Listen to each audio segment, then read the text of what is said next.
offline viewing, or viewed from a smartphone in a course-friendly format. Dear learner, welcome to Manifested e-learning. I'm your teacher, Conan Gakure. Today, we are going to learn history and government. That is our subject for today, history and government. And we are going to introduce the first topic, which is introduction to history and government. That is the topic we are going to look at. Introduction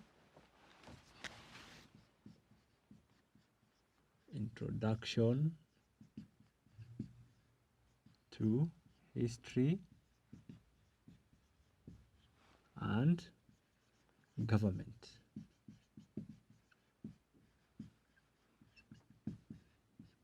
So that is going to be the topic that we are going to be looking at as we during this lesson. We are just going to do an introduction, but that is the topic that we are going to do. So before we go to every other thing, I want us to look at an outline, just an outline, an overview of what we are going to be looking at when we talk about introduction to history and government. So the first thing that we are going to look at, we are going to look at the meaning or definition. Meaning stroke definition. Definition of terms. And what terms are we talking about? We are talking about history and government. So we are going to define what is history. We are also going to define what is government. As we shall also look at, when we talk of history, we shall look at the also branches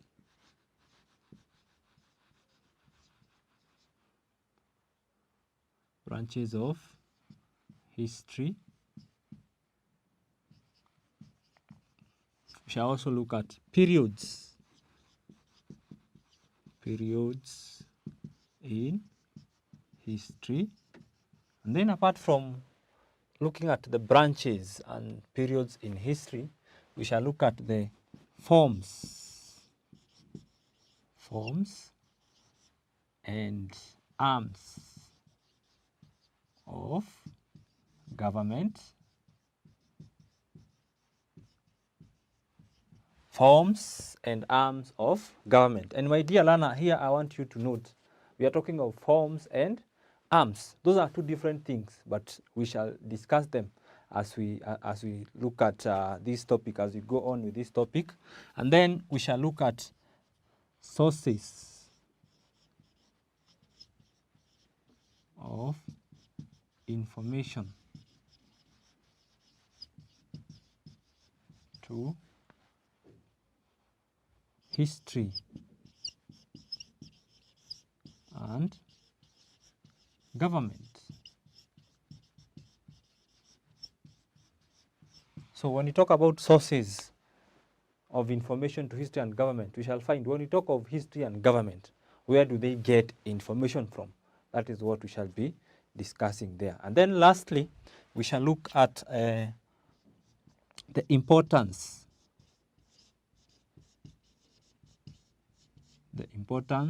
of studying history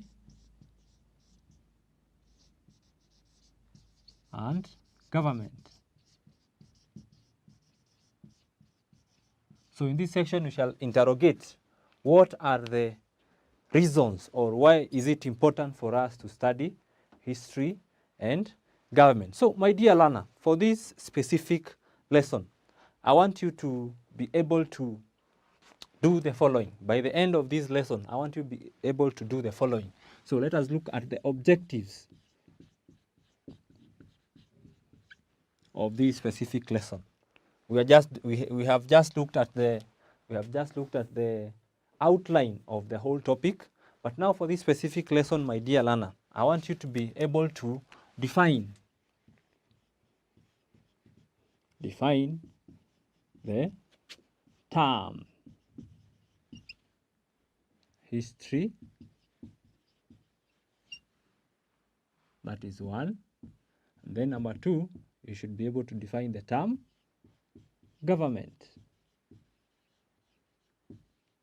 Should be able to define the term government. So, my dear learner, you might be asking yourself, you have heard of somebody asking or somebody telling, tell us a little bit about yourself, or tell us a history of yourself. Tell us history of this place. You might go to a place and you want to know about that place. What has been happening? When did the people start living there? That is what we are calling history. And then you might also be wondering, what is government? So that is what we are going to define in this lesson. So let us start with the first term. What is history?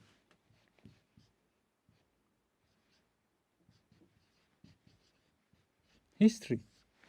What is history? So my dear learner, can you be able to tell me what you understand by the term history? Can you give it a try? What is history? So history is a word that is derived. It is a word that has been derived. That has been derived from the Greek word. From the Greek word. It is history is an English term, but it has been derived from a Greek word, historia. Historia. So history as we know it in English, it's an English word. But the original or the original source of the term history comes from a Greek word, which is known as historia. And what does historia mean in Greek? In the Greek language, it means an inquiry. It is an inquiry. An inquiry, which also means to ask. Or you can also say to find out. Find out. And then what do you do when you have found out about something or you have made an inquiry? You take, and then when you have inquired, you have asked questions, you have found out about something, you have to make a report. Make a report. I want to give you this example. Your mother has told you, go and find out if the animals, if for example you are having cows at home or you are having hen at home, your parent might ask you, go and find out if the animals have gone into their pen or they have gone where they are supposed to reside. So you have to go and find out whatever you have been asked to go and find out. And then you have to bring a report. You have to bring a report. So that is the term historia in Greek. So when you talk of historia, it means you have to go and make an inquiry. You have to go and find out specific details about a specific thing. And then you have to give a report of what you have found out. That is historia. So the term history is used to describe. So now I'm giving the definition of the word history because I've just looked at its original form in Greek language, meant inquiring, asking, and finding out. But now, what about now in English? What does the term history mean? So let us give a definition of the term history. So you can define the term history as a study. It is a study of, it is a study. That is the first thing. It is a study. You have to make a detailed inquiry. You have to make a detailed study. So it is a study of man's past events. It is a study of man's past event. So when you talk of history as a discipline, it involves studying the activities and events of human beings. So when you talk of man, it is a term that is used to refer to human beings. So it is both women and both women and men. So when you talk of man, it is both gender. It is not just the male species alone. We are talking about men and women. So what are we investigating, or what are we studying? We are studying the man's events in the past, and then in a chronological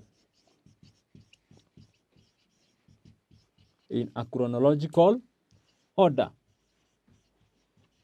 So you have to put the events that happened in a man's life or in human being's life in a chronological order. When you talk of chronology, you have to talk of one event happening after another event. That is what we call chronology. So if, my dear learner, you are asked to define what is history, you have to say it is a study, because it is a discipline. It is a study of man's past events in a chronological order. So in history, we have to put events in order. What happened first, and then what followed, and then until to where we are right now. That is history. So the important part of history you have to find out is that we have to put time on events. For example, if you are having the clothes that you are having on right now, does that mean that is how people or your parents were wearing the clothes you are having right now during their time? No, there has been development. So if you want to find out the history of what you are wearing right now, you have to look at who is the manufacturer of that cloth, when did they manufacture that cloth, until to what you are having right now.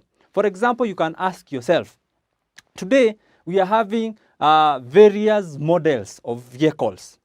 We are having vehicles that can travel to very high speeds. We are having vehicles that can even travel both on land and even on water. Did we just come out of nowhere and then we have that vehicle? No, it started from somewhere. So if you want to find out the history of vehicles, so that becomes now what we are referring to as history. How did we come to what we are having right now? That is history. So my dear learner, I want you to take note of this. History is a study. Study of what?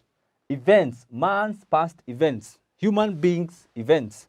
And then you put them in a chronological order, one after another. When you talk of history, it can also be used to refer to activities that have happened in the past. For example, we can say it is history that Eliud Kipchoge won a marathon in under 2 hours. That is an event that happened. So we can refer to that as history.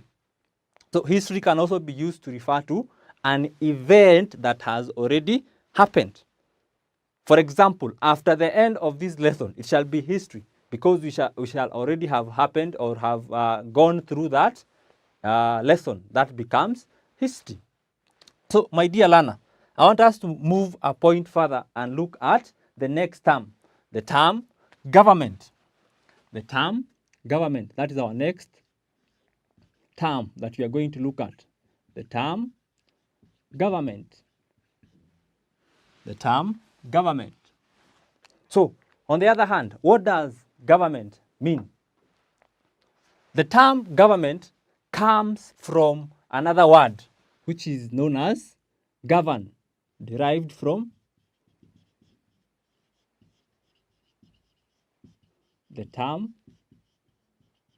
govern.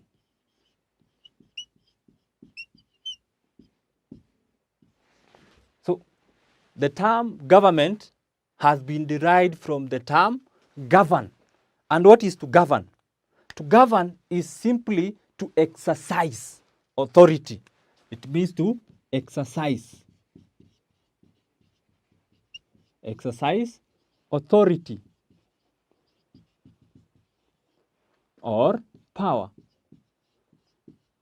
It means to exercise authority or power. That is the term govern. So, my dear learner, what do you think is the meaning or the definition of the word government? Because I've told you, the word government is derived from the term govern. So, what do you think is the meaning of the term government? So, let us look at the definition. The definition of the term government. So, a government, when you talk of a government, we are talking of a group of people. A group of people. It is a group of people. A government is a group of people. A group of people who do what? Who has been given power.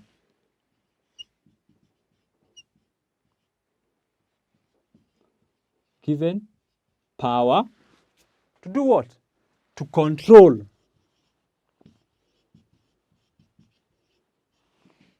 To control the affairs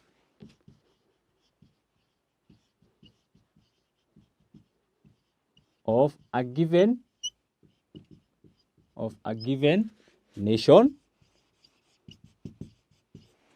Of a given nation. So we can also call a nation a state or a country.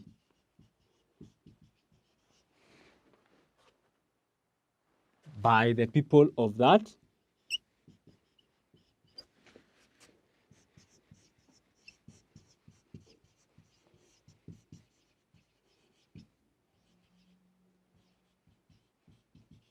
country. So when you talk of government, my dear learner, we are saying it is a group of people. That is the first point that you need to capture when you're defining the term government. It is a group of people. So people who have come together to do what? And they have been given powers to control. They control and they have power to control the affairs of a given state or nation. So a group of people, they have come together. They have power to do what? To control the affairs of a nation, a specific nation. So they do not just operate anywhere. They have to operate within given confines. And where do they get this power? They get this power from the people of that nation. So when you talk of a government, it involves a group of people exercising power within a given nation or state or country. These mean the same thing, a nation, a state, or country. And they have, where do they get this power from? They are given power by the people. So come to Kenya, for example. In Kenya, we have a government which now we know as the Jubilee government. It is led by our president. They have power to make decisions on behalf of Kenyans. Where do they get this power? They get this power from the people, we who go to vote. Every adult registered citizen is given power to elect leaders into office. So that becomes a government. So a government cannot operate without the people allowing it to operate. And what is the purpose of a government? It is to control the affairs or to lead the affairs of that nation. A government operates within a specific boundary. That is a government. So my dear learner, if you are asked to define the term government, you have to mention it is a group of people who have or who exercise or who have power to control the affairs of a specific nation, a state, or a country. And where do they get this power from? from the people of that specific country. So a person from another country cannot just come and tell or organize the affairs of that country. It has to be the people within that state. So my dear learner, as we come to the end of this lesson, I want you to remember these two definitions that you are really going to be encountering them every now and then as you partake this course of history and government. What is history and what is government? So when you talk of history, my dear learner, I've told you it is a study of man's past events in a chronological order. You have to put events one after the other. That becomes history. And then we have talked about government. So my dear learner, I want to give you a very quick question for you to revise as we come to the end of this lesson. So your revision question.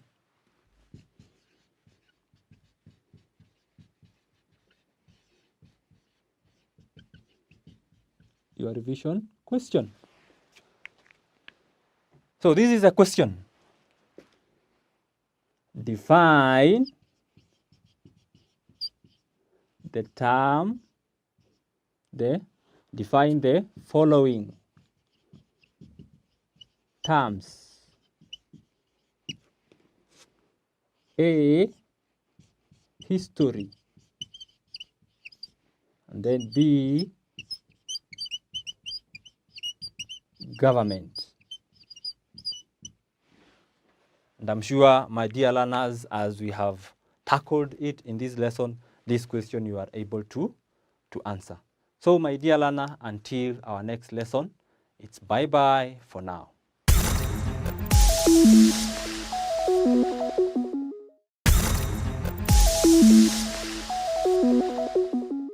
We move on to question number 16, which reads, which of the following is not a principle of data protection as provided by the data protection laws in various countries? A, process data lawfully. B, maximize data collection. C, ensure data quality. D, limit data processing. Now, looking at these multiple choices, candidates, you can see that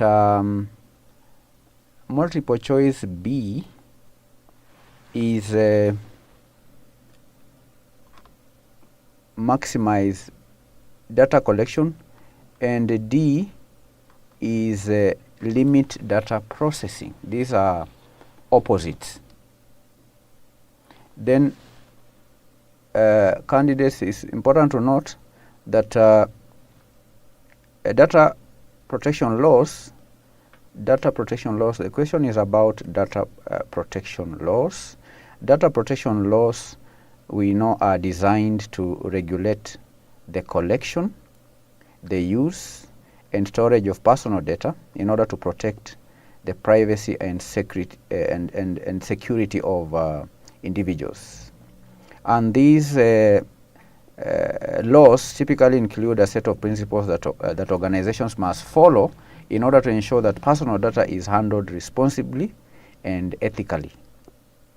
So some of the principles that are commonly included in data protection include the processing of data. This obviously is a principle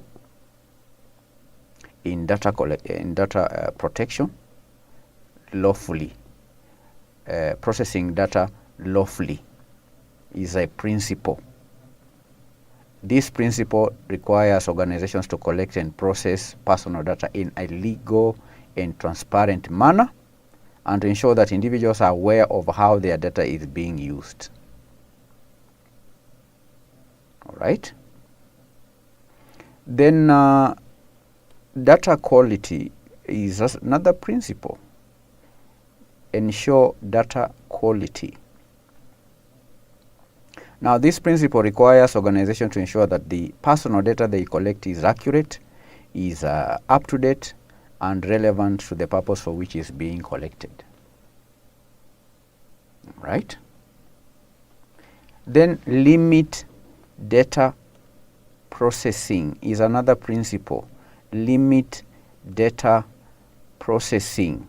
This principle requires organizations to minimize the amount of personal data they collect and process, and to only use the data for the specific purpose for which it is collected. So that is a principle. Organizations should not collect data from individuals that they do not need, and therefore maximize data collection is not a principle of data protection. In fact, the opposite is required, which is limit data processing, as I said before. Limiting data processing is a principle, and maximizing data collection cannot be a principle in data protection, because typically the data protection laws require organizations to do what? To minimize the amount of personal data they collect and process in order to protect the privacy of individuals. Because if organizations are to maximize the data they collect from individuals, then the privacy of individuals will be at risk. So therefore, candidates, the answer to Business Data Analytics December 2022 question number 16 is B. Maximize data collection is not a principle of data protection as provided by the data protection laws in various countries.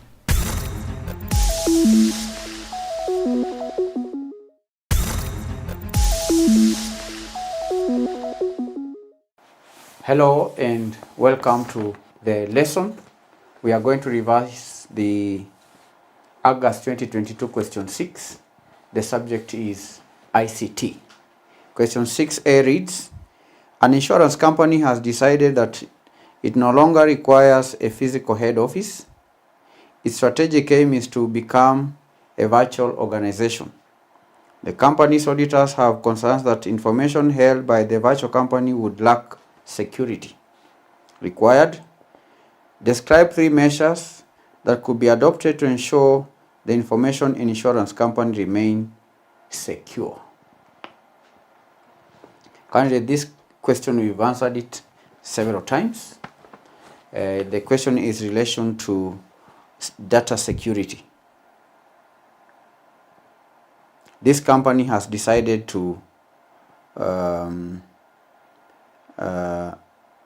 become a virtual organization, meaning that it will no longer have a physical presence, but will operate digitally.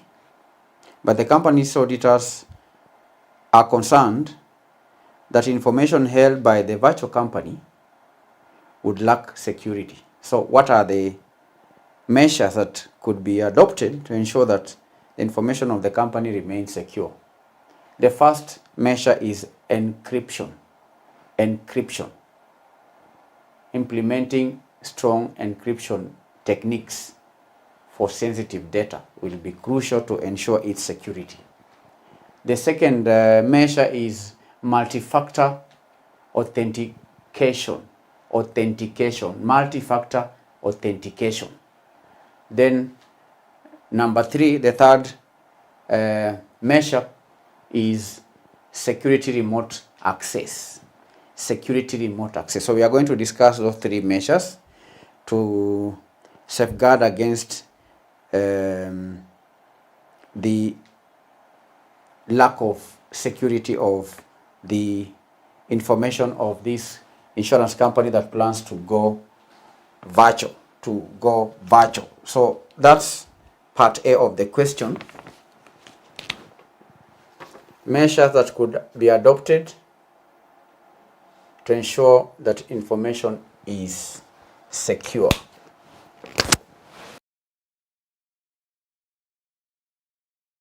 The first measure I've said, measures to secure information of a virtual insurance company. The first one is encryption. Encryption. The company should encrypt data both in transit and at rest using robust encryption algorithms and secure key management practices that will ensure that even if unauthorized individuals gain access to the data, they cannot decipher its contents without the appropriate decryption keys. You encrypt. If you want to get access, you have to decrypt. Encryption. Multi-factor authentication. Authentication. 2. Multi-factor authentication. Multi-factor authentication. Implementing multi-factor authentication adds an extra layer of security to access sensitive information. That involves requiring users to provide multi-forms of identification such as password or fingerprint scan or one-time authentication code.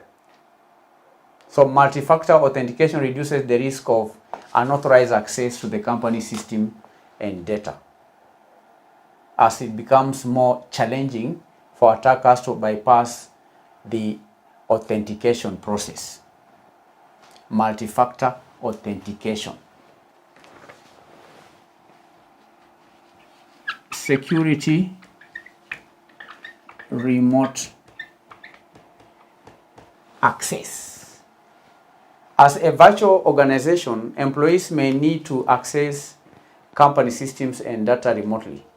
So it is important to implement secure remote access solutions such as virtual private networks, what we call the VPNs, or secure remote desktop protocols.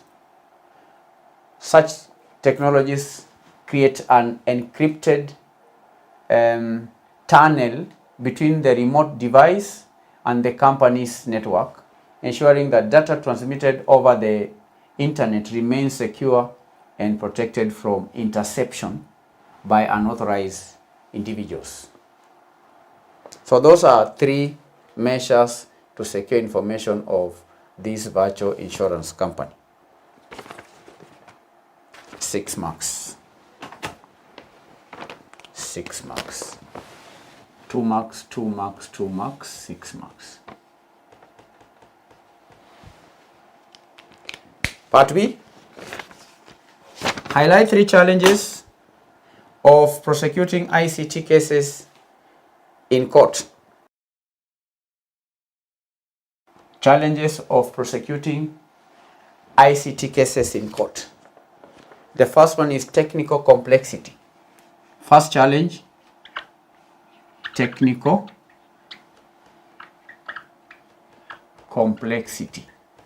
Technical complexity. ICT cases often involve complex technological concepts and evidence which can be challenging for non-technical judges and lawyers to understand. So presenting evidence in a clear and comprehensible manner may require the involvement of expert witnesses or specialized forensic investigators, which adds complexity to the legal proceedings. Technical complexity is one challenge. Number 2, jurisdictional issues. Jurisdictional issues. With the global nature of ICT, jurisdictional challenges may arise when attempting to prosecute cases that involve actors or incidents across different jurisdictions. And determining which jurisdiction that has the authority to prosecute and coordinate international cooperation can be time-consuming and complicated. Jurisdictional issues. The third challenge of prosecuting ICT cases in court is digital evidence preservation. Digital evidence preservation. ICT cases heavily rely on digital evidence, which can easily be manipulated. It can be easily be deleted or destroyed if proper preservation techniques are not employed. So ensuring the integrity and the admissibility of digital evidence requires specialized tools and techniques for data collection, preservation, and data analysis. And failure to properly handle digital evidence can weaken the prosecution's case. So it is important for legal professionals involved in ICT cases to have a solid understanding of technology and also to stay updated on evolving trends and challenges in order to effectively navigate these complexities during legal proceedings. 1. Technical complexity. 2. Jurisdictional issues. Number 3. Digital evidence preservation. Those are 3 challenges, 3 marks. We've answered part B. Now going to answer part C. Explain 4 application areas of cloud computing technology in governance, accounting services. Governance and accounting services.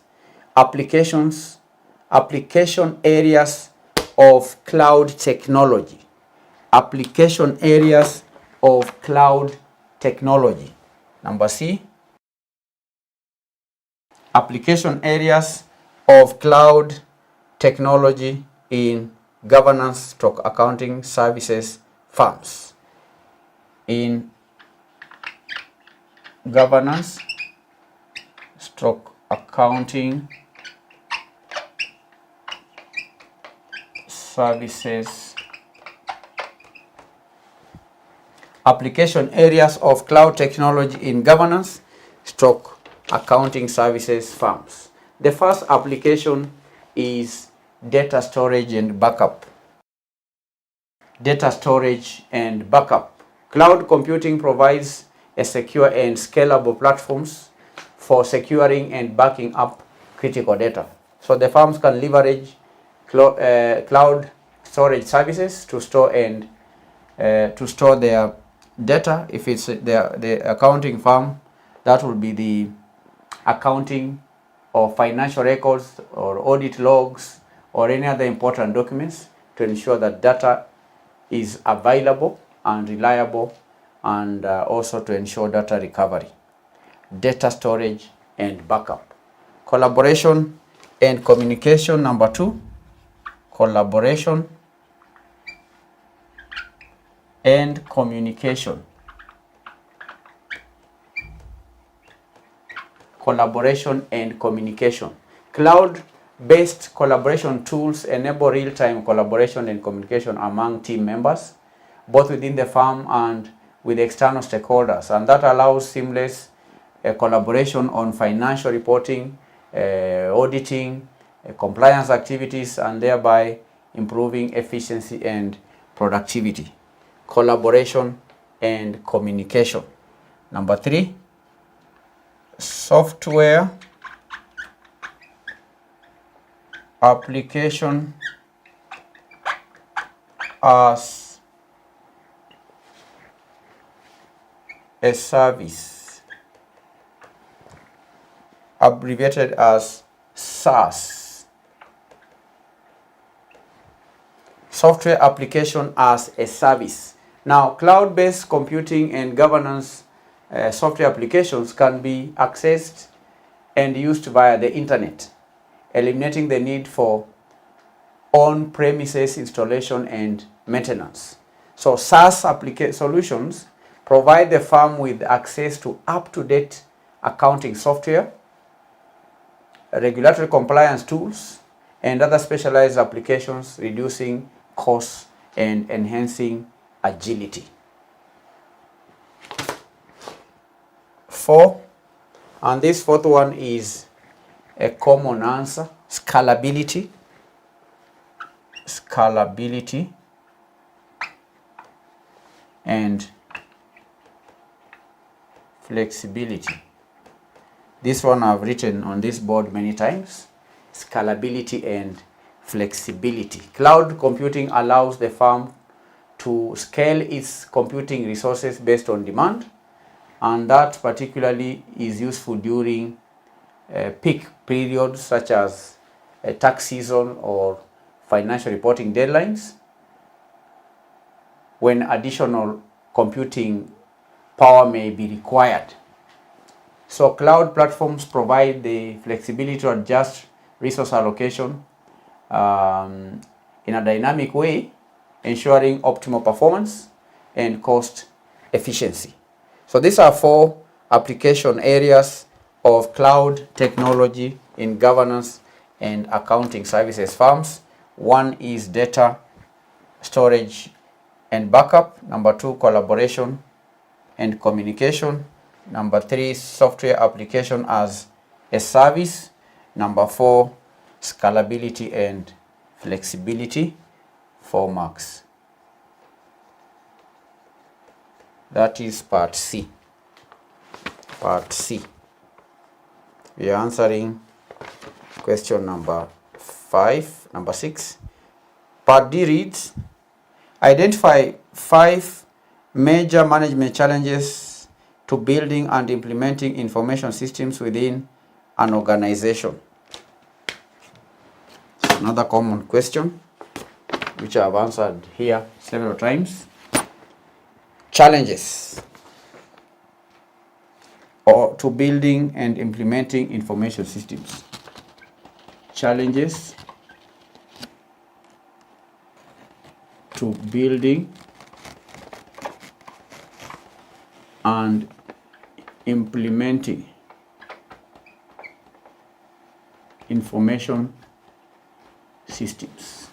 Challenges to building and implementing information systems. What are the challenges? The first challenge is alignment with business goals. Alignment with business goals. Alignment with business goals. Alignment with business goals.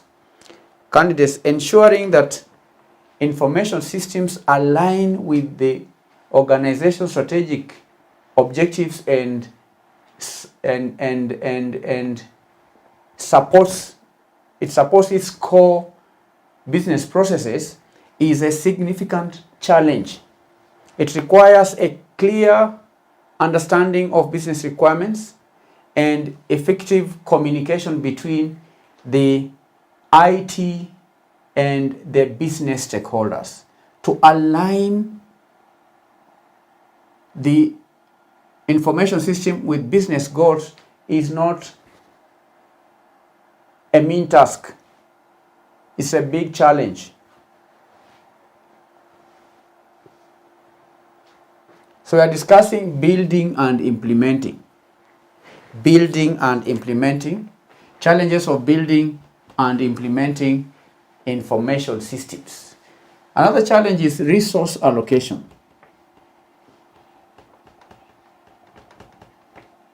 Allocating resources. Resource allocation and budgeting.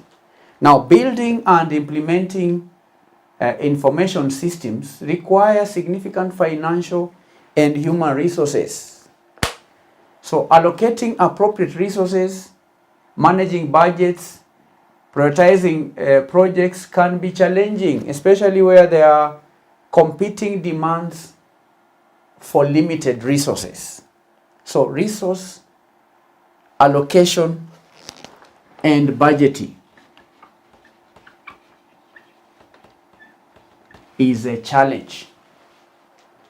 The third challenge, candidates, is change management and user adoption.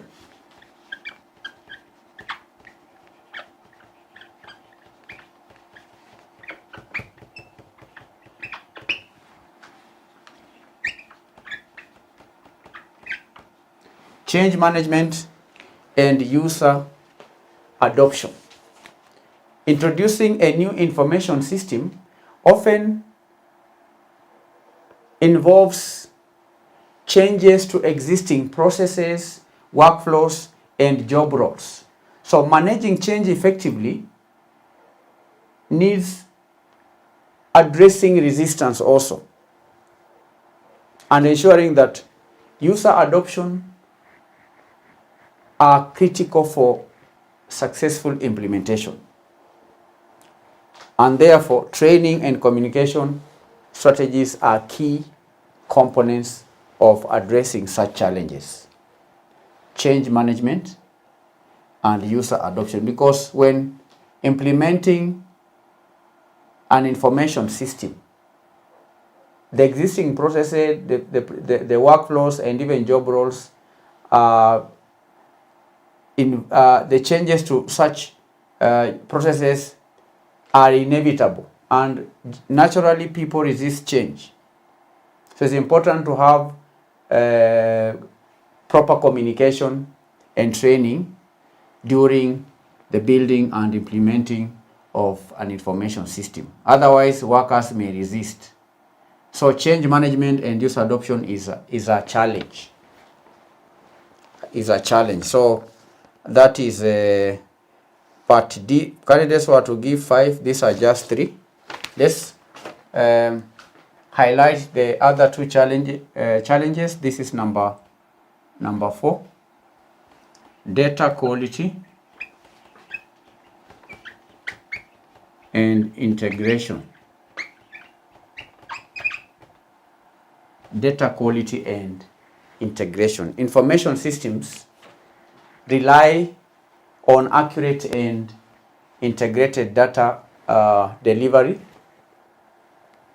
and ensuring that data quality and data integration across various systems and also data governance are essential challenges in building and implementing information systems. Data quality and integration. I've said that information systems rely heavily on accurate and integrated data to deliver reliable insights and support decision making. So it's important to ensure data quality. It's also important to ensure integration of data across various systems, and data governance, I've said, are essential in building information systems. Data quality and data integration. Security and privacy is another challenge.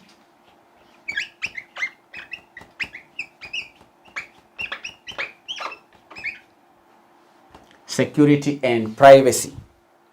Security, how is security and privacy a challenge, or why is security and privacy a challenge? Now, candidates' information systems store and process sensitive data, making security and privacy a major concern. So protecting data from unauthorized access, ensuring compliance with the regulatory or with the regulations, and also implementing appropriate security measures are critical management challenges in information system development and implementation. So these are 5 challenges. 1, alignment with business goals. 2, resource allocation and budgeting. 3, change management and user adoption. 4, data quality and integration. 5, security and privacy. 5 marks. 5 marks. Part E, outline 2 limitations of touchscreen as an input device. Limitations of a touchscreen.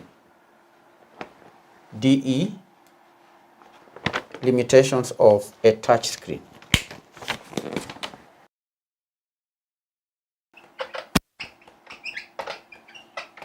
Limitations of a touchscreen as an input device. What are the limitations? The first limitation of a touchscreen as an input device is lack of tactile feedback. lack of tactile feedback.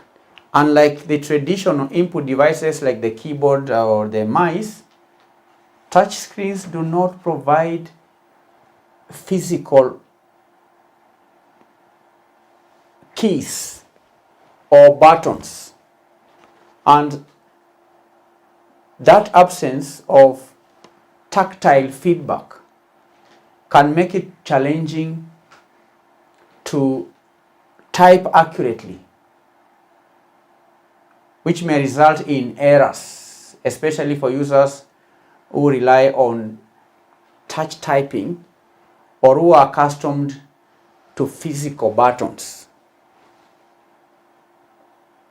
Lack of tactile feedback. There is also limited precision with touchscreen. Limited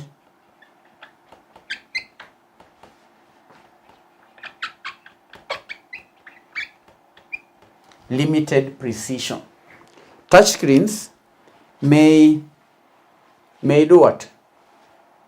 May have limitations in terms of precision, especially when it comes to small targets or precise movements. So the size of fingers, or even what we call stylus tips, can make it difficult to accurately interact with small elements or perform precise actions, such as drawing or selecting small objects on the screen. So there could be a small object on the screen, but the finger is big. So you see, that is a challenge. And therefore it's important to know that touch screens have evolved and improved over time, and these limitations may vary depending on the specific touchscreen technology. It may also vary depending on the device. Additionally, user experience can be enhanced through features like haptic feedback or stylus support. So these are two limitations of touch screen as an input device. Number one is lack of tactile feedback. Number two, in some instances, it can give you limited precision. Two limitations, 2 marks. Two limitations, 2 marks. So these are how many marks? We have 6 plus 4 giving us 10, then 3 plus 2 plus 5, 10, total 20 marks. So that is a solution to August 2022 question 6, Information Communication Technology is the paper that was done by CPA foundation level candidates and CS foundation level candidates. Thank you for attending the lesson. In our next session, we are going to answer question 7 of the same sitting, August 2022. Bye-bye.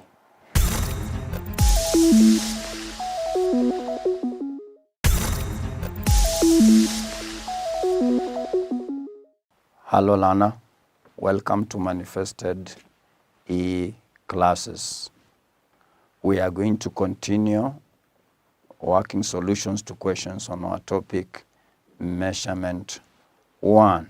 So in the previous lesson, I'd given an assignment which we are going to tackle on the board. So let's listen to what the questions said. And because of board management, I don't want to wrap the question before we go through it. So we shall start with question 3. Question 3. It reads, Lana, the following data was recorded in an experiment to determine the density of a liquid X. So just of a liquid X. So density of a liquid will still be correct. The density of a liquid. So it separates from water. So 1, mass of the empty bottle was 30 grams. Mass of the bottle filled with water. The bottle is now filled with water. It is empty, but now when filled with water, it is 55 grams. Number 3, the mass of the bottle filled with liquid X is 370 grams. Before we get to getting the solution to the question, there is a concept in physics that is being built there. The concept of relative density, whereby the relative density of a substance is the density of that substance divided by the density of water. And before you make any further move, the density of water, always known, density of water, density of water is always taken as is 1 gram per cubic centimeter. This should always stick to your head. Or when you convert to kilograms per meters cubed, it is 1,000 kilograms per meter cubed. So when you go to air, you now get to the formula now. Density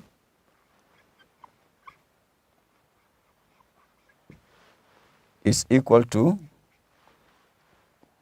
mass. Calculate the density of water. So here I had already given it, but now we are going to see how we shall get it. Mass over volume. Mass over volume. So we go to the data. Mass of empty bottle, 30 grams. Mass of bottle filled with water. Isn't it? So density of water. To be clear there, density of water will be the mass of the water. Will be 55 grams subtract 30 grams divided by the volume. So for volume there, let's see what happens. Isn't it? From this one, we know we shall get 25 grams. So volume, as we know, will be mass over density. And as always known, the density of water is 1 gram per centimeter cubed. So the volume of water will be given by, if we work out this, we shall get 25 grams divided by 1 gram per centimeter cubed. So the gram will cancel with the gram. So when this goes up, it becomes positive. So it's 25 centimeters cubed. So always know, in most of the questions you are going to work out, the density of water will always be taken to be 1 gram per centimeter cubed. This, we shall now be relating the densities of other substances to that one of water. That's why I started by saying relative density. If you find a substance to have 8 grams per centimeters cubed, its relative density will be 8.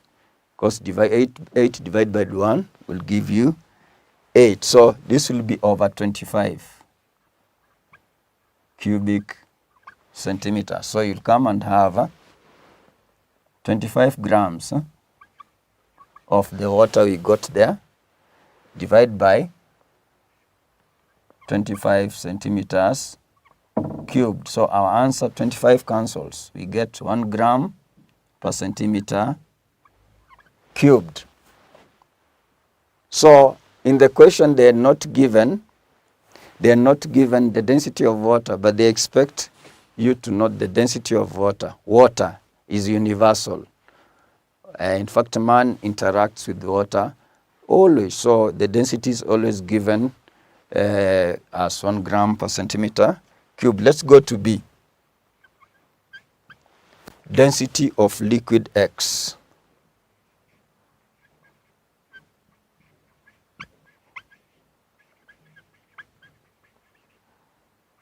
Now there is something that has happened there. It is the same volume, that's why I talked of relative density, whereby you learn that the mass of substance over mass of an equal volume of water gives us relative density. It is the same bottle. The capacity has not changed. The volume has not changed. So you'll come and you'll have 370. When it is filled with liquid X, the mass is 370 grams. When empty, isn't it? So just to make it clear there, I have to say mass over volume.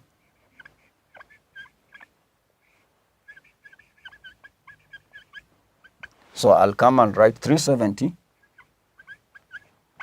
grams, subtract 30 grams over. So I said the volume of that bottle did not change. So it will just remain to be 25 cubic centimeters I got in the first question. Divide by 25 cubic centimeters. So if I work out that, I'll get 340 grams divided by 25 cubic centimeters. This gives me 13.6 grams per centimeters cubed. That will be the density of that substance. Later on, you'll find that substance to be common in your calculations, maybe when you come to pressure. That is mercury. So let's go to question number, we can go to question number 1. Let's go to question number 1.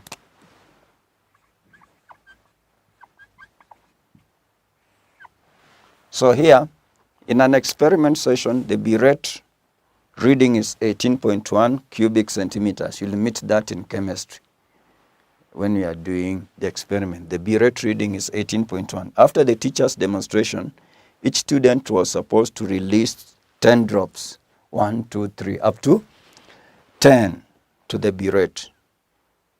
Each of those drops is given as 0.3. What is the reading of the B rate after the third student? So it goes straight. Final reading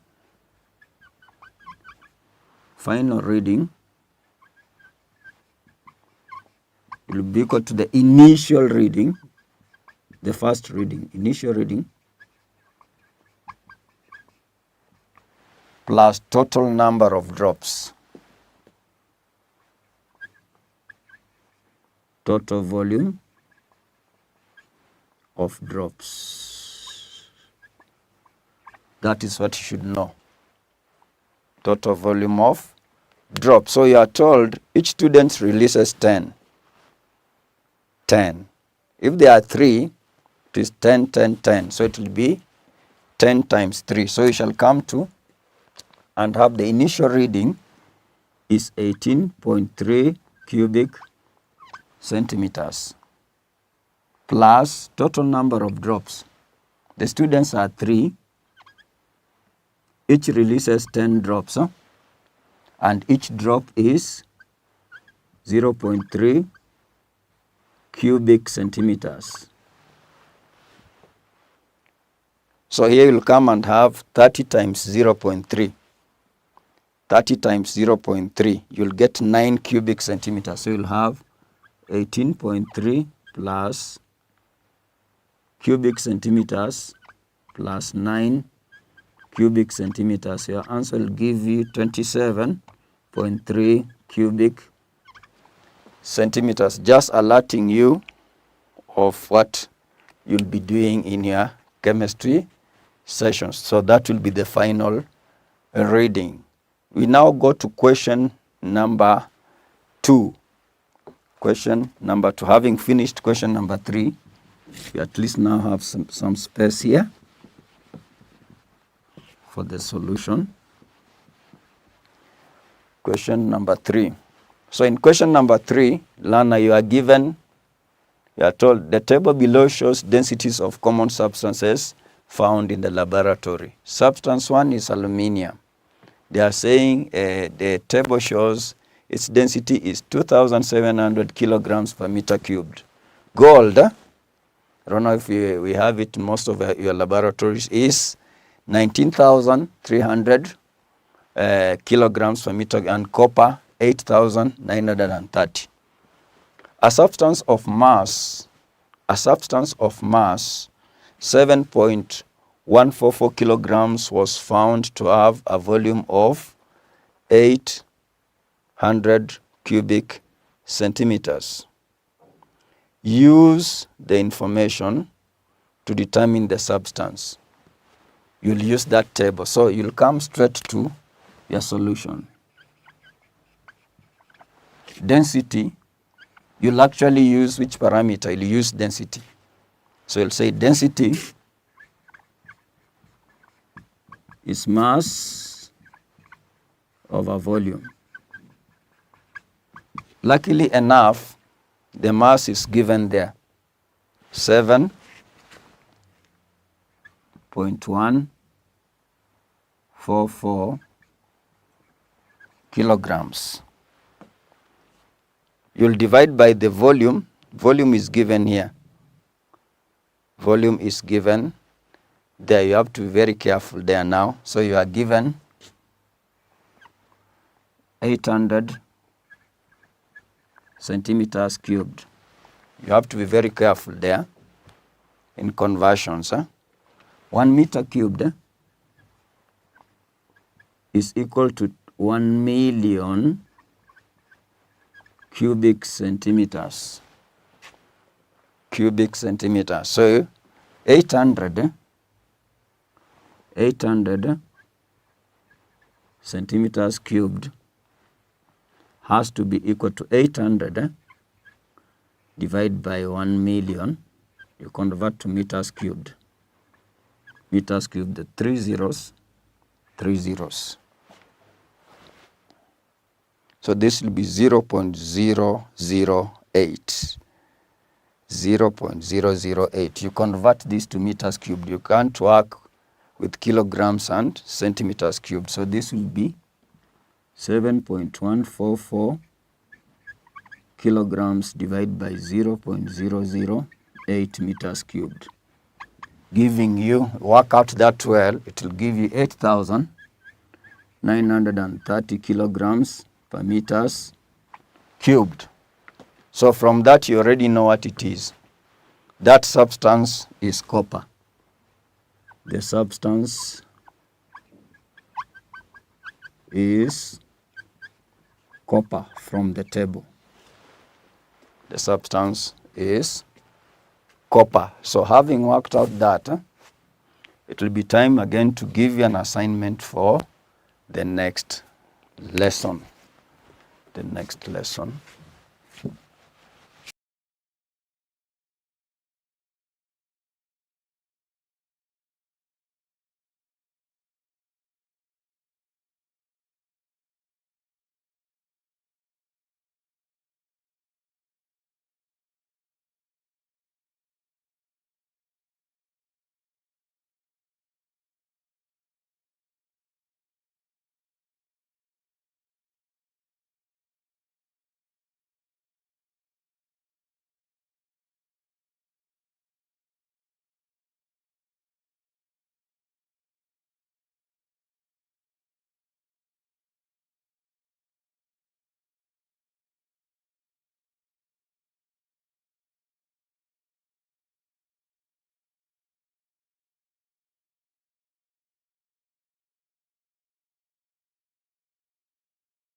So those are the 3 questions.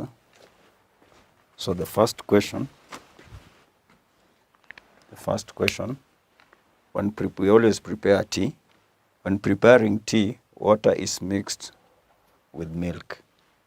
500 cubic centimeters of milk is mixed with the 618 grams of milk. Calculate the density of the tea given that the density of water and milk is 1 grams per cubic centimeter. So this is, we have to calculate the density of the tea. So this is just a repetition, so you can ignore this. It has already been asked. Calculate the density of the tea because we know it's already a mixture. The second question, a stopwatch was used by students to track the time in a bread eating competition. The display on the stopwatch was 01:24:90. Express the time in seconds. And the last one, a defective watch started after the button was pressed. The time indicated that the stopwatch was 2.53. What is the correct time if the stopwatch took 0.3 seconds to stop after the stop button was pressed? So those will be the 3 questions for the assignment before we meet in the next lesson. Thank you very much for your audience, and let's meet in the next lesson. Have a good time.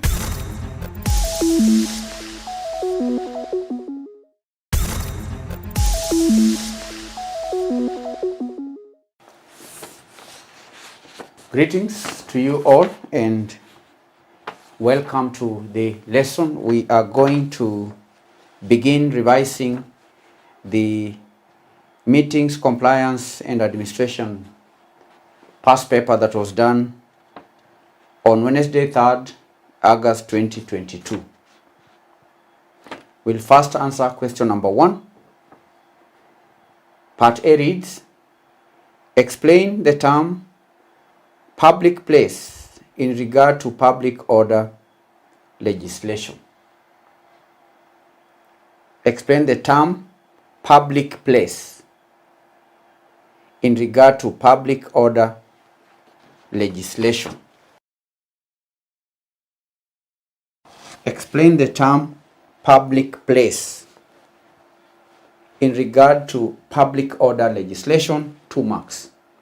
Now, candidates, in the context of public order legislation, the term public place refers to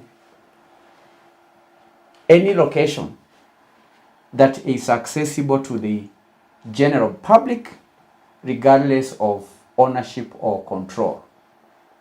So it is any location that is accessible to the general public.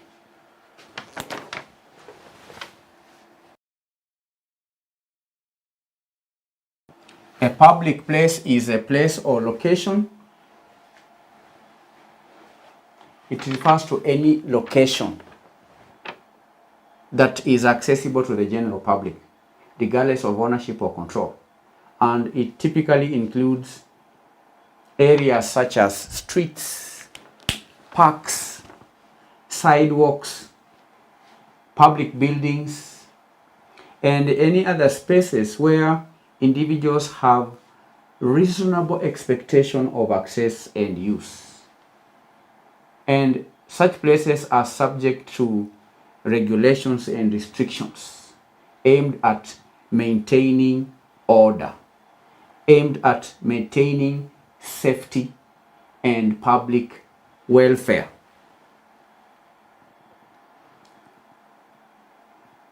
So that is a public place. It's not like in my compound where the general public have no reasonable access. Private homes are not public places because such places are not accessible to the general public. But places such as streets, parks, public buildings, in such places, individuals expect to have access.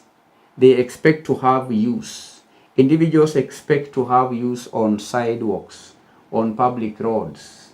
So public places, as I've said again, are subject to regulations.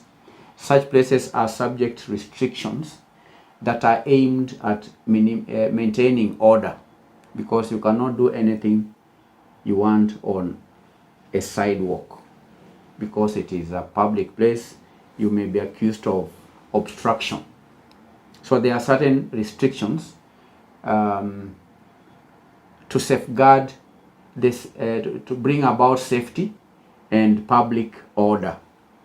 So a public place is a location that is accessible to the general public.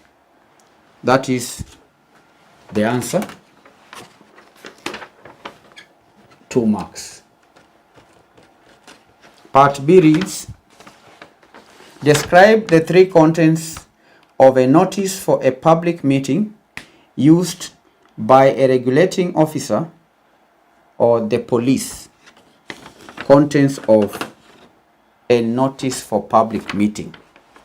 Contents of a notice. Contents of a notice for a public meeting issued by a regulating officer or the police. The contents we're talking about here, the question is referring to contents of a notice. Now, this one seems to be an easy question because candidates should expect a notice to have a date. If it is a notice for a meeting, then we expect a notice to have the time the meeting will be held. You may also expect a notice for a meeting to have a venue.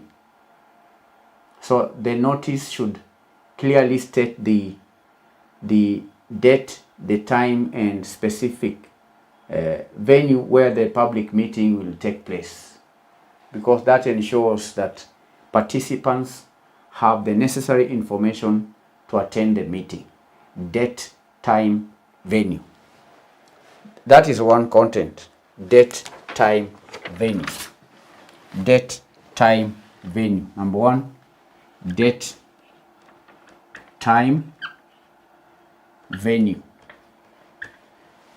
These are 3 contents in one. Date, time, venue. 3 contents in number 1. Then there ought to be the purpose and agenda. Purpose of the meeting and the agenda. The purpose of the meeting and the agenda. The notice should outline the purpose of the meeting and provide an agenda listing the topics or issues to be discussed, because that helps attendees understand the focus of the meeting. It also helps the attendees to prepare accordingly. Purpose and agenda. 3, rules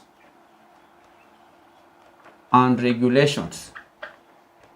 Rules and regulations is yet another content of a notice for public meeting. Rules and regulations. The notice may include any rules or guidelines or regulations related to behavior, right? That is related to behavior on how the attendees are expected to carry out themselves.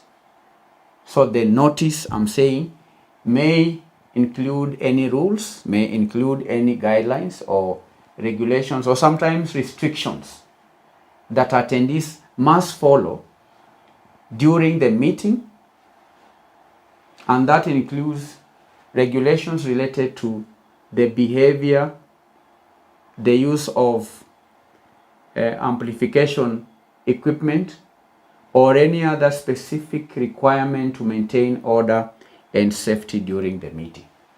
So these are 3 contents of a notice for public meeting. Date, time, venue, purpose and agenda, rules and regulations. These are 3 marks. Part B. Then part C, discuss 5 reasons why organizations might prefer to employ an in-house corporate secretary and not outsource.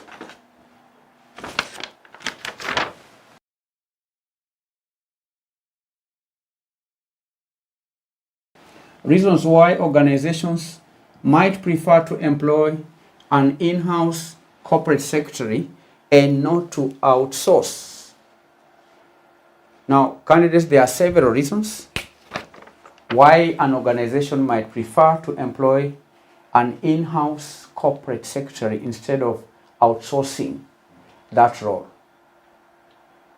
One reason is company-specific knowledge. Company-specific knowledge. Company-specific knowledge. What does that mean? An in-house corporate secretary develops an in-depth understanding of the organization's operations, culture, and even the governance structure. And such knowledge allows them to provide tailored support and guidance to the company, to the management, and also the board of directors, as opposed to outsourcing. When you outsource a corporate secretary, such outsourced corporate secretary may not understand the company-specific knowledge, may not understand the culture of the company, may not understand the operations of the company. But if you have an in-house corporate secretary, such an in-house corporate secretary will over time develop knowledge, and also understanding of the organization's operations, culture, and even the governance structure. So that is one reason why organizations might prefer to employ an in-house corporate secretary as opposed to outsourcing one. Number 2, accessibility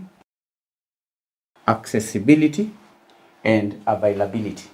Having an in-house corporate secretary ensures ready access to the expertise and support. They are readily available for day-to-day operations. They are ready for day-to-day interactions, board meetings, and other important events, providing timely advice and assistance. An in-house corporate secretary is always available and accessible. That is an advantage. Confidentiality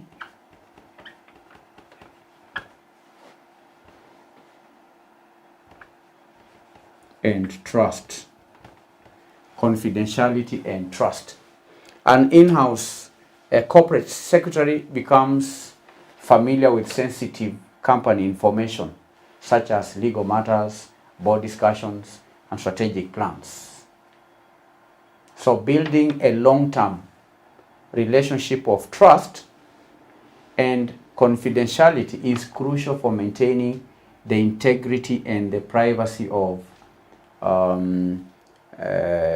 confidential information. The integrity and also privacy of such confidential information.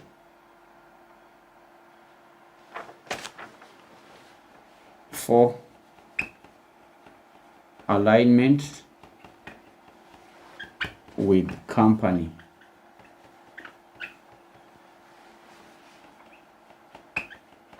culture. Alignment with what? With the company culture. Now, candidates, an in-house corporate secretary can align their work practices and communication style with the organization's culture.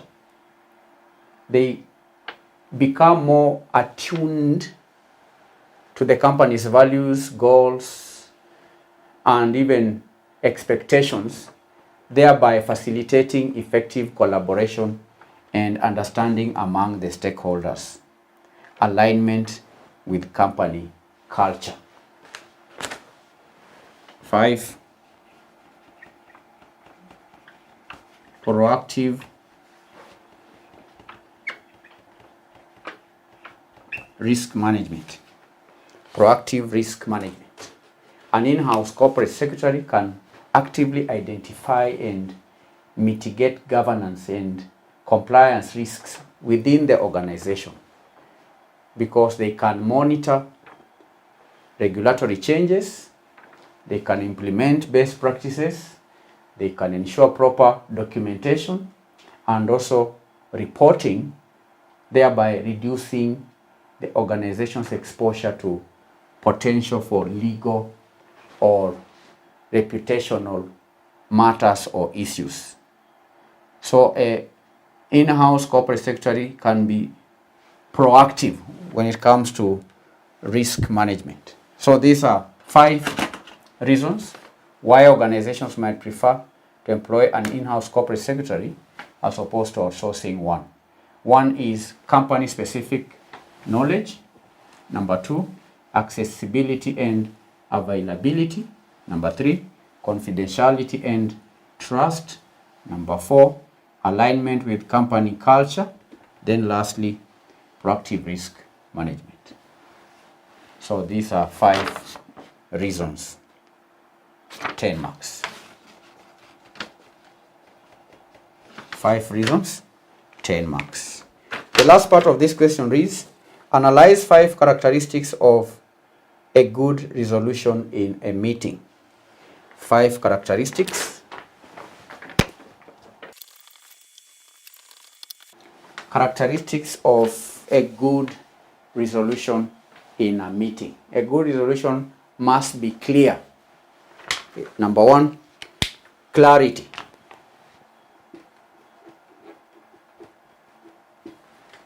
Clarity. A good resolution should be clear and unambiguous, leaving no room for misinterpretation. It should clearly state the decision or action to be taken by the organization. Clarity. A good resolution is one that is clear, leaving no room for misinterpretation. 2, specificity. Specificity, from the word specific. The resolution should be specific and focused, addressing a precise issue or matter at hand. It should provide sufficient details to guide implementation of the decision. Specificity.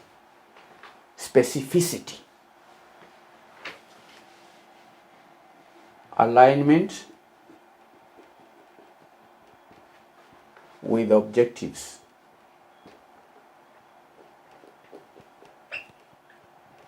Alignment with objectives.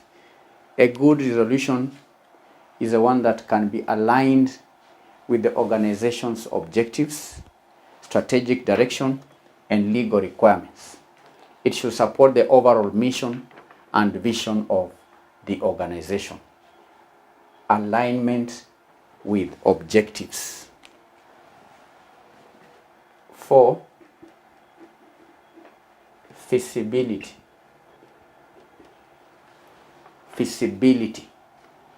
A good resolution should be practical and achievable within the organization's resources and capabilities. It should take into account any limitations or constraints that may impact its implementation. Feasibility. Is it a practical resolution? Is it a resolution that is achievable?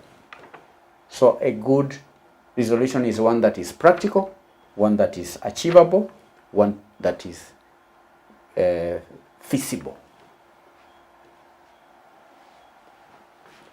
5,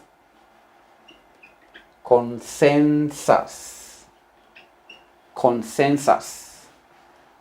or majority support.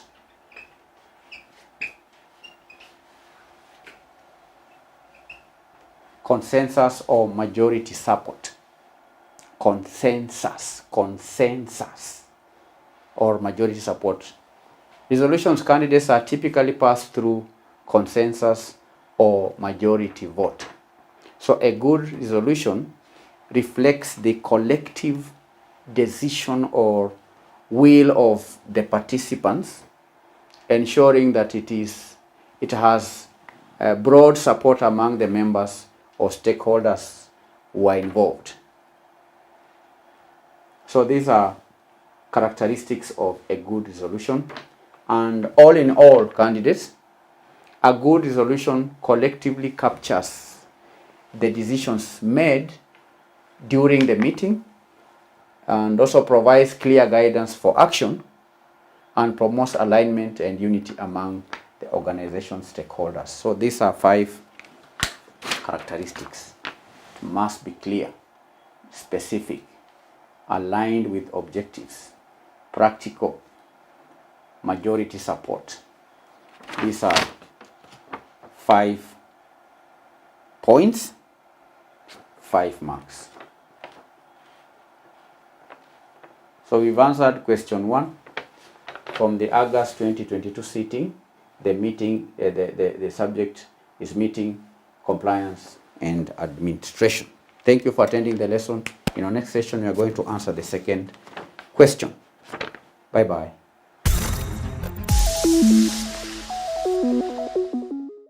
Welcome to Manifested Publishers. Hello learners, my name is Stephen Kariungi, and today we continue with our topic, and our topic of discussion is assets, bases, and indicators. During the last lesson, we discussed the commercial indicators and the colors they give in different solutions. So we saw some solutions are acidic, they give a particular color with a particular acid. Other solutions are basic, they give a particular color with a particular indicator. So today we are going to discuss another indicator that is known as universal indicator, and we are going to discuss it together with what we call the pH scale. So universal indicator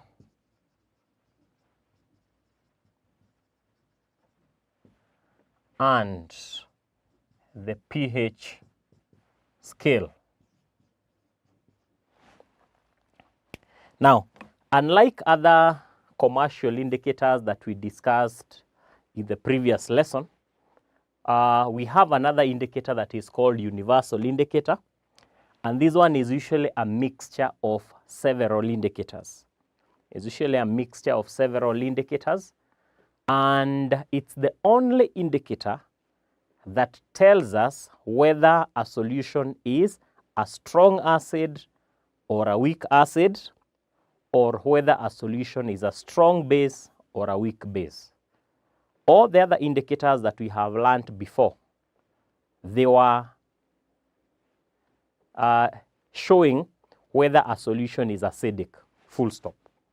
But they were not going ahead to inform us whether that acid is a strong or a weak acid. But for the universal indicator, this one answers that question. So it gives different colors with strong acids and different colors with weak acids, different colors with strong bases and different colors with weak bases. So you can say that universal indicator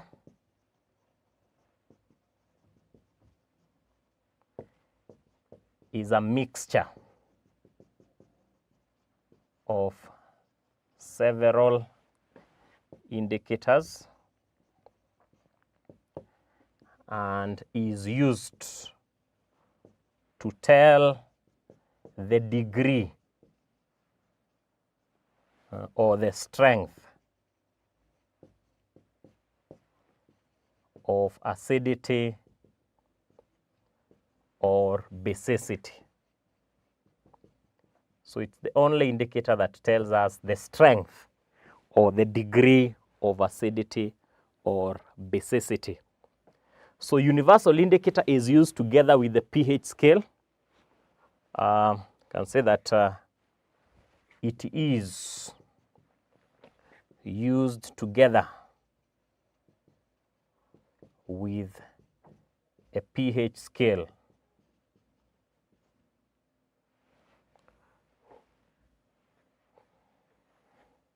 With a pH scale ranging from 0 to 14, depending on the strength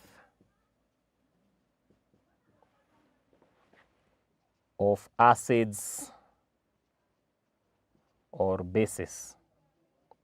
So we'll have an illustration of the pH scale.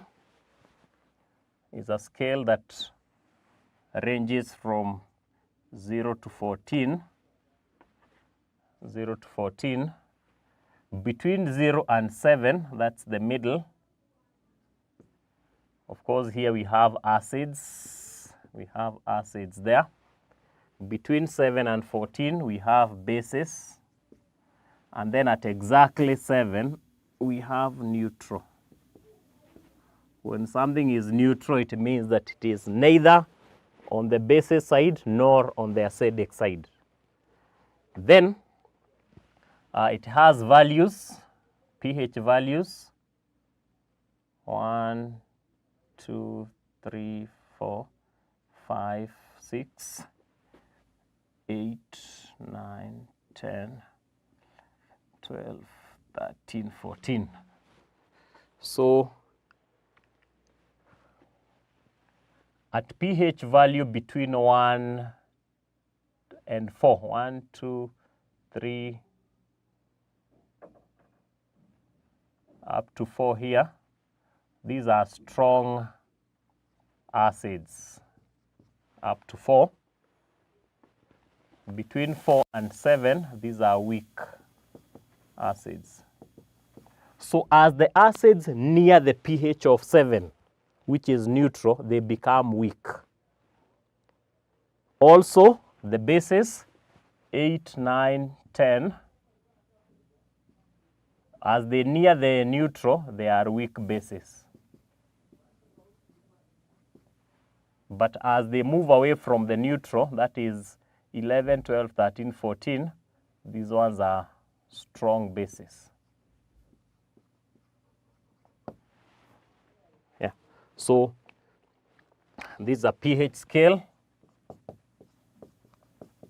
showing the strong acids that have a pH of between 0 and 4, in between there.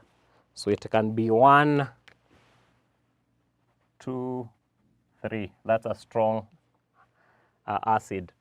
If it is 5, 6, those ones are weak acids. If their bases are 8, 9, they are weak bases up to 10. The strong bases are 11, 12, and 13, all the way up to 14. So those ones are the way you tell whether. So we have the strong acids up to there, bases up to that, then finally up to that. So we have the pH scale helping us to know that these acids are strong or weak. Now, where does this value 1, 2, 3, 4, 5 come from? The universal indicator is used together with the what we call the pH color chart, or the universal indicator paper. And that paper has different colors, and each color has a pH value. So if you get a color, for example, that is red, you may find the pH value there is either 1 or 2. If you get a color that is orange, the pH value will be 3. So we can say that universal indicator is used together with the pH color chart. With the pH color chart having different colors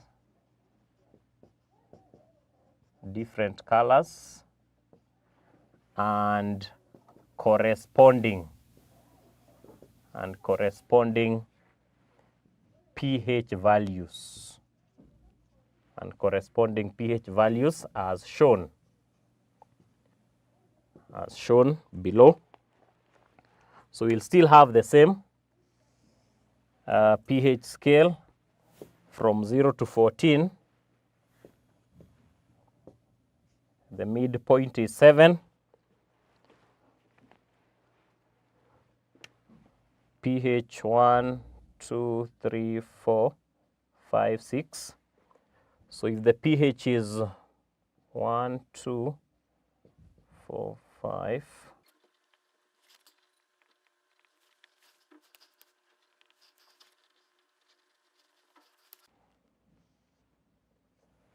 so we are drawing another pH scale showing the different colors.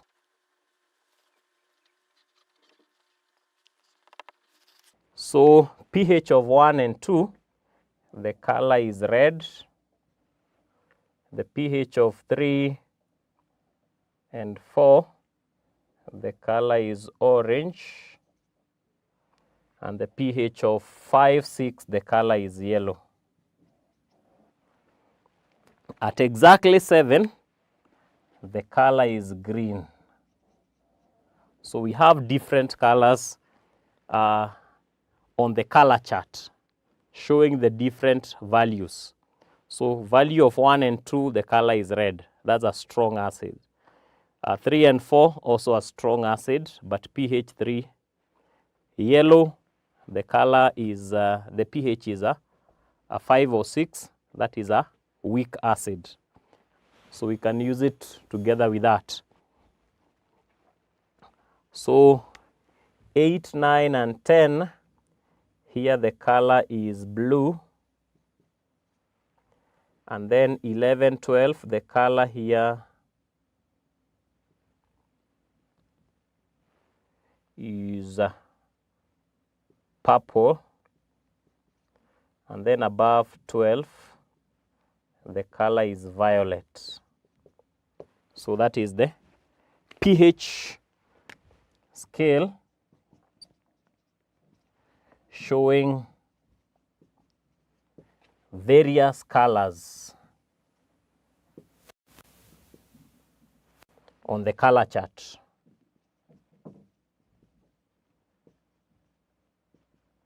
So various colors on the color chart. So if the color is red, it's a strong acid.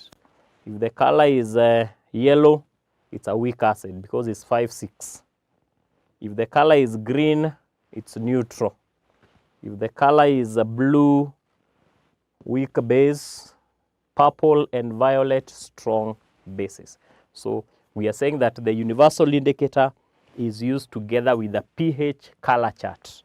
Each indicator has a color chart that shows the pH values. 1 red, 2, 1 and 2 red, 3 and 4 orange as shown there. So these ones indicate the value. So the higher the pH value, the weaker the acidity or the weaker the acid. The higher the pH value, the stronger the base. So you can say that from the above, pH scale, we can conclude that 1, the higher the pH, the weaker the acid. The weaker the acid. Because we can say that strong acids have low values, weak acids have higher values. So the higher the pH value, the weaker the acid, and vice versa. In bases, the higher the pH, the weaker, no, the stronger, sorry. The stronger the base. As we can see, bases, strong bases have higher values.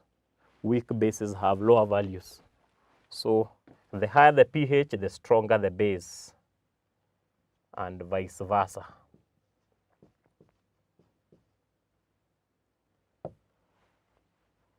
So an easier way of telling whether an acid is strong or weak, as you move closer to 7, the acid becomes weak. As you move closer to 7 on the base side, also the base becomes weak. So as you move towards 14, the bases become strong. As you move towards 0, the acids become strong. So you can also say that in this direction, we have increasing acidity. And on the other side, we have increasing basicity. So we have that. So at that point, we can have an assignment on the universal indicator and the pH scale, as we have explained.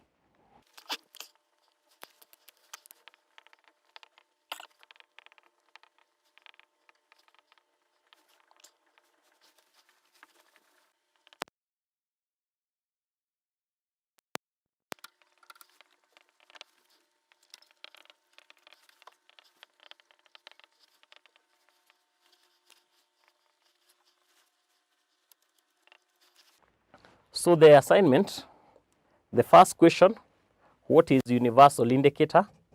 2, how is universal indicator different from other commercial indicators?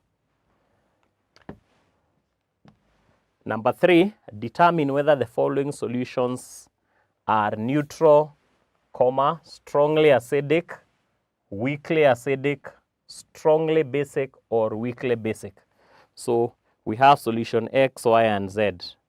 The pH value is given. So you're supposed to say whether it's a strong acid or a weak acid, or a strong base or a weak base, or is neutral for each one of them.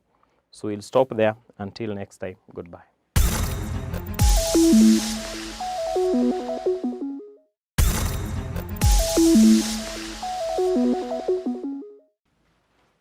Hello everyone, welcome to our today's learning session. When you come to this lesson, learner, make sure you have a pen and an exercise book so that you participate in the process of learning. You are free to write notes, you are free to ask questions. Below this video there is a comment section where you can post your questions. Today, learners, we are going to study the importance of business studies in society.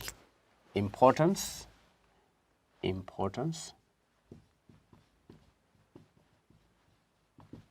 of business studies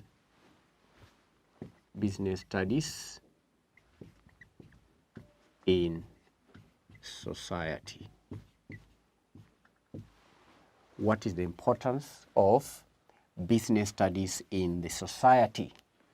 Now, you will recall, candidates, that business, we defined business as any activity that is carried out with a view of making profit. Activities that are carried out with the aim of making profit. And business studies, these are activities carried out with the intention of making profit.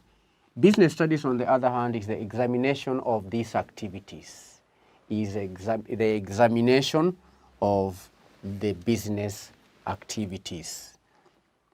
And society, what's the meaning of the word society? A society, a learner, is basically a group of people living in a certain area carrying out activities that cater for their well-being. It's a group of people who live in a certain area, okay? and these people carry out activities that will cater for their well-being. I know, for example, where you live, you don't live alone in an island. You live in an area. If you live in, for example, Nairobi, then that Nairobi, the people, you including your neighbors and the other people and friends around you, you constitute what we call the society.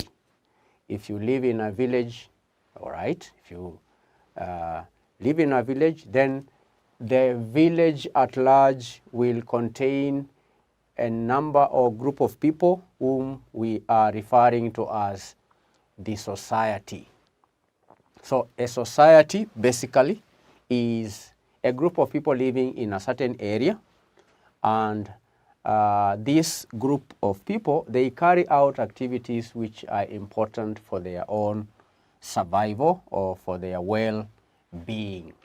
So candidates, we are going to study the importance of business studies in the society. Now, business studies, learner, is important to society in that it enables individual members of the society to acquire knowledge, to acquire skills and attitudes which would in turn be beneficial to the general society. The reason why you are studying business studies, the reason why we are teaching you is because business studies, which is the examination of business activities, and you recall in our last lesson we say that business studies, the topics that we will be covering in business studies are topics from fields like economics, commerce, entrepreneurship, accounting, and so on.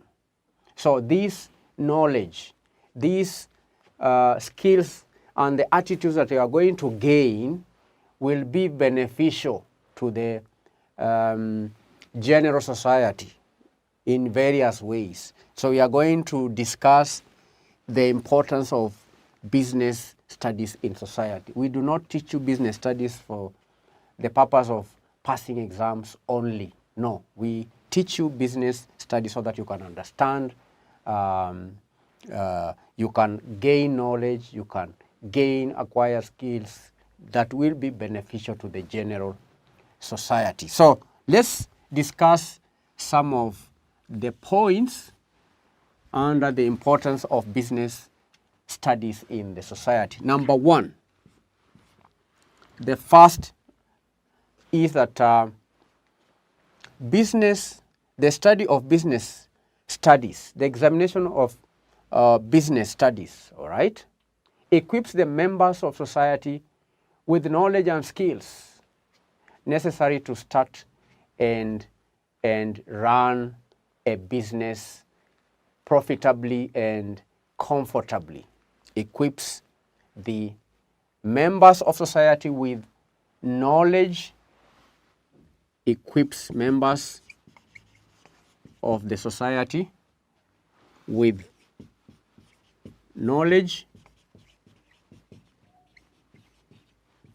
and skills. Knowledge and skills that is relevant, that is critical, that is important, that will enable the learner to start and run a business profitably. Okay, to start and run, to start and operate. Starting a business is not easy. Running a business for a long time is also not easy. So it's important to acquire knowledge and skills. And that is what we are doing. We are impacting you with knowledge, with skills that will enable you to learn how to effectively start and run a business. Then number two, point number two, the study of business assists individuals to acquire self-discipline and positive attitude towards work. Acquire self-discipline. Okay, it helps individuals to acquire self-discipline and acquire a positive attitude towards work. When at the end of the study, this study, you should be able to have self-discipline. You should also develop a positive attitude towards work. All right, you will learn that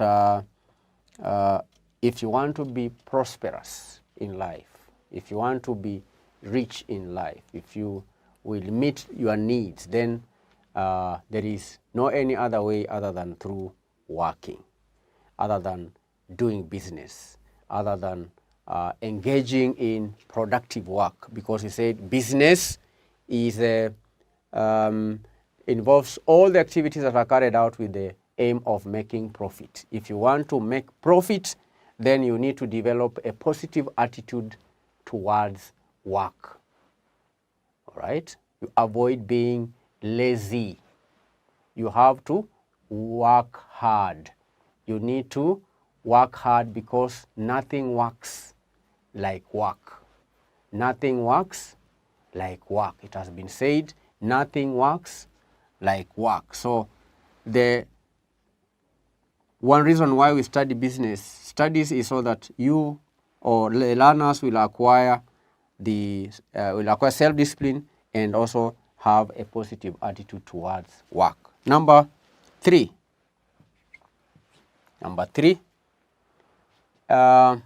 it enables individuals to understand the role of government in business. Understand the role of government in business. The government has a major role to play in business. For example, before you start a business, you will need licensing from the government. The government has to license the business. The government has to give you a permit. The government, through parliament, makes laws which enable the businesses to be carried out without any problem. For example, we have the legislation or laws that help in resolution of disputes.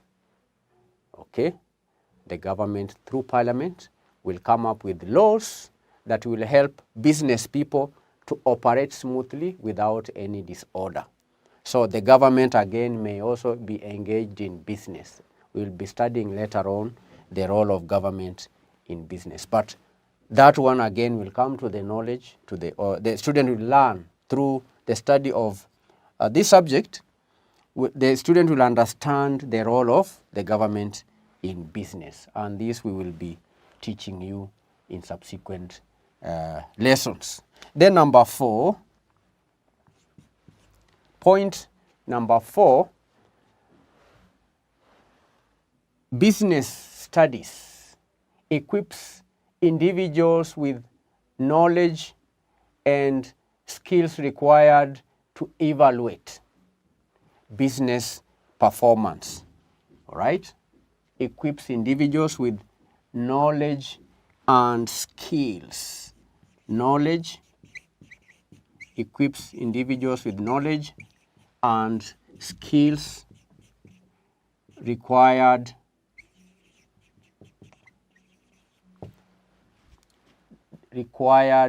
to evaluate business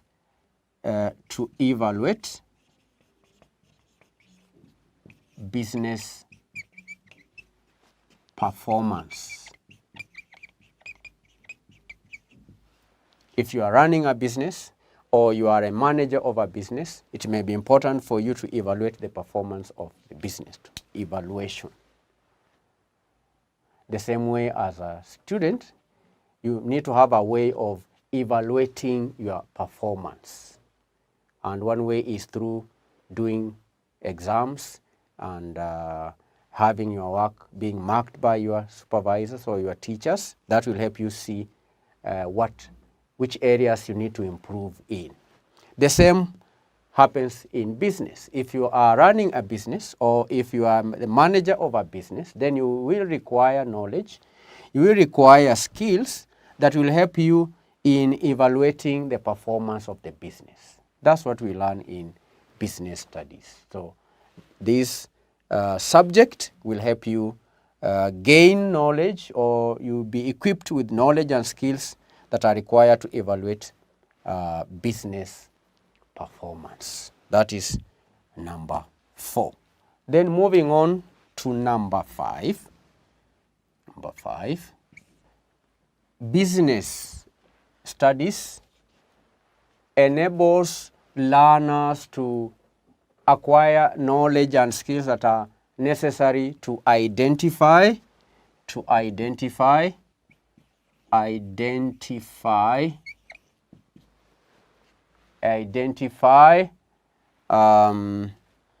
and exploit.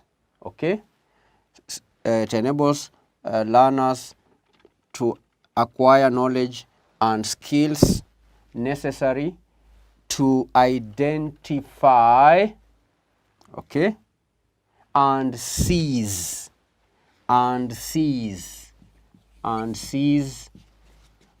business opportunities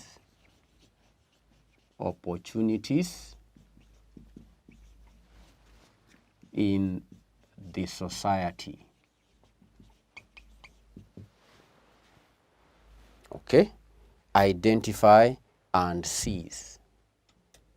Learner, you remember the definition for entrepreneurship. We say that an entrepreneurship is the process of identifying business opportunities in the environment and putting together resources that are required to exploit the business opportunity. So there are two things when you are defining entrepreneurship: is identifying, being able to identify opportunities in the environment, then gathering the necessary resources to exploit the opportunity. So the study of business, okay, business studies will help you as a learner to identify, how to identify opportunities in the environment, and how to seize, how to take advantage, how to gather resources so that you can exploit the opportunity.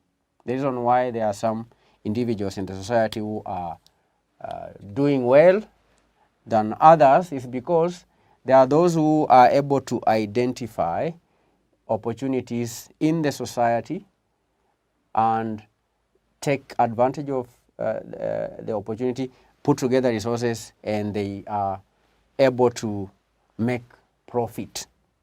So this subject will enable you to do that, to how to identify opportunities in the environment and how to seize business opportunities in the society. That is the one reason why we study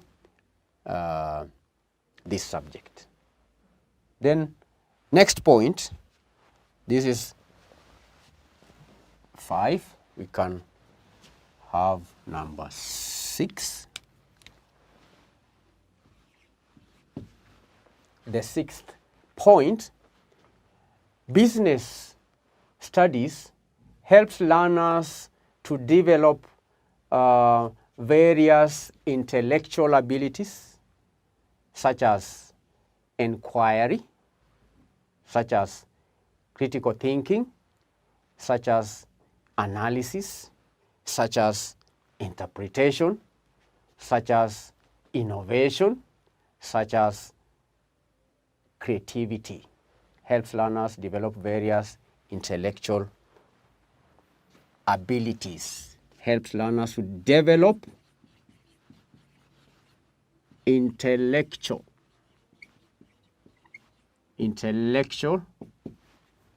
abilities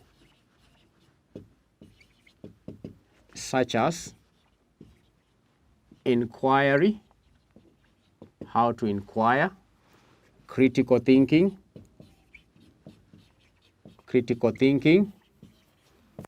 I've mentioned analysis, I also said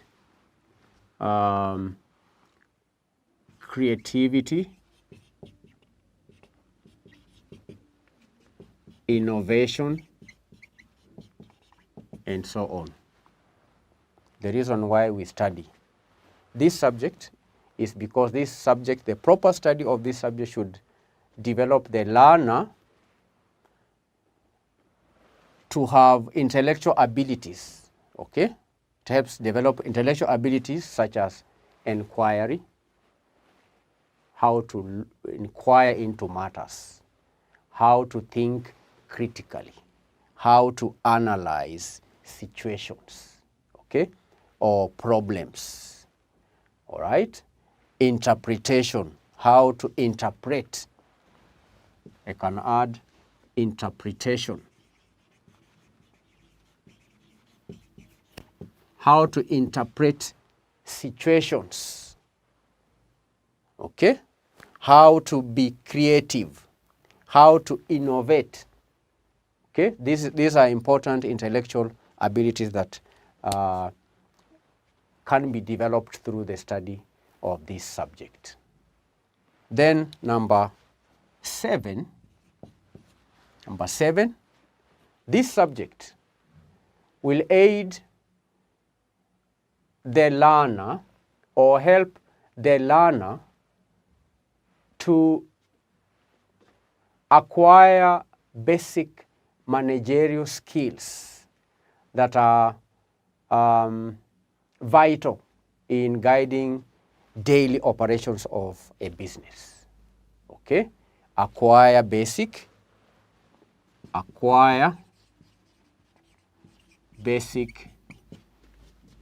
managerial, acquire basic managerial skills, okay? Managerial skills.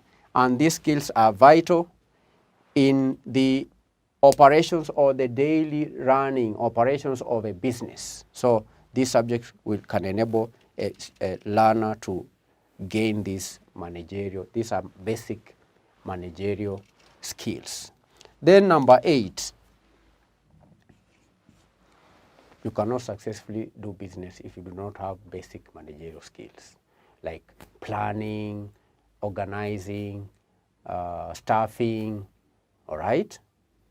Coordination, need to learn how to coordinate tasks, how to plan tasks, right? How to control the business, how to control expenses and all that. Those are basic managerial skills: planning, controlling, organizing, decision making, staffing, and so on. So this is what you may learn in this subject. Then number 8, this subject will help the learner to acquire interpersonal skills. Acquire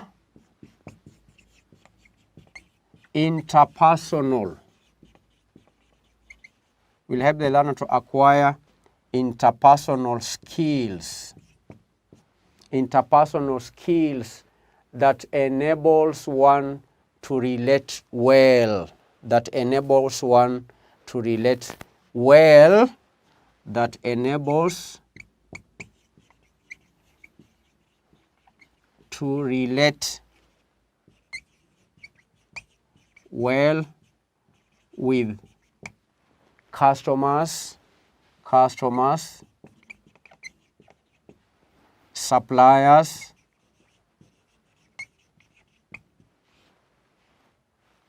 government agents, and so on. If you are running a business, if you are running a business as the owner or as a manager of a business, then you will come into contact with other people. They are these stakeholders. These are stakeholders. They are people whom you must relate with. For the business to be successful, you need customers. you need suppliers, you need to talk to government agents. So this subject enables learners to acquire interpersonal skills, how to talk to people, how to relate with people, how to treat people. Those are skills, all right? Those are social skills. You will require social skills. You need to know how to address people. You require to have things like empathy. You need to learn how to, you need to have proper language, how you talk to people. You need to have courtesy, okay? Social skills, interpersonal skills. These skills are learned. Some of these skills are not inborn. You need to learn how to relate with other people, because these are people who will give you business. And I know you must have gone to certain businesses where the attendance or the customer care is not very good. You also may have gone to some businesses where the customer care is very good. You would want to go back. Okay, so learning how to relate with people is very important for any success of a business. So these are skills that we teach in business. Okay, this subject will help you to get this or develop these skills. So candidates, these are 8 points. There are more points. These are not all. There are many reasons why we study this subject. In our today's lesson, we have discussed 8 ways in which business studies, the study of the business environment or the business activities may be important. Okay, we've in this lesson discussed 8 points in support of the importance of business studies in the society. These are just 8. I've said there are many other ways, and it's on that basis that I'll give you an assignment. This is your today's assignment.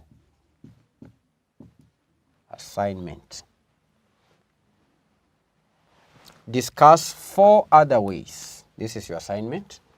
Discuss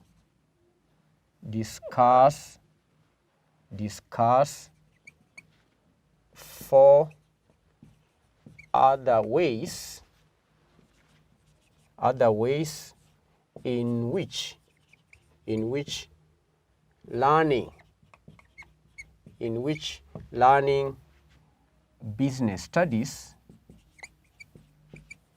learning business studies would assist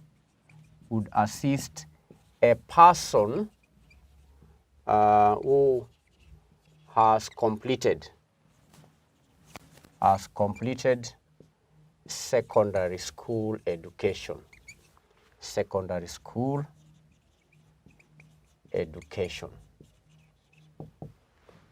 This is your assignment.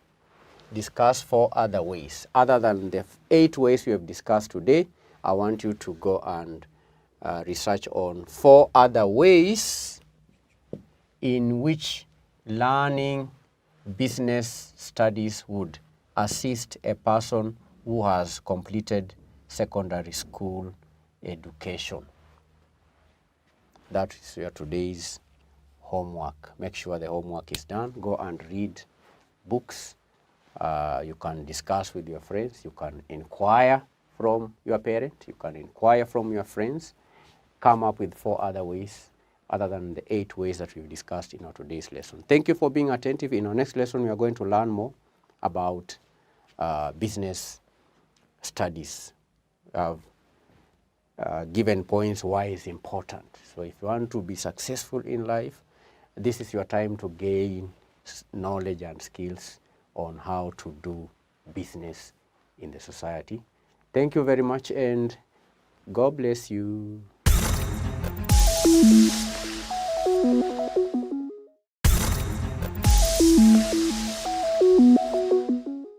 Hello learners, welcome to Manifested Publishers. e-learning portal.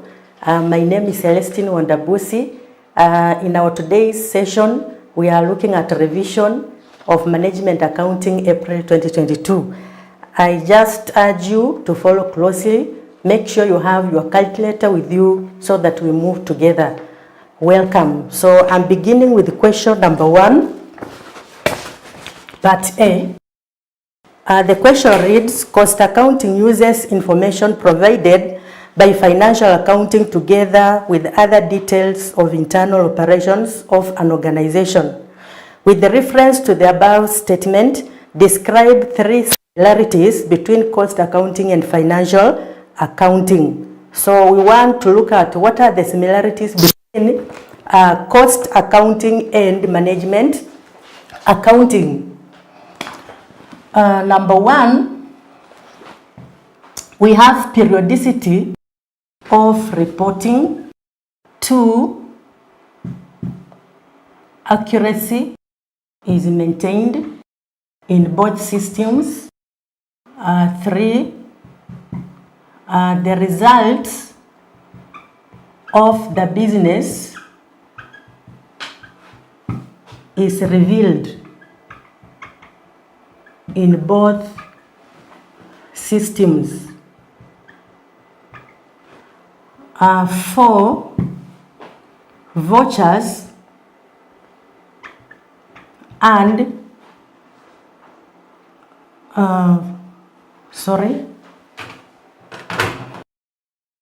we have vouchers and invoices forms the basis for recording of transactions, for recording business transactions. Number 5, we have fundamental principles of double entry is maintained in both systems. So these are some of the similarities between cost accounting and financial accounting. We have periodicity of reporting.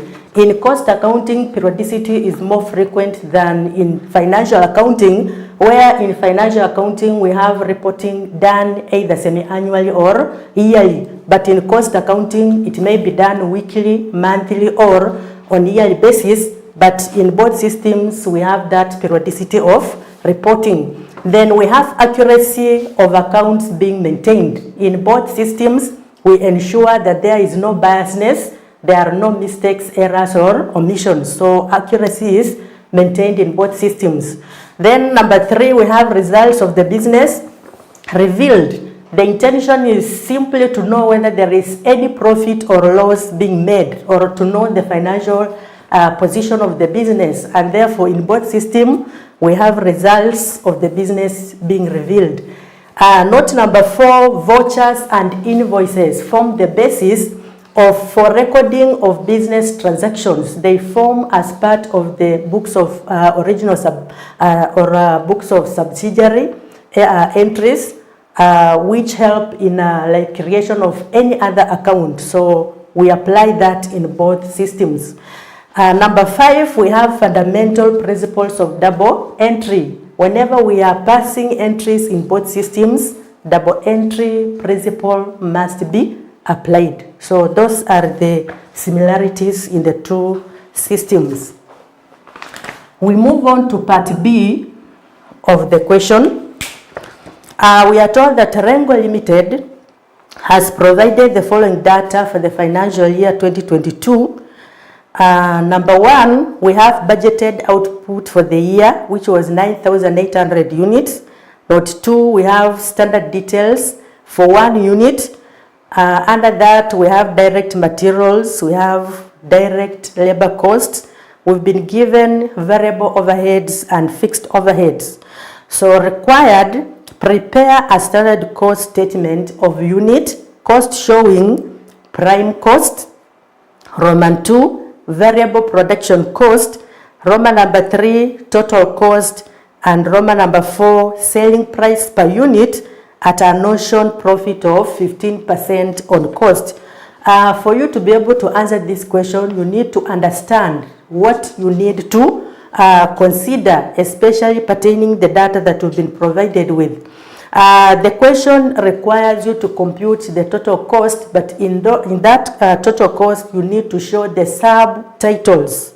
Prime cost, show the variable production cost, the total cost, and the latter show the selling price. So the best way of answering this question is simply preparing what we refer to as the cost sheet, which will enable you to show all the costs incurred, get the total cost, and then show the selling price.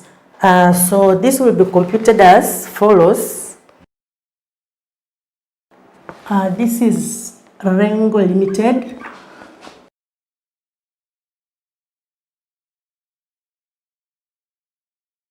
Note number 2, we are told that standard details for 1 unit direct materials is 4 square meters at 530. So to know the amount for that particular, for the raw materials, we are simply taking that quantity and then you multiply by the price. So we'll have 40 meters times the price, which is 250, which gives us 10,000. Then we have direct labor.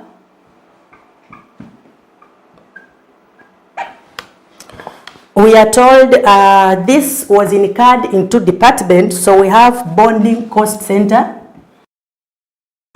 The quantity is 48 hours. You multiply by the price per hour, which is 250. Sorry, this should be 530, not 250, 530. So we calculate this.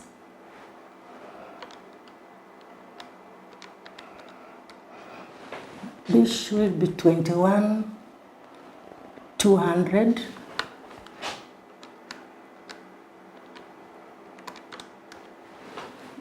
This is 12,000. Still under direct labor, we also had another department which is finishing. Finishing cost center.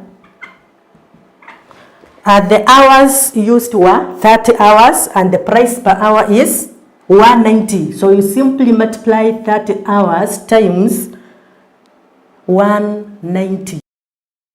Which will give us 5,700. So add this.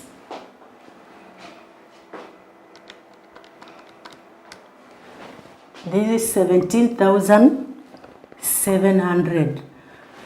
In our part 1, we were required to show the prime cost. You now show the prime cost. Prime cost is simply the total of direct materials, direct labor, and direct expenses. So since we do not have direct expenses, the total prime cost will simply be direct materials plus direct labor. So this will amount to 38,900. So you've already answered part 1. In Roman number 2, you are told to calculate the variable production cost. So we now calculate variable production cost. When we look at note number 3, we are told that budgeted costs and hours per annum. Variable overhead, you've been given hours, and then we have shillings. So we have bonding cost center. Hours were 500,000, and the amount is 3,750,000. So we have not been given the cost per unit. For you to calculate the cost per unit, we do what we refer to as calculation of an absorption rate, which is simply based on the cost that is given divided by the number of hours that have been given, and that will give you the cost per unit. And therefore, in the bonding cost center, To calculate the cost per unit, you are simply taking 3,750,000. Then you divide that by 500 hours. You divide that by 500,000 hours. And then we were told that it is related to direct labor. So the direct labor hours that were incurred in the bonding cost center were 48 hours. So once you get the cost per unit, you now multiply by the number of hours that were incurred in that particular department. And this will give us the cost per unit for that center. So when you calculate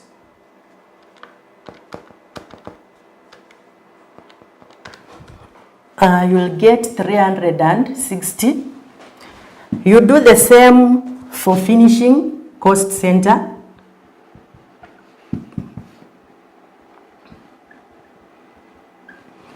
For cost finishing, we have 1,500,000 shillings. We are dividing by 300 hours to get the cost per unit. Then you multiply by the number of hours that were incurred in the finishing department, which was 30 hours.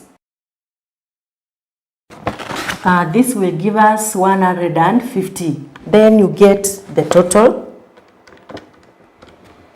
And this is 510. And that's part 2 or Roman 2 of that question, variable production cost. Then we move on to Roman 3. We are to compute the total cost. Still on that note number 3, we were given fixed overheads. So we are to calculate the fixed overheads. And under the fixed overheads, we've been given the amount for production. And remember, in note number 1, we were told that budgeted output for the year was 9,800 units. So to get the cost per unit, you are to take the production amount of 39,200,000. Divide this by the number of units that were produced, which is 9,800 units. Then multiply that. Sorry, we don't need to multiply, and get the cost per unit. So calculate that. This will give us 4,000 shillings. We also have selling and distribution, fixed overheads, and the amount is 19,600,000. Divide this by the number of units that were produced, which is 9,800 units. Then divide that. So this will give us 2,000. And then lastly, we have administration.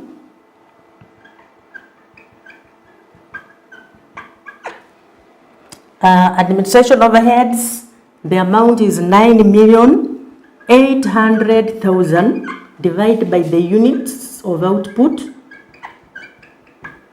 to get the cost per unit.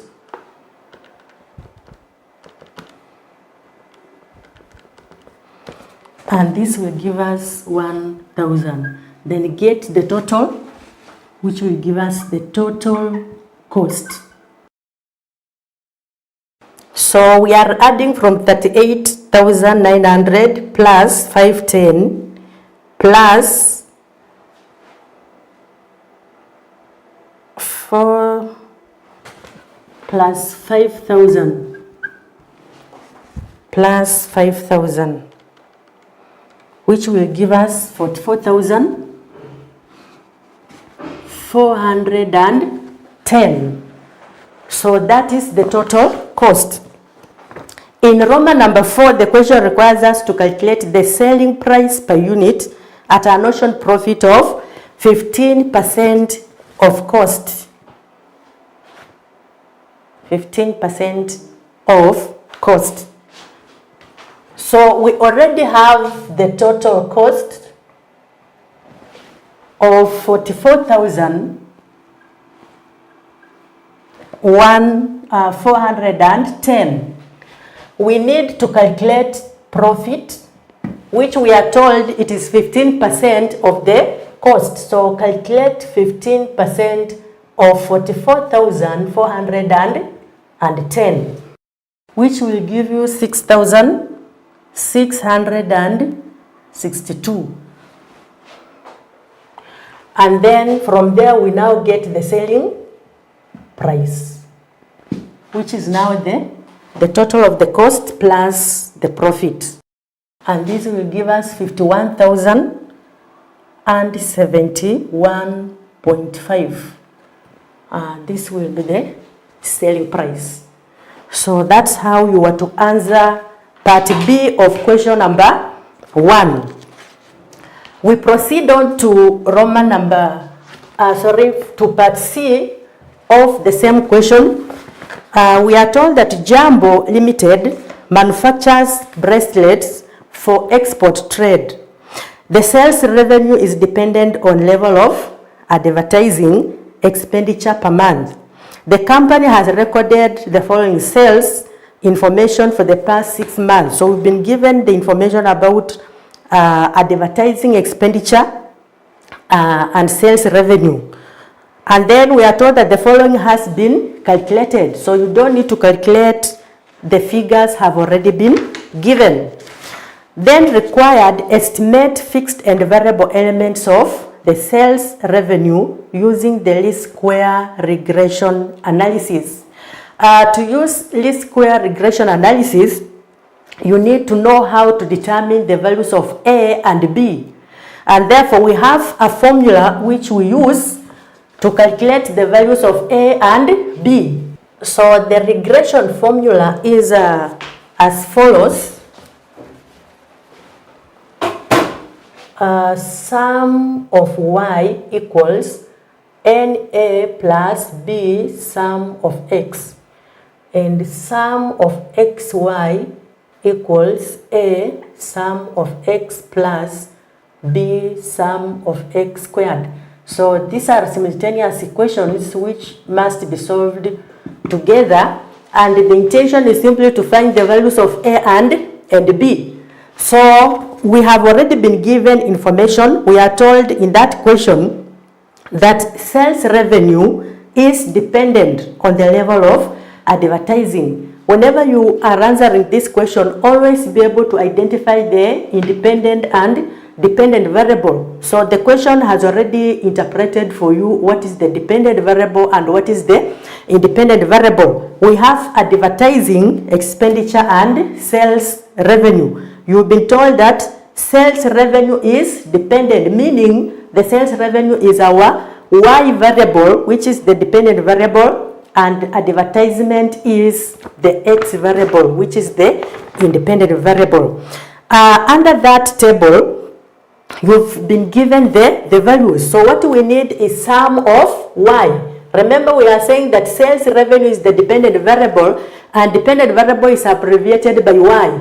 So sum of sales revenue is given as 192,000. So just reduce the zeros based on the table that we've been given above. So we'll have 192 shillings equal to, N is referring to the number of observations or items that we have, which are already listed, and there are 6. So we have 6A plus sum of x. What is the sum of x? X is referring to independent variable, which is advertisement. You are given sum of advertising expenditure, which is 13.5. 13.5b. So this will become our first equation. Then we move on to equation number 2. We have xy, which is referring to advertising expenditure times the sales revenue, which again we've already been given. So this is 147,000.25 equals sum of X, that is sum of advertisement, is 13.5A plus sum of X squared, that is advertisement expenditure squared, which is 32.125B, and this will become our second equation. So from there we solve the equation simultaneously. We want to eliminate A. So to eliminate A, we must make values at A equal. To make equal, simply cross multiply. We have line 1 being multiplied by 13.5, multiply line 2 by 6. And remember that 6 and 13.5 is affecting all other values. So you multiply 192 times 13.5, which will give us 2,592. These are shillings, equals 6 multiplied by 13.5. This is 81A plus 13.5 squared. This is 182.25B. Do the same for the second line. We are multiplying all the figures by 6. So 147.25 times 6. This is 883.5, which will equal to 13.5 times 6 will give us 81A plus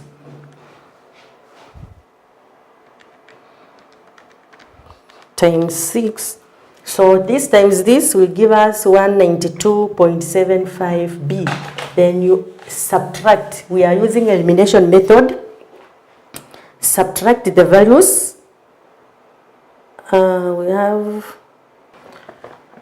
So we are using elimination method.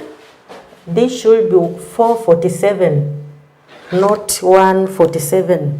So 447.25 multiplied by 6 gives us 2,684.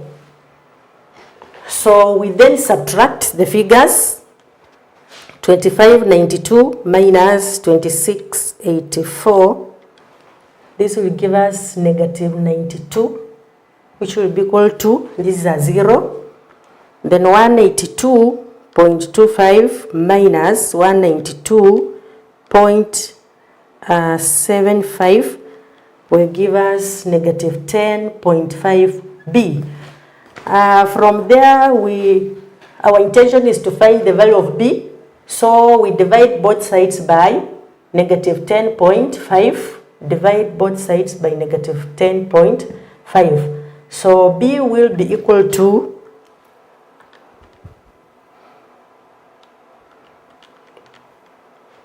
it will be equal to 8.76. 8.76. So once we find the value of B, we now use that to calculate the value of A. So regression analysis equation is in the form of y equals A plus BX. And so for us to find this A, we are to use the first equation because it has smaller figures. So we'll have 192 equals 6A plus 13.5. We already have the value of B. Replace that with 8.76. Then you solve it. So we have 192 minus 118.25 equals 6A. So 73.74 equals 6A. Then we divide both sides by 6. Therefore, A will be equal to 12.29. And that is the value of A. So the question simply required us to find the value of fixed and variable elements of the sales revenue. So what are the fixed? In this equation, y equals a plus bx. A is referring to the constant, which is the fixed cost, and b is the variable cost. So we've already calculated the value of A and the value of B. So B is the variable cost and A is the B is the variable cost per unit and A is the fixed cost. And that is what was required in that question. Thank you and bye-bye.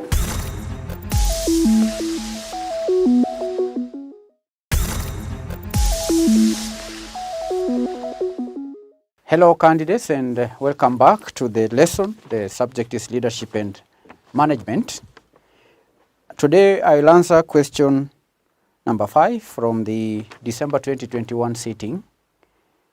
Question 5A reads, with reference to enterprise management, define the following terms. Roman 1, innovation, 1 mark. Roman 2, invention, 1 mark. Roman 3, creativity, 1 mark. Leadership and management, December 2021, question 5A. Roman 1, define the term innovation. Define the term innovation. To innovate, what does that mean? Innovation is the process of making changes to something that already exists. Making changes to something that already exists or something that is already established by introducing something new or established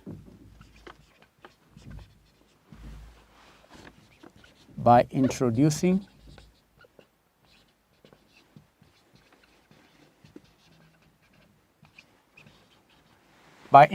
something new in order to add value to customers, to the organization, and so on and so forth. So making changes to something established by introducing something new that adds value to customers and so on. So innovation, in other words, is a process of making changes, whether the changes are large or small. The changes may be radical, the changes may be incremental, and these changes may be made to products. The changes can be made to the processes of the organization. The changes can be made to the services that results in introduction of something new for the organization that adds value to customers and contributes to the knowledge store of the organization. Introducing something new that adds value.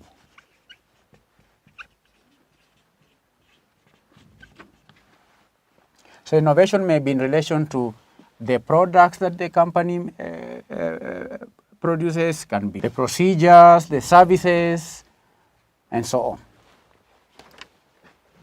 2,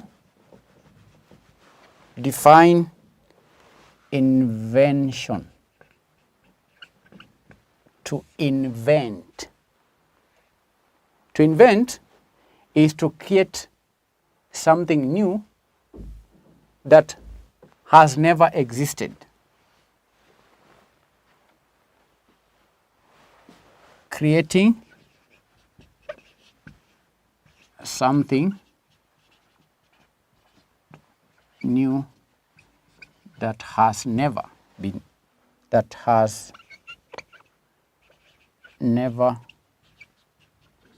existed.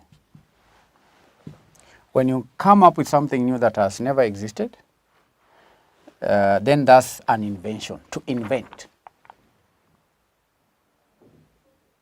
Getting something new,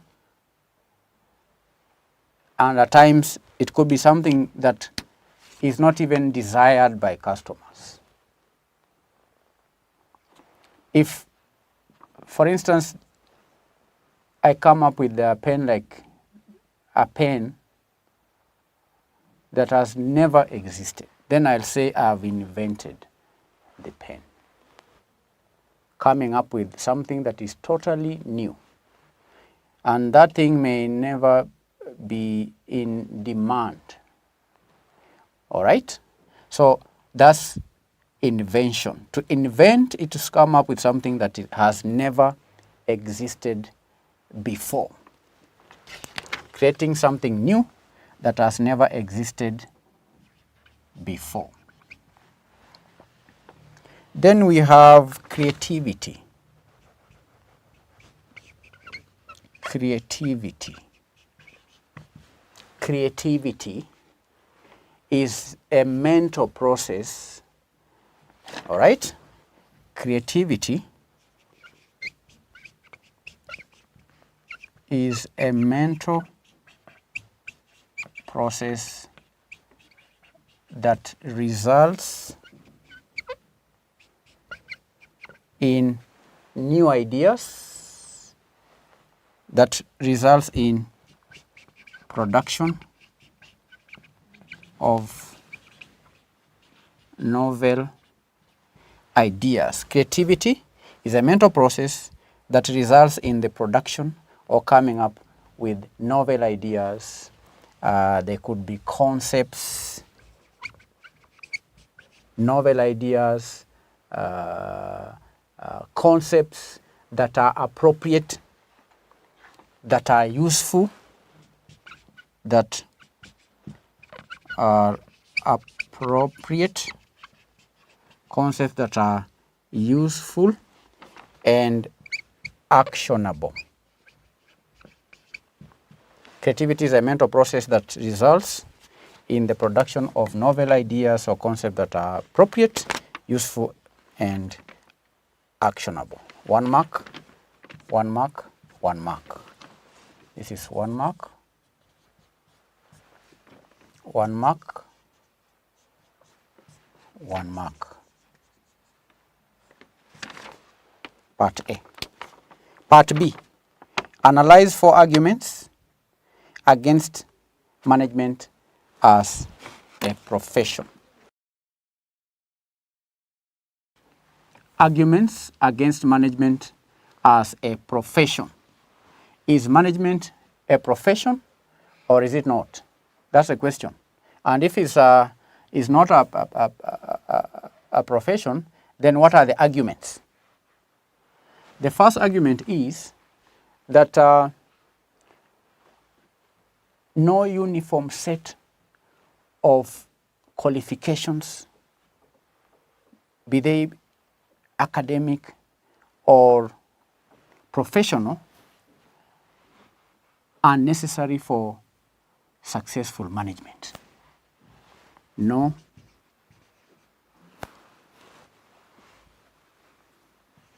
set of academic or professional qualifications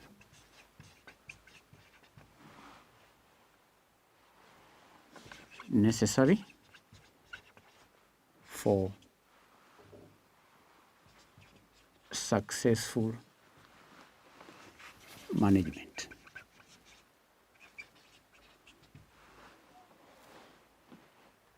For one to practice as a manager, one does not require specific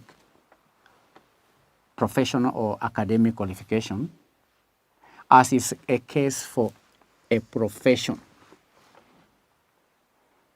For you to be called a professional, then you ought to have gone through certain academic and professional training. Such training is not required when it comes to management of organizations, because management is basically an art. It can also be seen as a practice, all right? If it's a practice or an art, then minimal academic qualifications are required. That's one argument. The second argument, managers do not have unique or uniform group of clients. Unlike other professions, like doctors and so on, managers do not have a uniform group of clients. Managers are trustees of shareholders and all other groups having a stake in a company. And therefore, it is not practical to define precisely the obligations of managers. They are just trustees. They don't perform specific duties or uniform services like other clients, like say lawyers, who are professionals. So managers do not have uniform group of clients. They are just trustees of shareholders and trustees of other groups of people who have a stake in a company. Another argument is that, as we all know, professionals are bound to adhere to a certain code of conduct.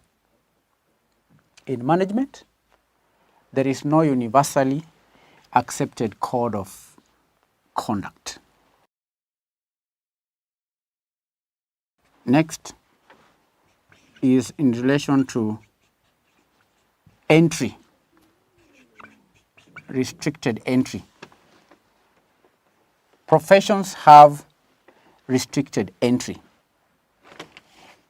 For one to join a profession, then there is entry requirements. The entry to a profession is restricted through academic qualifications, professional qualifications, could be years of experience, and so on. Whereas there is no legal restriction on appointment of a manager. Anyone can become a manager irrespective of their educational or professional background. So in arguing the case against management as a profession, candidates, you can answer this question by first of all looking at the what is a profession, what are the characteristics of a profession. So you measure or argue the case against management as a profession by comparing the features or characteristics of a profession vis-a-vis what happens in management. So one case is based on academic or professional qualifications or training. The second one is based on the kind of group that both serve. There is a case in relation to the code, then entry. So these are 4 arguments, 4 marks. 4 arguments, 4 marks. 4 arguments, 4 marks. Part C, discuss 4 approaches to ethical decision making.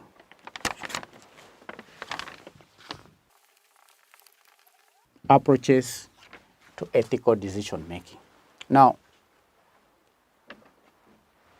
what is an ethical decision?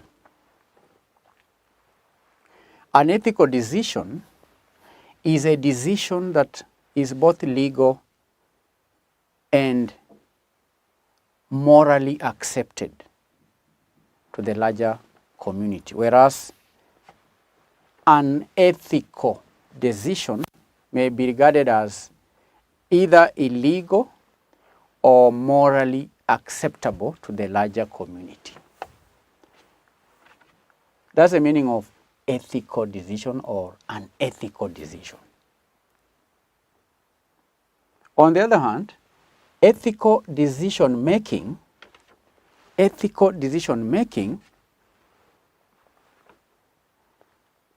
can be described as the process of generating and implementing decisions that are ethical.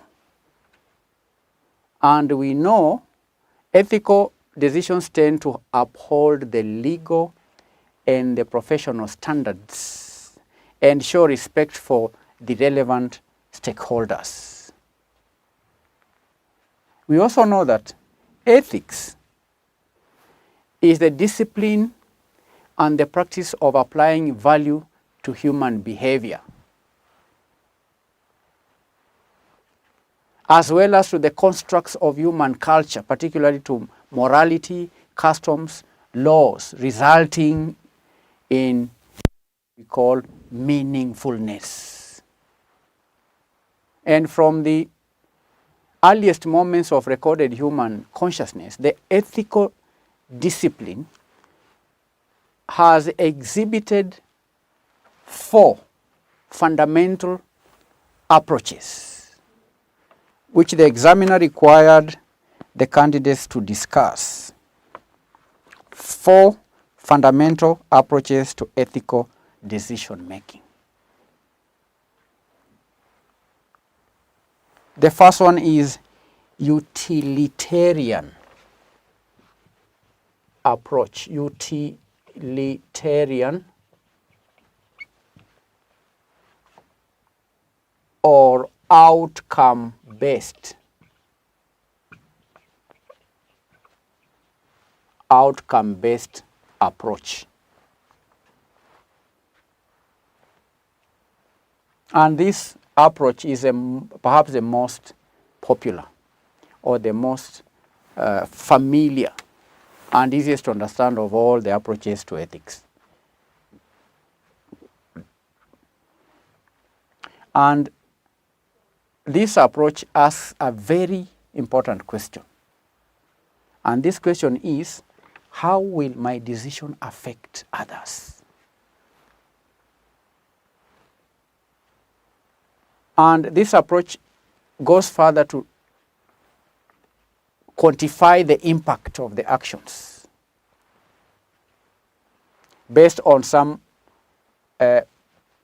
least common denominator, like say happiness, pleasure, wealth, and so on.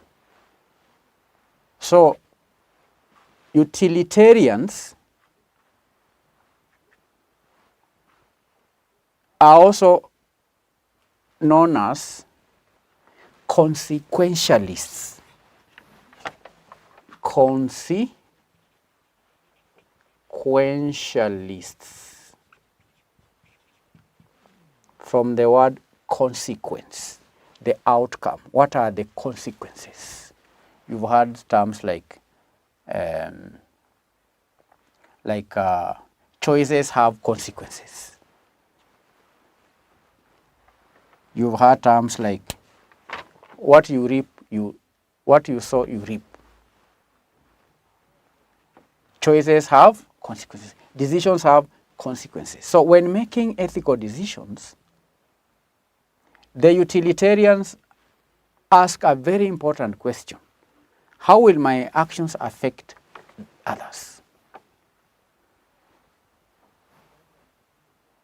And that's why these utilitarians are also known as consequentialists, because they look to the consequences of their actions to determine whether any particular act is wrong or right.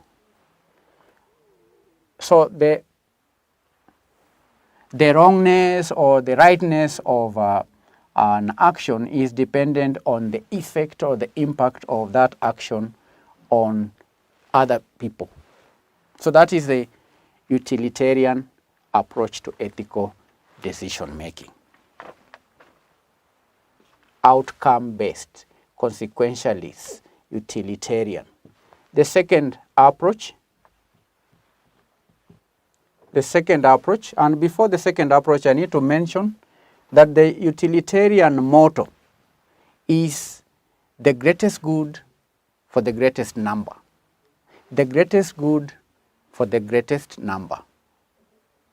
But we also know that defining good is not easy, not an easy task, because what some people think as good, others may think of it as being worthless or bad. For when, say, a businessman does a cost-benefit analysis, such a businessman is engaging in utilitarian ethics. And the least common denominator in such a case is money. All right? Money. Because the most familiar use of outcome-based reasoning is legislative committees in, say, representative democracies.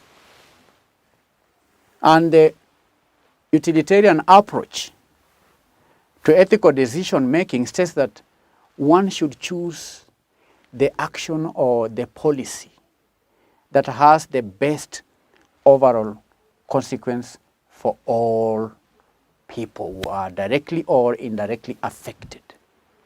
So the goal is to find the single greatest good by balancing the interests of all the affected parties.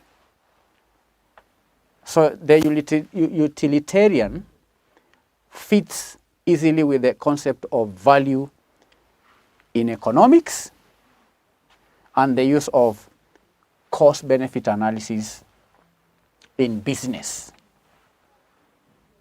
Utilitarian approach. The greatest good for the greatest number. The number there is the number of people.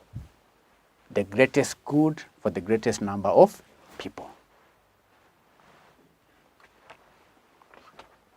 Another approach is the deontological approach. Deontological approach, or what we call deontological ethics. Now, this approach is based on duty. This is a duty-based approach.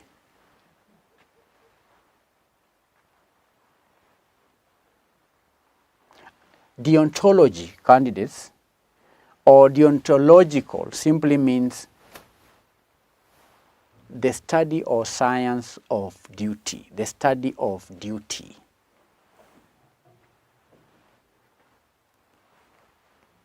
And one important or one prominent proponent of deontological ethics is Immanuel Kant.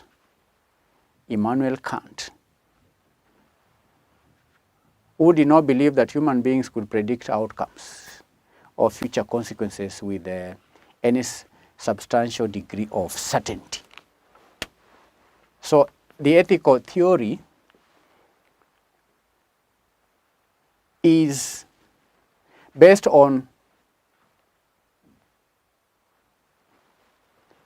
guesswork about future consequences. So candidates, Immanuel Kant did not believe that humans could predict outcomes with certainty, as is case for the utilitarian approach that is based on consequences. Before you make a decision, you find out, or you try to understand what could be the consequences, and based on the future outcomes, you make a decision, because that will help you know whether that decision is good or bad, whether it's ethical or unethical. But Immanuel Kant, who is a proponent of duty-based ethics, did not believe that it was possible for humans to predict future outcomes with certainty.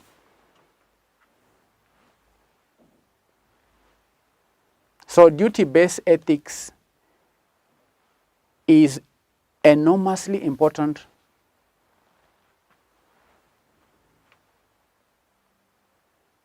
for mostly two kinds of people or groups: the business people, the politicians, and so on. This approach is also key to understanding better our responsibilities as members of teams.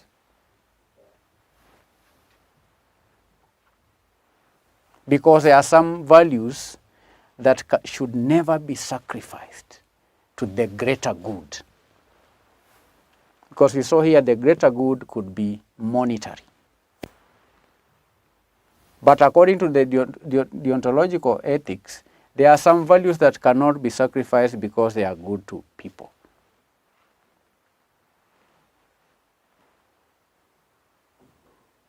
And Kant was of the view that people should act as to treat humanity, whether in their own person or in the person of any other.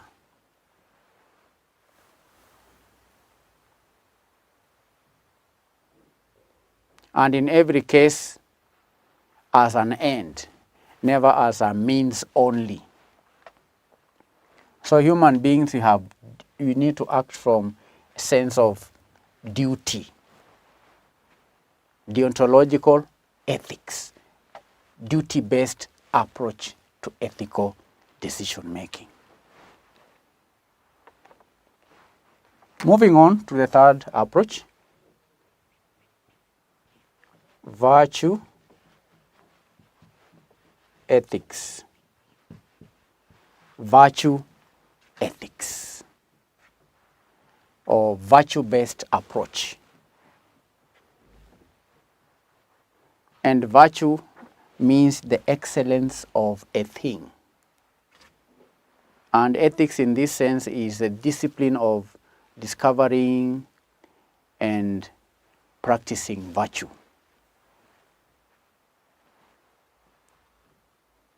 And we can begin doing that by asking ourselves, what do people desire? There are people who desire wealth, people desire honor, they desire physical security, people desire psychological security.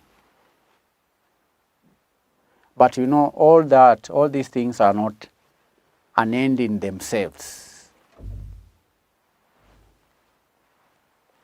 They are means to ends. The ultimate end for a person, this approach teaches, is the person. The person must be an end.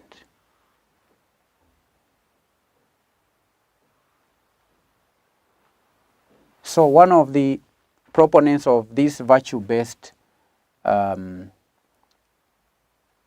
approach or ethics, virtue ethics, is Aristotle. Aristotle thought that one virtue by using his unique gift of human reasoning. That is through rational contemplation. And the ultimate goal of developing characteristics of virtue can lead to true happiness and a full flourishing of self. So virtue-based ethics, or the virtue ethics approach to decision making, focuses on how you should behave and think about relationships if you are concerned with your daily life in a community. It does not define a formula for ethical decision making, but suggests that when faced with a complex ethical dilemma, people do either what they are most comfortable doing, or they think a person they admire would do. Thus you hear some Christians say, what would Jesus do in this situation? What would Jesus do?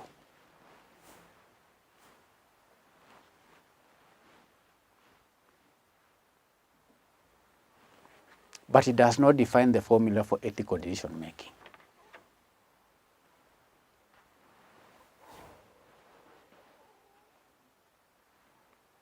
Virtue, ethics.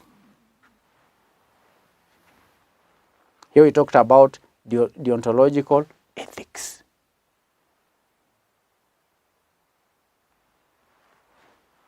Then utilitarian or outcome-based approach.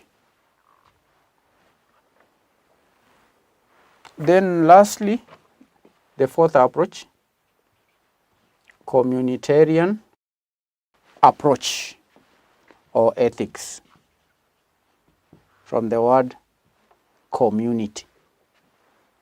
This is community-based. These first three approaches, the utilitarian approach, the deontological approach, and the value ethics,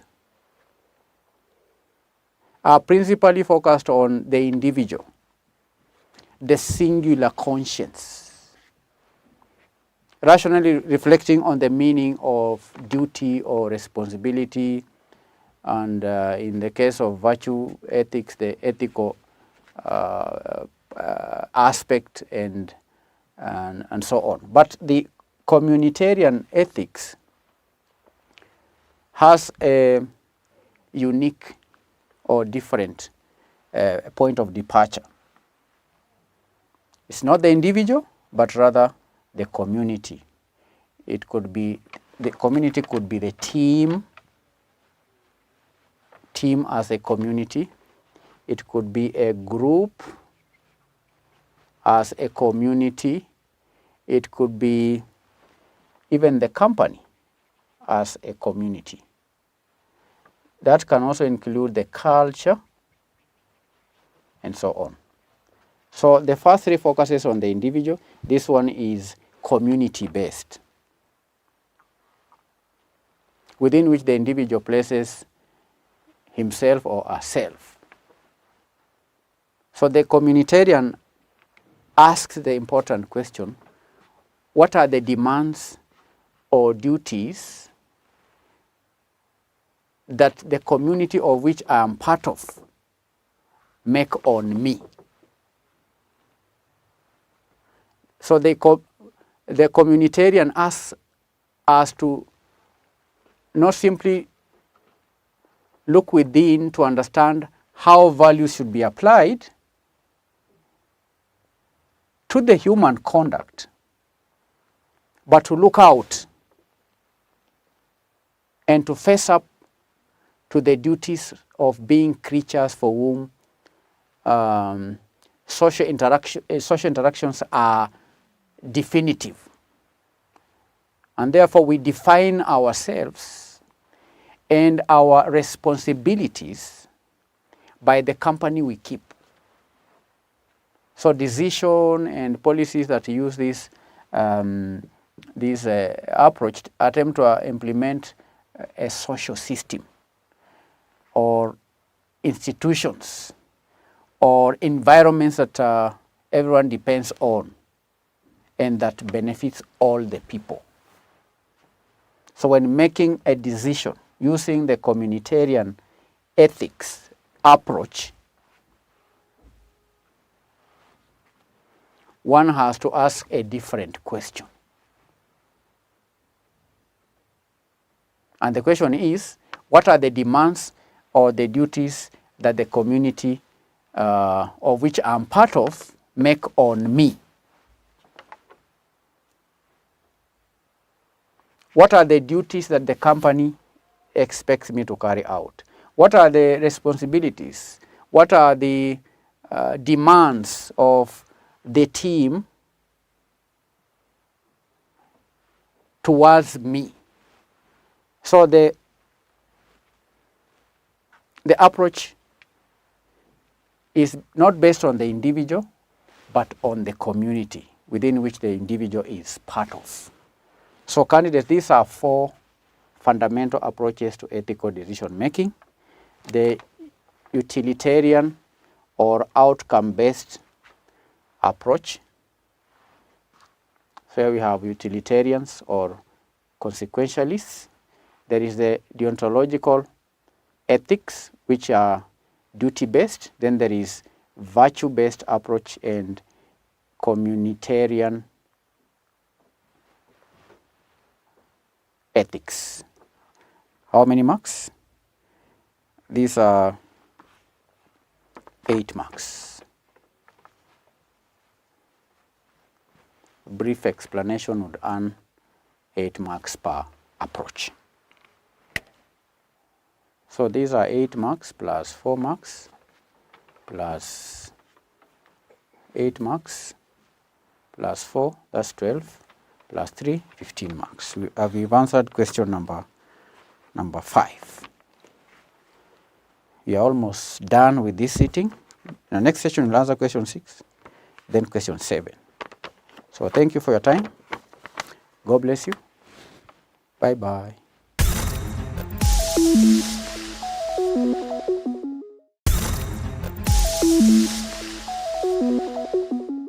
Welcome back to the lesson. Today we will answer question number 5, which reads, which of the following is included in a data cleaning report?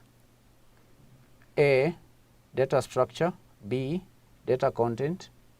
C, data cleaning activities. And lastly, D, data models. Which of the following is included in a data cleaning report? Now, candidates, a data cleaning report typically documents the steps taken to clean and pre-process data, including identifying and handling missing or erroneous data, dealing with outliers, and transforming variables to clean data. Okay, so the report, as far as data cleaning is concerned, will document the steps that are undertaken to clean the data,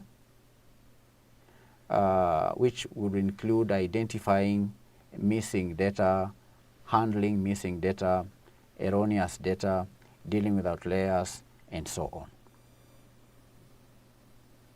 And it may include, the report may include information about the structure of the data, may include information in relation to the content of the data, but the primary focus is on the data cleaning activities. Data cleaning activities is the answer. A data cleaning report, I'm saying, may involve aspects on A, data structure, B, the content of data, but the main focus of a data cleaning report is activities involved in cleaning the data. So the answer is C. A is not the answer. B is not the answer, I've explained. D is also not the answer, because data models may be included in a separate report that documents the analysis and the modeling process. So data models will be included in different or documented in different reports. The answer to pilot paper business data analytics question number 5 is C, data cleaning activities.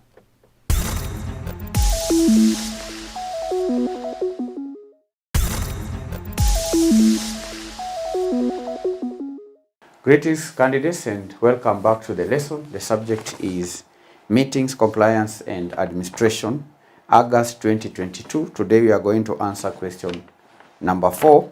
Part A reads, appraise 5 roles of stockbrokers in securities markets, 5 marks.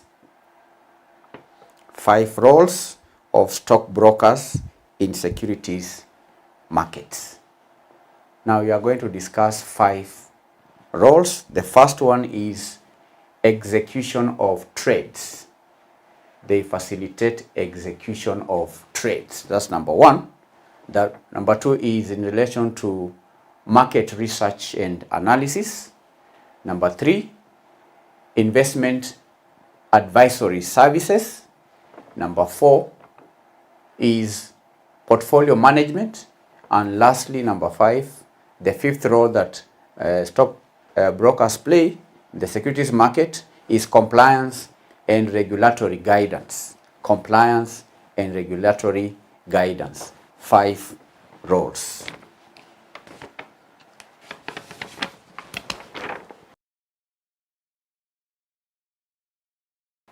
Roles of stockbrokers in securities markets.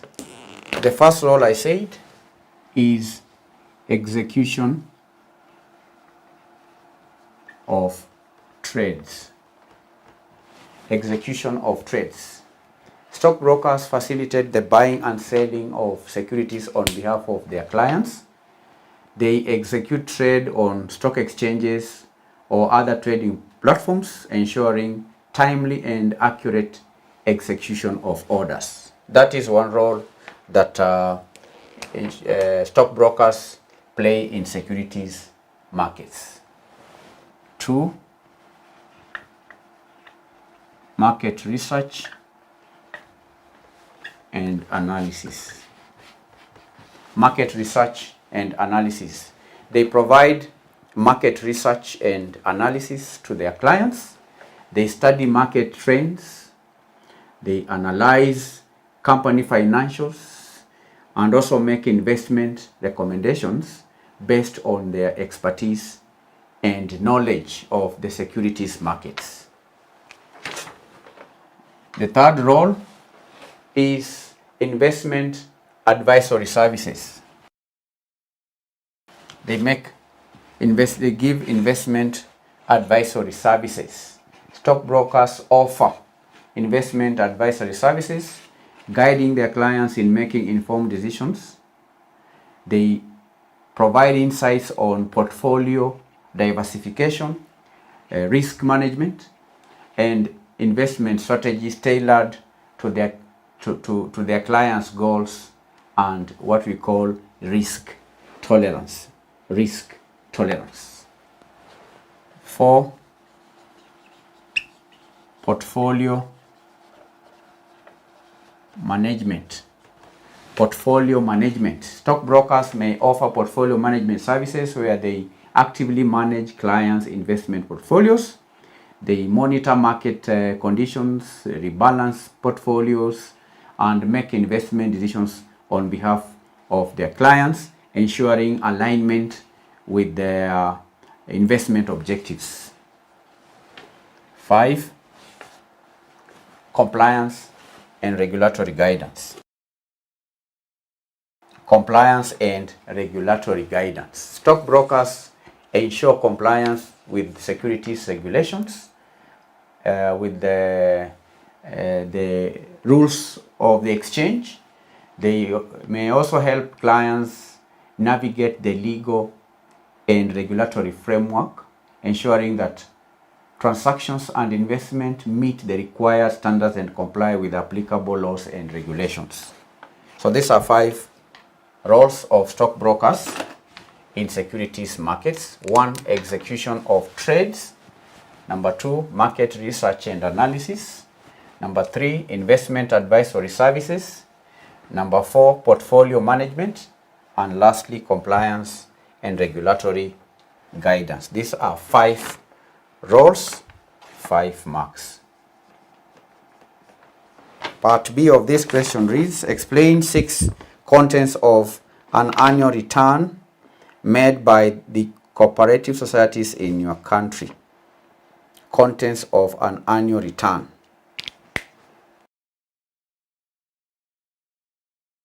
Contents of an annual return made by cooperative societies. 1 is financial statements. Financial statements. Number 2 is the membership details. Number 3, summary of activities. Number 4, compliance with cooperative laws. Then we have what we call governance structure. We can even add the auditor's reports. The auditor's report may also be part of the annual return made by cooperative societies. Number 1, financial statements.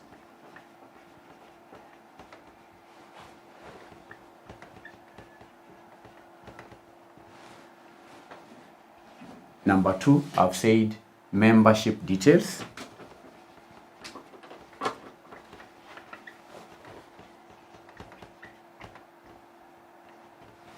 Financial statements, membership details. We have summary of activities, could also be part of this report, this return, summary.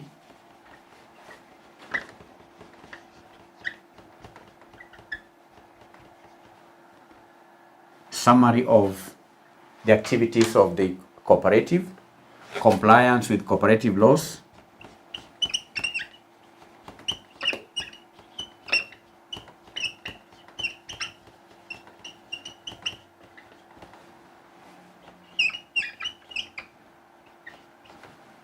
compliance with cooperative laws. The governance structure may be part of the return. Governance structure and auditors report or reports. Financial statements, you all know financial statements. The annual return includes financial statements of the cooperative society, including the balance sheet, the income statement, the cash flows, and so on. Such statements provide an overview of the society's financial performance and financial position. Number 2, membership details. The annual return includes information about the society's membership, including the number of members, their names, their addresses, shareholding, and also contributions. The annual return may also have a summary of activities, summary of the society's activities during the reporting period, and it may include details of the projects undertaken, the initiatives implemented, and achievements during that financial year. Compliance with cooperative societies. The annual return may also have details on the compliance with the society's compliance with cooperative rules. The return confirms the cooperative society's compliance with cooperative rules and regulations, and it demonstrates adherence to legal requirements, including filing of reports, maintenance of records, and also fulfillment of statutory obligations. compliance with cooperative laws, because cooperative societies operate within a certain legal environment where they are required to comply with the rules in relation to cooperative societies. Then the annual return may also have a governance structure. The return includes information about the governance structure of the cooperative society, and that may include details of board of directors, management team, and any changes in leadership or composition of the society's governing body. Then lastly, we have the auditor's report. The return may include an auditor's report providing an independent assessment of the cooperative society's financial statements and the overall financial health. And the auditor's reports candidates adds credibility to the financial information presented in the annual return. So these are 6 contents. Candidates were to give 5, were to give 6. These are 6 contents: financial statements, membership details, summary of activities, compliance with cooperative societies, governance structure, and auditor's report. 6. These are 6 contents, but I see the examiner awarded 5 marks. The examiner awarded 5 marks for the 6 contents. Number 5C, assess 5 benefits of having a compliance strategy to an organization.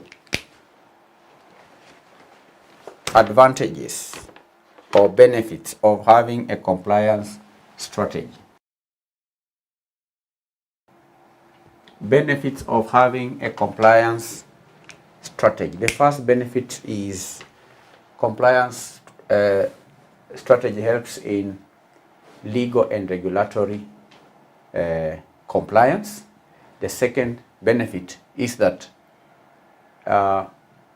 is in relation to risk mitigation. Number 3, a compliance strategy enhances reputation of the organization. Number 4, it improves operational efficiency. Number 5 is in relation to ethical standards and corporate culture. Ethical standards and corporate culture. Those are 5 benefits. 5 benefits. Benefits of having a compliance strategy. Legal and regulatory compliance is the first one. Legal and regulatory compliance. A compliance strategy helps organizations stay in line with applicable laws, regulations, and industry standards. It also ensures that the organization's operations, policies, and practices comply with legal requirements, reducing the risk of penalties, fines, and legal consequences. So a compliance strategy helps the company to comply with legal and regulatory requirements. Risk mitigation.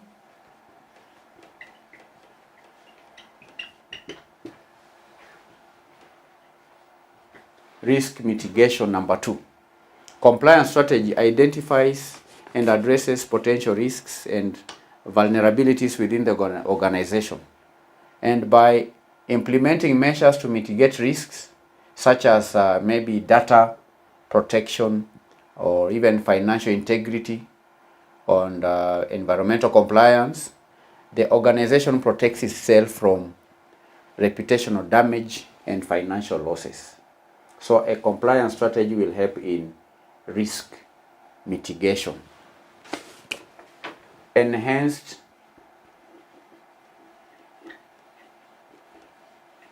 reputation. Enhanced reputation. A robust compliance strategy enhances the organization's reputation and instills trust among stakeholders. It demonstrates the organization's commitment to ethical conduct, transparency, accountability, which can attract investors. It can attract this reputation can attract customers and even business partners. So having a compliance strategy can enhance the reputation of an organization. It may lead to improved operational efficiency.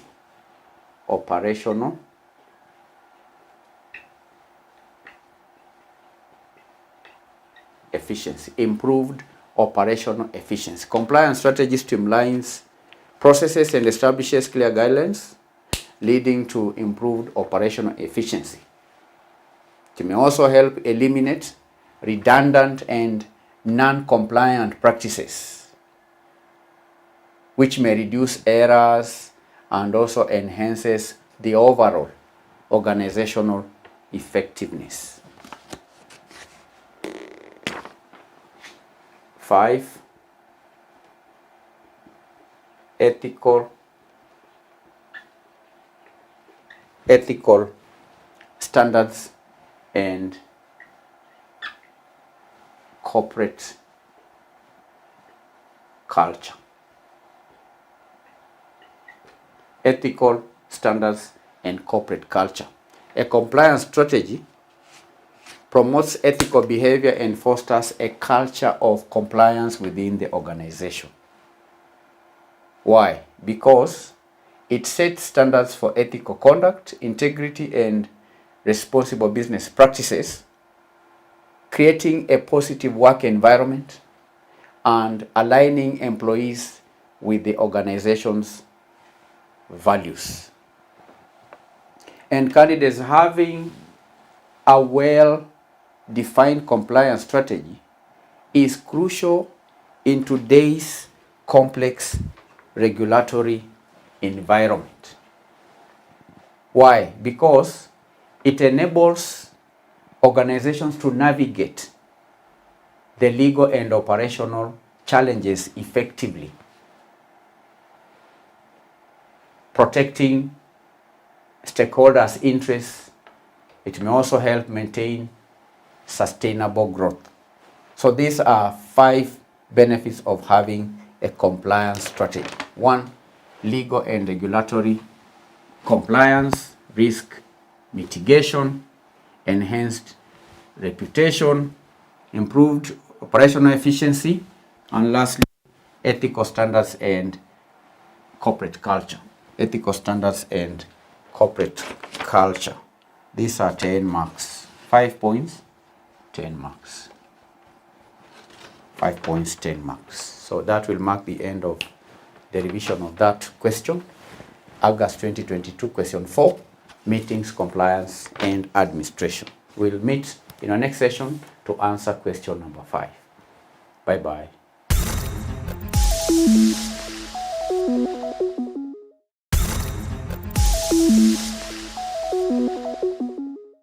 Greetings and welcome back. We are going to answer question number 4.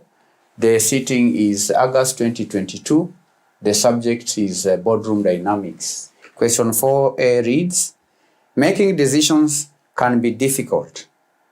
With reference to this statement, assess the RAP model for decision making. Assess the RAP model for decision making. Decision making can be difficult. Part A, assess the RAP. Assess the RAP model for decision making. It's an acronym.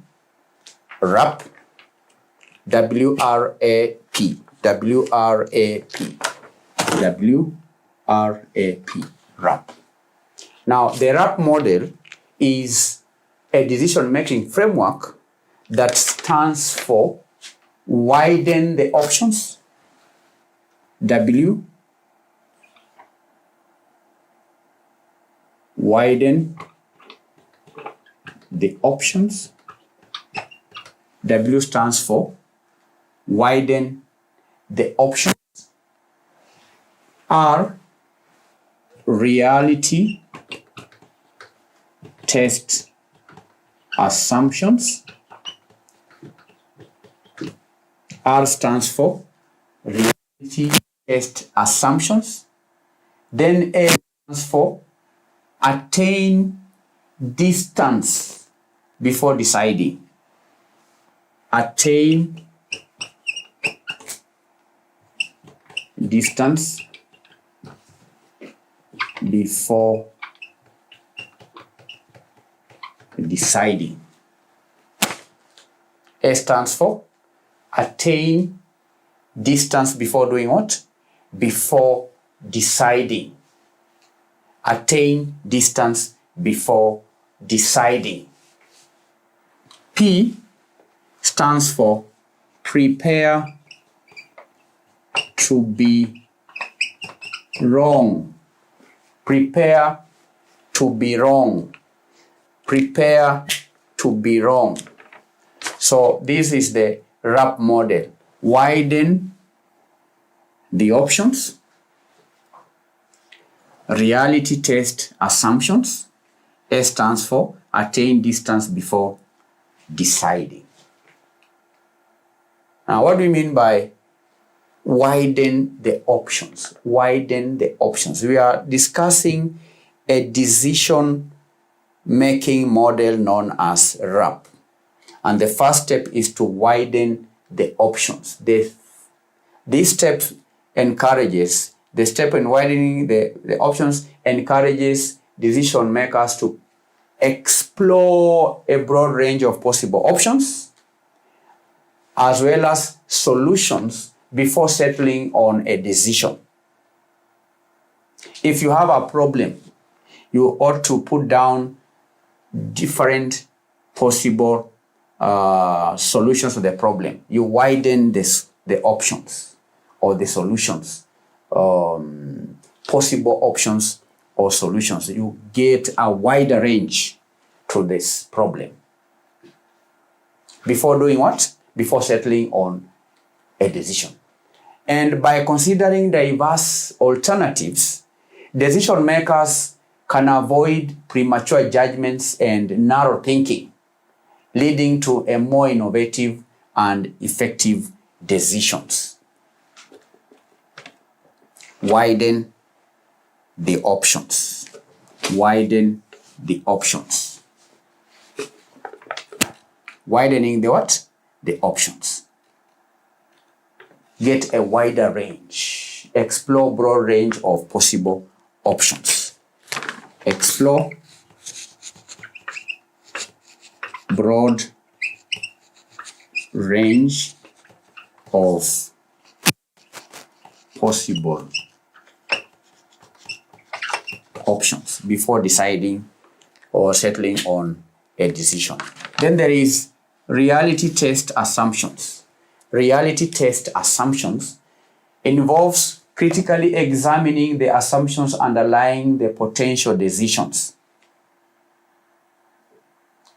Examining critically the assumptions underlying the possible options. After putting down the options, then look at the underlying assumptions critically. Critically examining assumptions critically.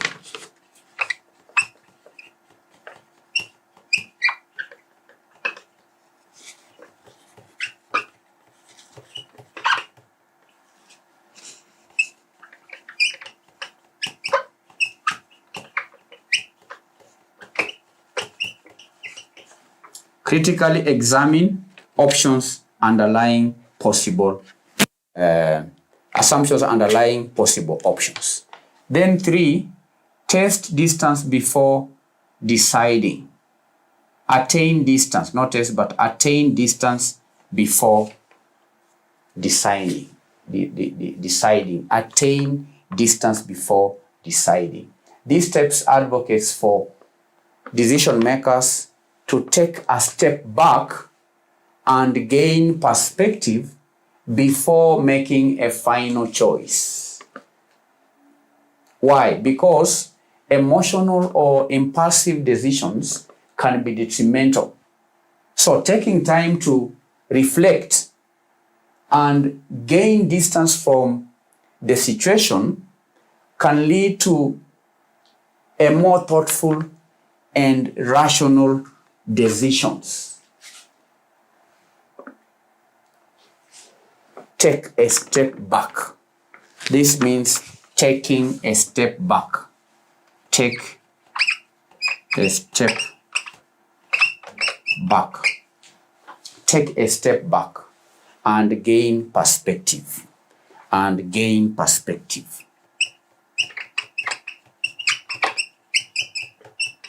Before making a decision. Then prepare to be wrong. Prepare to be wrong. Prepare to be wrong. Prepare to be wrong. Now, preparing to be wrong means being open to possibility of making mistakes. Being open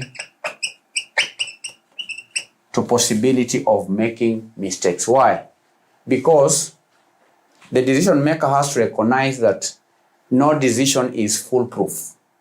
And this step emphasizes being open to the possibility of making mistakes and learning from the mistakes. It encourages a growth mindset where mistakes can be seen as opportunities for improvement rather than failures. So that is the RAP model, the RAP model. And candidates, this model, I can say that it provides a structured approach to decision making.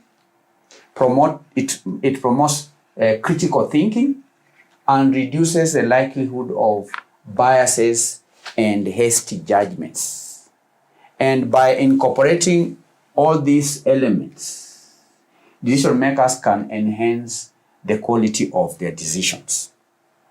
So that is a brief assessment of the RAP model, where W stands for widen the options, R stands for reality test assumptions, A stands for attain distance before deciding, and P stands for prepare to be wrong. This is the assessment of the RAP model.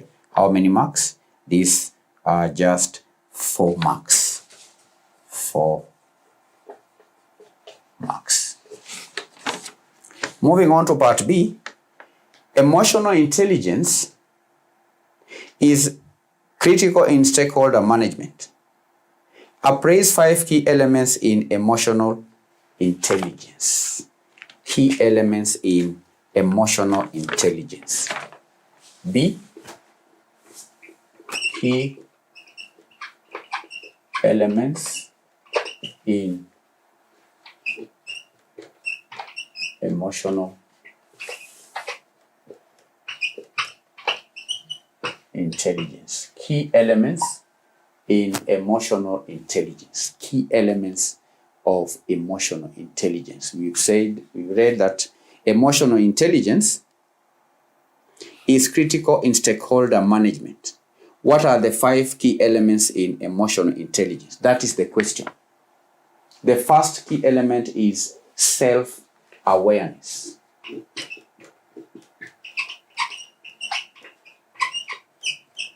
Self-awareness. Understanding one's emotions, strengths, understanding one's weaknesses, understanding one's triggers is essential in stakeholder management. That's what we mean by self-awareness. Being aware or understanding your emotions, understanding your strengths so that you don't overrate yourself, right? You also need to understand what are your weaknesses. What are your triggers?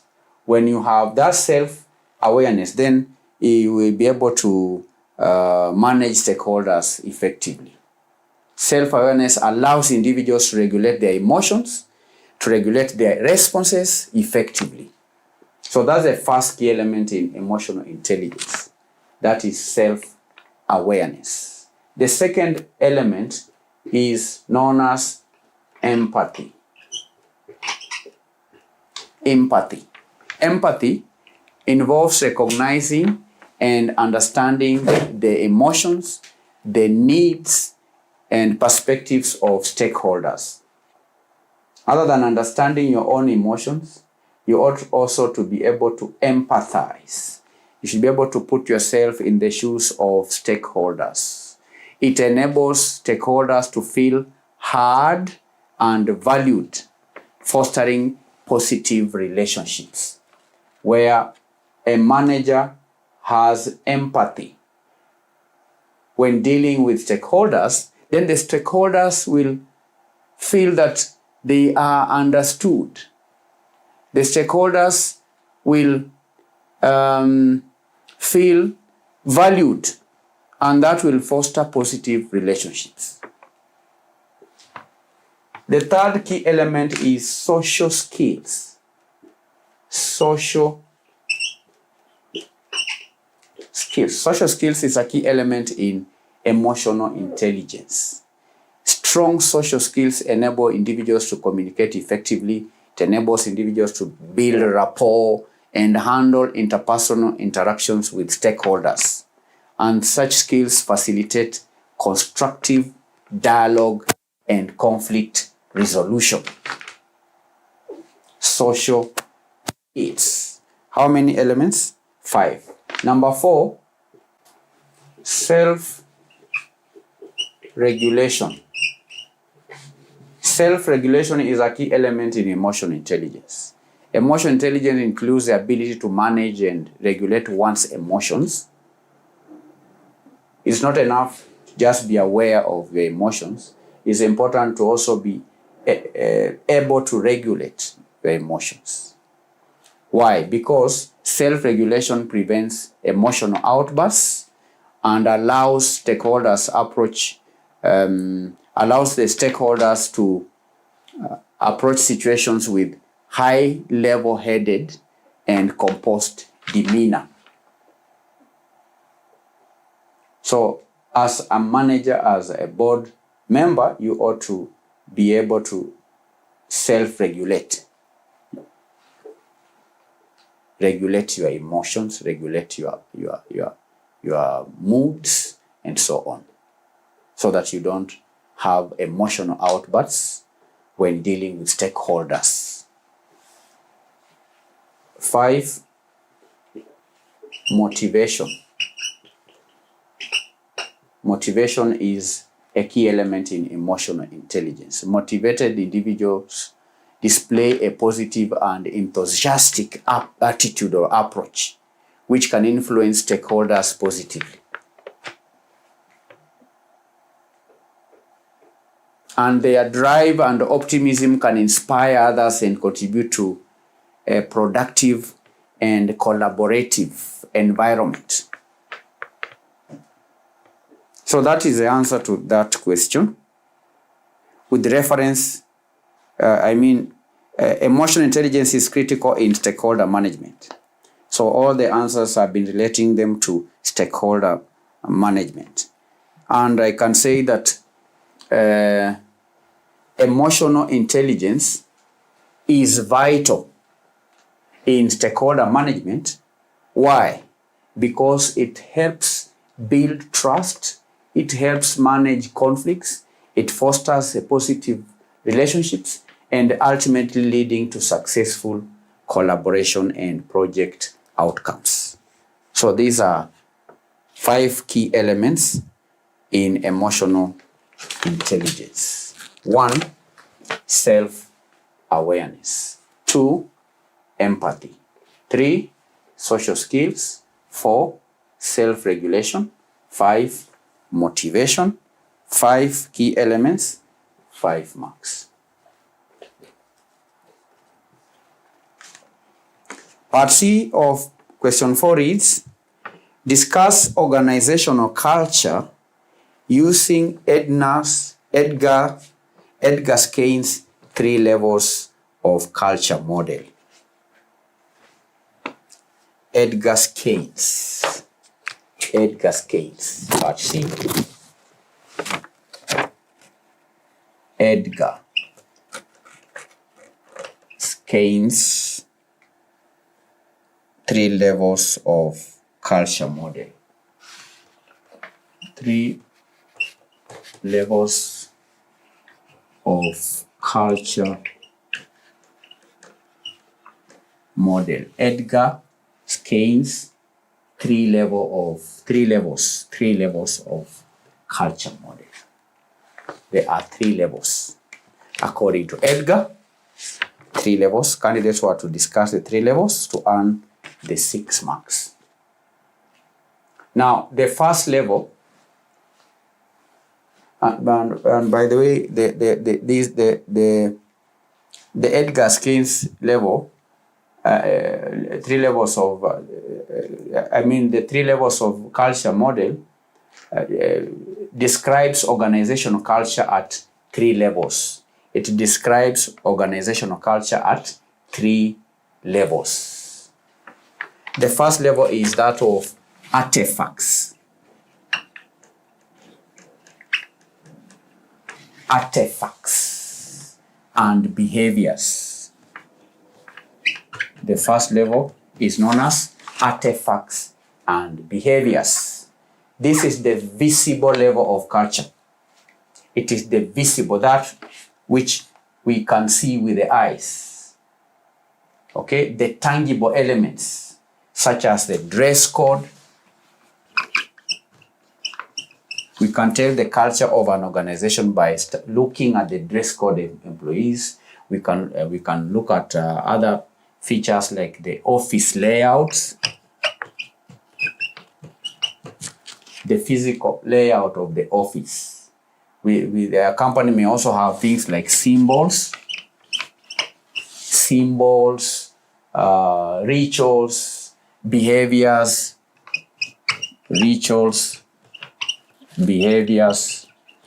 and so on. This is the physical aspect, the visible level of culture that includes the tangible elements like dress codes, office layout, symbols, rituals, behaviors, and so on. The second level is what we call espoused values. Espoused values. The second level, which is known as espoused values, represents the beliefs. This one represents beliefs, represents the values, represents the beliefs, represents the values, the norms, okay? The beliefs, the values, the norms that are explicitly stated and communicated. That are done what? That are explicitly stated and communicated by the organization. And these are the values that guide decision making, they guide behavior, and are often articulated in the organization's mission and vision statements. You'll have, if you visited some organization, you must have seen them having core values displayed at the reception, the espoused values. This is the second level of culture model according to Edgar Skein's. The third level is known as basic assumptions. Basic assumptions. This is the deepest level of culture. It's the deepest level. Is the deepest level of culture. This is the deepest level. This one we saw, the physical one, visible. This is the deepest level of culture, which consists of the unconscious, the taken for granted beliefs, the unconscious taken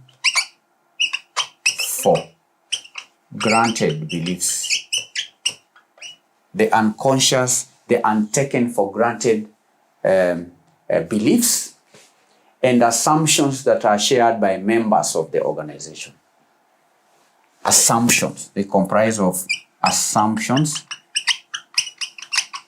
shared, the shared assumptions. And these assumptions, candidates, shape how individuals perceive reality, they shape how individuals interact, and they shape how individuals interpret situations. So these are the 3 levels of culture, according to Edgar.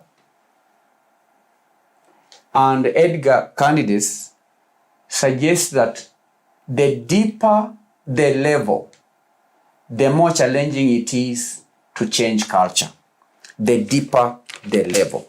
If it is at this level, then it is easier to change. It is easy to change the dress code. But it's not easy to change the assumptions that are shared by the members of the organization. So leaders seeking to shape organization culture must address all the 3 levels, aligning artifacts and behaviors with espoused values and reinforcing the desired basic assumptions. So these are the 3 levels: artifacts and behaviors, number 1. Number 2, espoused values. Number 3, basic assumptions. These are 3 levels, 6 marks. 3 levels, 6 marks. We have answered question 4. In our next session, we are going to answer question 5. Thank you and bye-bye.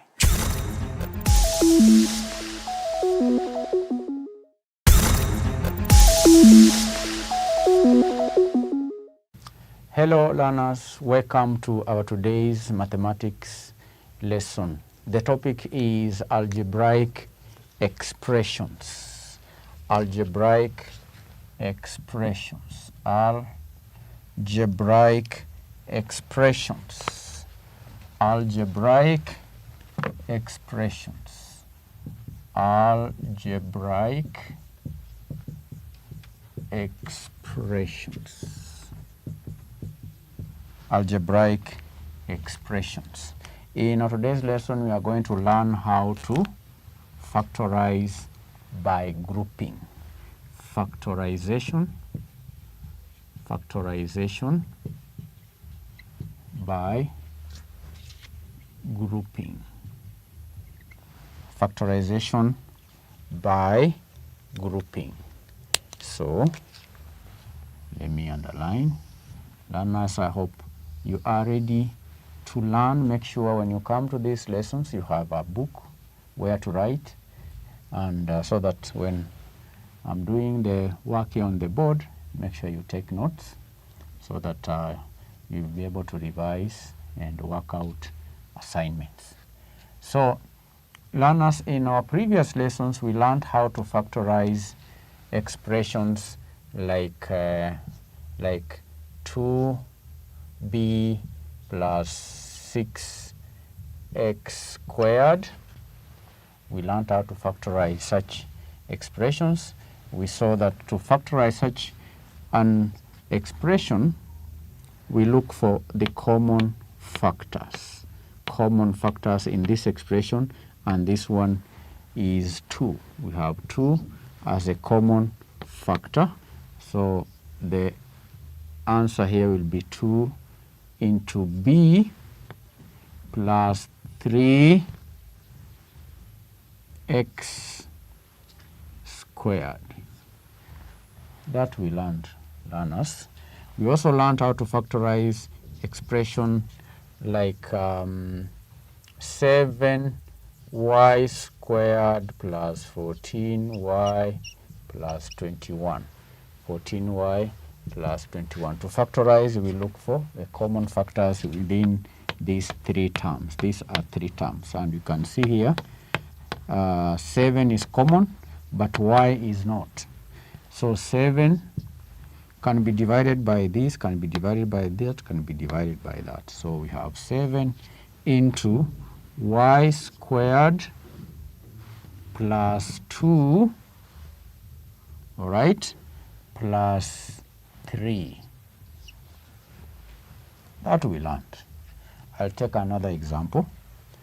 Number 3, we learned how to factorize 3mn plus 9n plus 12n squared plus n squared. What are the common factors here? M is not common, n is common, 3 is common, is a common factor. So we'll take 3n, n is not, is it? Yes, 3n. We have n. Within the three terms, n is common, 3 is common. It's a common factor. 3, 3, 3. So the answer will be m plus 3 plus 4 plus 4 plus 4, 4n. Okay, how did I get 4n? I divide 12n squared by 3n. That will be equal to 4n. In this case, how did I get m? I divided 3mn by 3n. 3mn divided by 3n. That will give you m.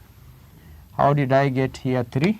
I divided 9n by 3n, which is equal to 3.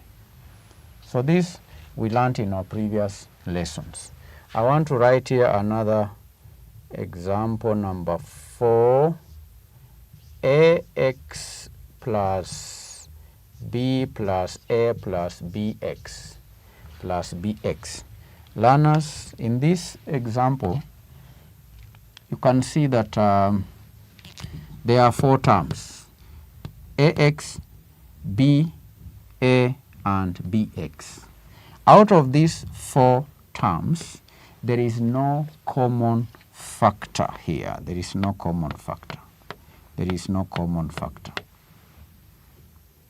But we can still factorize, even though there are no common factors. We can factorize by grouping, because you can see these 2 here are common, and this b here is common with that b. So we can still factorize, but through grouping of the term. So we will group this term and this term, then we group this term and that term, so that we'll have ax. This ax, I'll group it with a plus a. Then I'll have b plus b. This b we add to this bx plus bx. So these ones we group pairwise.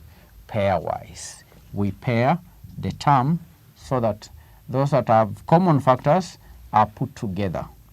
This one is common with this. B is common here, is also common here. So after grouping, we can now go ahead and factorize. And how do we do it? We have a is common in these 2 terms. So we'll have x, because ax divided by a, we have x, plus a divided by a, which is equal to 1. Then we factorize this other group. We have b is common plus b. This b is common, so we take it out. It's a common factor. b, we have 1 plus x. 1 plus x. 1 plus x. So what is the answer? We have a. This x plus a and 1 plus x is the same. All right, we can rewrite it. We can rewrite it to x plus 1 plus b. This 1 plus x, we can rewrite it to x plus 1, so that the answer here will be a plus b, a plus b, a plus b, x plus 1, x plus 1. So that's how to factorize by grouping. Here we've done factorization by grouping. In 4, we've done factorization by grouping.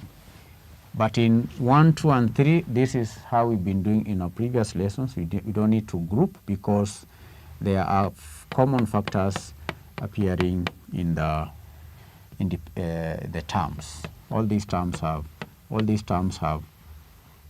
common factors. Learners, let us have more examples. How to factorize by grouping. Factorization by grouping. I have more examples here on the board. Factorize, number 1. Number 1, factorize 3ab plus 2b plus 3ca plus 2c plus 2c. Factorize. Now, before you factorize, we check if there are common factors. A, B, B, C, A, C. There are no common factors, but we can group. We can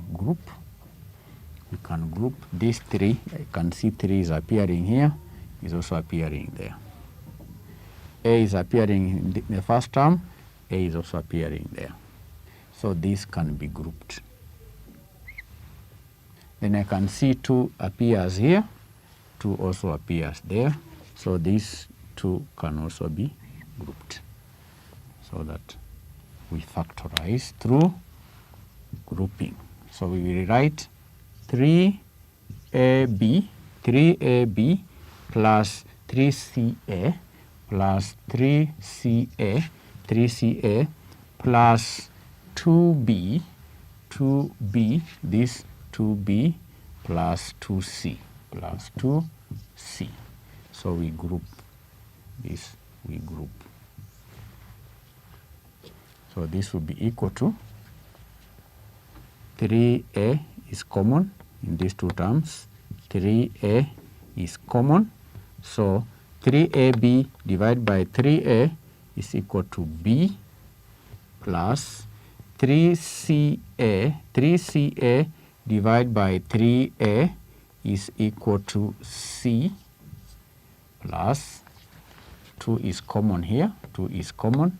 So 2b divided by 2 will give us b, and 2c divided by 2 will give us c. Okay, c. 2c divided by 2 is equal to c. So we can now have it 3a b plus c plus 2 into b plus c. We don't need to rewrite. Just have the answer. The answer here is 3a, this 3a plus 2,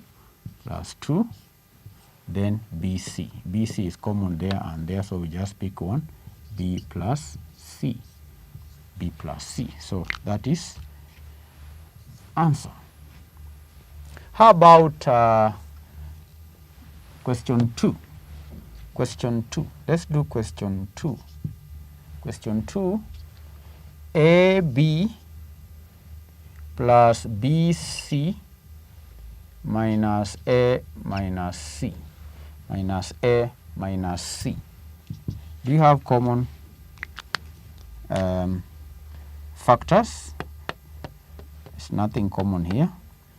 We have AB here and BC. We have A and C. So C, this is can be grouped, these two, because of this A. Then we have D, because of that C, we can group these other terms. So we'll have, grouping them first, AB minus C minus A, AB minus this A, then plus, remember the signs, have to carry the signs, plus BC minus C. We can now then group. They have been grouped into two, so we can now factorize. A is common here and there, so we have A into B minus 1, then plus,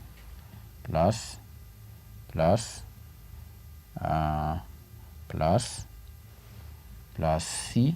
This is common. C is common. Then B minus 1. So the answer will be A plus C, B minus 1. That is question number 2. Let us work out question number 3 here. Question 3. A squared, this is x squared minus x plus xy minus y. How do we group? We are going to group the way they are. X squared minus x then xy minus y plus xy minus y. So x is common here, we take it out. X squared minus x squared divided by x will give us x minus x divided by x is equal to 1. Y is common here, y plus y into xy divided by y is equal to x, y divided by y is minus 1. So the answer is x plus y, then x minus 1. So that is the answer. Correct. That one is correct. Let's work out together number 4. Px minus qy plus qx minus py. So we first group these. We group these terms. Px qy is not common. We have px and qx. These two are common. They have common factors. Then qy and py, these also have common factors. So let's group px and qx. Then we group negative qy, this we group, then we group negative qy and negative y and negative py. Negative qy and negative py. So we have negative py.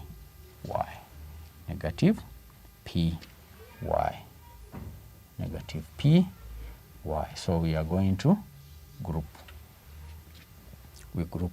Learners, immediately we introduce a bracket there, then this sign has to change.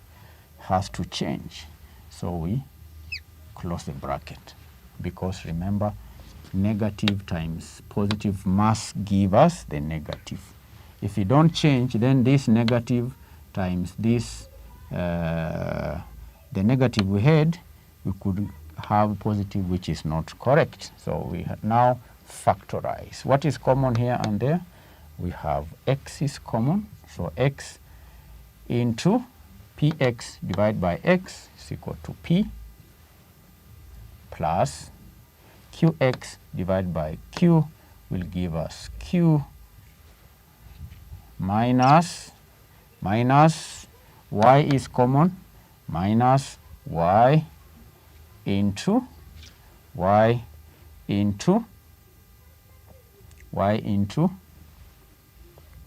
q y divided by y give us q. This give us q plus py divided by y is equal to p. So the answer is x minus y, then pq. Pq is the same as q plus q is the same as p q plus p. P plus q is the same as q plus p. So the answer is x minus y, p plus q. So that is the answer. So learners, with that, we've come to the end of our today's lesson. We have learned to factorize by grouping. Now, below this video, I'm going to give you assignment. You will download the assignment and factorize by grouping. Make sure the assignment is done before you appear in our next lesson. Bye-bye.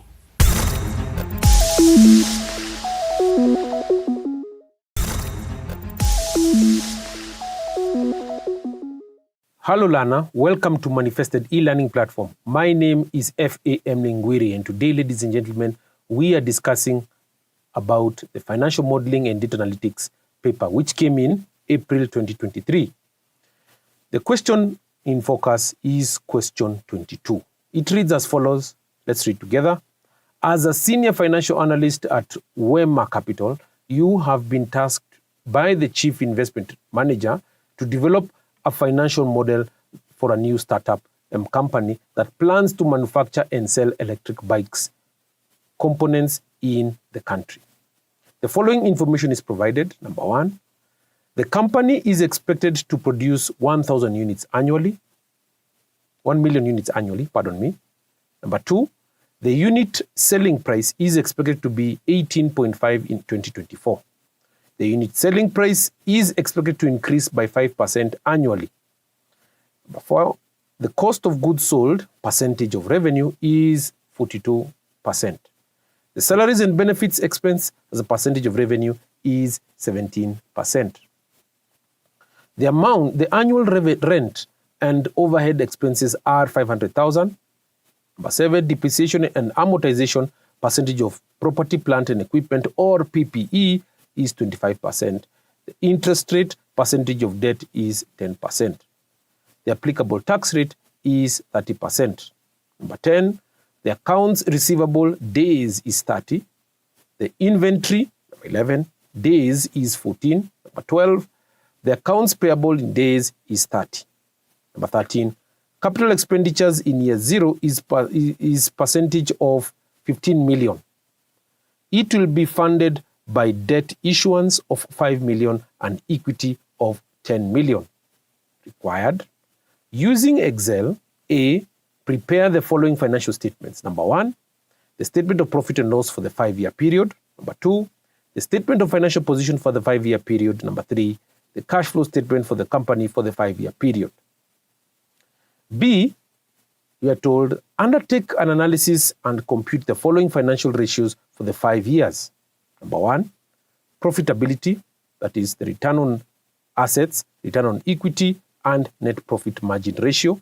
Number 2, liquidity, current ratio, and quick ratio. So ladies and gentlemen, we can start solving this question. On the on your right hand side over here of the screen, you can see the solution. So we move to the right over here, and we start by creating the income statement or developing the income statement. So before we develop the income statement, the assumptions need to be created. So we write over here assumptions. That. What are these assumptions? The assumptions are provided to you right over here. And these assumptions will guide the three statements which you've been told to answer right down over here in part A. Statement of profit and loss, statement of financial position for the 5-year period, cash flow statement for the 5-year period. So we need the assumptions tab. And under the assumptions, we start now identifying the revenue growth rate over here. So we start by identifying, so you can bold this, Control B, there, that. And then here, we can start with revenue growth.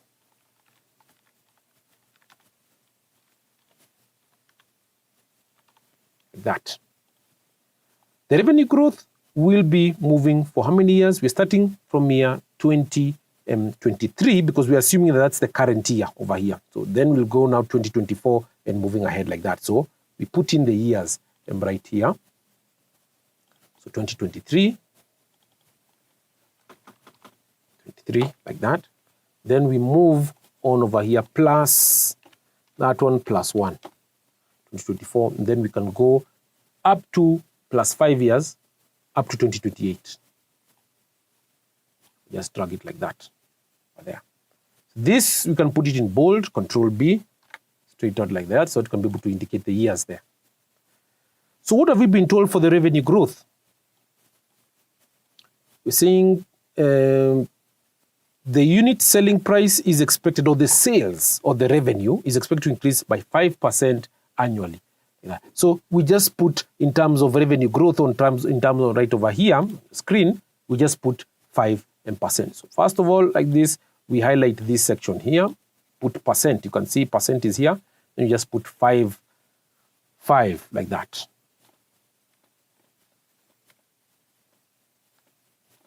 That. So the ones we've modeled the growth rate, come up with assumptions for the growth rate over here, then we identify, of course, we can be able to now just say that that one is already done. Here we can perhaps maybe put it in red, but we'll put it in red when we develop now the income statement. And we've actually actualized the 5% annual growth.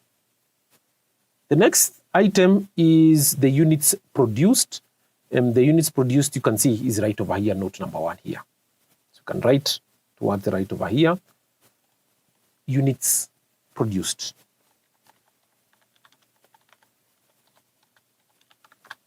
Units produced. And with the units produced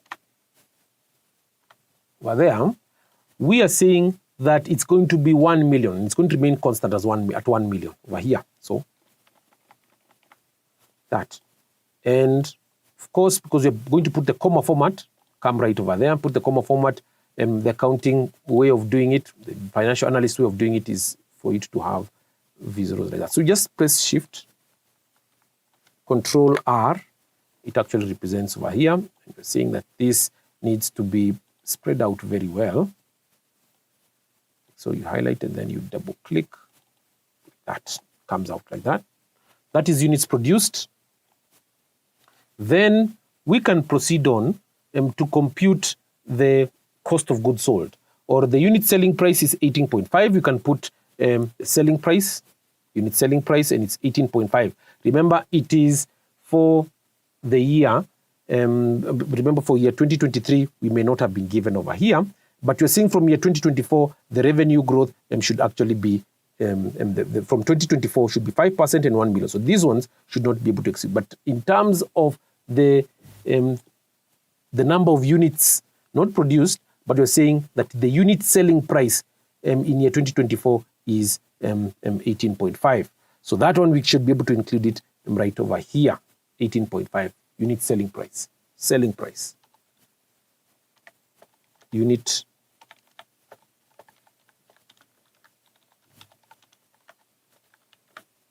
selling price.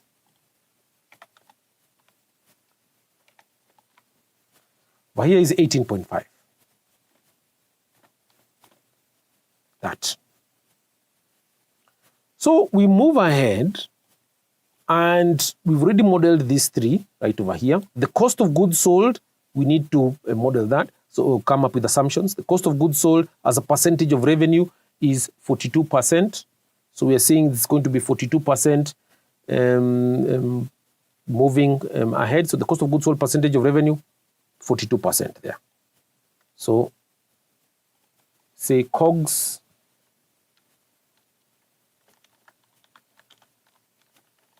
goods sold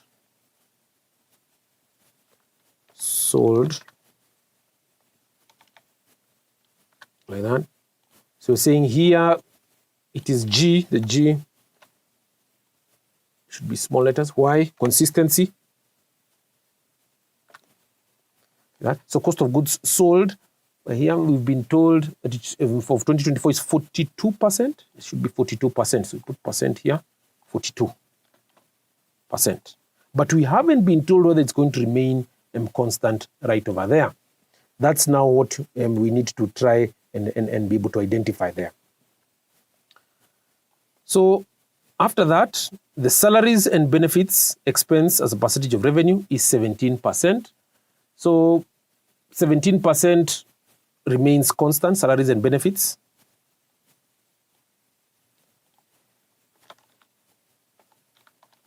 Fees and benefits. That, just double click here, sort of like that. And we say it's 17%. Like that. But my assumption is the cost of goods sold, should remain constant like that. It only makes sense like that, so I'll just model it like that. The salaries and benefits should also be 17% across. They would have told us if there was any change in the cost of goods sold as well as the salaries and benefits. So here we're told it's 17%. 17, I'll first of all put the sign like that. Here, then we just put it sort of like that. Salaries and benefits. Let's move on to the next item under the assumptions tab. So we've done those ones there. So the annual rent and overheads is going to be 500,000. That's annual, 500,000. Rent and overheads. And overheads. That's 500,000. And here it's not percent, so we put the comma format like that, 500,000. That, and we don't want it like that. We just want it to be a flat figure. That, and we just drag.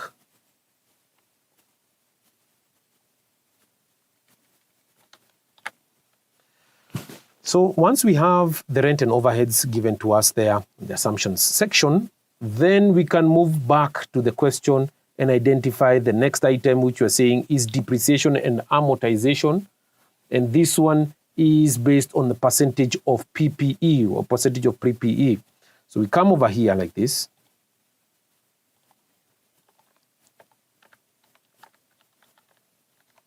And amortization. Like that, then put in brackets percentage of PPE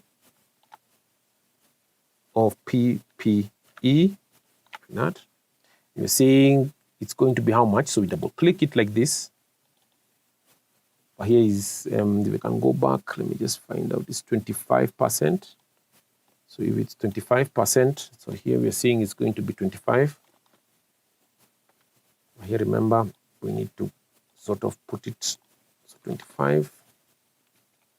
Then we shift, Control R, that's the assumption. We've not been told anything about the changing value of, depreciation and amortization in the terms of this rate. So next item, number 8 here, the interest rate as a percentage of debt is 10%. Interest.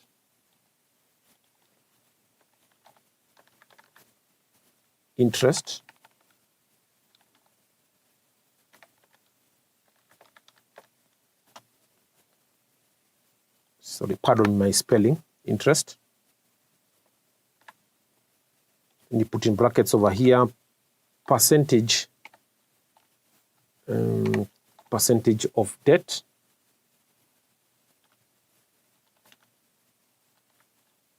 Like so. Here we put it for consistency of PPE. Rent and overheads. So salaries, if I remember, let me just try and focus on it. Percentage of revenue. Yes, it should be percentage of revenue. And what else? Percentage of revenue. Let's see, cost of goods sold. Yeah, that's the cost of goods sold. Yeah, so it's percentage. Both of these, the cost of goods sold and salaries is percentage of revenue. That. So here I can say salaries, percentage of revenue. Shift percentage of revenue. That. This D should be capital. Right. And then this should also be the same. So this item should be copied. Percentage of revenue, like that. Oops. Percentage of revenue, copy. Percentage of revenue, close the brackets. Move on like that. Close the brackets. So once we have the interest on debt given to us there, we need to put in the values moving across over here. So the interest on debt, let me just try and recall right here.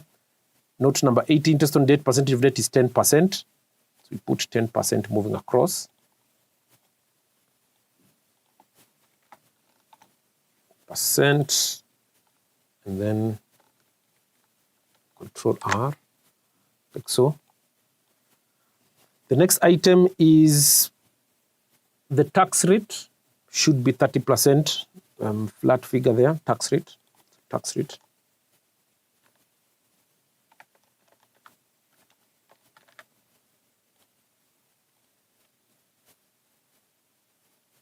Is of course going to be as a percentage of earnings, yeah. Percentage of earnings.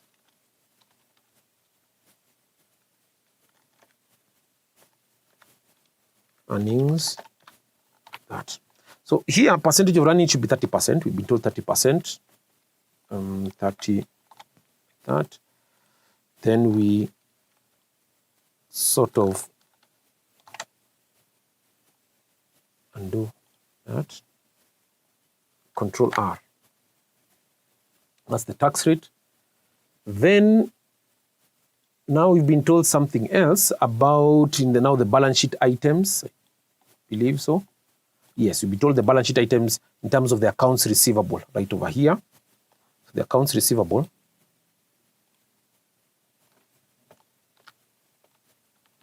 Accounts receivable.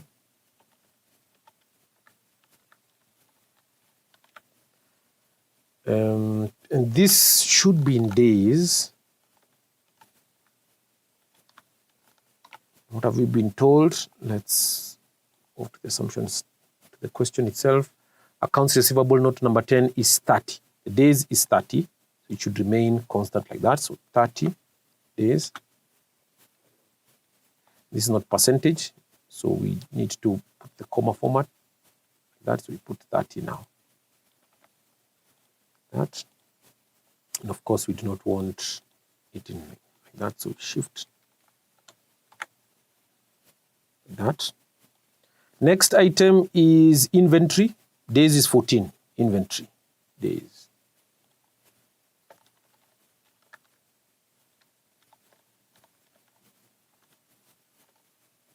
Brackets days.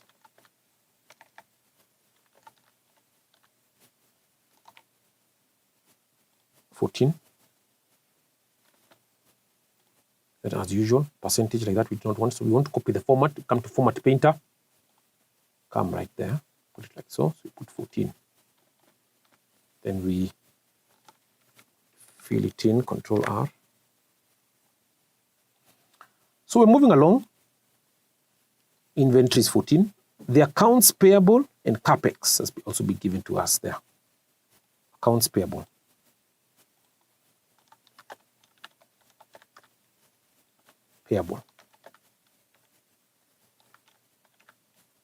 This is, of course, in days.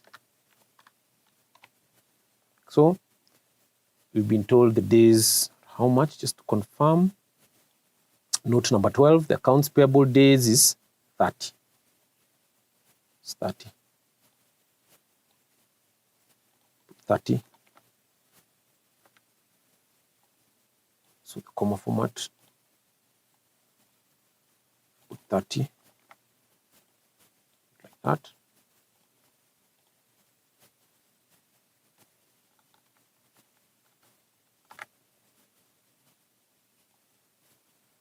Once we have the 30 there, we can then develop our assumptions for capex.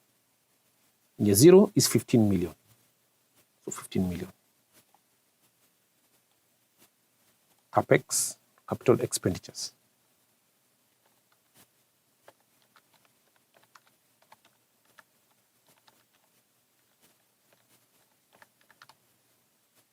Capital expenditures. Here, what have we been told? In year 0, capital expenditure in year 0 is a percentage,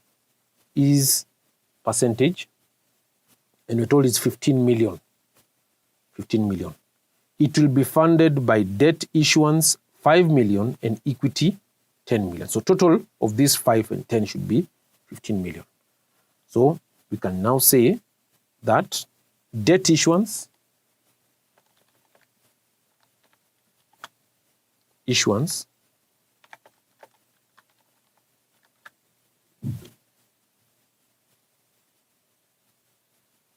it could be either issuance or repayment. When you repay debt, it becomes a negative value. When you are issuing, it becomes a positive value. So debt issuance should be positive, debt repayment should be negative over there. And then you've been told equity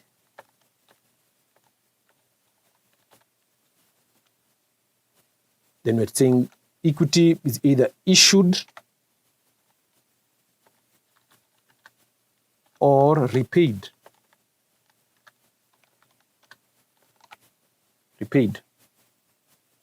So here capital expenditures, just to confirm, 15 million. So this is 15 million capex. So here should be 15 million. Because we've been told year 0. This is 2023, 15. It's 15 million, like that. So we just put the comma format, reduce the zeros. And then it will be financed by debt issuance 5 million and the equity 10 million. So debt issuance 5 million. And then here 10, that. So we have that given to us there. And what we can do now, because we have strict financial experts, we need to put the inputs to be in blue over here. So all our assumptions here should be in blue. So what we do, we just come over here, drop down window here, not this blue over here, let's go to more colors. Come over there, and we can be able to select a color such as that one there. Then we say, okay. That shows that those do not have formulae. You can change these values because these values will be tied towards the income statement. Now we come and develop down over here with your permission. Once we have the assumptions here, we can maybe perhaps decide to put it up to there to show that that's the maximum point where we are reaching. So we can put it in a different color over here and put it maybe say in a color such as that color there, faint blue, like that. Then we come down. After the assumptions, we can come down and answer the first part of the question. Prepare the following financial statements. Part A, the statement of profit and loss for the 5-year period, statement of financial position for the 5-year period, and statement of cash flow statement for the company for the 5-year period. So we are going to do all the three. So statement of profit and loss is the first thing that we are going to do. And we start of profit and loss of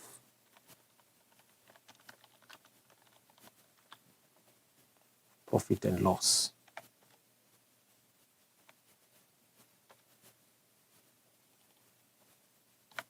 Profit and loss, like that. So in a similar fashion, over here, we're going to just format printer because we want it to look the same up to there.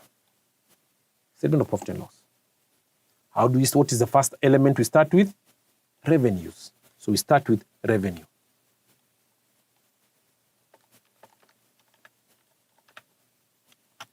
That. We're not dealing with this current year revenue. This is just to give us a guide of the starting point we're supposed to start. But we are supposed to create a forecast based on the current values here. So what do? We just try to make sure that it's almost the same in terms of the format over here. Just try and maybe perhaps squeeze it a bit like that, if you don't mind. Double click. Like that. So from here, moving forward is what we're saying is going to be the forecast value. So what do? We put forecasts right over here. So even if we were to just drag it like that, 2023, and then we come over here and say field series, it's okay. But now we're talking about what? The forecast. F. Because these are not actual values. These are forecast values like that. That.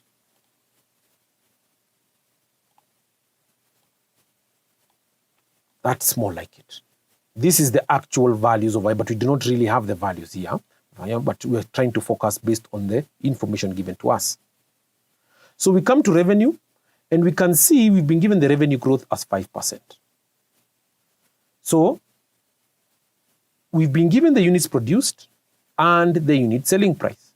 So the unit selling price times the units produced will give us the revenue itself. So we come over here, plus the units produced, because it's a formula, units produced, you multiply with the unit selling price, and you enter. So what I want us now over here is, because this section moving down over here will be the accounting format, so I put that, and then I put 2 zeros like that, so that now it cannot disturb us now. So that is it. So how do we model now the years 2025, 2026, and so on and so forth like that? So we are saying that the growth rate is 5% moving forward. So it's pretty simple. You pick the previous revenue and you add a factor increasing the previous revenue by 5%. How do we do that? We multiply by 1 plus the 5%, this growth rate over here for 2025. Then we close the bracket and we enter. That's what it gives us. And if now we are to drag it moving across, it will give us the corresponding values based on the increase. That.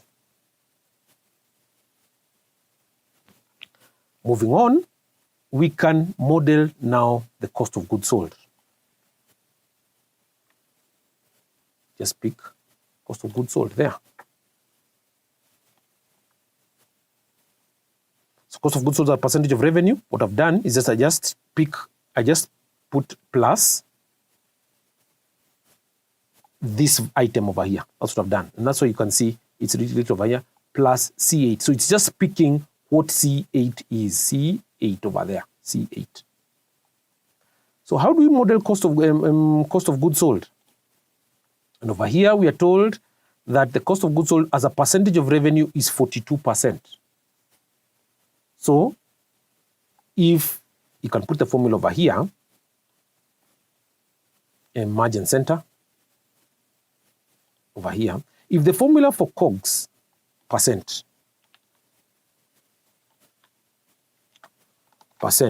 is given as, and over here of course we're going to try and center it as much as possible, cost of it is just given COGS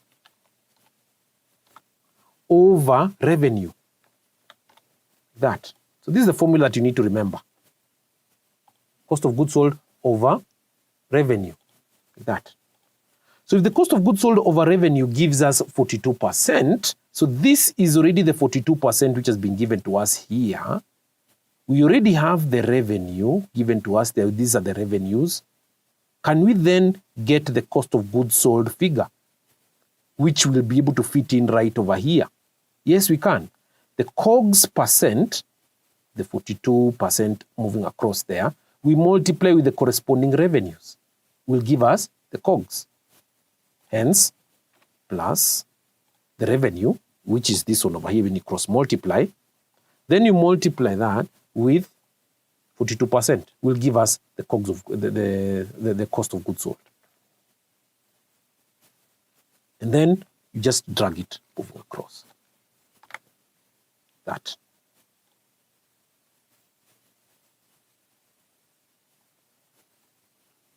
So we haven't been told anything that alters the cost of goods sold component. So we've just been told it is going to remain at 42%. So we can move on towards the right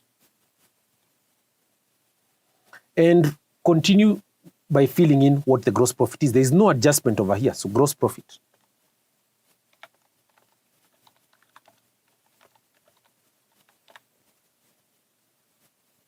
And this, because it's a, it's a value over here. Remember, these ones have got formulas, that's why they are black in color.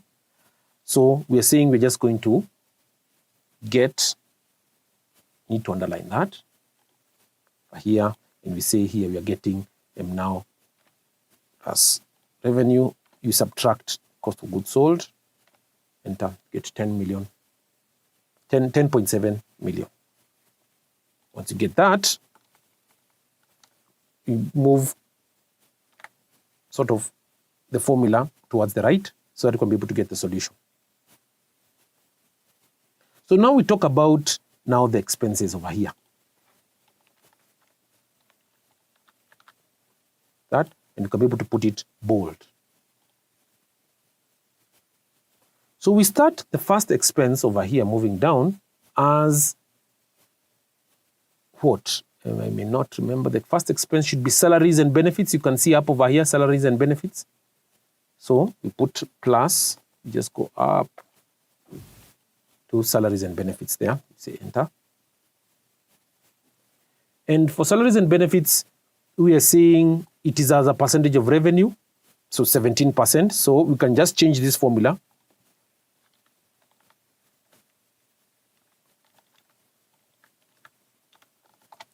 Percent. Salaries and benefits percent.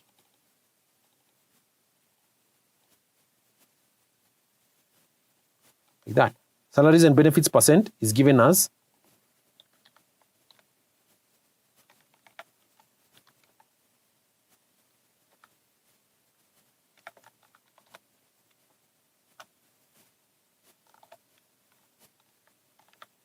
salaries and benefits divided by revenue. So we have the revenue given to us there. It's this one which is moving across there. And we have the salaries and benefits percent. Can we get the salaries and benefits? Yes. In a similar fashion of the way we did the cost of goods sold is what we're going to apply right here. Hence, plus revenue multiplied by salaries and benefits percent. That. Move, Control R. So we also move ahead and talk about depreciation. Plus that value over there. So depreciation will be based on the PPE value. And hence, we may not be able to have the depreciation right away. We leave it like that. We proceed and identify what else we have. After depreciation and amortization, we have the interest. It's a percentage of debt. So, percentage of debt. We don't have the debt component given to us there. So, we just leave it like that. Those two items, we just need to leave it like so.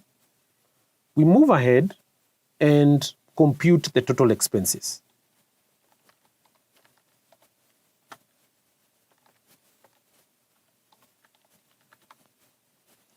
So this one, we know because it's going to be, first of all, we'll need to get the total expenses like that. Then we'll also need to get this value like so. So it's just going to be plus sum. You can see the sum is over here, but the sum of what? Sum of these expenses right over here. So from here, moving down like that, you close the brackets and then you enter. So we move it like that. Remember, we've not filled in these values, so this value is likely to change here. You can be able to decide to put it in bold. Why? Because it's a total. And this we needed to also do the same. That. So once we've filled in what we've managed to fill in, we can move ahead and get earnings before tax.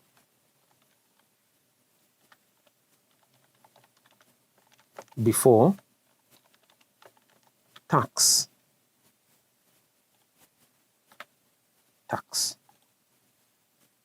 So it's obviously going to be the gross profit, and then you subtract the expenses, the total expenses there. So you get the earnings before tax as that, and this should also be put in bold. So you can move like so. Then we skip a line and compute the component of taxes. There. Taxes, we have been told what? Taxes right over here, we can move up over here. The applicable tax rate is 30%. So, we can move over here. We can put 30%.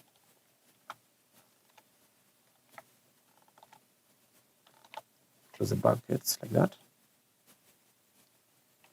So plus 0.3, that's 30%. Then you multiply that against that. Control R. What about net earnings? We're getting about the net earnings.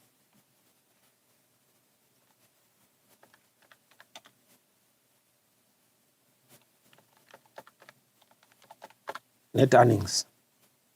Excuse me.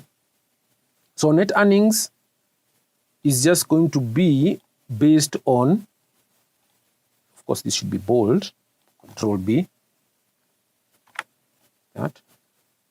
So it's going to be plus, you get the earnings before tax, then you subtract the taxes. That.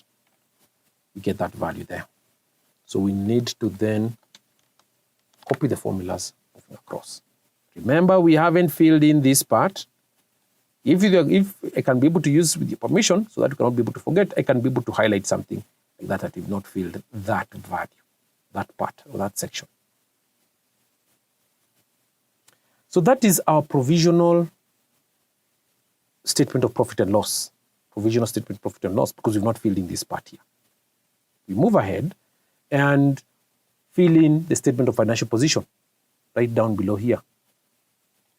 So, of financial position.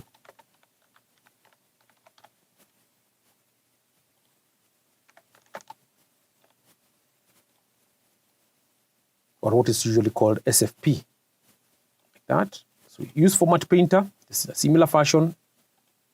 That's what we need.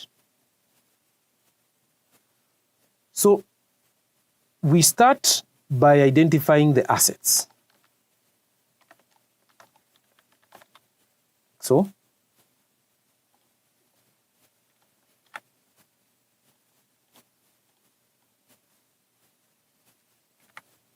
that.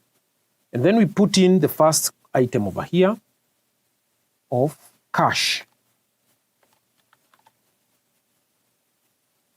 We're just putting up items that are considered to be the assets. So we've combined the current assets and non-current assets. We'll be able to do that just for convenience purposes. So for cash, we haven't been given any item or any component on cash over there. So we can be able just to put that color there. So accounts receivable is the next one.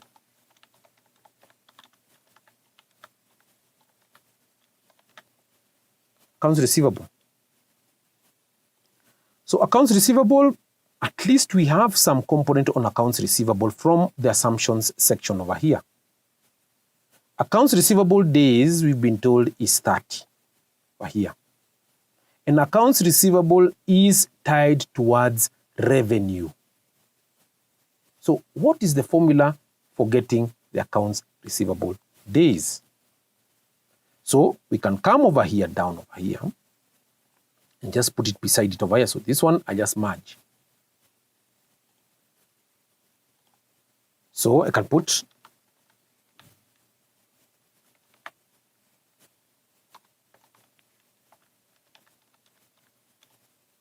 accounts receivable. These are days. Like that. This is just a short form, please guys, note that. Is given as accounts receivable over revenue, that then times 365. Of course, this one can be just to merge at center, put it there, then you just put x 365. That's how we get it. Accounts receivable days is given as accounts receivable over revenue times 365. So once we know that, we can be able to model the accounts receivable, because that's what we want here, accounts receivable. We have the accounts receivable days. They are given to us up over here. Accounts receivable days, you can see they're 30. We also have the revenue given to us there, which is this is over here. So we have the accounts receivable days, we have the revenues, and 365 is a constant. Can we be able to model the accounts receivable? Yes. The accounts receivable is given as accounts receivable days, you multiply by the revenue, and then you divide by what? By 365. So let's do that together. So you pick the accounts receivable days, which are up here. Accounts receivable days, you can see them here. And then we multiply with the revenue, which is that. And then you divide by 365. We get that as our accounts receivable. But we do not want decimals over here, guys. What we want to model based on complete values, complete figures. So what do? We apply that same formula moving across. We move on and see what are other assets. Inventory.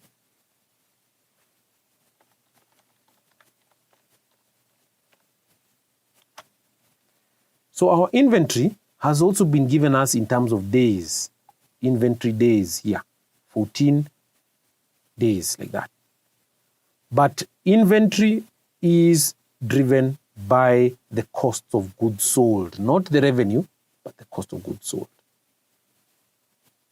Knowing that, how do we model inventory? So,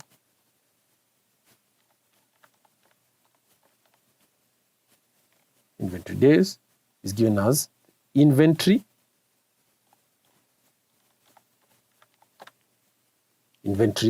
We divide by COGS, cost of goods sold, and then times 365. For us to be able to now model the inventory, which is what we're looking for right over here, we just get the inventory days, we multiply by cost of goods sold, then divide by 365. Hence, inventory days, then we multiply with the cost of goods sold, which is this one here, and then we divide by 365. Move ahead and sort of apply the formula moving across. That's what you're getting. Thereafter, we can model other items that are related in the assets over here. So because we can see that we need depreciation over here, it goes without saying that we will need to compute something inclined towards property, plant, and equipment, PPE. So we can be able to have property, and equipment.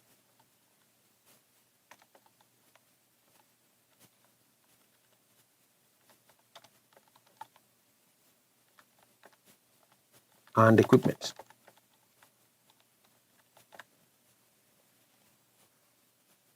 So this we will need to have what is called perhaps maybe a depreciation schedule so that we can be able to fill in this value here. The moment we have the property, plant, and equipment, then we'll be able to also fill in the depreciation over here. So just in a similar manner, we just leave it like that. We'll be able to come and fill it later on. So anything that is pegged on the assets or the creation of financial statement or financial position does not exist. And so we can be able to just come over here and maybe sort of create a sum part or a summation right here. You can say total assets.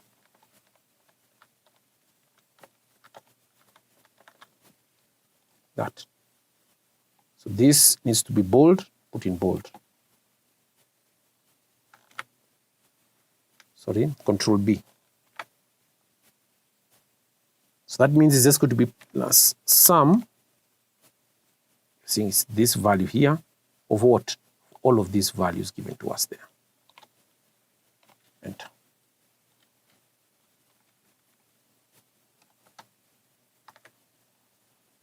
So here, of course, we do not need to have something like that, so it's like that.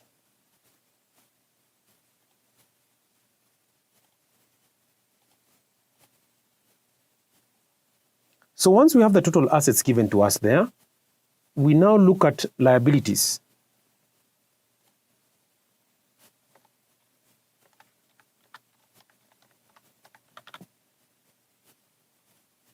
So as for modeling the liabilities, pardon me, we Control B, yeah. We'll need to identify what liabilities exist based on the income statement of these assumptions here given to us here. Depreciation, we will need a depreciation schedule. The interest, we need an interest schedule. The tax, we'll be able to create a tax schedule. The accounts receivable, the inventory, we've already modeled these two. Now it's accounts payable over here. So the accounts payable and an element of debt, because we're talking about interest on debt. So the debt is also going to be a component that we'll need to put in as part of our liabilities there. So we start by identifying accounts payable.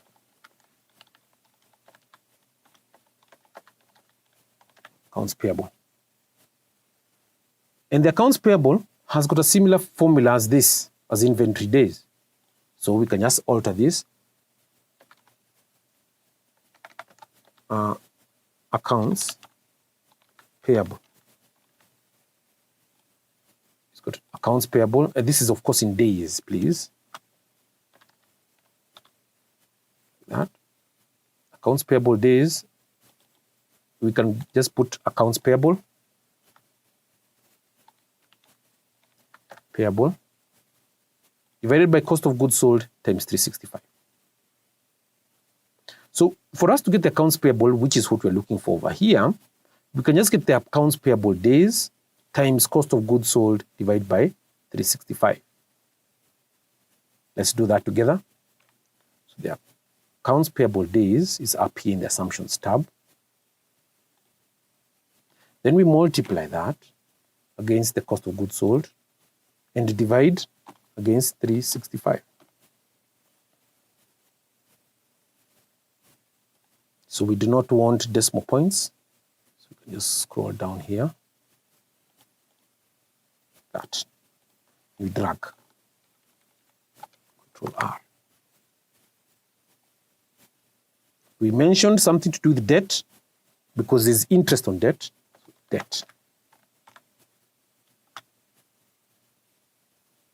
And this part for debt, we will need to create a schedule that is going to talk about debt here.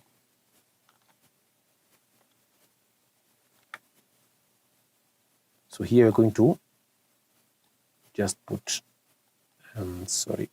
just going to put it into a gray, so that you're going to fill in that later on, because you don't have that value of debt. So if that is the case of debt here, we can then just come over here and see the capital structure. The capital expenditures is 15 million. Debt issuance and repayment, debt we have as 5 million. You can see the debt is 5 million here. So if debt remains at 5 million, that is going to be a constant amount moving across. So just come over here, put plus 5 million. But if we put it 5 million across that, so it should remain something that we're going to put like that. And hence, we should now drag this moving across. Control R.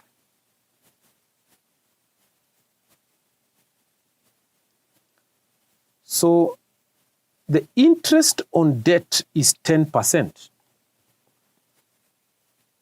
So if the interest on debt is 10%, so how much then can we say our interest is? We go back now to the income statement. You see what I was saying? That we need now to start filling in these values. It's as a percentage of debt. So you can say is plus 10%. Is it 10%? Interest on debt, you can see it here, interest on debt. Multiplied by the debt component. 500,000. And of course, obviously now it means that we're going to now change the color, because we already have those items given to us there. That item. See, it just changes our income statement instantly and it will just fill in these values very well. We're not done yet. We need to get the depreciation component here. So we move ahead. Once we have the debt, there is really nothing else that we are going to that we really need over here. So we just get the total. So if we have that, so I don't think there's any need for us to put it now in gray here. Just put it form of a summation. And we just talk about what? Total liabilities.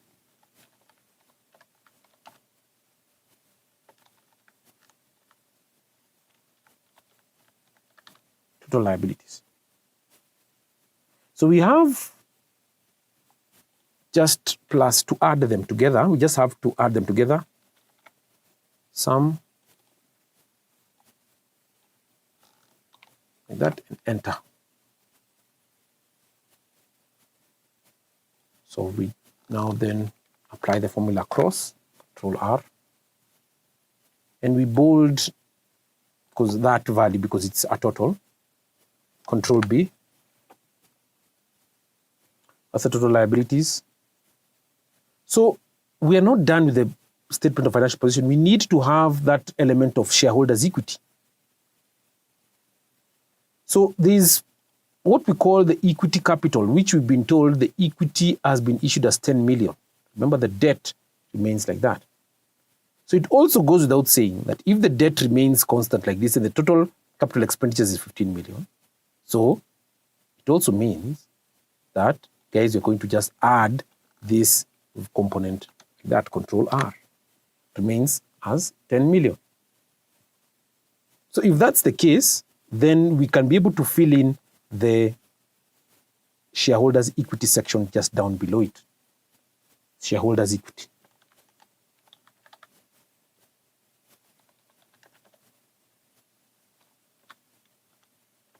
Equity. Shareholders' equity, just pick it from the assumptions section. There. That's what it's called, equity, shareholders' equity. And we just put it like so. But the shareholders' equity is a combination of many items. So this should be shareholders or equity capital. Yes, it should be equity capital. Pardon me for that. It's equity capital, not shareholders' equity. So this I should just cut, Control V, comes like that. This is a title, so it should be bold. Do we have anything else in equity capital? The only item perhaps is retained earnings. Retained earnings. Earnings. Retained earnings there. So as far as the retained earnings is concerned, we are saying that we're just going to pick the previous retained earnings, which represents the net earnings over here from the previous year. We don't have it, plus this value. So that you can pick the formula. Remember, there's something that is missing over here that we've not filled in. We're going to fill it in as we move along.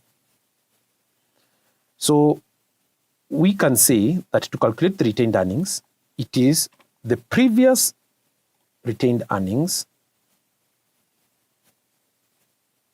plus the current earnings, net earnings over here of that value over there. And we enter. So we drag that formula moving across. That's what retained earnings is. The previous retained earnings for the year, this year was 2023.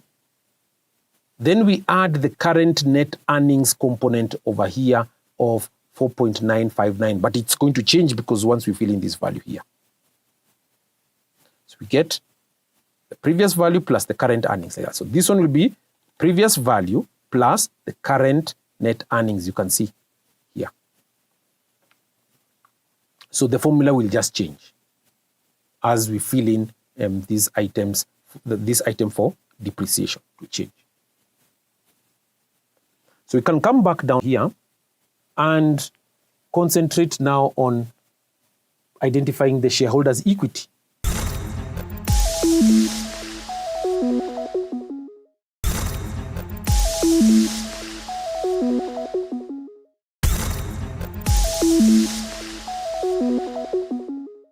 Greetings and welcome back. Today we turn to question 2, December 2022. The subject is meetings, compliance and administration. Question 2A reads, identify 5 parties that may petition a court to liquidate a company. 5 marks. 5 parties that may petition a court to liquidate a company. The first party, creditors. Number 2, shareholders.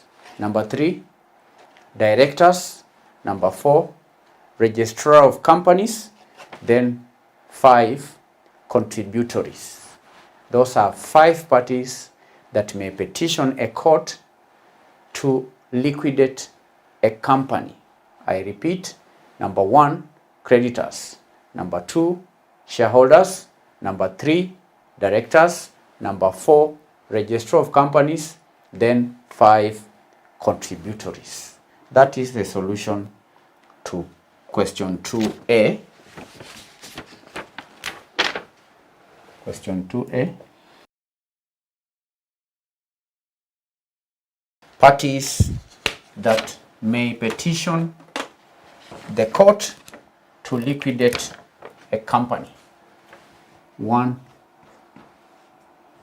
creditors. 2, shareholders.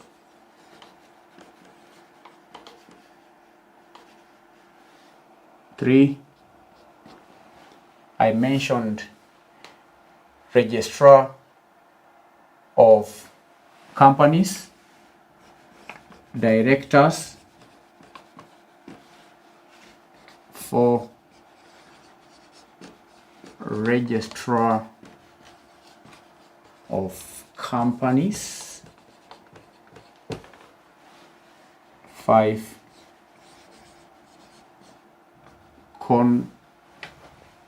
contributories.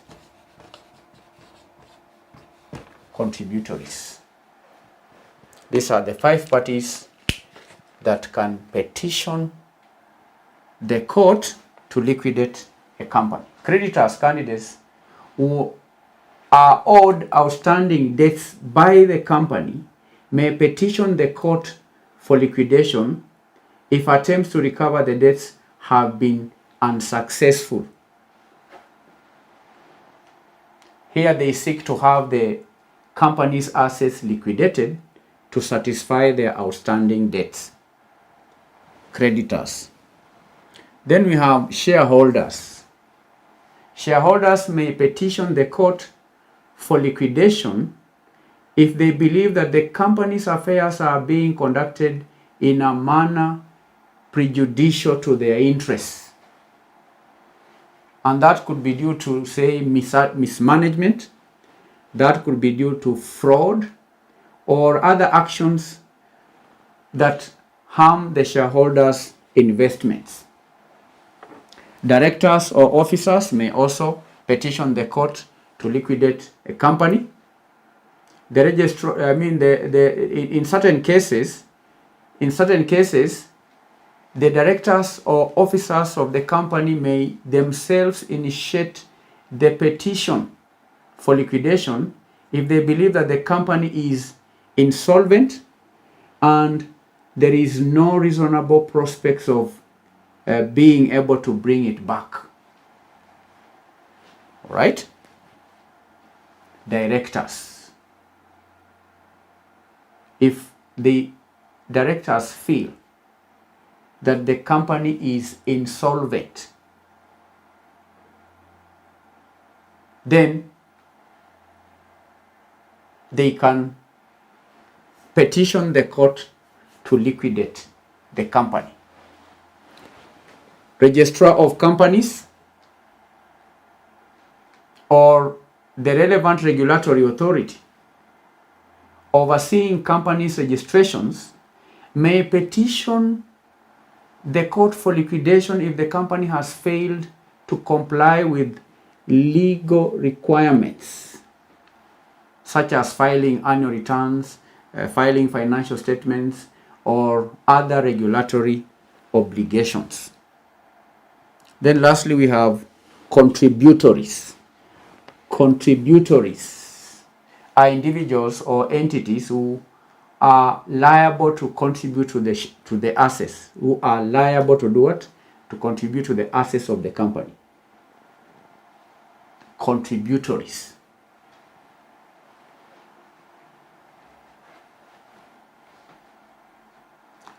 And these individuals are liable to contribute to the assets of the company in the event of winding up.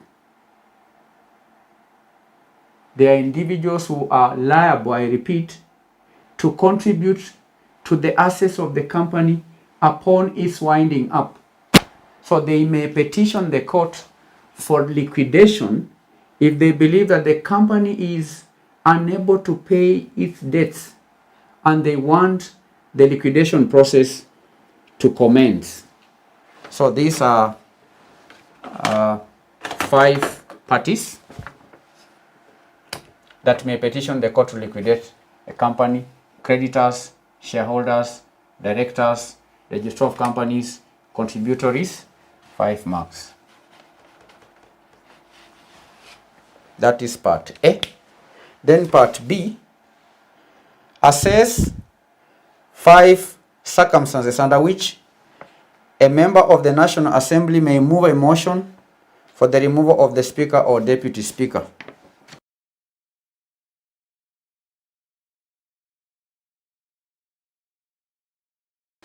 Circumstances under which a member of Parliament may move a motion to remove the Speaker or the Deputy Speaker.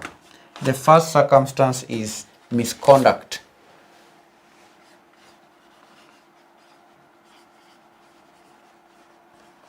Misconduct.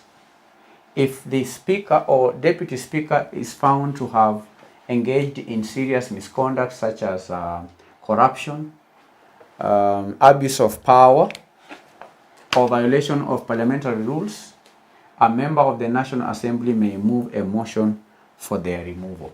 Misconduct. 2, incompetence. Incompetence. Incompetence. If the Speaker or the Deputy Speaker is deemed to be incompetent or incapable of effectively performing their duties, a motion for their removal may be initiated by a member of the National Assembly. 3, loss of confidence. Loss of confidence.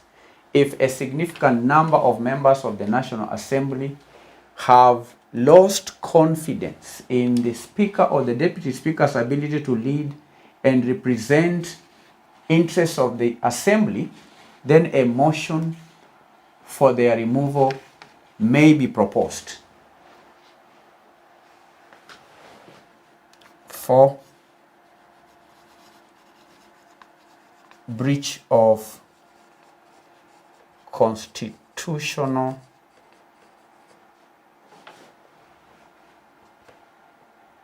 provisions. Breach of constitutional provisions. Breach of constitutional provisions.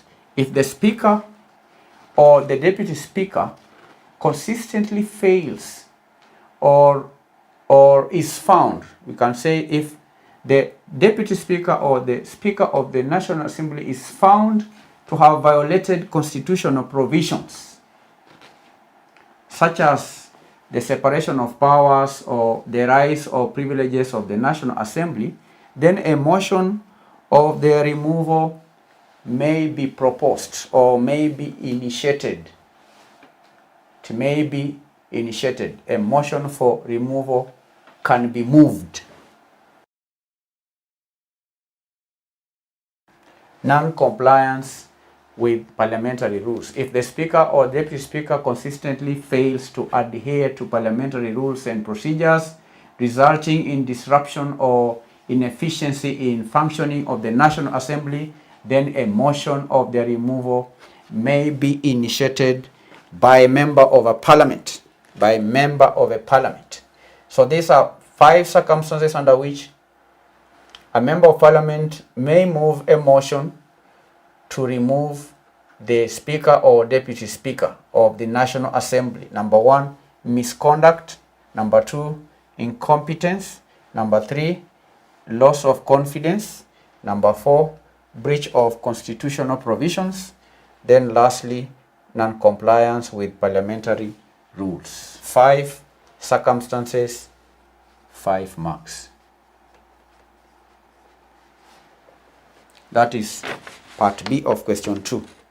Part C reads, explain 5 objections, explain 5 objectives, explain 5 objectives of insurance regulatory in your country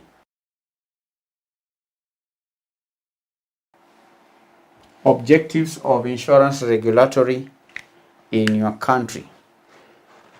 Now, the first objective of insurance regulatory in Kenya is consumer protection, protecting consumers. One, consumer protection. Consumer protection. Insurance regulation aims to protect consumers by ensuring that insurance companies operate fairly, transparently, and in accordance with consumer rights. And that includes monitoring insurance practices, that includes monitoring insurance policies, and pricing, insurance pricing, to prevent fraud, misleading advertising, as well as unfair treatment of the policy holders. So the first objective of insurance regulation, the question says insurance regulatory, but I think this should be insurance regulation. The question says regulatory, but let's change it to objectives of insurance regulation. Now, the second objective of insurance regulation is financial stability. That's yet another objective of insurance regulation. Insurance regulation seeks to maintain the stability of the insurance industry and protect policyholders' interests by monitoring the financial soundness and solvency of insurance companies. And that involves setting capital requirements, conducting financial audits, and also implementing risk management frameworks.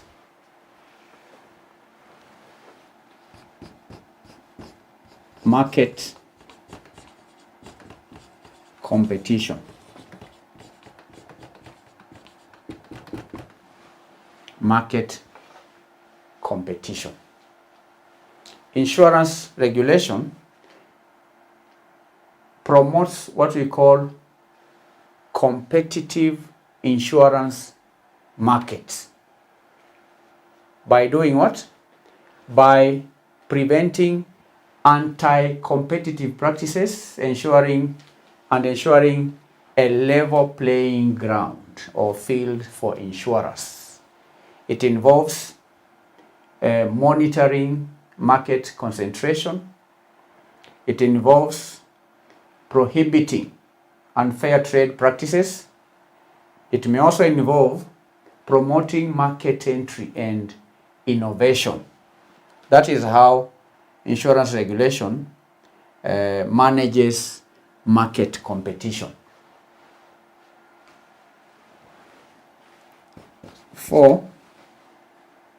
The fourth objective is in relation to the policy holders. Policy holder confidence. Policy holder confidence. Insurance regulation aims to instill confidence. It aims to instill confidence in the industry. That is the insurance industry. It aims to instill confidence in the insurance industry by establishing standards, by establishing codes of conduct that insurers must adhere to. And that includes enforcing ethical conduct. That includes handling of claims, as well as prompt resolution of disputes to maintain policyholders' confidence and trust. policyholder confidence.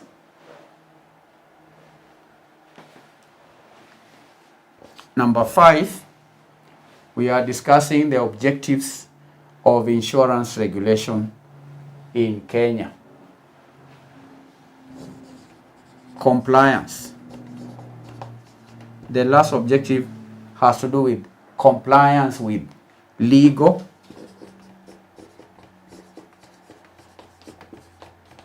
and regulatory requirements. Compliance with legal and regulatory requirements. Insurance regulation ensures that insurance companies comply with relevant laws, comply with regulations and licensing requirements.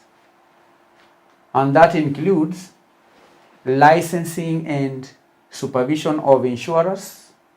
It may also include approval of insurance products and enforcement of compliance with anti-money laundering and fraud prevention measures.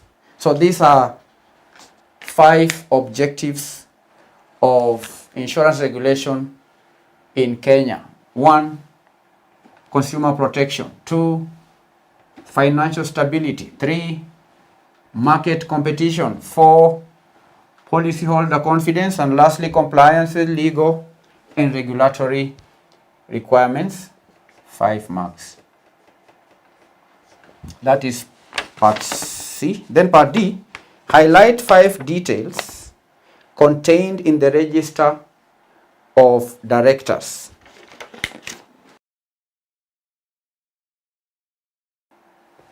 Details contained in the register of directors. Register of directors.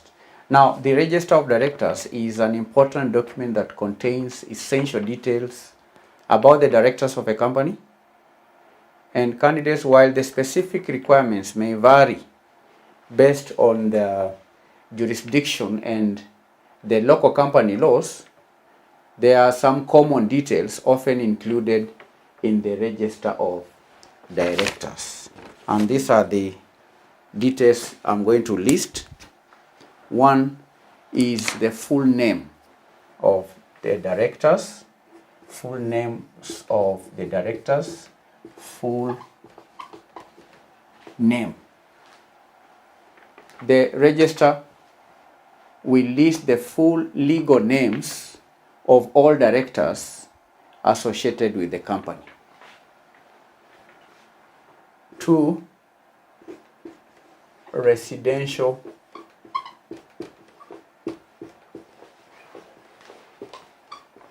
address. The residential address. It will contain the residential addresses of the directors, and this information may be used for official communication and legal purposes. Nationality.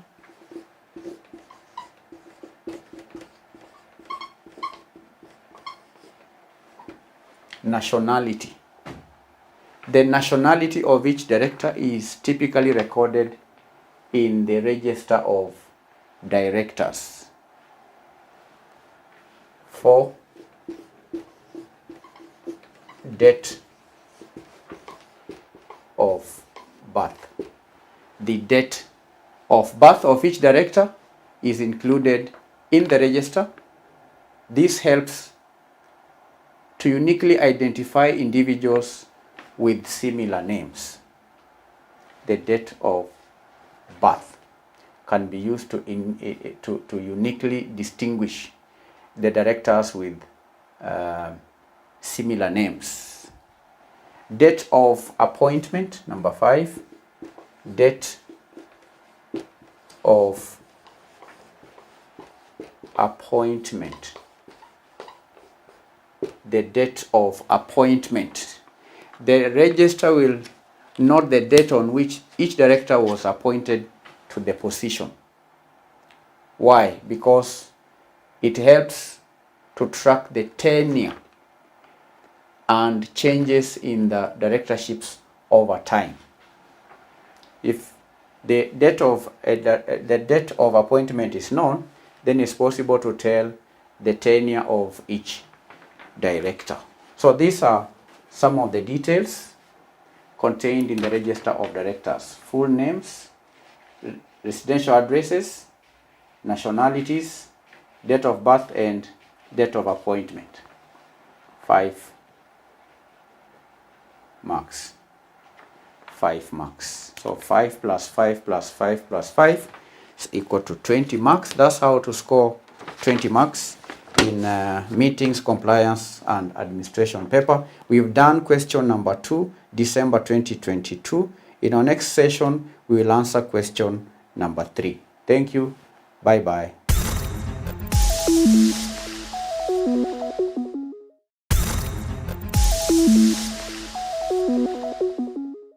Hello everyone, and welcome to the revision session for ICT. We are going to revise question number 5 that was done in August 2022. Question 5A reads, explain 6 reasons that would cause an information system project to fail during the implementation stage. 6 reasons that could do what? That could cause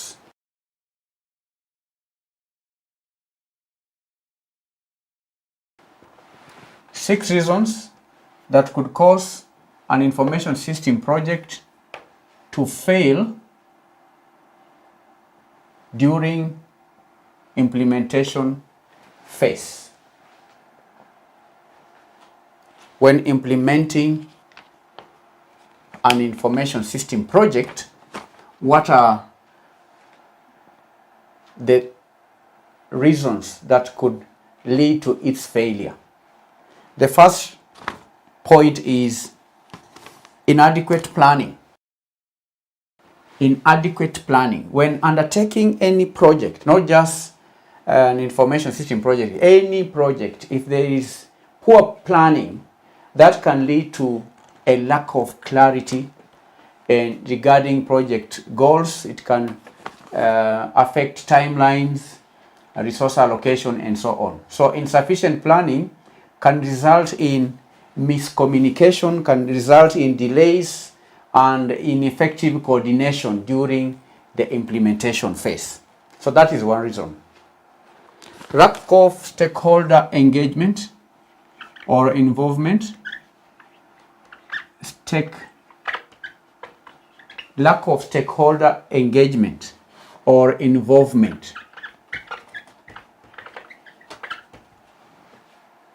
Now, if key stakeholders, such as the users or the managers or executives, are not actively involved or their input is disregarded, then it can lead to resistance, dissatisfaction, and lack of ownership.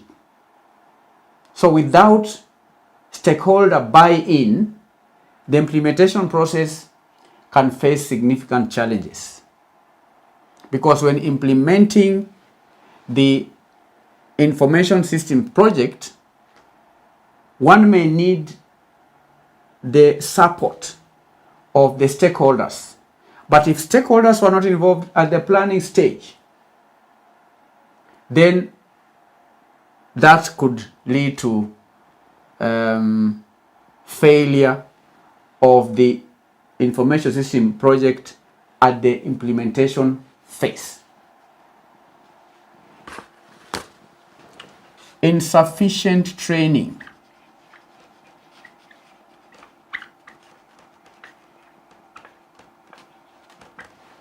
Insufficient training and change management. Insufficient change management.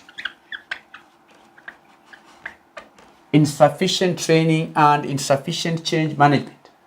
Users and employees need proper training to effectively adopt and utilize the new system. And if training is inadequate or if training is overlooked, then users may struggle to adapt to the new processes and functionalities. Change management also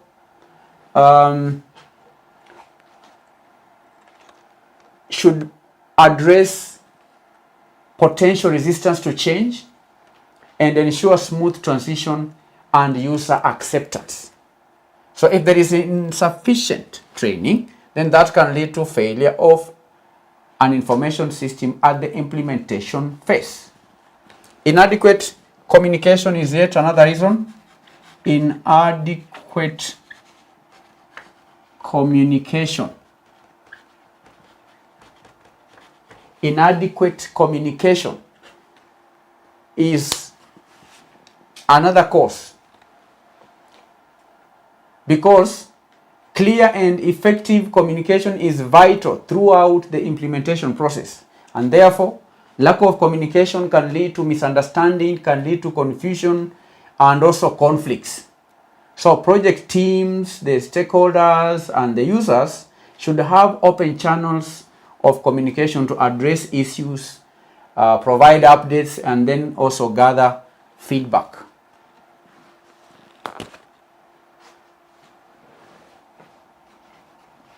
Poor scope management is another reason. Poor scope management, or what we call scope creep. Scope creep. Scope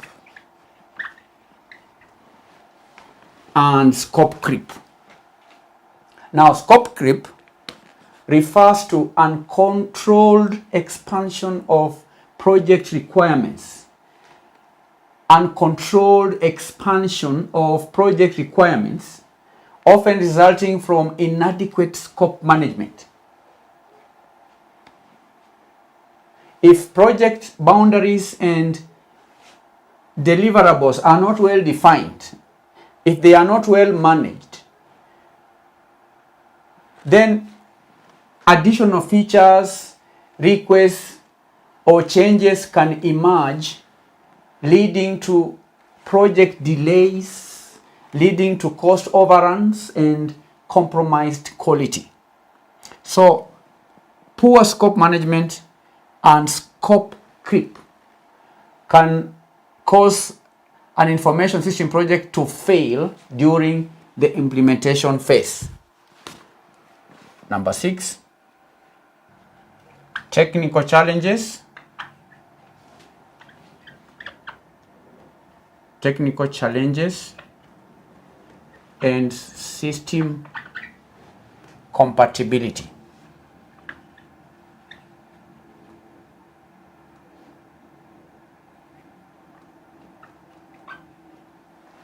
Technical challenges and system compatibility. Now, technical issues such as software bugs, hardware failures, integration problems with existing systems can significantly impact the implementation phase. And incompatible technologies, inadequate infrastructure, or unreliable technical support can also hinder successful deployment and utilization of information systems. Technical challenges and system compatibility is the 6th reason that could cause an information system project to fail during the implementation phase. These are 6 reasons, 6 marks. Inadequate planning, lack of stakeholder engagement, insufficient training and change management, inadequate communication, poor scope management and scope creep, then technical challenges and system compatibility. 6 marks. That is part A. Part B reads, in each of the following explain how a spreadsheet program is used. How a spreadsheet program is used. I repeat, in each of the following, explain how a spreadsheet program is used. Roman 1, accounting. Roman 2, forecasting. How a spreadsheet is used in 1, Roman 1, accounting. Part B, how a spreadsheet is used in Roman 1 accounting. How is a spreadsheet used in accounting? Now, a spreadsheet program such as Microsoft Excel or even Google Sheets is commonly used in accounting for various purposes. One is creation of financial statements. It allows for creation of financial statements.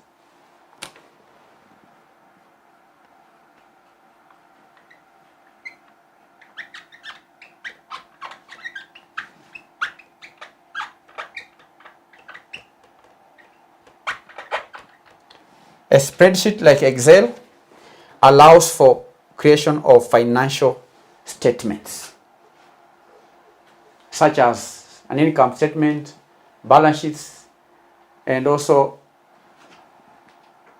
cash flow statements. And that it does by organizing and calculating financial data.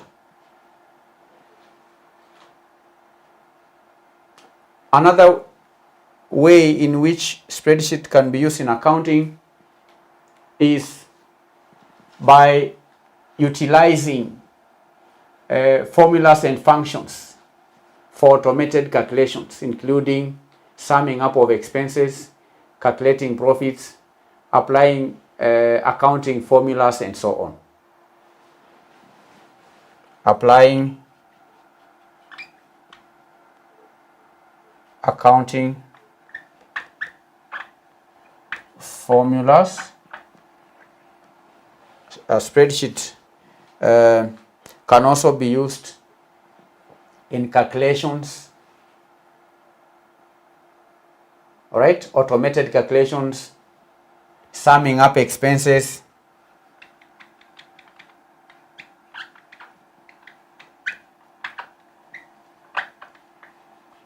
so candidates, spreadsheets program can perform very many functions in accounting.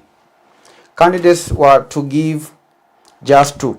Given you three here, there are more features that you can have in Excel, like data validation, conditional formatting, and those are functions that can be used to ensure accuracy and consistency in accounting process. Data validation. Data validation.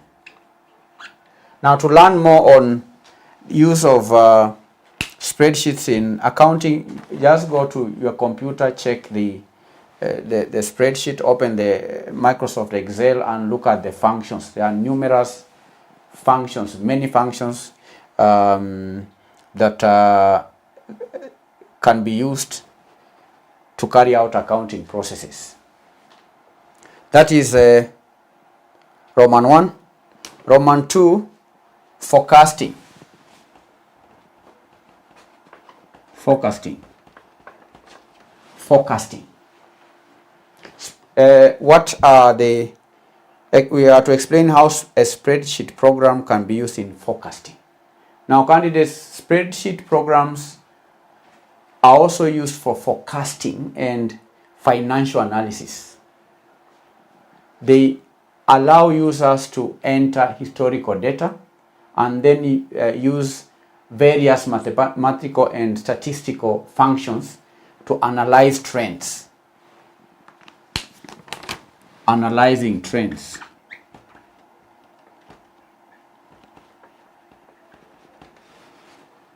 A spreadsheet program can be used to analyze trends. Do you understand? By entering historical data, the spreadsheet can help to forecast, to analyze trends, to make predictions, to make projections, can make projections, or even predictions.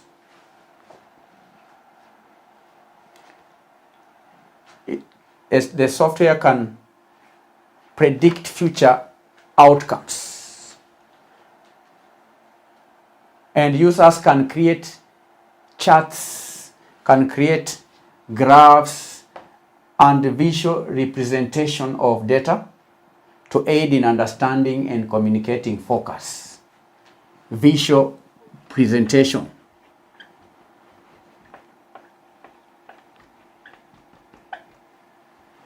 Graphs, head maps, and so on.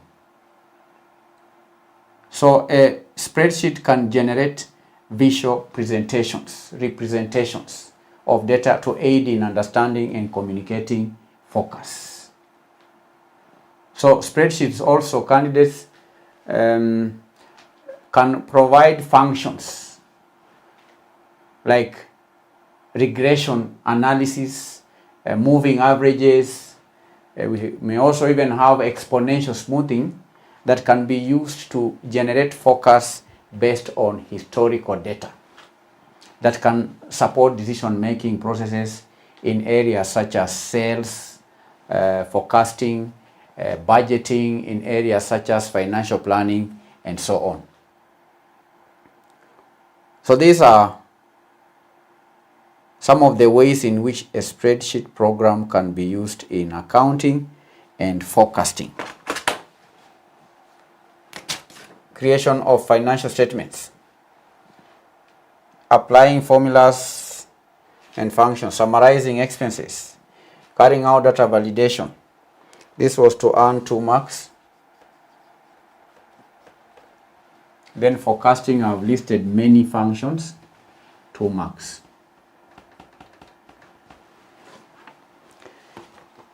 C. Describe each of the following ethical issues in regard to computer technology. C. Roman 1. Trademarks.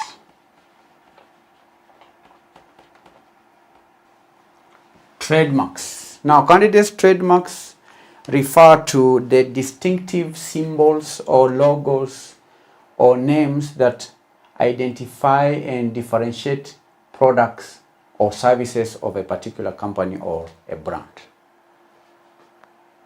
The question is, describe each of the following issues in regard to computer technology. So we're supposed to explain trademarks in regard to computer technology.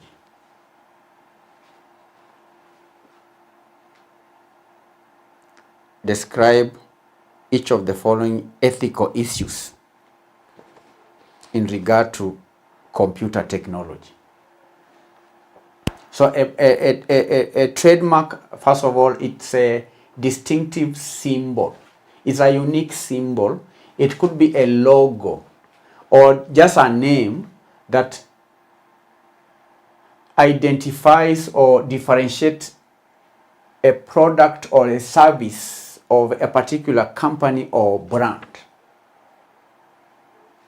So the question is, what are the ethical issues that are related to trademarks? So the ethical issues related to trademarks arise when individuals or organizations infringe upon or misuse another entity's trademark. Infringement.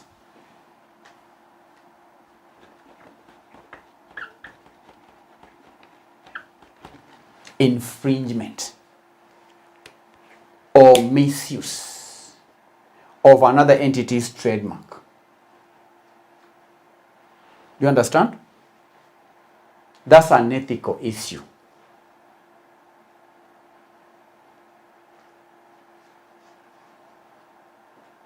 So that can involve, that infringement can involve using a similar or identical trademark to deceive customers or gain unfair advantage in the marketplace. if company A has a logo or a symbol, infringement can arise where company B mimics that logo or uses a similar logo or an identical trademark to deceive customers, so that when they are buying the product of company B, they may be deceived that it's a product for company A, where then company B receives or gets an unfair advantage in the marketplace. So ethical considerations require respecting and honoring established trademarks and avoiding conflicts or misleading customers or consumers, and also upholding fair competition.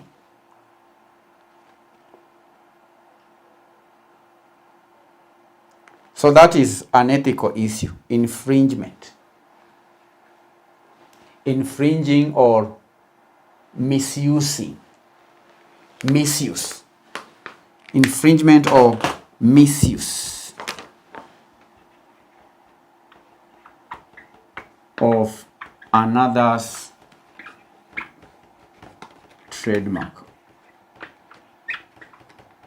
That is an ethical issue that may arise when dealing with trademarks, infringement or misuse. And this misuse can be intended to deceive consumers at the marketplace. Patent rights. Patent rights. What are the ethical issues related to patent rights? Now, patent rights are meant to protect inventions or new technological innovations. They are meant to protect inventions.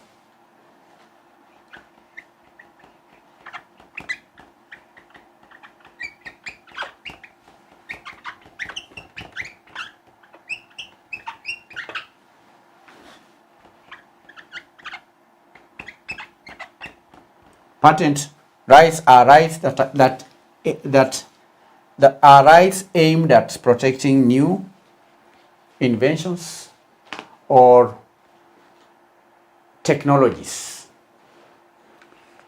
New inventions, or even we can say new technological inventions. Patent rights exist to grant exclusive rights to the inventor of the inventions. The inventor of the invention for a specific period of time. So what are the ethical issues related to patent rights? Now, ethical issues related to patent rights arise when individuals or organizations infringe upon the technologies or even the ideas or processes without permission. Infringement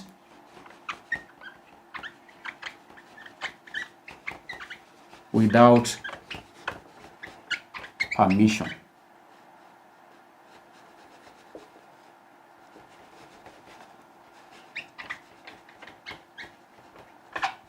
You've said that inventors may have exclusive rights, but where other people infringe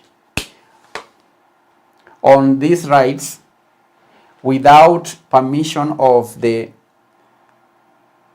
one holding the patent rights or one that has exclusive rights, then there is an ethical issue, infringement. And that can involve unauthorized use,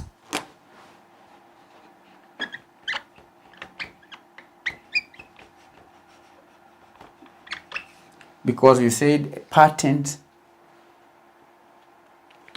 rights protect inventions or technological innovations, granting exclusive rights to the inventor for a specific period of time.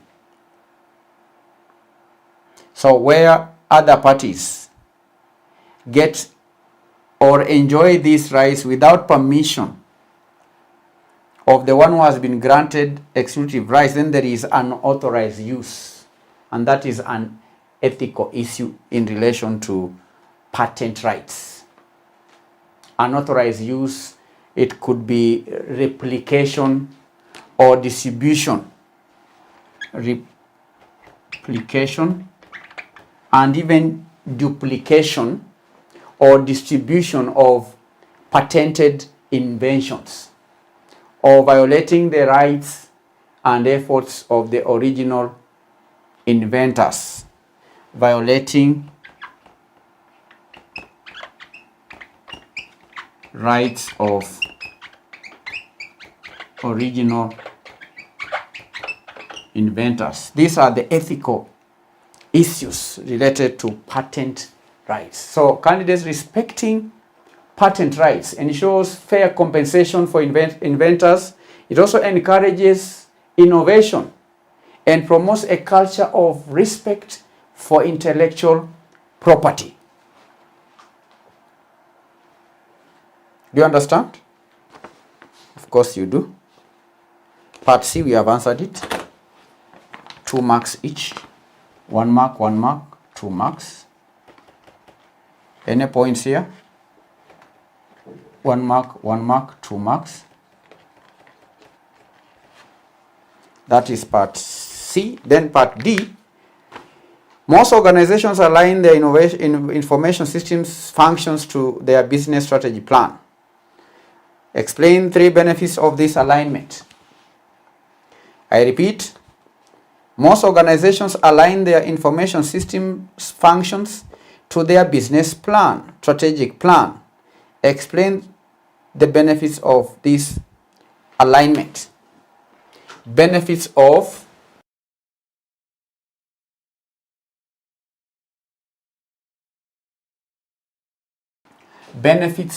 aligning information system functions with business strategic plan. What are the benefits of aligning information system functions? These are the functions of the information system with the business strategic plan. One obvious benefit is that such alignment leads to improved decision making. Leads to improved decision making. Improved decision making.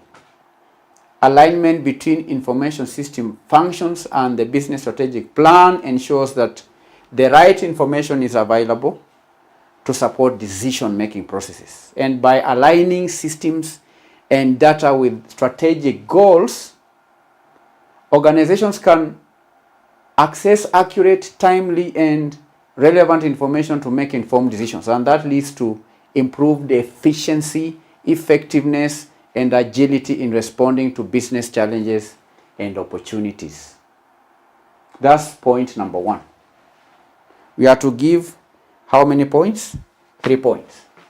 Number 2, enhanced operational efficiency. Enhanced operational efficiency. That's yet another benefit of aligning information system functions with business strategic plan or goals. Now, when information system functions are aligned with the business strategic plan, there is a better integration of processes, systems, and workflows.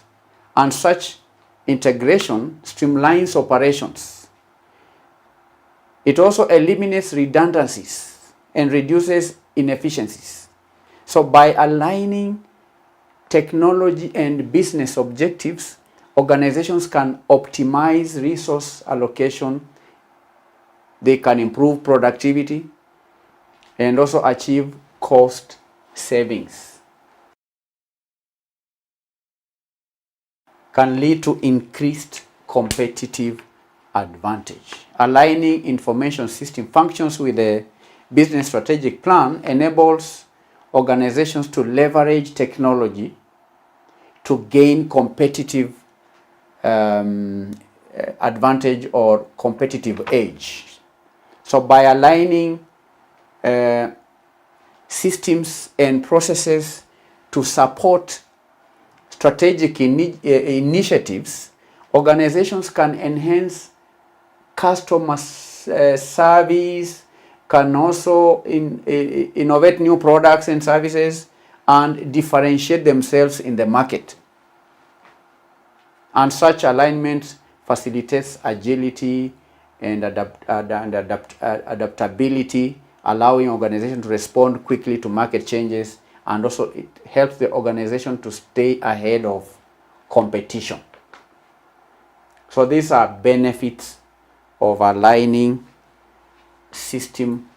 information system functions, or aligning technology with business strategic plan. 1, improve decision making. 2, enhances operational efficiency. 3, it leads to increased competitive advantage. How many marks?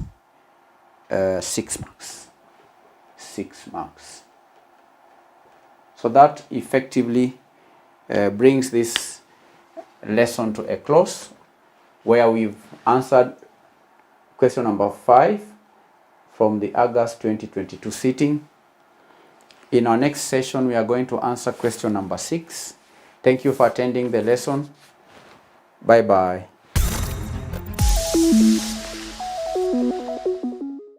Enroll your child for the manifested e-learning platform and see their grades grow tremendously. These videos can be downloaded to a laptop for offline viewing or viewed from a smartphone in a course-friendly format. Welcome to Manifested E-Learning. I'm your teacher, Conan Gakure, and today we are having a lesson in history and government. History and government. History and government. That is our subject that we are studying. And remember from our previous lesson, we were looking at introduction. Introduction to history and government.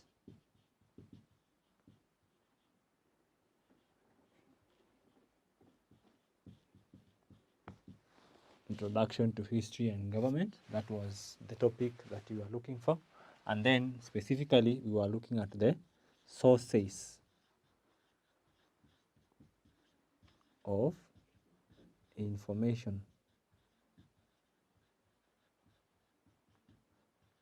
Sources of information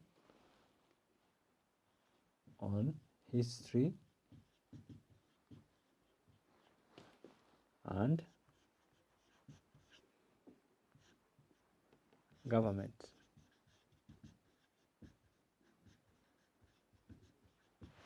So my dear learner, this was the topic that we are looking at. This is the topic, and we are on the sub-topic, sources of information on history and government. So in our previous lesson, we categorized the sources of information to history and government into 3. So we said there are 3 categories. Categories of information of history on history and government. Can you remember them? We said there are 3 of them. The 3 categories of information or sources of information on history and government. Can you remember the 3 categories? We said 1 is unwritten sources. And then number 2, we talked of written sources. And then my esteemed learner, can you remember the 3rd source or the third category of sources of information? Yes, we talked of electronic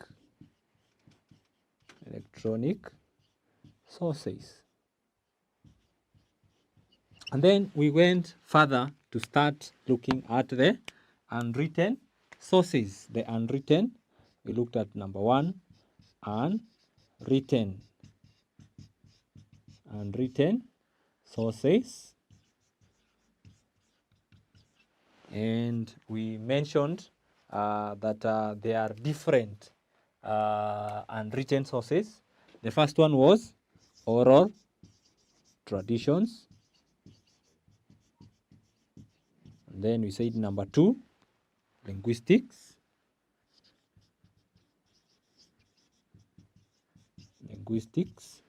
And then number three, we talked of archaeology.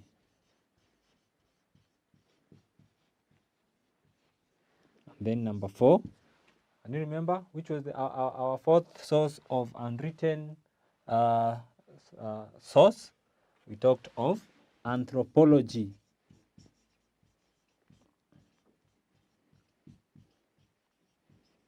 And then number five, we talked of genetics.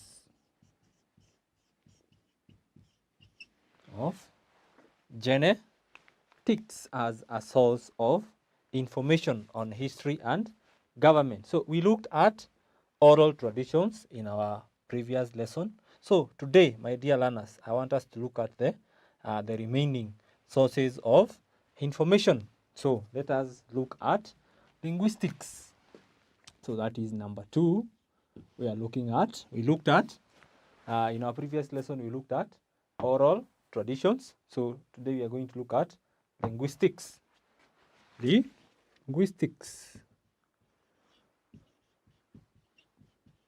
Linguistics. So what is linguistics? That is what we are going to discuss. What is linguistics? And in a nutshell, linguistics is the scientific study. It is the scientific study of languages.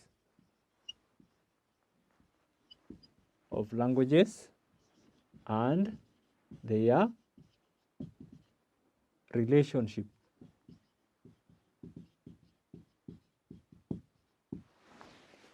So in history, or you'll find a historian who is a scientist who is specialized in history, studying a specific language of people, how they formulate sentences, the vocabulary they use in their language, and everything pertaining a language of a specific people. So studying different languages might give information of how people have interacted. So you'll find one community will borrow words from another community. For example, a very basic example, in our Kenyan situation, we have the belief, or we have the traditional societies. They have example names of God. For example, among the Agikuyu, how do you call, or how do people refer to their God? You'll find that they call them Ngai, right? When you go to their Kamba, you find they refer to their God as Mulungu, right? When you go down towards the coast, you will find the Swahili, right? Or the natives of the coast calling their God Mungu, right? So you find there is a similarity between Mulungu and Mungu. Another example is people, right? The Agikuyu will call a person Modo, right? When you go to among the Aluya, you'll find a person being referred to as Omundu, right? So you'll find among the Agikuyu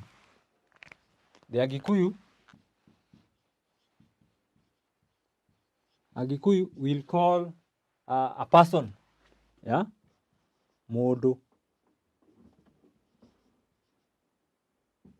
Right? When you go to the Luya,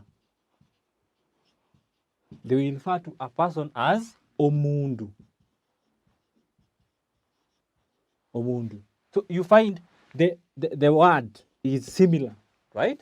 So that tells you these communities, even though they are miles apart from each other, they are somehow related.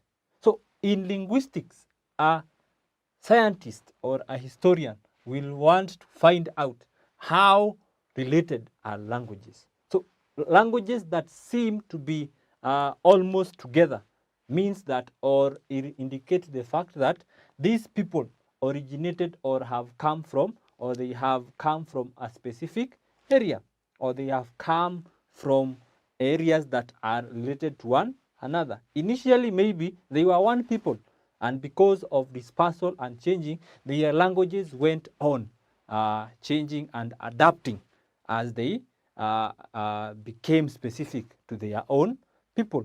So linguistics helps a historian to find out how people are related. So if languages are similar, if your language and my language is similar, that will indicate the fact that people are related, or those people have a specific origin. So if a scientist wants to know the origin of these people, he will trace back the language, how it is related from one community to the other, and they will finally they can be able to plot how the movement of these people from one area to the other. So this one becomes a very specific or a very important source of information to history and government. So my dear learner, let us look at what are the advantages and disadvantages of using this source of information. So what are the advantages of using linguistics as a source of information?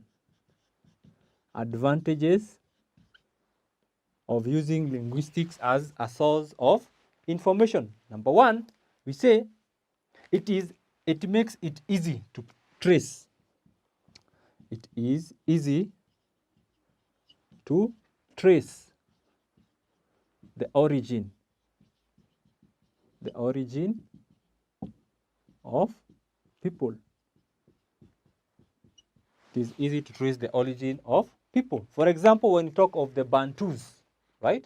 We say the original homeland of the Bantus is along the Congo Basin. So when you go even to Congo today, you will find there are people speaking a language similar to that of the Bantus in Kenya. So you are able to trace back how the Bantus have moved from Congo to their current areas of settlement. So the first advantage of using linguistics as a source of information, it is easy to trace the origin of people. And then number two, it is easy, it makes it easy. It makes it easy to identify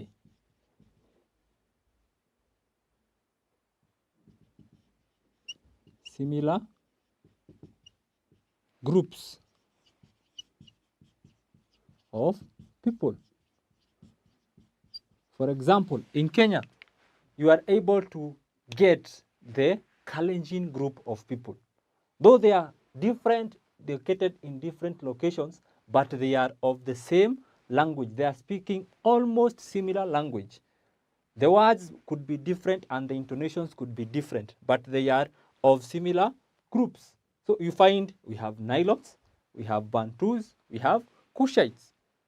The language identifies these small groups of people. And then number three, it is cheap. It is cheap compared to other sources. It is cheap compared to other sources, as you just need to know the language of the people, and then you find their differences. And then let us look at the disadvantages. The disadvantages of using these linguistics as a source of information, or a source of information to history and government. We say some words, right? So if you are studying, for example, the native language of the Maasai, right? It means you have to translate that, because now we are talking of an English class. You have to translate the Maasai language to now English, right? So as you translate, some words might be lost along as you translate, right? So the disadvantage of using linguistics, some words might be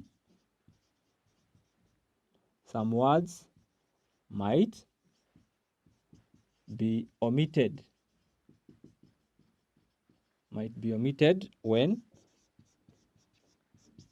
translating.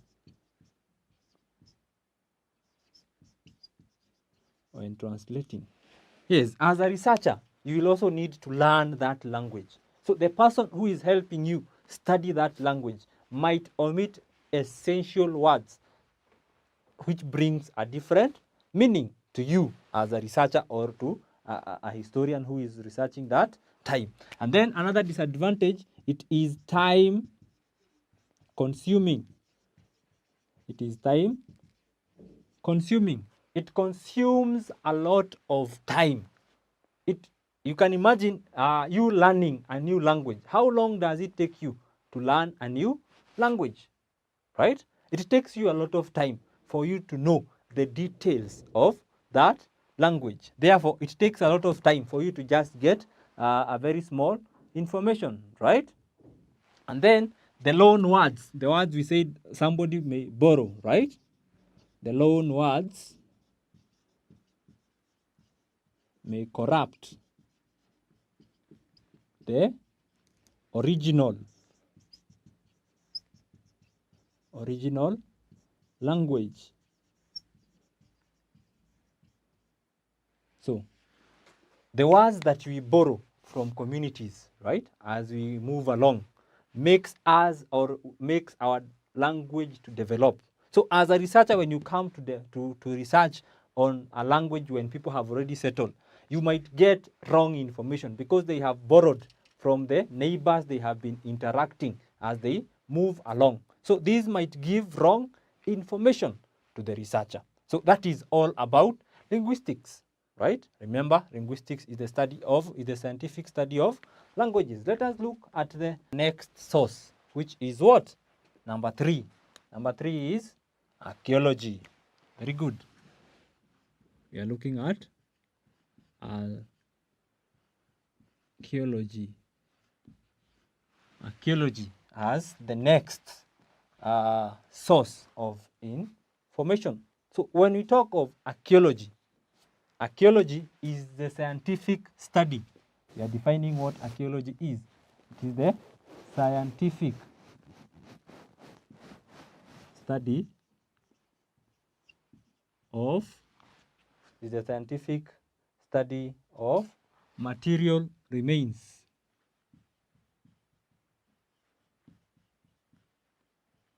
Material remains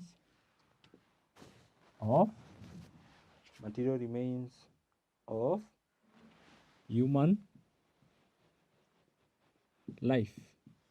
It is the scientific study of material remains of human life. So when you talk of material remains. So these material remains can be either tools or things that the human beings used, or remains of the human beings themselves. So the material remains can be categorized into two. We can talk of, number 1, we can talk of artifacts.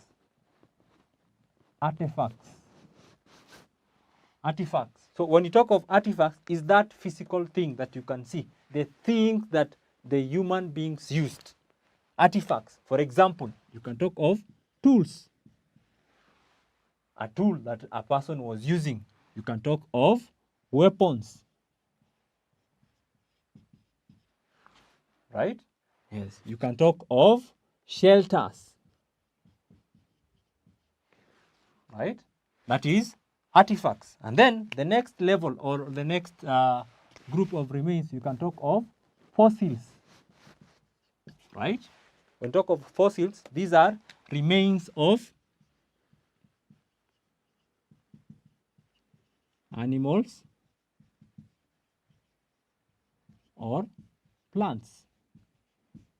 Remains of animals or plants. So fossils is the material of the person himself. So when a person dies or when an animal that a human being was keeping dies, the flesh might fade away, but there are some skeletons that remain, right? So that is what we are referring to as fossils. So when you get these remains, for example, tools, weapons, shelters, when you get skeletons of these animals or you get plants that were being used by human beings at a certain time, it might give you information or you might get information on how people are living or what were the activities of people at of the items that you have found. For example, if you found an item like an axe, right, together with a dagger, right, that can tell you as a researcher that the people in that area at that time, most probably they were cutting wood or they were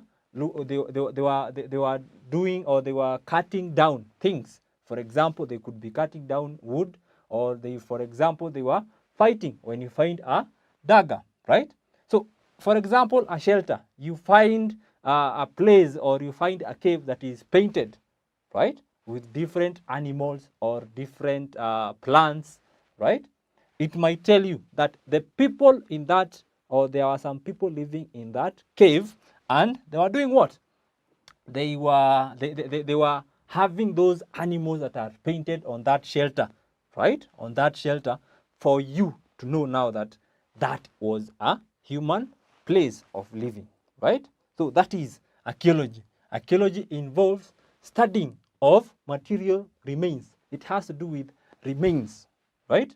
So you might ask yourself, now, how does a scientist know where to find these remains?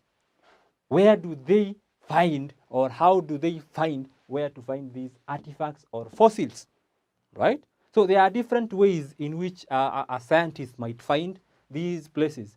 Number one, they might use their own knowledge to deduce where people could be living. For example, if you find some areas where we have trees living or trees that have grown in a certain formation, for example, just around, and then in the middle there is nothing, that can tell you people are living in that place.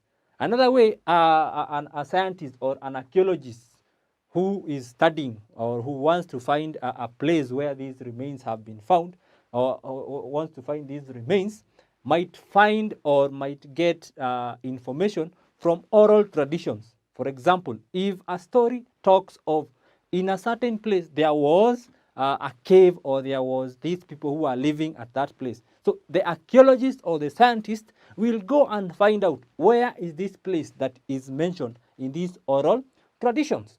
Another example or another way in which archaeological sites where these things have been found, where artifacts and fossils are found, is referred to as an archaeological site. So during building or excavation, when somebody is digging, I'm sure at home, those of you who are able to access a farm, when you are digging, you might come or you might get things that were buried long time ago. You might find coins, right? You might find other things that were buried long time ago as you dig, right? So that will give you information. Even when there is building of, for example, a dam, it involves huge excavation, right? So as you excavate, you might find out or you might get the artifacts or the fossils which give information to the scientists. So, my dear learner, let us now look at what are the advantages and the disadvantages of using archaeology, right, as a source of information? What are the advantages and disadvantages? So we start with what? The advantages. The advantages of using archaeology as a source of information to history and government, right? So number one, we say it provides what? Information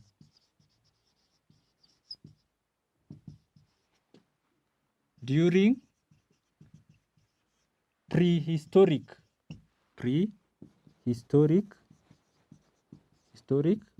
times. That is number one. Number two, the next source of the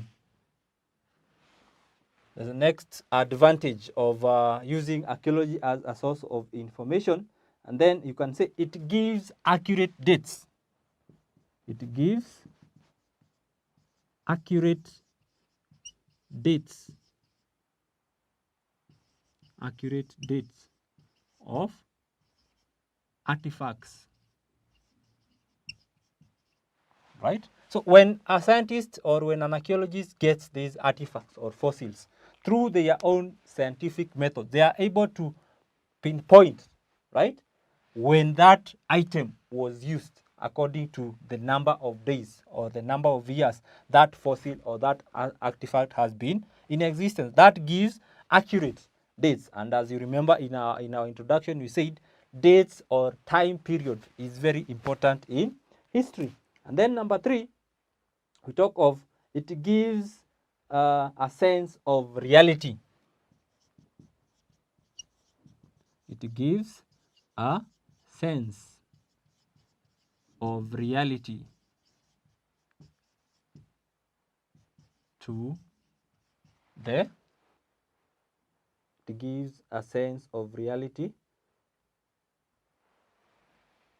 to the scientists as they can touch the items. So the scientist is able to touch that weapon. A scientist is able to be able to hold that coin that has been found. And then let us look at the disadvantages. Let us look at the disadvantages. The most obvious one, because it involves a lot of cultivation and a lot of searching, it is very expensive. It is very expensive. It is very expensive. That is number one. And then number two, it is time consuming. It is time consuming. It takes you a lot of time to study. For example, if you find a coin, you cannot just say this coin was being used by these people. You have to do a lot of research. And then number three, it requires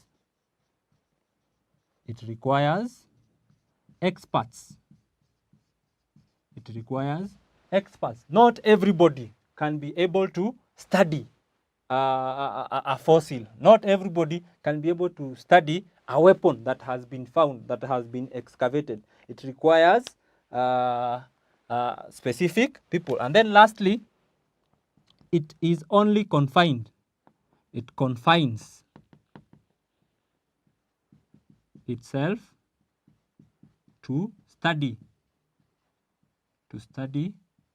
of past events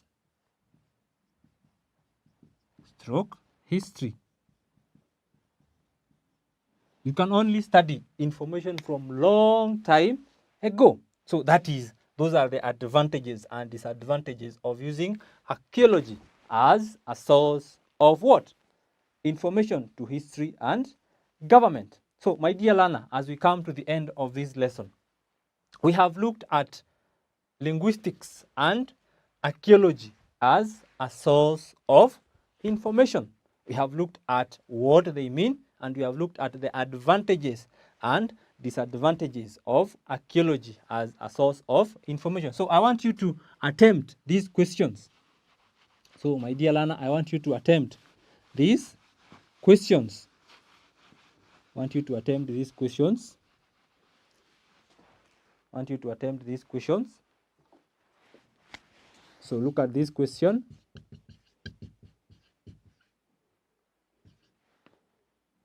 Questions. So number 1, I want you to identify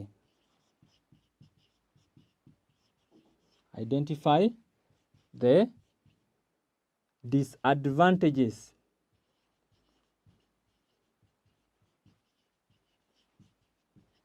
of using linguistics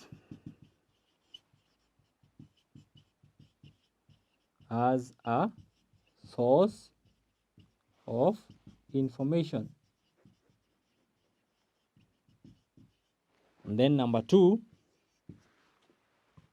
state the advantages and disadvantages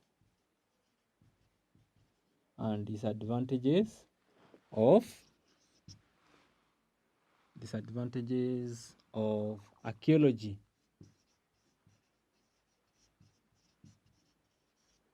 archaeology as a source of information on history and government,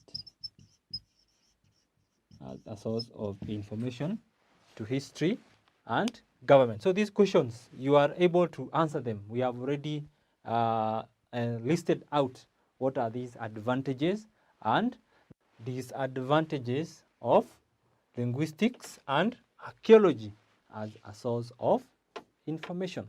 So we have come to the end of our today's lesson. So in our next lesson, we shall look at the remaining 2, anthropology and genetics as a source of information.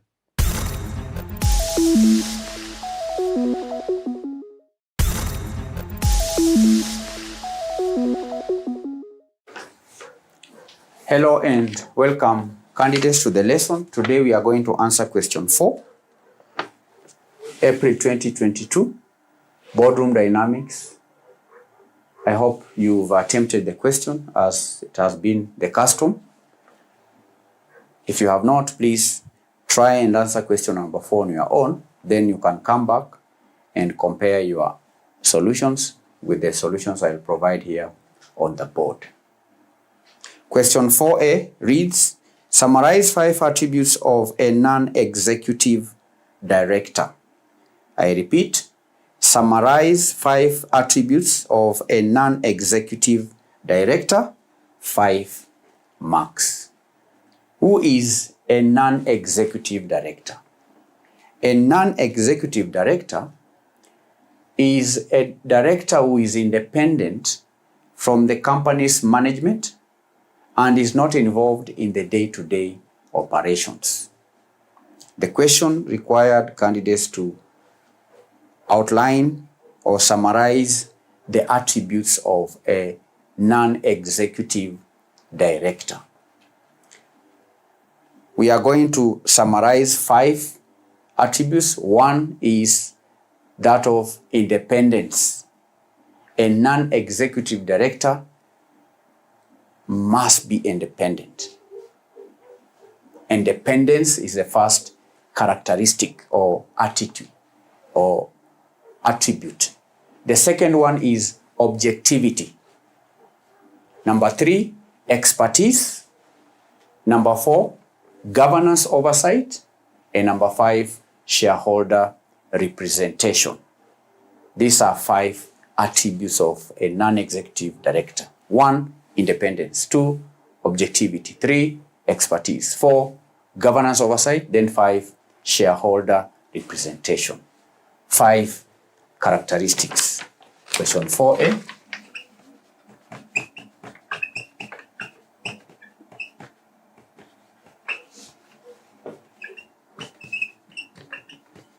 non-executive director. Attributes of a non-executive director. Number 1, independence. 2,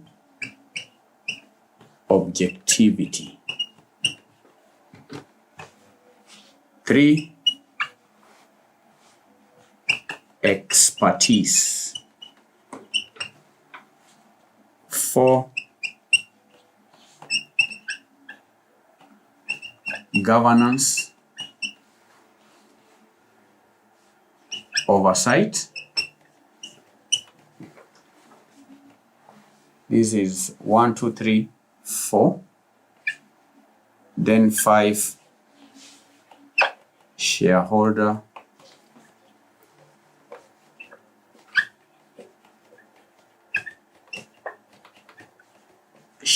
representation.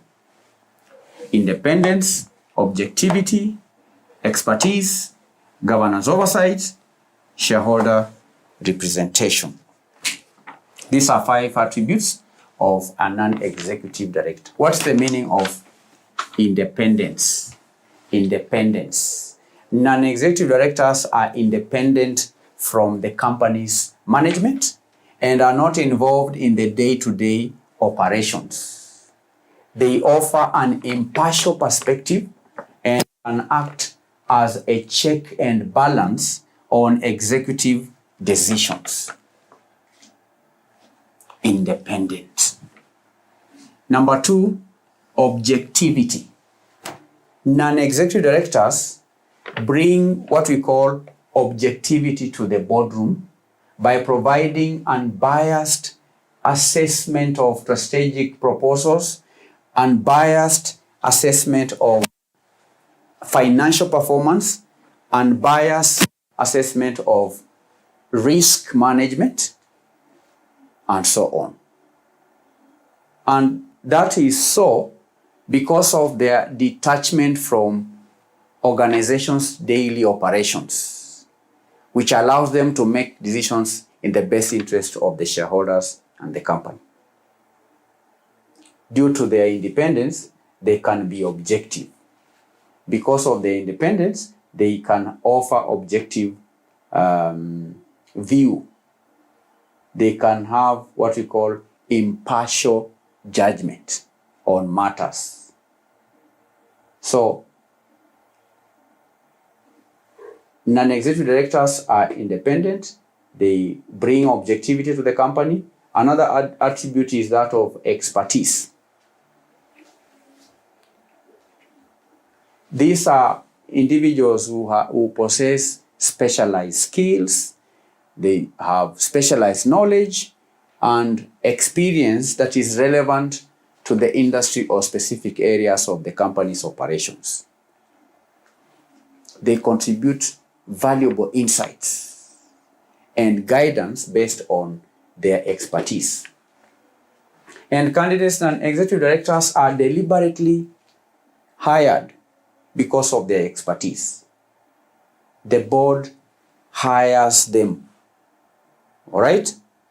They are hired based on their expertise, and the purpose is so that they can guide the company in certain areas that needs guidance based on their expertise. Governance oversight. Non-executive directors play a crucial role in ensuring good governance within the organization, good governance practices within the organization. They oversee the conduct of the executive team. They oversee the monitoring of compliance with laws and regulations, and they also assess the effectiveness of the internal control system. Then lastly, shareholder representation. Non-executive directors represent the interests of shareholders and act as their voice in the boardroom. All right? Because of their independence. They strive to align the company's strategy and actions with the long-term interests of the shareholders. These non-executive directors are the voice of the shareholder. And remember, candidates, a board comprises of executive directors and non-executive directors. It is the non-executive directors that bring balance to the company in the boardroom. They bring checks and balances against the decisions by the executive. So these are 5 attributes. Number 1, independence. Number 2, objectivity.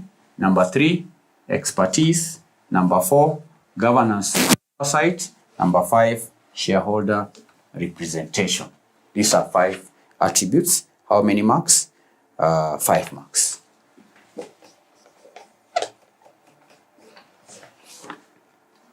Question 4B. The most effective organizations invest in the board and encourage continual learning in the boardroom. I repeat, the most effective organizations invest in their board and encourage continual learning in the boardroom. With reference to the above statement, discuss 5 reasons why organizations should invest in board development. Reasons why organizations should invest in board development. One reason is that investment in board development leads to enhanced decision making.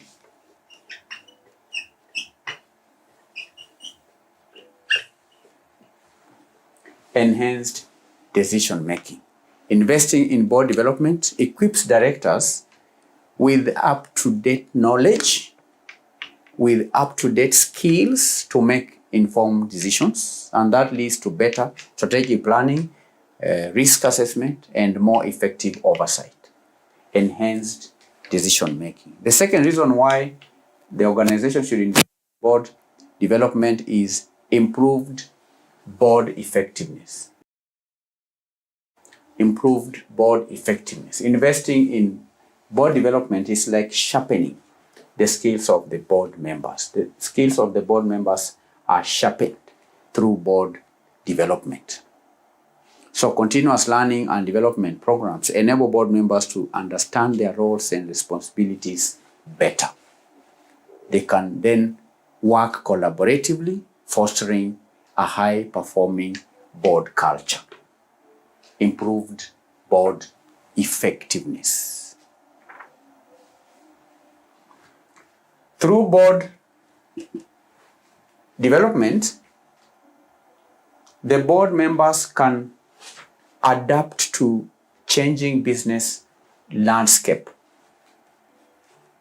Adaptation to changing business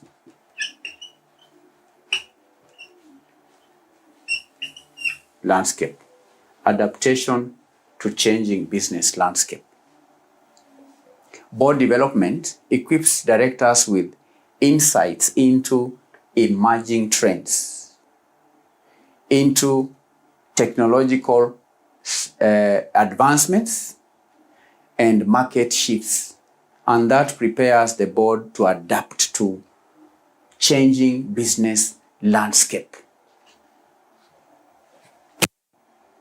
to changing circumstances, and then remain agile in addressing or in decision making. They remain agile.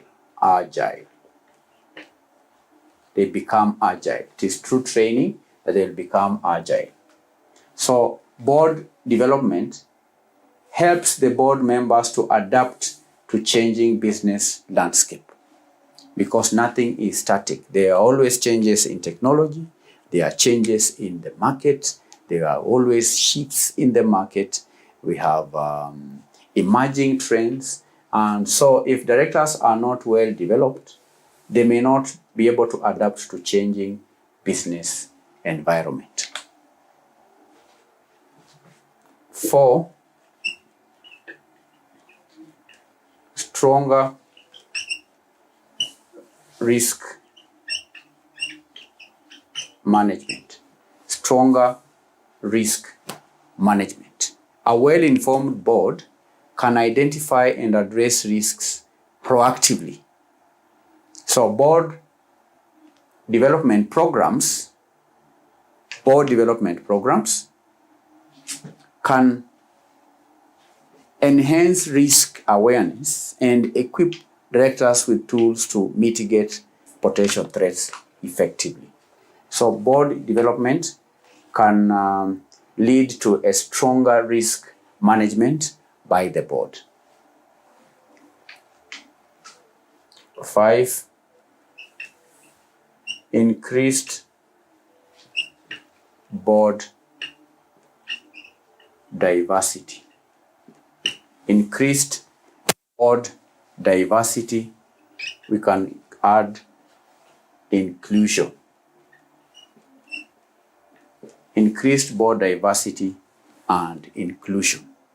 Board development efforts can focus on promoting diversity. Can focus on doing what? On promoting diversity in the boardroom, including gender, ethnic, and professional diversity. And candidates, a diverse board brings varied perspectives, leading to a more robust discussions and better decision outcomes. So these are 5 reasons why organizations should invest in board development. Number 1, enhanced decision making. Number 2, it leads to improved board effectiveness. Number 3, adaptation to changing business landscape. Number 4, stronger risk management. Number 5, increased board diversity and inclusion. 5 reasons, 10 marks. Reasons why organizations should invest in board development. And candidates, all in all, investing in board development is an investment in the organization's governance effectiveness. It is an investment in what we call strategic agility, long-term sustainability, and it demonstrates a commitment to continuous improvement and responsible leadership, which can positively impact the organization performance and reputation. So that's question number 4. We've answered question number 4. In our next session, we are going to answer question number 5. Thank you. Bye-bye.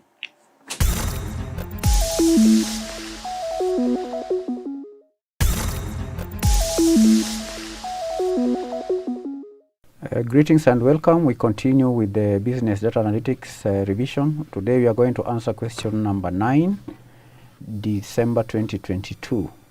It reads, which of the following applications will likely not be used for cloud computing? A, Azure, B, AWS, C, SQL, D, Alibaba CL. Which of the following applications will not be used for cloud computing? What is cloud computing? Cloud computing refers to the delivery of computing services such as storage, networking, software, analytics, and intelligence over the internet, or what is being referred to here as cloud. Rather than using local servers or personal devices, the cloud can be used to offer services such as storage, networking, software, and so on. For example, if you are studying or hearing me through the manifested e-learning platform, the video you are watching is not stored on the hardware of manifested publishers. The videos are not stored on the computers or servers at the manifested publishers headquarters. Rather, the videos are stored in the cloud. You are able to download the videos from the cloud, which manifested publishers outsources from cloud internet providers. So cloud computing refers to the delivery of computing services such as storage. Manifesto Publishers has outsourced for storage. Manifesto Publishers has outsourced for storage services from one of the providers. So cloud computing is the delivery of computing services through the internet or through the cloud. And there are several platforms and technologies that can be used for cloud computing, including Azure. This is Microsoft Azure. AWS stands for Amazon Web Services. There is the Alibaba. Okay. So these are examples of platforms that can be used for cloud computing. Then we have SQL. SQL is not a platform. SQL stands for Structured Query Language, which is a programming language used to manage and manipulate a database. It is not a cloud computing platform, but rather a tool that can be used to interact with databases in a cloud computing environment. So SQL is used to create, to modify, and query databases. And it is often used in conjunction with cloud computing platforms such as AWS, Microsoft Azure, to manage data stored in the cloud. So the answer here is C. The question reads, which of the following applications will likely not be used for cloud computing?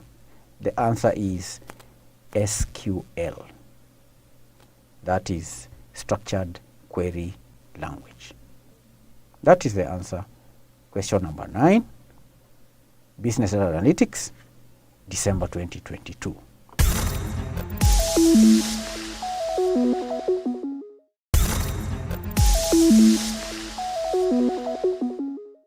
Let us move on to question number 6, pilot paper, business data analytics.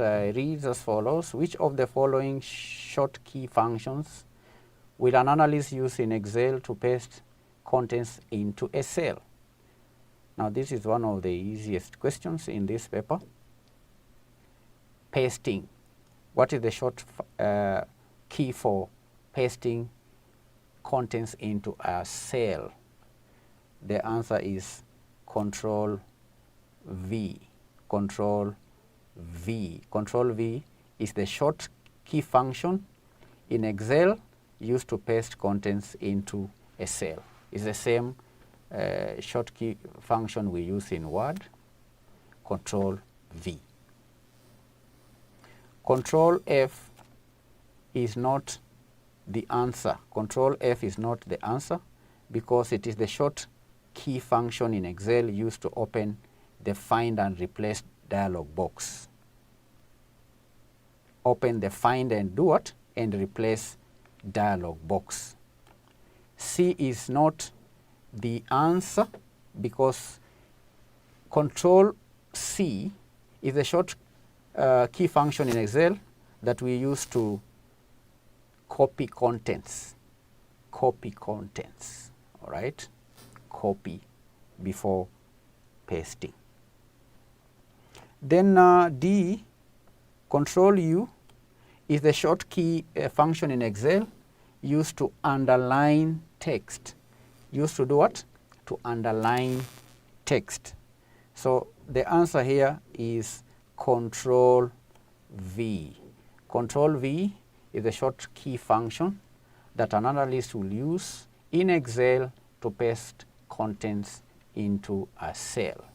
So candidates, I advise you to continue familiarizing yourself with the short key functions in Excel, not just for answering the multiple choice questions, but so that you can apply these short key functions when carrying out practical questions when answering practical questions or when doing your work as an accountant or a financial analyst. So the answer here is B.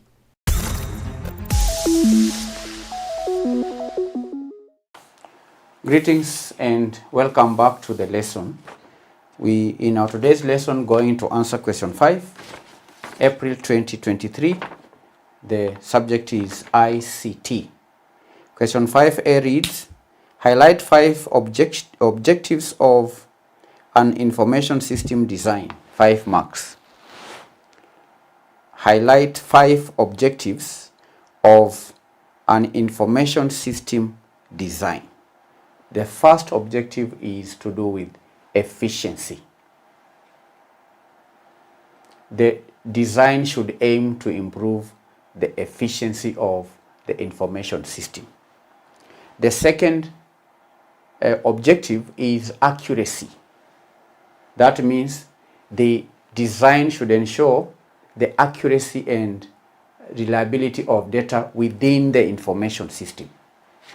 The third objective is scalability. That means that the design should be scalable to accommodate future growth and changing business needs. Number 4, usability. The design should prioritize usability and user friendliness.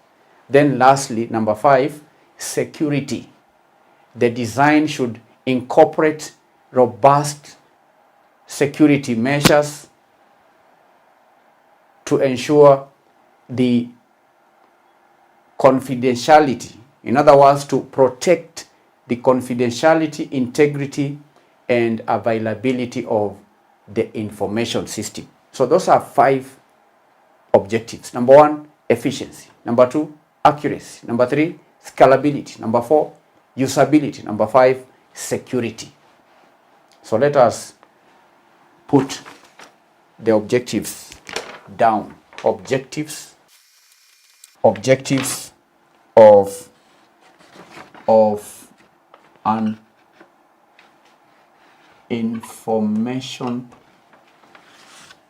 design, information system design, information system design. Objectives of an information system design.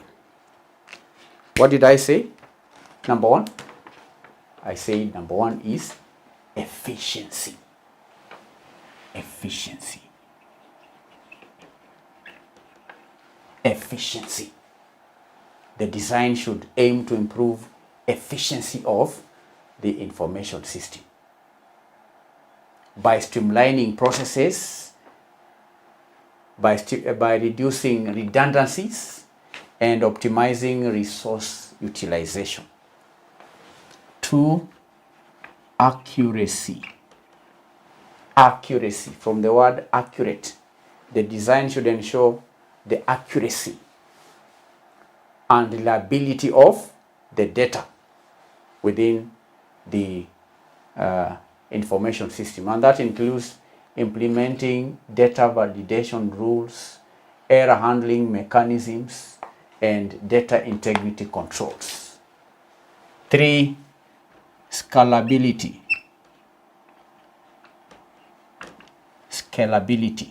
Scalability. The design should be scalable to accommodate future features, should be able to accommodate increased data volumes and expanding user requirements without significant disruptions or performance degradation. 4, usability. Usability.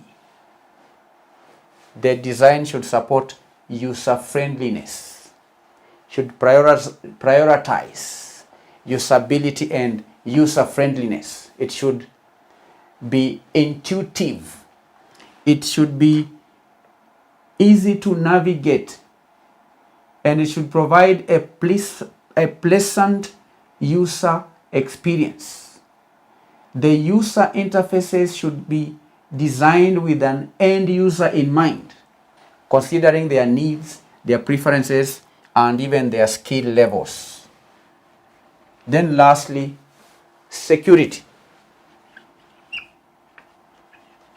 Security. The design should incorporate security measures to protect confidentiality, integrity, and availability of information system, and that includes implementing access controls, encryption, and authentication mechanisms, and also monitoring tools to detect and prevent unauthorized access or data breaches.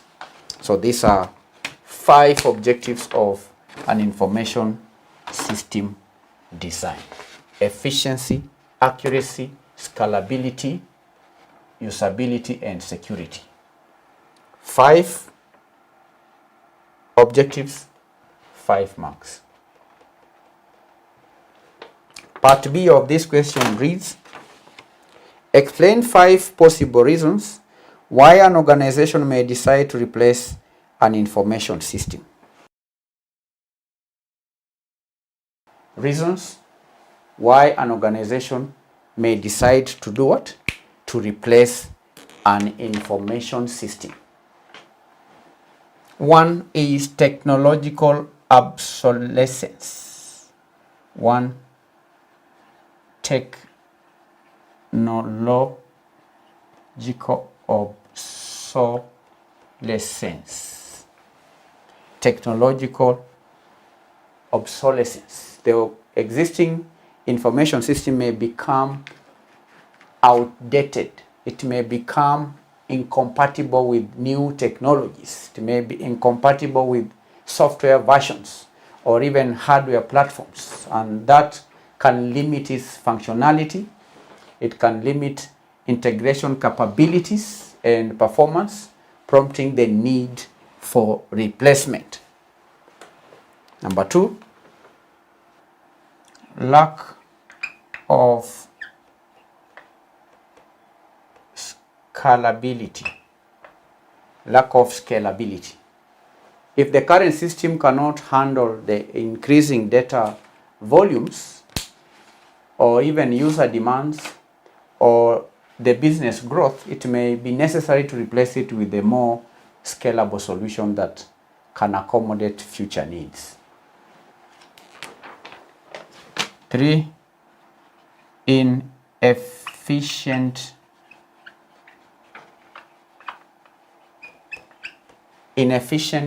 processes. An information system may be replaced if it is unable to support or optimize the organization's core processes. And if the system hinders productivity, it may cause bottlenecks. All right? And a more efficient replacement may be sought. Inefficient processes. Integration challenges. Number 4, integration challenges. If the existing technology or information system cannot effectively integrate with the other systems or other applications or other platforms, then it may impede data flow, it may hinder communication, or even create what we call data silos. And a replacement with a better integration capabilities may be necessary to improve efficiency and collaboration. 5, cost effectiveness. Cost effectiveness. In some cases, organizations may find that the cost of maintaining and supporting the current system outweighs the benefit it provides. So if the system requires extensive customization, frequent repairs, or even expensive licensing fees, replacing it with a more cost-effective solution may be a viable option. It may be a viable option. So these are 5 reasons why an organization may decide to replace an information system. Technological obsolescence, number 1. Lack of scalability, number 2. Inefficient processes. If the current system is inefficient, if it cannot be integrated with other systems, or if the costs outweigh the benefits, then such a system ought to be replaced. Part B, that is part B of question 5, 5 marks.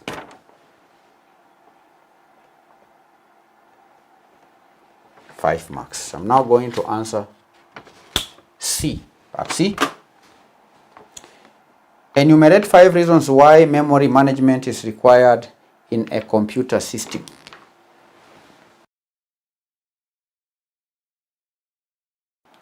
Why memory management may be required in a computer system. Why memory management may be required in a computer system. The first reason is in relation to resource allocation. Resource allocation. Memory management ensures efficient allocation of memory resources to running programs or processes. And it allocates memory space based on their size requirements and optimizes memory utilization to maximize the overall system performance. So one reason why memory management may be required in a computer system is because of resource allocation. Number 2, memory because of memory protection. Memory management enables protection mechanisms to prevent unauthorized access or even modification of memory areas. Memory management ensures that each program or process operates within its allocated memory space and cannot access memory regions assigned to other programs, and that enhances security, the system of the security. All right. That is the second reason why memory management may be required in a computer system. 3, memory sharing. Memory sharing. Candidates, memory sharing, we can say, facilitates, we can say, in other words, memory management facilitates memory sharing. Memory management facilitates memory sharing among multiple processes, allowing them to access data or even code segments. And that improves efficiency by reducing duplication of memory resources and enabling what we call inter-process communication. So memory sharing is another reason why memory management may be required in a computer system. The fourth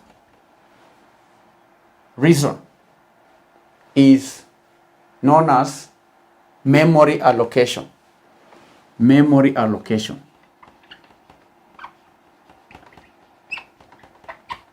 Point number 1 is resource allocation. Point number 4, memory allocation. When a process or program terminates or is no longer in use, memory management handles the deallocation of the associated memory. And it does that by freeing up memory space and makes it available for other processes or programs, and thereby preventing memory wastage and memory fragmentation. So memory management is required because of memory allocation. 5, memory organization. Memory organization. Now, memory management organizes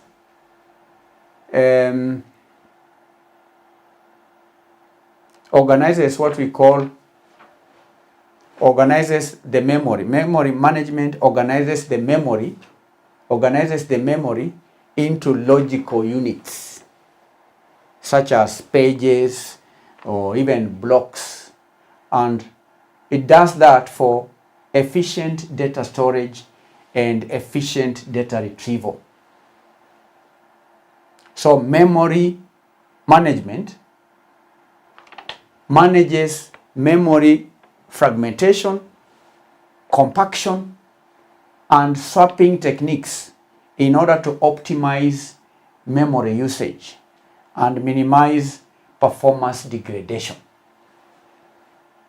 So these are reasons why memory management may be required in a computer system. 1, resource allocation. 2, memory protection. 3, memory sharing. 4, memory allocation. 5, memory organization. 5 reasons. How many marks? These are 5 marks.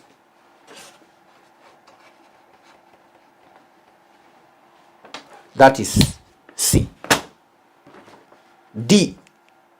Tujenga Limited is in the process of developing a new information system. A few managers are reluctant to embrace the new information system. Roman 1. Identify the most suitable method of system changeover to apply in the above scenario. Roman 2. Outline 4 advantages associated with the method identified in D1 above. So D1, D Roman 1. Most suitable method of system changeover. Most suitable system of changeover. Now the change is from, we read that is in the process of developing a new information system. The change is from the old system to the new system. So identify the most suitable method of system changeover to apply in the above scenario. We are told that a few managers are reluctant to embrace the new information system.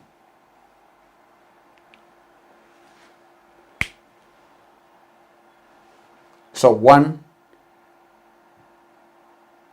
method candidates to apply in this scenario. The scenario is that a few managers are reluctant to embrace the new information system. So the most suitable method of system changeover is to apply in this scenario is would be what we call the incremental changeover approach. The incremental changeover approach. The organization can use the incremental changeover approach. That means that the organization should implement the change in phases. The change should not be radical because more people or managers or employees may resist the change. So it's supposed to be gradual, supposed to be incremental It has to be done in phases. So that would earn 1 mark.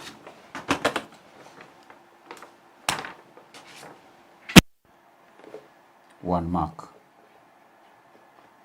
Where there is potential resistance to any change, then it's advisable to make incremental changes, not radical change. Don't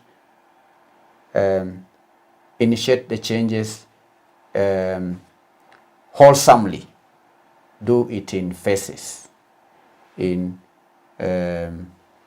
phases, so that it can be embraced. The change can be embraced by all that are affected by the change. Roman 2, outline 4 advantages associated with the method identified in D1 above. What are the advantages associated with incremental change? Advantages, Roman 2.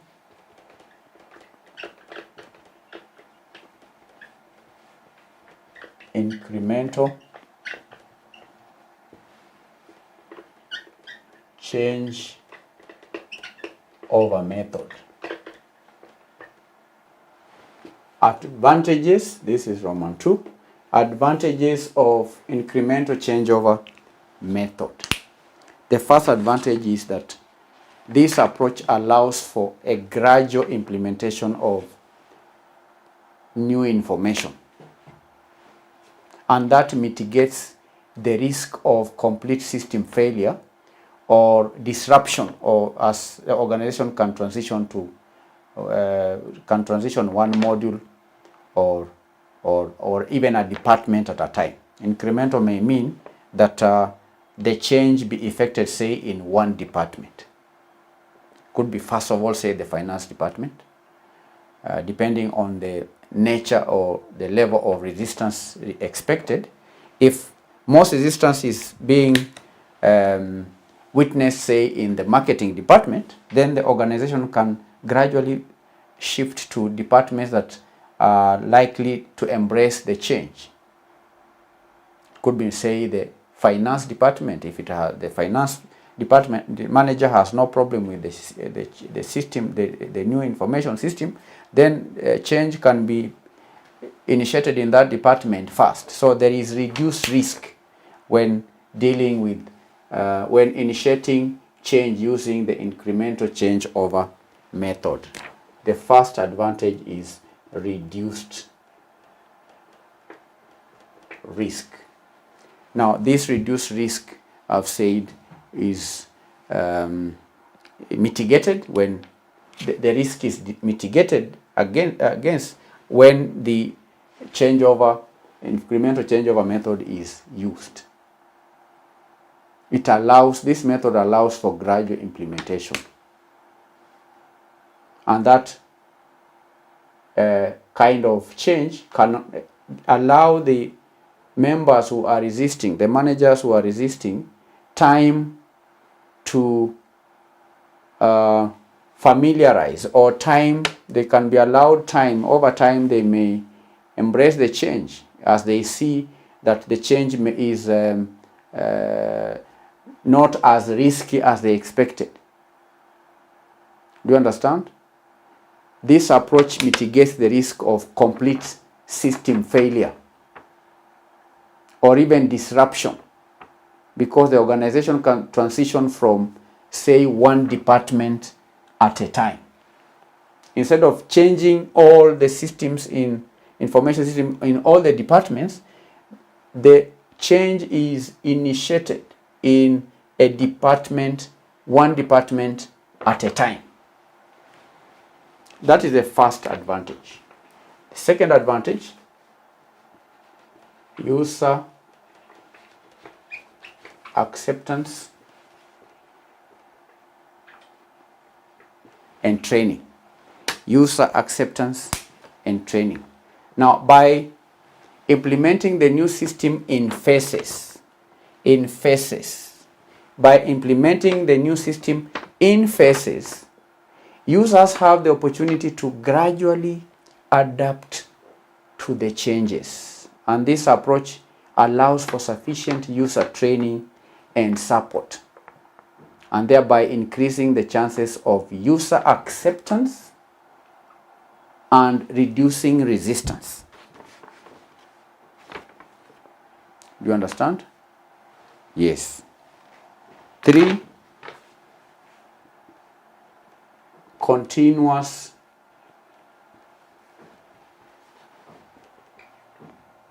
operation or operations. With the first approach, or with the incremental changeover approach,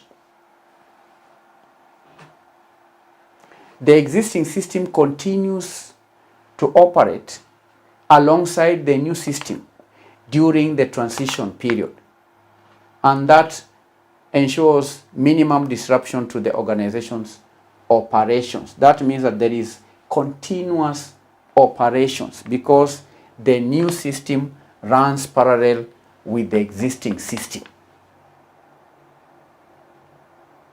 and that minimizes disruption to the organization's operations, which is a critical function that can be performed. Do you understand? This ensures minimal disruption to the organization's operations. Why? Because critical functions can still be performed using the old system while gradually transitioning to the new system. 4, flexibility and feedback. Flexibility and feedback. The first approach, the incremental changeover approach, allows for flexibility and also feedback during each phase of implementation. That means that adjustments and improvements can be made based on user feedback and lessons learned from earlier phases. And that enables the organization to refine and enhance the system as it progresses, and thereby increasing the likelihood of a successful implementation. So these are 4 advantages of incremental changeover approach. 1, reduced risk. 2, user acceptance. 3, it allows for continuous operations of the organization. Then flexibility and feedback. 4 marks. So we've done the April 2023 question 5. We'll continue to revise the other questions in our subsequent lessons. In our next lesson, we'll answer question number 6. Then thereafter, we'll answer question number 7. Thank you. God bless you. Bye-bye.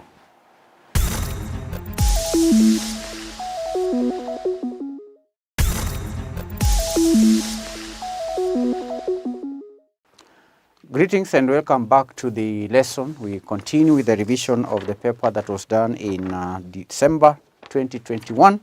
Today I'm going to answer question number 4, which is in 2 parts, A and B. We'll first answer part A, which says, discuss the importance of leadership as a function of management. Importance of leadership. Importance of leadership as a function of management. Now, leadership is the art of motivating and influencing subordinates to perform their duties willingly and effectively to achieve the set organizational goals. It is the art of doing what? Of motivating and influencing subordinates to perform their duties willingly and effectively to achieve organizational goals. The question is, what is the importance of leadership as a function of management? The first point is that leadership helps to initiate action. Leadership helps to do what? To initiate action by people in the organization towards attainment of desired objectives. For example, if a supervisor guides his or subordinates and clarifies their doubts in performing tasks, then it will help the worker to achieve the targets given to him or to her. It helps to initiate action. Leadership also integrates employees' efforts. This is another reason why leadership is important as a function of management. It does what? Leadership integrates employees' efforts in the organization in such a way that every individual's effort contributes to organizational performance. And therefore, it ensures that individual work will be in a position to convince the employees working under him that their efforts and teamwork will lead to the achievement of organizational goals. It integrates employees' efforts. The employees need a leader because employees perform different efforts. All these efforts that employees put into or all these tasks that employees perform, they are geared towards achieving general objectives. So all these efforts must be directed, must be integrated so that organizational objectives are met. Leadership also guides employees to exploit their potential or to fully realize their potential. To fully realize their potential. Leadership guides employees to fully realize their potential and capabilities by motivating and providing effective leadership through motivation and effective leadership. And therefore, a good leader can always identify the potential of his or her employees and motivate them to extra work up to their full potential. Number 4, facilitates introduction of needed changes. Leadership facilitates the introduction of the needed changes in an organization. And generally, people have a tendency to resist change. And therefore, effective directing through motivation, through communication, and leadership helps to reduce such resistance. And it helps develop required cooperation in introducing changes in the organization. So that's one reason why leadership is important. It facilitates introduction of the needed changes. Another point is in relation to stability. Stability.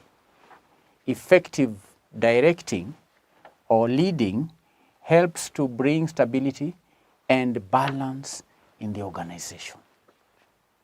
Why?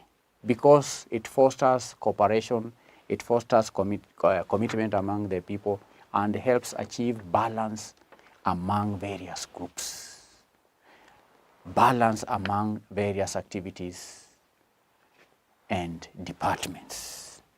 Stability and balance, facilitates stability and balance. Leadership also influences behavior. Leadership does what? Leadership influences the behavior of the employees and makes them to positively contribute their energies for the benefit of the organization.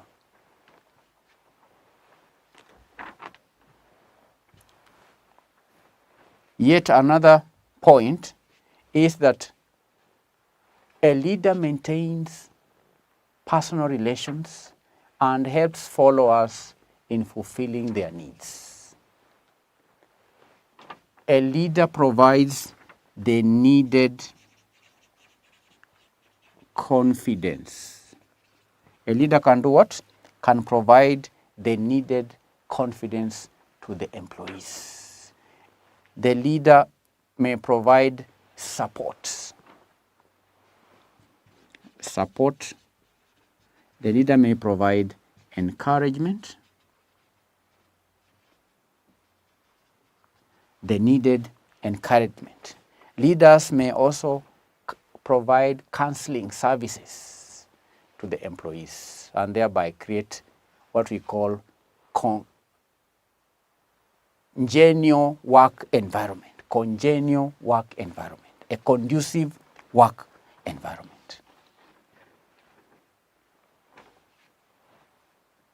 Do you understand?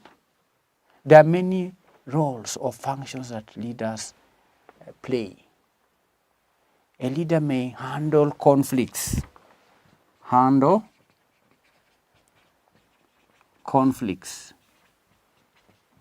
In the workplace, conflicts are inevitable. Where people are working, people from different backgrounds, people from different diversities, when they come together, conflicts are inevitable. It is the work of the leader to handle conflicts, to manage the conflicts at the workplace. A good leader always allows his followers to ventilate their feelings, their disagreements, but persuades them by giving suitable clarification or helping them to resolve any conflicts that may arise. A leader may also training the subordinates, provides training to the subordinates. A good leader will always build up, for example, his successor and helps the smooth, it helps in the what we call smooth succession process. So these are some of the reasons why leadership is important as a function of management. 1, 2, 3. 1, 2, 3, 4, 5, 6, 7, 8. Any 7 points here will earn you the needed 7 marks. Part B of this question reads, communication is an important tool in project management. With reference to the above statement, explain 4 factors that may lead to the failure of a project.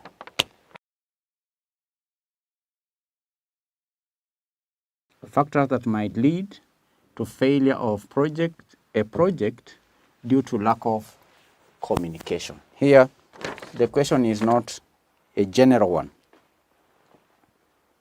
The question is specific to the statement that good leadership entails continually, it says that with reference to the above statement, what is the statement? The statement is that communication is an important tool in project management. With reference to the above statement, explain 4 factors that may lead to the failure of a project. And therefore, the question can be paraphrased, factors that might lead to failure of a project due to lack of communication. It's very easy to misinterpret this question. as being a general question requiring students to explain factors that might lead to failure of a project. The question is in relation to lack of communication. How can lack of communication lead to failure of a project?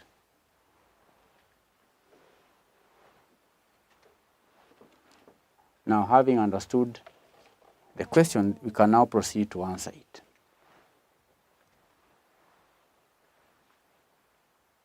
One point is that communication is required at all levels of management, whether it is between the upper management, between the team, or communication with the users, or communication with stakeholders. Inadequate or poor communication is a leading cause of many project failures. And everyone should feel free to come forward to express their concerns, to express their failure, to express their grievances, and so on. To give suggestions. When everyone is on the same page and the project has transparency, then workflow is at the optimum level.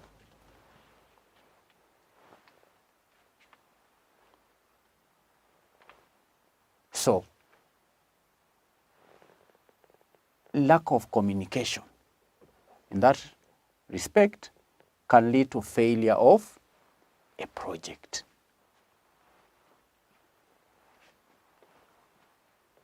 Inadequate or poor communication. When everyone is involved, when everyone is on the same page, where there is transparency. Transparency means openness. When the communication channels are open, then that can lead to success of a project.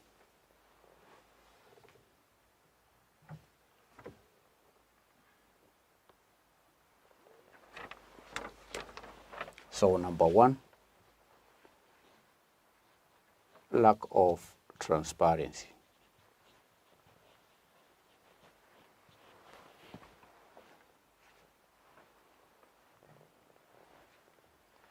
Number two, honesty. Honesty. Honesty is very important because trust is built upon virtue. And the deficiency of trust in a project that requires multi-interpersonal communications can surely affect the outcome of the project. Number three, pressure. Pressure. Pressure can cause can cause the employees to make mistakes, which could be personal mistakes, and personal mistakes can be in form of incorrect and inaccurate outcomes, and therefore pressure can affect people psychologically and physically, which will ultimately affect their output.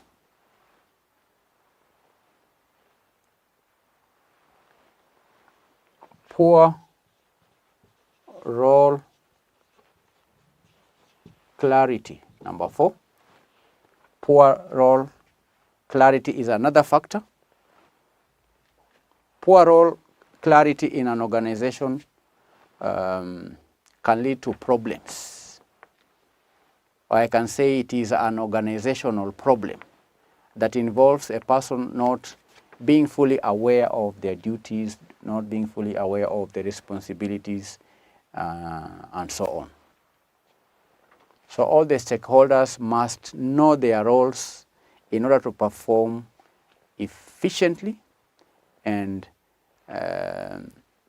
perform their communication duties as and when required. Poor coordination.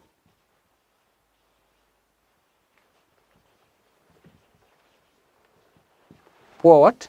Poor coordination is another organizational rooted problem where chaos may occur as a result of proper coordination of the tasks. Because coordination leads the stakeholders to undertake their responsibilities in the manner required at the right time through the correct channels that are indicated before the project is initiated. And it is a continuous managerial responsibility to keep the team functional and organized. So the leader, project manager has to ensure that there is proper coordination by communicating the responsibilities that are required, the kind of duties that are required by everyone who is involved in the execution of the project. Number 6, lack of knowledge within the project team. Lack of knowledge within the project team can halt their readiness to communicate due to inadequate information that they possess. Lack of training.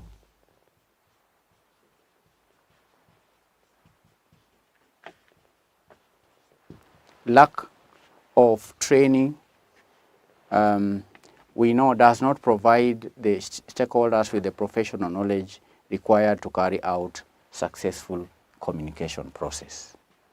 So candidates were to give 4 factors that may lead to failure of a project.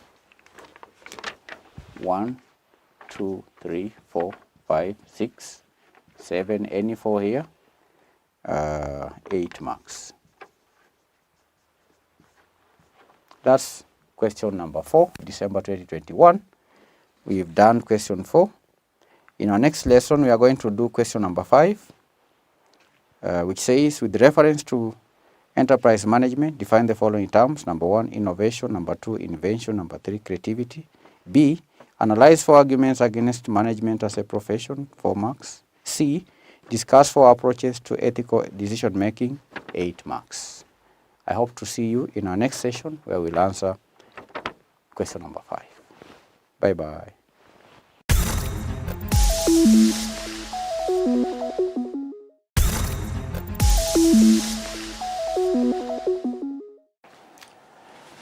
Hello and welcome back to the lesson.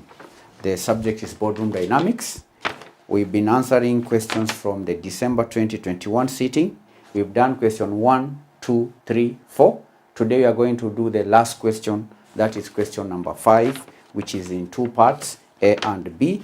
I'll first read part A, answer it on the board, then read part B, then answer it on the board again. But I'm hoping you did what I told you earlier on. Before coming to the lesson, ensure you've attempted the paper on your own, so that when we meet, when you attend the lesson, you can mark your work. So welcome, and let us continue with the revision of this sitting. Question 5A reads, corporate governance in King 4 report on corporate governance is defined as the exercise of ethical and effective leadership by the governing body towards the achievement of certain governance outcomes. With the reference to the above statement, Roman 1, distinguish between ethical leadership and effective leadership, 4 marks. Roman 2, by giving 2 examples, explain the term governance outcomes. Part A, candidates were required to distinguish question 5A, Roman 1, distinguish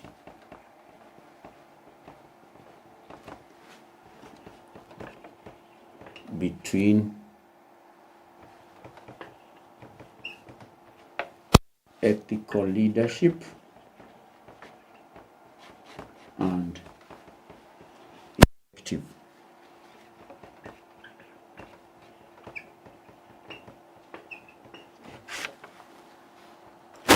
candidates were to distinguish between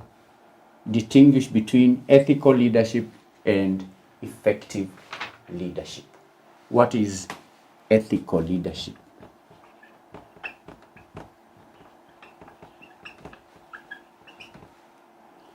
Now, ethical leadership, from the word ethics, refers to the practice of guiding and influencing others. Guiding and influence others. To guide and influence is lead. You are learning ethical leadership. Guiding and influencing others, that is leading. Okay?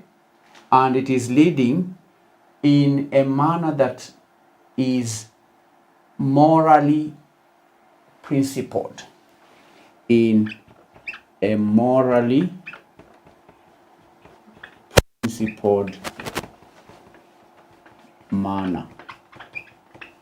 In a morally principled manner, in a transparent manner, and in a manner that is aligned with ethical standards. And a manner aligned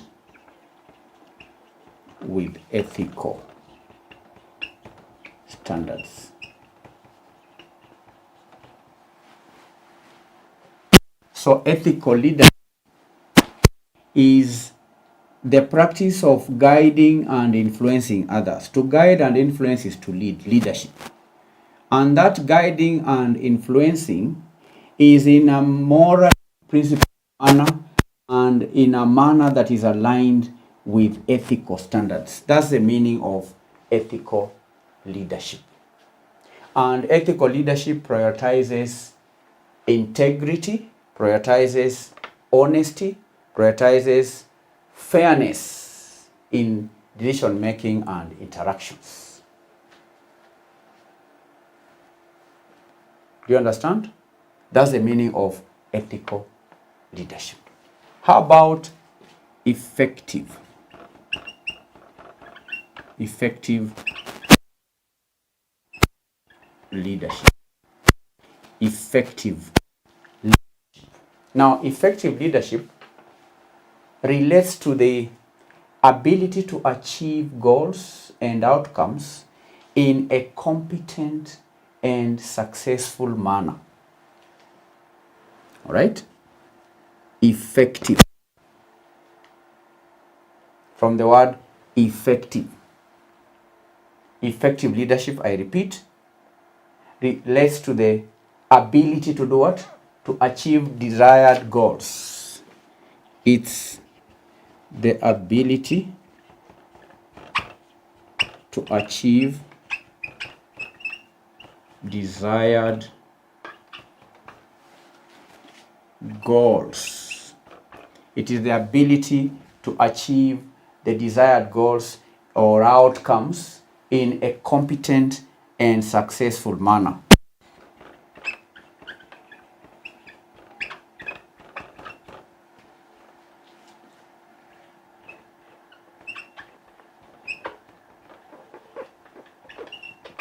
In a competent and successful manner. That is effective leadership. Competent and effective manner. And learners, effective leaders demonstrate strong management skills. They demonstrate strategic thinking and capacity to lead teams and organizations towards achieving their intended objectives. These are leaders who focus on results. They focus on performance and continuous improvement. So that is the distinction between ethical leadership and effective leadership. 2 marks, 2 marks, total 4 marks. 4 marks.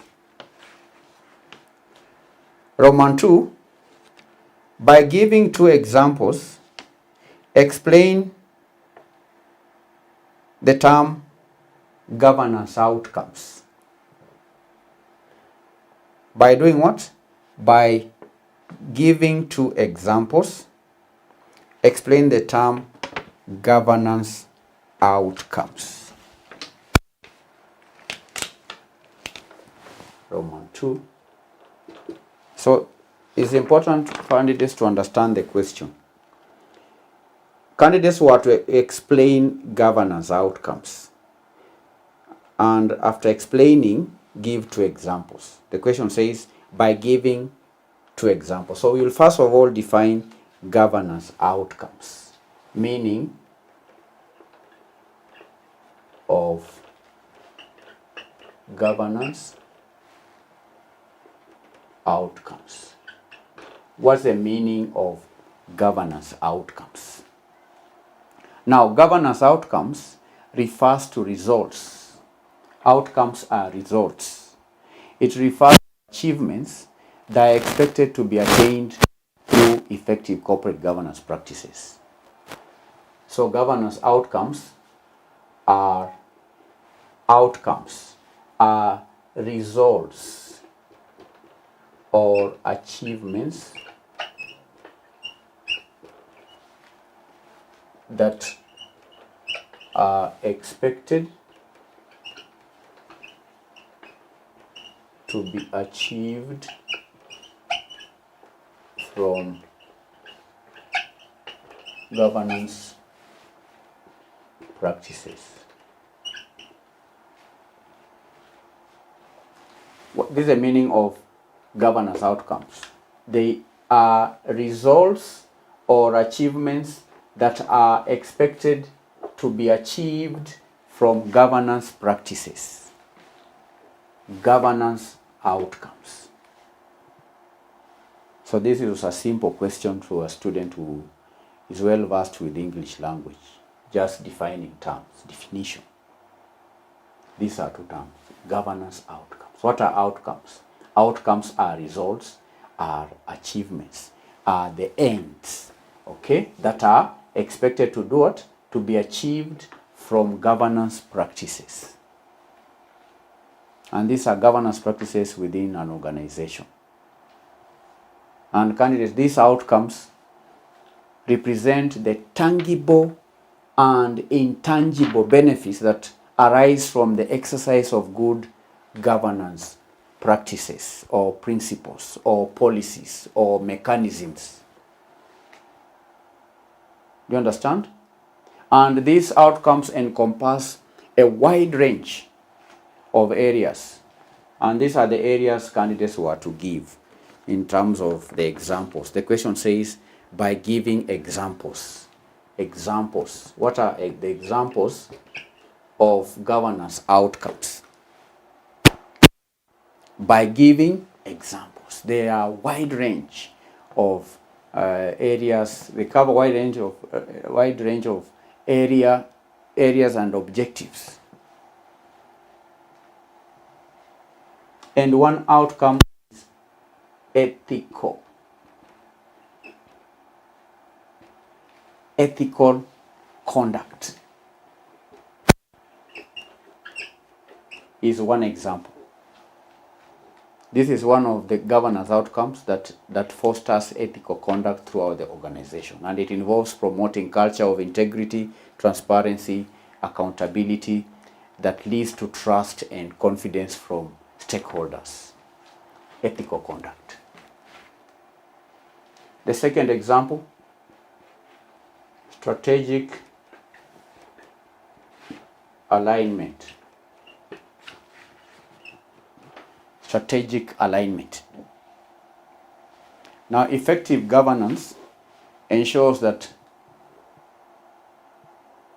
the organization's strategies and objectives align with these missions and vision. That could be an expected outcome. And governance outcomes in this context would include well-defined strategic plans, to include clear goals, to include appropriate resource allocation to achieve long-term success, and so on. Another example is improved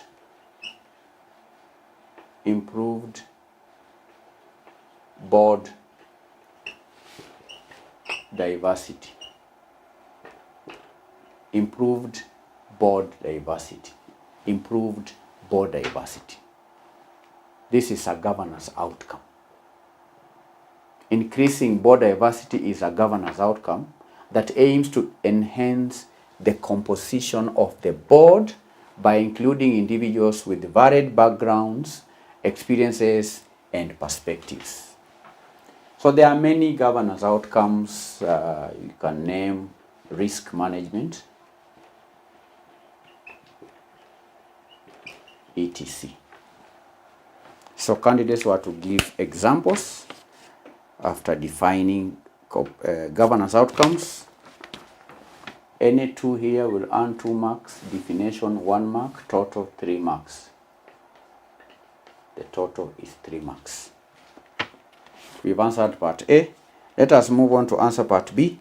In some boards, some directors might have too much power, or the CEO might hold much power over the board, hence views of such members being prioritized over views from the other members, even when the views are inferior in terms of quality.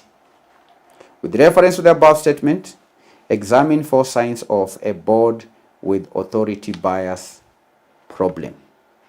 Signs. You have to give signs. B.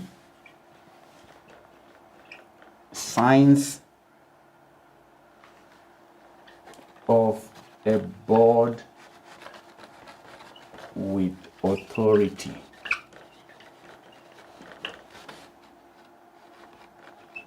bias. Now, what is authority bias? Authority bias has been explained in the question if you read the root, which says some directors might have too much power, or the CEO might hold too much power over the board, hence the views of such members being prioritized. That is authority bias. Do you understand? Having too much power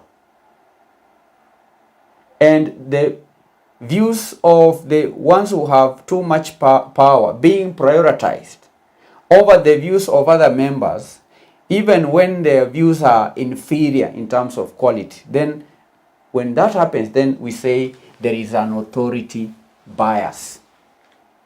The question asks candidates to examine signs of a board with authority bias problem. I repeat, a board with authority bias problem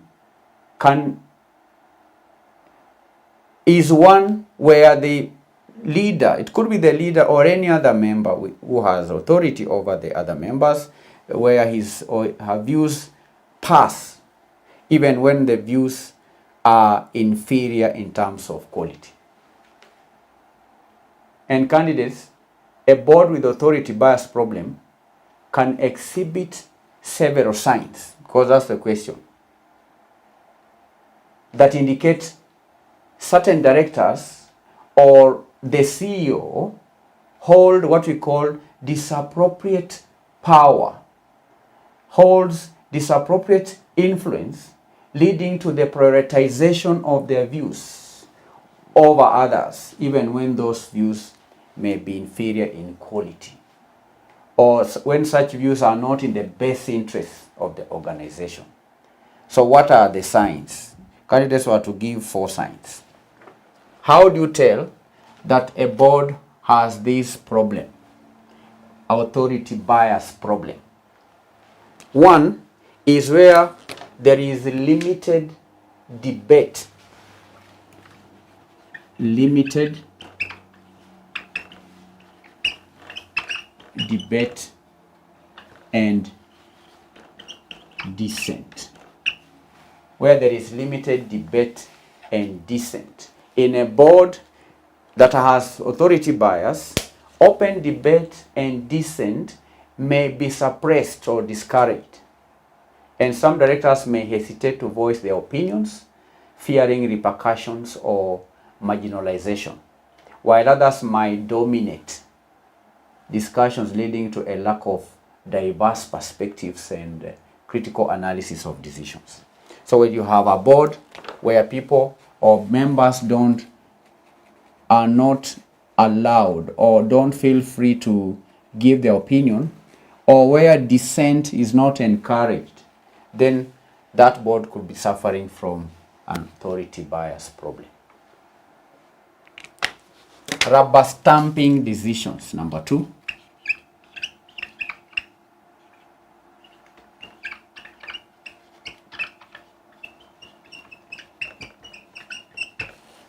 Rubber stamping decisions. A board with authority bias may tend to rubber stamp decisions proposed by a powerful director or the CEO without robust scrutiny. And the board might just accept recommendations without thoroughly scrutinizing alternative opinions or options or considering potential risks and consequences. A board that stamps the decisions of the CEO or a powerful director, then there could be authority bias problem within that board. 3, unequal access to information. This is yet another sign of a board with the authority bias problem, unequal access to information.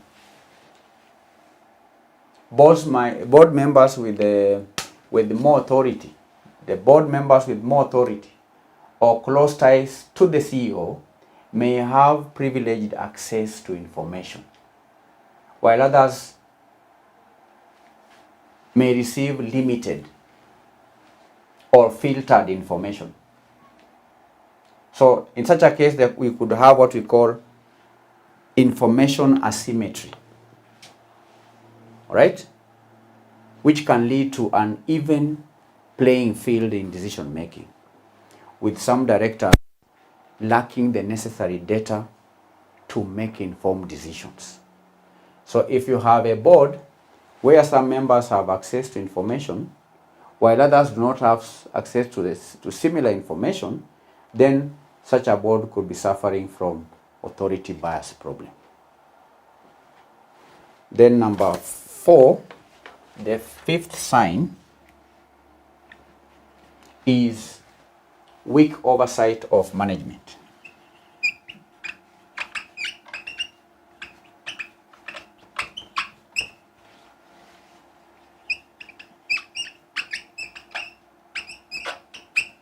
Weak oversight of management. A board with authority bias problem may exhibit weak oversight of the CEO or the senior management.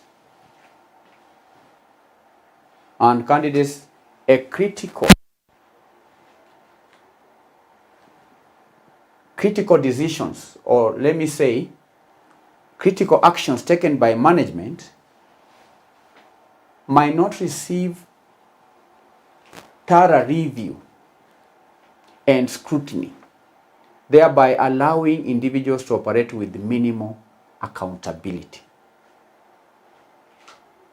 So where there is weak oversight of management, that could be a sign of authority bias problem.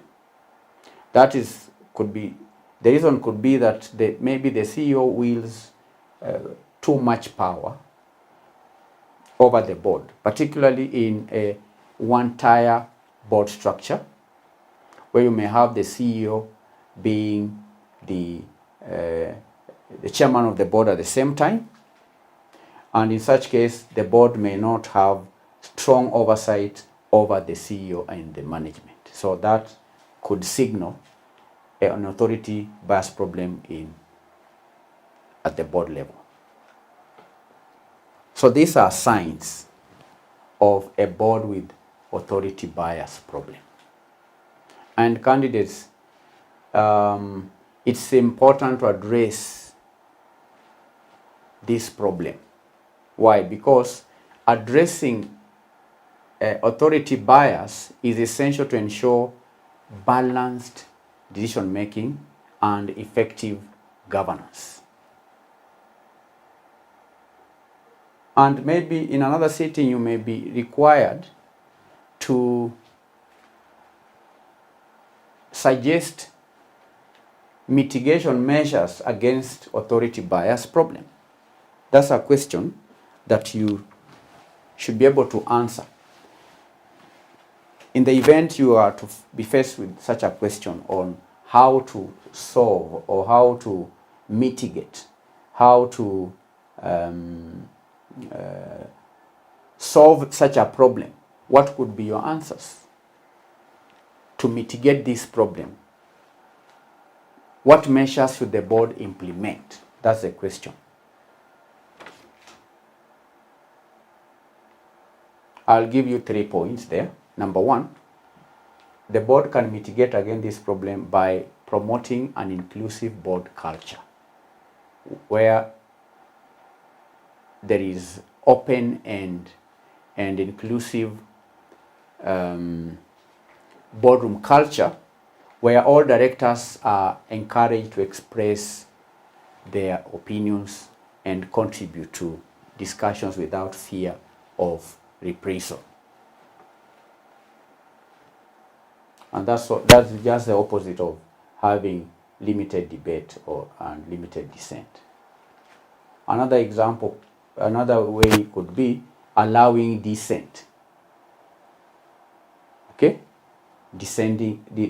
allowing the board directors to have dissenting opinions. Another way to solve this problem is to establish independent committees. Setting up of independent committees to review key decisions can be another way to solve this problem. Okay? Like compensation packages and other critical matters. And the committees should be composed of directors with relevant expertise, and the directors ought to be independent from the management. We gave another example here on sign here on unequal access to information. One way to mitigate against this problem is to strengthen information flow. The board should ensure that all board members have access to same relevant and timely information to make informed decisions. And there ought to be regular review of information sharing processes to avoid what I termed earlier as information asymmetry. So those are some of the mitigation measures to solve the problem known as authority bias problem. So candidates were to give here 4 signs. 1, limited debate and dissent. 2, rubber stamping decisions. 3, unequal access to information. Then 4, this is 4, weak oversight of management. How many marks? 8 marks. So that effectively brings the lesson to a close. We've also finished revising the December 2021 paper. We began by doing question 1, the case study. We've now completed the whole sitting. Thank you for attending the lesson. We are dedicated to ensuring that you have all the solutions for the past papers that were tested in the past. Visit our website, you'll find all the solutions on the website. After subscribing, we allow you to download all the videos so that you can have them offline. You can study these lessons at your own convenience without internet connectivity. If you have any questions, you are free to send your questions and all your questions will be answered. Thank you for your time and may God bless you. Bye-bye.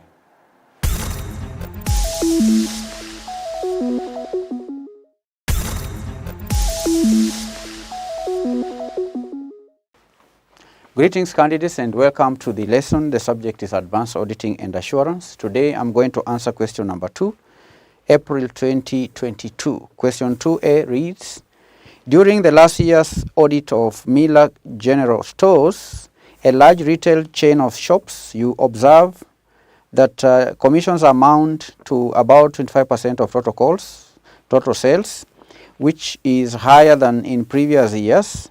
Further investigation reveals that the sector in which the shop operates on average has a larger sales commission than MGS, with significant variation in rates depending on the product sold. At the same time, a sale is made, the salesperson records his commission rate and the total amount of the commission on the office copy of the sales invoice. When sales are keyed into the computer, a debit to sales commission expense account and a credit to accrued sales commission account are also recorded. As part of recording the sales and sales commission expense, the accounts receivable clerk verifies the prices, quantities, commission rates, and all calculations on the sales invoices. Both the accounts receivable and salesperson commission master files are updated when the sales and sales commission are recorded. On the 15th day after the end of each month, the salesperson is paid for the preceding month's sales commission. Required Roman 1, an audit program to verify sales commission expense, assuming that no audit tests have been conducted in any audit area to this point. 6 marks.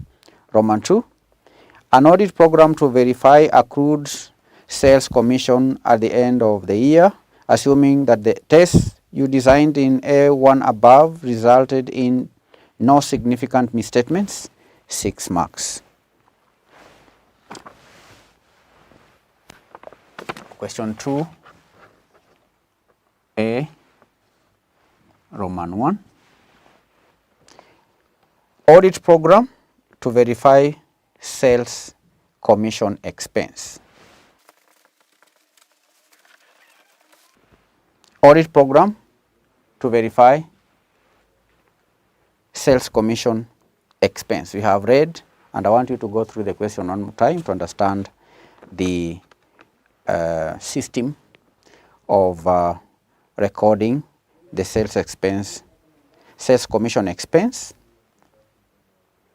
We read that when sales are keyed into the computer, a debit to sales commission expense account and a credit to accrued sales commission account are also recorded. Now, the first procedure, but before I get to the first procedure, candidates, the audit program documents the nature, the timing, and the extent of audit procedures to be performed at the assertion level for each material class of transactions or account balance and disclosure. And the program sets out the nature, the timing, and the extent of the audit procedures required to implement the overall plan, and it serves as a set of instructions to the engagement team and as a means to control and record the proper execution of audit. That's the meaning of an audit program. The question is, an audit program to verify sales expense, assuming that no audit tests have been conducted in any audit area to this point. The first point or instruction is to discuss the organization of sales commission function or the overall sales function. Discuss. I will do what? I will discuss the organization of the sales function. I'll discuss the organization of the sales function. The system of selling is a system. And that discussion will have to be with the management. Okay? With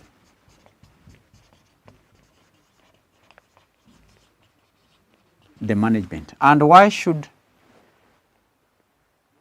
I, if I have to document this program, why should I discuss with the management? The purpose for discussing the organization of the sales function with management is so as to confirm the understanding of the sales process, in order to understand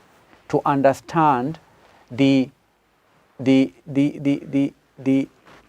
sales process, in order to understand the direct or indirect methods that are used, as well as the controls over sales records that lead to commission calculations. Because calculation of commission is just an event. Before the calculation is calculated, it's important that there is understanding of the whole system up to the point of calculating of sales and up to the point of paying the agents. So the first step, discuss the organization of the sales function with the management in order to understand the sales process, in order to understand how the sales are made both directly and indirectly, and also the controls over the sales records that lead to commission calculations. The second point is to carry out validation or to validate the correct operation of formal procedures. Validate formal procedures like adding, deleting, adjusting. Okay? Validate the formal procedure or the correct operation of formal procedure to add, to delete, to change any employee records. Okay?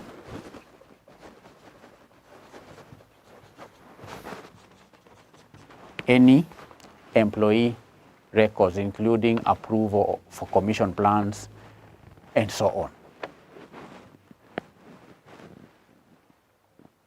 And when validating this formal procedure, you also need to check the departed or relocated employees. For the departed or relocated employees, you should consider the timelines for sales commission payments and the account or customer transfer to subsequent sales representatives. So when an employee is transferred or when an employee is relocated elsewhere, it's important to check or consider the timelines of sales commission payments. When were their commissions paid? And what are the customers they are serving? What are the account numbers of the customers that you are serving? And the subsequent sales representative, transfer to subsequent sales representatives. Because if I've been working in this department and I've been transferred to another department, while in the sales department, I used to serve certain customers. So when I leave, when I leave or when I depart, because I've been serving customers, I've been selling to customers in order to earn the commission. It's important to check the timelines for sales and also the account or customer transfer to subsequent sales representatives, which sales representatives takes over from the customers that I've been serving before I left.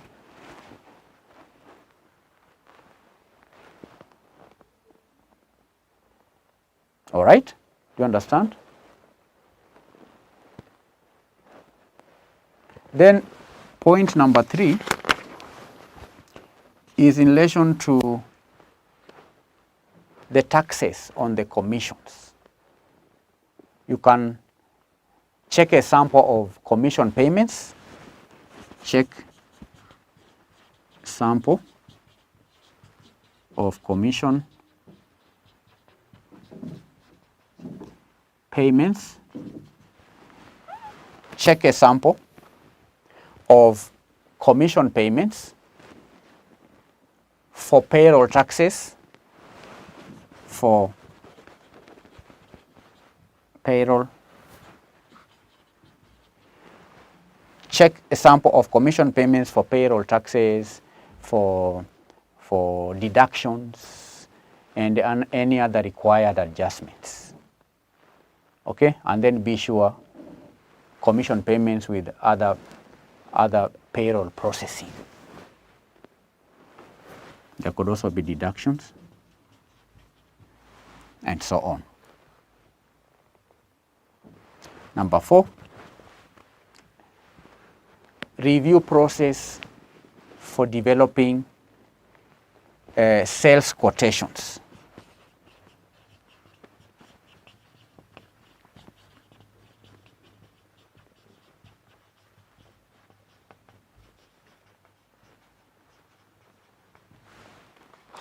Review process for developing sales quotations.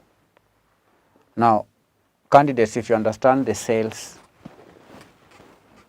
system, then these points becomes very easy,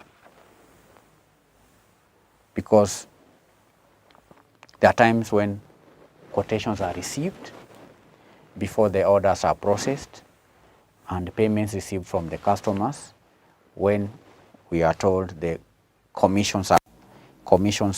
We read that at the time a sale is made, the salesperson records his commission rate and the total amount of the commission on the office copy of sales invoice, office copy. But you see, at this point, we assume that the was a process of receiving the sales quotations. So it's important to review process for developing the sales quotations, because it's on the basis of the quotation that an order is. So it's important to review the process for developing the sales quotations. And while reviewing the process for developing the sales quotation, you may determine the procedure for recognizing and recording sales, and assess whether segregation of duties are adequate between the sales receivables and accounting in order to maintain control over sales records that generate commission payments.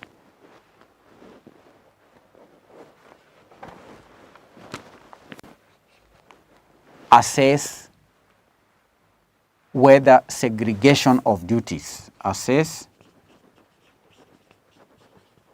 whether segregation of duties. Now, when you say segregation of duties, it's important to understand that within the sales system, there are various functions that are carried out, like the receiving of quotations, processing of orders, making the payments, and so on. So it's important to assess segregation of duties, assess whether segregation of duties are adequate between the sales receivables are adequate between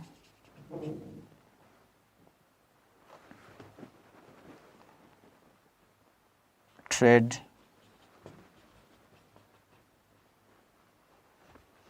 receivables. Trade receivables are debtors between the trade receivables and the accounting. And accounting, the purpose is just for maintaining control over sales records, all right? To maintain control over the sales records.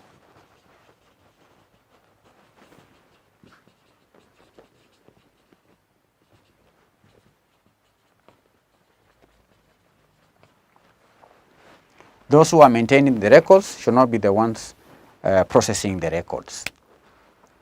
So that is a very important point. Then we may also select and review a sample of individual sales records to determine overall organization procedure are being followed from sales recognition through commissions calculated. Because remember, at the first stage, we say that the auditor should discuss the organization of the sales function with the management.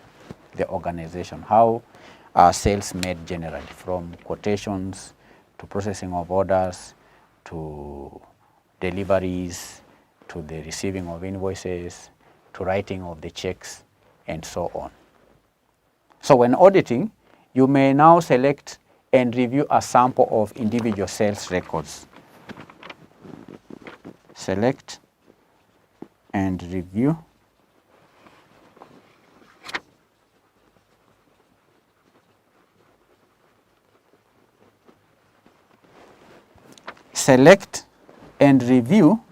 a sample of sales records. Why should you select and review a sample of the sales records? You do that in order to determine the overall procedure, to determine whether the overall procedure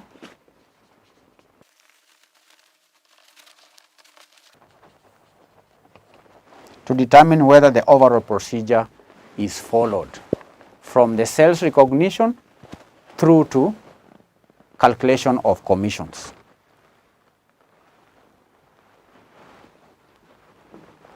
Number 7, discuss policies for allowing the discounts.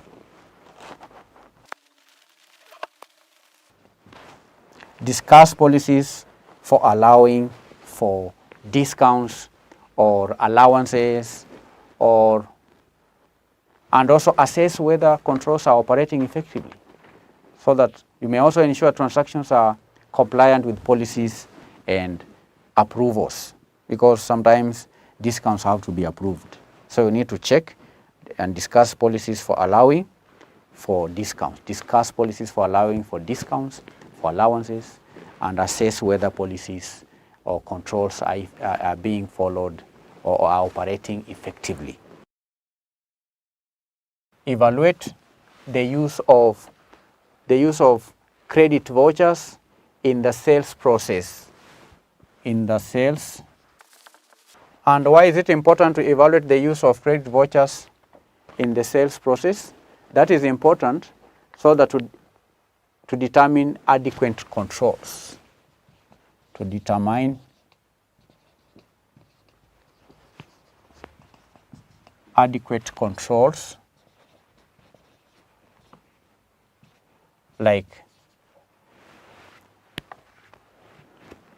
number sequencing,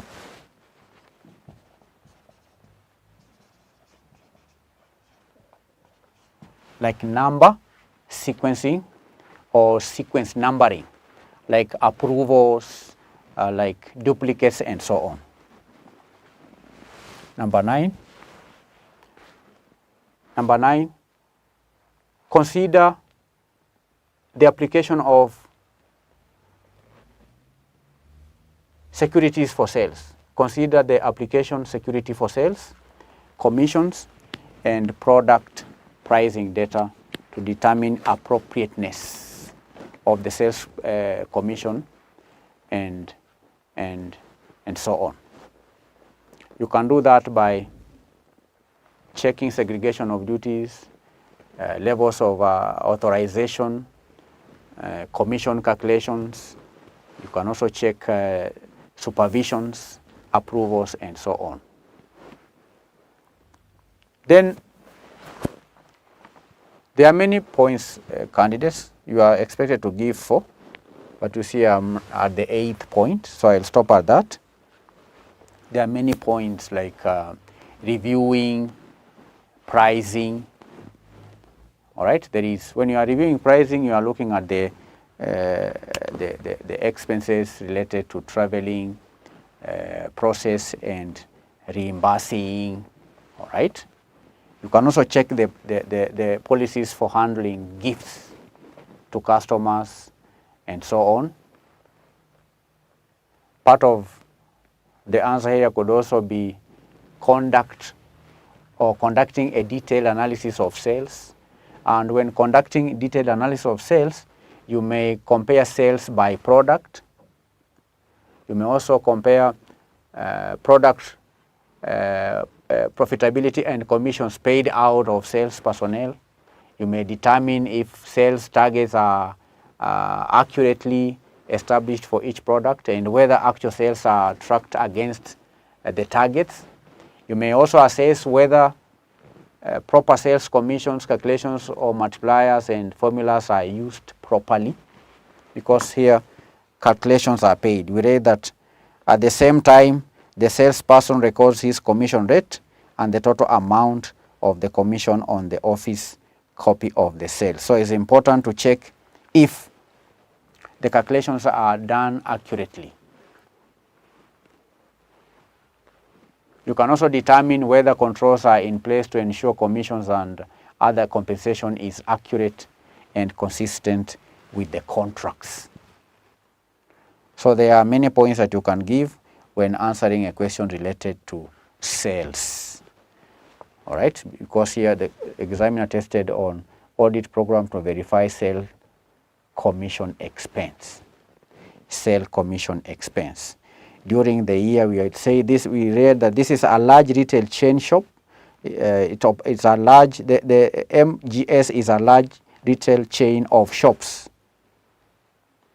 and the commissions amount to about 25% of total sales. That's a big figure. It's almost a quarter. So that is part Roman 1 of this question. Now I want to answer part 2, which says an audit required an audit program to verify accrued sales commission at the end of the year,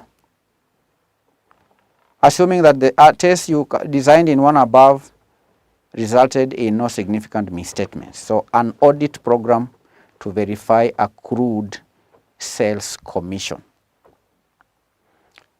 That is another account that we read from the question.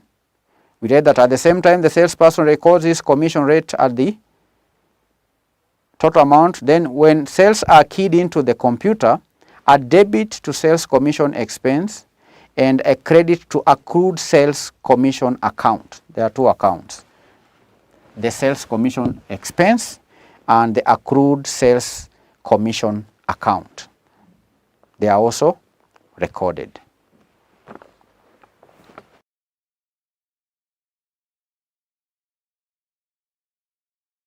Audit program to verify accrued sales commission. Now, since the information is keyed into the computer, the first thing to do as an auditor here is to download the sales data download the sales data. And this sales data should be for the period.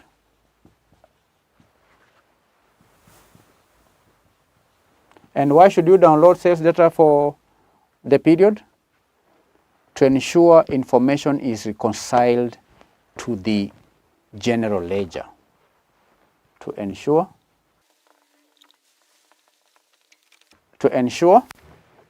download sales data for the period to ensure information is reconciled to the general ledger. Then the second point or procedure is that you may want to select about 4 separate months of sales data. Select 3 or 4, just 3. You select out of the data that is downloaded. You then select separate 3 months of sales data. Select separate 3 months of sales data. And why do you need to select separate 3 months of sales data? You need to do that so that you can compare against sales returns or cancellation in the, say, 10th or 12 days of the following month in order to identify pipeline loading for sales compensation. You may also, after comparing, want to inquire about variances and the unusual activities. 3, you can match. You match the booked sales or sales booked. Match the sales. You match the sales booked per person. Match sales booked per person to sales returns.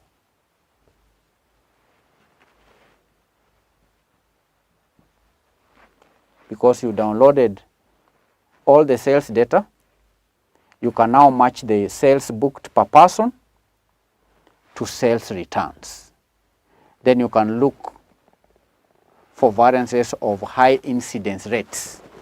Then investigate unusual items or trends. 4, compare booked sales. You may also want to do what? To compare booked sales. And these are just the files.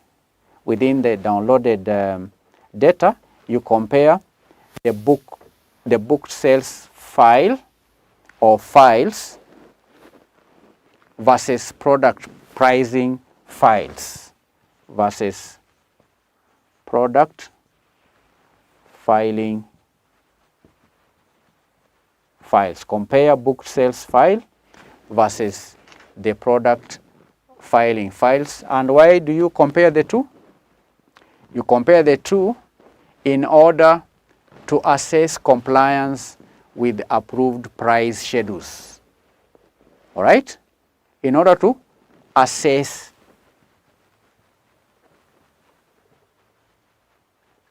compliance with approved product prices.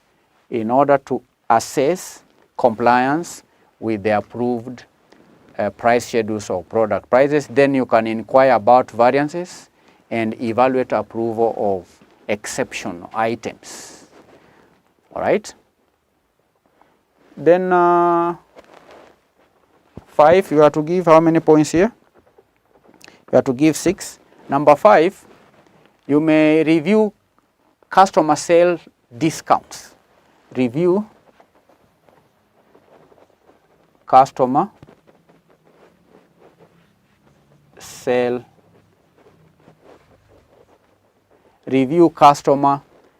discounts or rebates.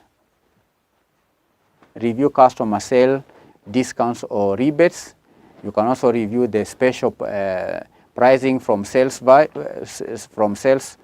files versus the standard discount rate versus standard discount rate, because a company will always have the standard discount rate. So you can review the discounts that are given to these customers and check if they are in line with the discount rates. Then if there is any variance, you also carry out investigation. 6, compare data of sales commission. We are discussing sales commission. Compare data of sales commission that is paid, because before it's accrued, then it is paid, of sales commission paid with sales receipts. Compare sales data of sales commission paid with sales receipts. And why is it important to compare? It's important to compare in order to determine if paid on timely basis. To determine if paid on timely basis. So these are 6 procedures. Here I gave you more than 10 procedures. 1, 2, 3, 4, 5, 6, 7, 8, 9, 8. Any 6 here would earn you the 6 marks. For part 2, audit program to verify accrued sales commission. 1, 2, 3, 4, 5, 6. 6 marks. That is April 2022 question 2A. Then question B reads, you are a newly appointed internal auditor of Zito Limited, a company that is currently experiencing financial difficulties. As a condition for obtaining a bank loans, the company management has agreed to maintain certain liquidity ratios, asset to liquidity ratios, and gross profit margins. Second paragraph, the draft financial statements for the current period appear to show that the company has not succeeded in complying with some of the set targets. The profit figures are significantly affected by the calculation of bad debts and depreciation charges. There has been a suggestion to the effect that this could be changed in order to meet the bank's lending conditions. Third paragraph, you are informed that there is a real danger that if the bank withdraws its funding, the company would become insolvent and thus will have to cease trading. The chief accountant has asked you to sign certain internal records that have been altered in order to show the bank that the set targets have been met.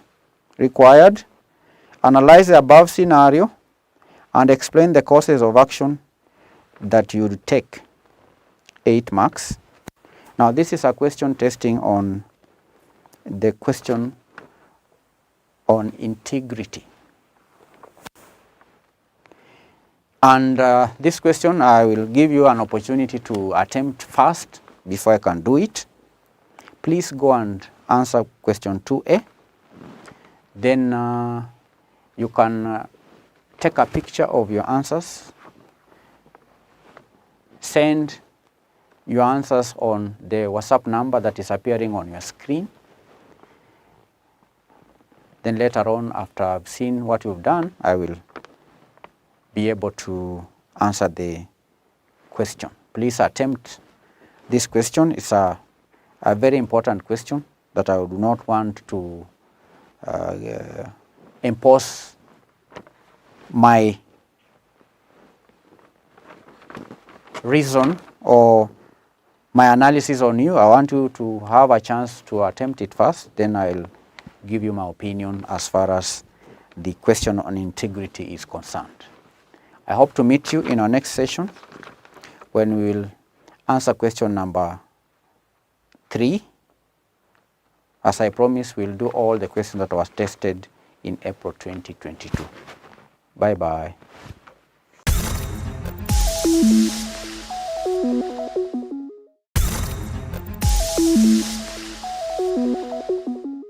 Hello and welcome learners to the lesson, and we will continue with the topic on the creation of humankind.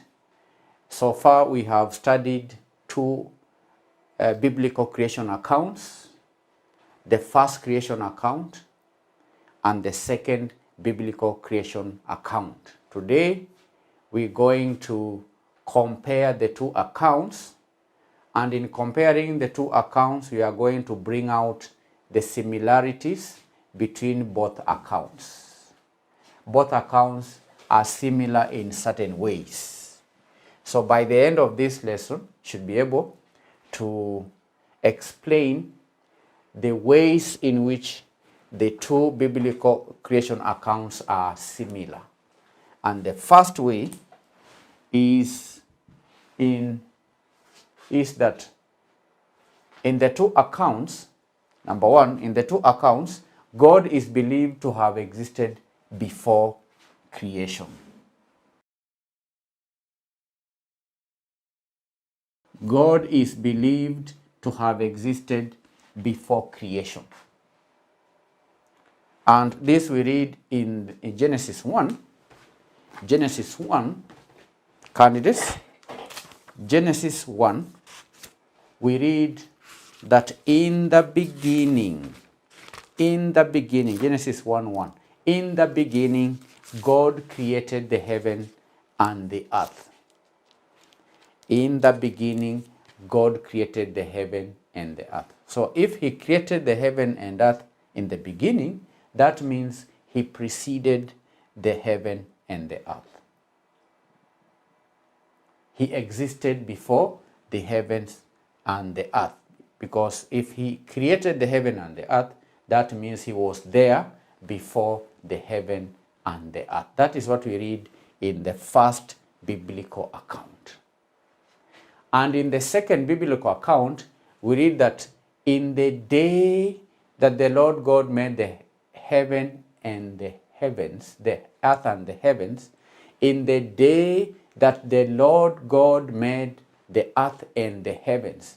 That is what we read in the second biblical account. In the day that the Lord God made the earth and the heavens. That is Genesis 2 in the second biblical creation account. In the first biblical creation account, we read, in the beginning, God created the heaven and the earth. That clearly indicates that God existed before the creation in the 2 biblical accounts. Do you understand? The second similarity between the 2 biblical accounts is that God is acknowledged as the sole creator of everything. God is acknowledged as the sole creator of everything in the universe. Sole creator of everything in the universe.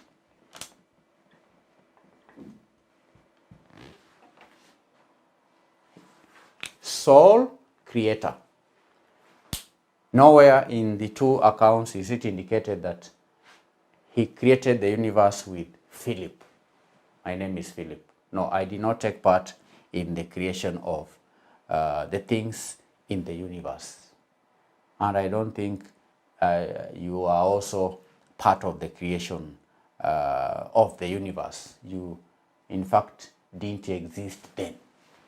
Those of us who are alive today were not part of we did not assist the Creator in creating the universe.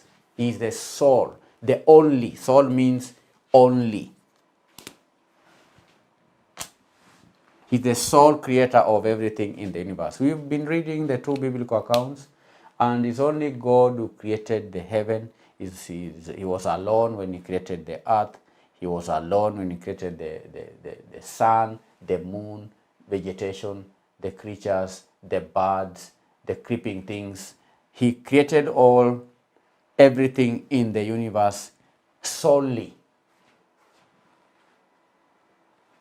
Because that's what we read even in the beginning. We read that in the beginning, God created. It is not written in the beginning, God and ABC created. No, it is only God that is mentioned in the biblical creation accounts. In the beginning, God created the heaven and the earth. In the day that the Lord God made the earth and the heavens. That is in the second creation account. In the day that the Lord God made the earth and the heavens. It's only God who made the earth. Is only Him who made the heavens. Is only Him who made everything that we see in the universe. Okay? It indicates that God did the work of creating both the heaven and the earth in the two accounts Himself. He created everything out of dust and brought man to life using His breath. It is Him who did that. It is Him who said, "Let there be. Let there be." That is what comes out clearly between the two biblical accounts. The third similarity number 3, the third similarity is that God is portrayed as all-powerful. God is portrayed as all-powerful, meaning omnipotent. Omnipotent. God is omnipotent. He's portrayed as being powerful. Because, learners, it only took God to say things. He created the things that we see without any raw materials. All right? He simply said, "Let there be." In the beginning, God said, "Let there be light." And there was light. That is verse 3. In verse 6, and God said, "Let there be a firmament in the midst of the waters, and let it separate the waters from the waters." And God made the firmament and separated the waters which were under the firmament from the waters which were above the firmament, and it was so. He just said, and it became to pass. He just said, and it happened. And God said, "Let the waters under the heavens be gathered together." And it was so. So that portrays Him as being all-powerful. There's nothing that He said that did not happen. It's not like us sometimes when we say things, at times that we say things that they don't happen. I know you may also have experienced that you are not as powerful as God. Yeah, I've seen students tell me, "I'm going to score an A, mean grade A, the next exam." When that exam is done, you find the student has scored D or even C. When we say things, they may not happen the way God like God. When God says something, it must come to pass. He is all powerful. There is nothing that he says and it does not happen. And there are times we've read here that it just took words to bring things into being. But human beings may not have all such powers. If you want to publish, say, a Bible like this one, I'm yet to see someone who just says, let there be Bibles, and it is so. If you are to have this Bible, we have to go through a whole process. This Bible is made up, the raw materials is paper. We need to cut trees. We need to convert the trees into paper. Then we need to have papers, then print, then bind. So it's a whole process. If you are to have a coat like this one, it's a whole process. It has to go through manufacturing process for you to produce it.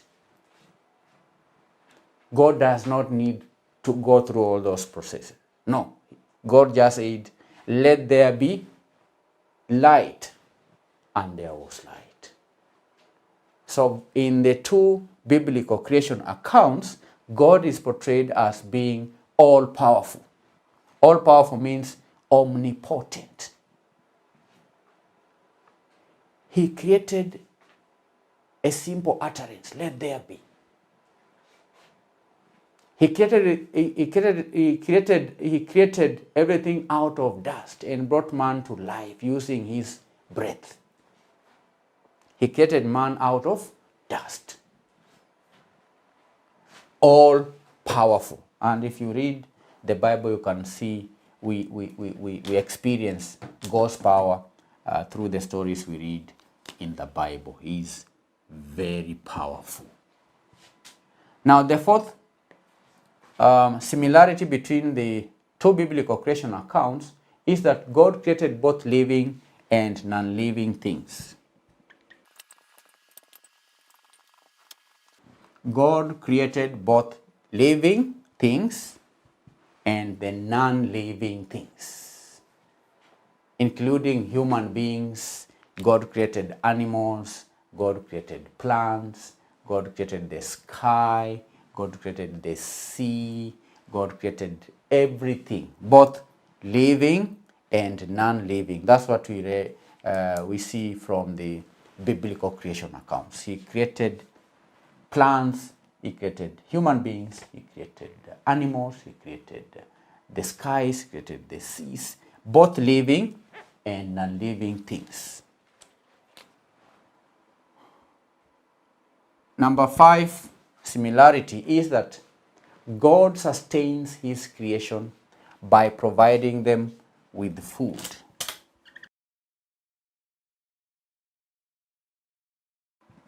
God sustains his creation by providing them with food. That we saw in the two biblical creation stories.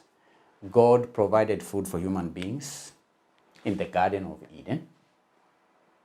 And to the animals, birds, creeping things, and everything that has life, he gave green plants for food. That I remember we read in Genesis 1, verse 29 and verse 30. All right? The plants,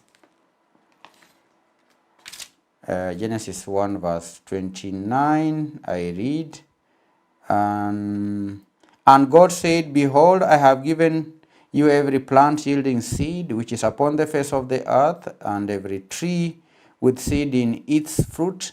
You shall have them for food. You shall have them for food.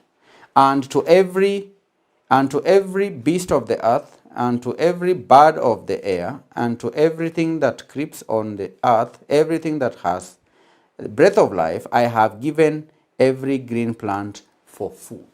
So God sustains his creation by providing them with food. Both human beings are provided food. The other things are also provided food. God sustains his creation by providing them with food. Number 6, in both accounts, human beings are given the responsibility to take care of everything. Human beings are given the responsibility to take care of the rest of the creation. Human beings are given the responsibility of taking care of the rest of the creation in both accounts. In Genesis 1, that is in the first biblical creation account, human beings are given dominion over the fish of the sea, the birds of the air, the cattle, and all the earth and all creeping things. That is in the first account. In the second account, God put human beings in the Garden of Eden to till and to keep it. To till and to keep it. So you can see in both accounts, human beings are given the responsibility of taking care of the rest of the creation. I'm moving on to the 7th similarity on this end. We are discussing similarities between the two biblical creation accounts. The first creation account is in the book of Genesis chapter 1 up to Genesis chapter 2 verse 4. Then the second account is from the book of Genesis from chapter 2 verse 4 up to verse 25.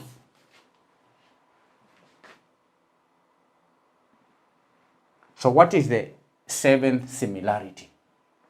Now, the 7th similarity is that human beings in both accounts are portrayed as superior.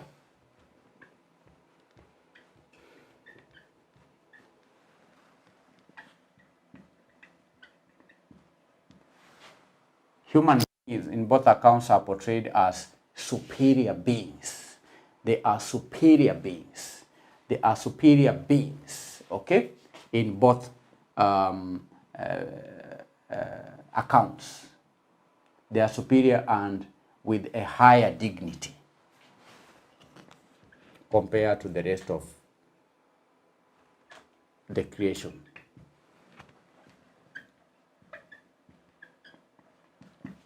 And in the first biblical account, in the first account, human beings are created in the image and in the likeness of God. That is in the first account. While in the second account, God gave man the breath of life. He gave man the breath of life to become a living being. So, man has the life of God. Animals do not have such life. Plants do not have such life. That means that the human beings are superior. They have a higher dignity compared to the rest of the creation. So these are 7 similarities between the first biblical account and the second biblical account. The first similarity here is that God is believed to have existed before creation. That we read in both accounts. Number 2, God is acknowledged as the sole creator of everything in the universe. That we've also seen, that he created everything by himself. The third one is that God is portrayed as an all-powerful God. He is omnipotent. Number 4, God created both living and non-living things. Number 5, God sustains his creation by providing them with food. We read that in Genesis chapter 1, Genesis chapter 1, verse 29 and verse 30. That's where we get our food. Then number 6, human beings are given the responsibility of taking care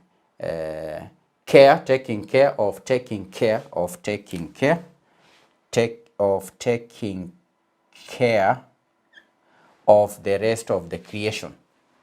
Then number 7, human beings are portrayed as superior and with higher dignity. There is also another distinction which I need to mention, and this one is about the sexes. The distinction in sexes in human beings is divine. The distinction in sexes of human beings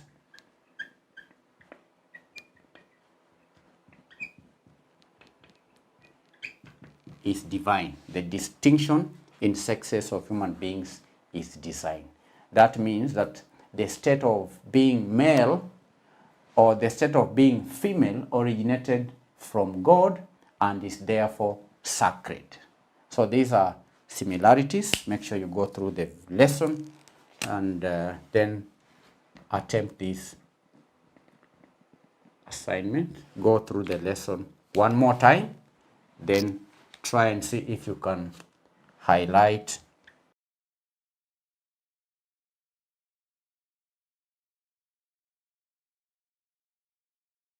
highlight 8 similarities in the first and second biblical creation stories. Thank you. God bless you. Bye-bye.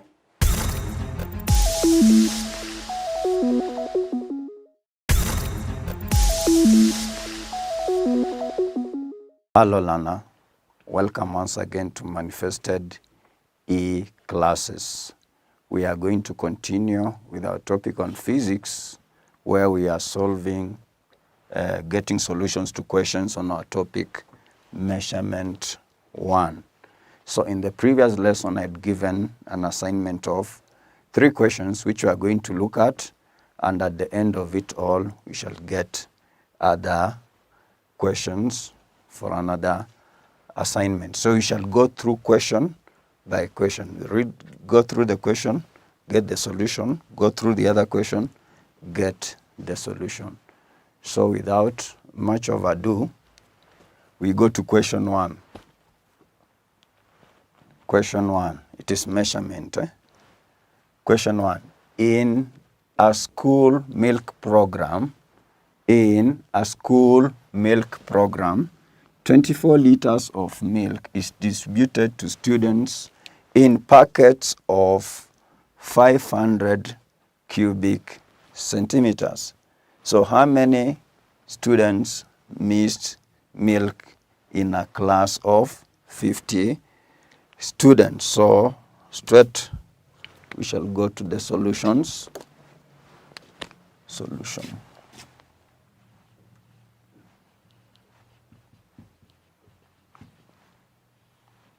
So before we talk of the solutions for question 1, there is something we should ask ourselves. The milk is distributed in packets. So 1, you should be able to get the number of packets. So you'll say number of packets.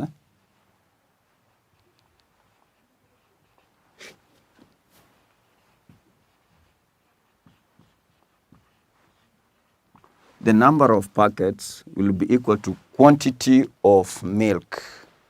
Quantity.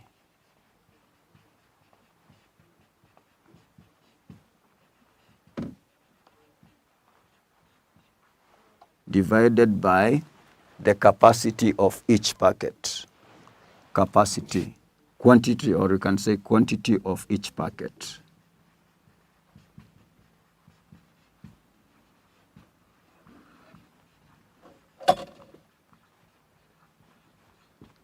Quantity of each packet. Just like in the first lesson, we found there was changing of units from one to another. So at this particular time, you, the learner, should be able to know how many cubic centimeters will make a liter, and so on and so forth. So the quantity of milk. In the question, are we given the quantity of milk? Yes, it is 24 liters. 24 liters. 24 liters. The quantity of each packet you are given as quantity of each packet is 500 cubic centimeters. 500 cubic centimeters. So when you reach here, you cannot divide unless you have one common unit. And something springs up which is very important, whereby you should be able to know 1 liter is equal to 1,000 cubic centimeters. 1 liter is 1,000 cubic centimeters. So before I divide, I should be able to convert these to liters. So if we have that, 500 cubic centimeters will be equivalent to 500 over 1,000, 500 over 1,000 liters.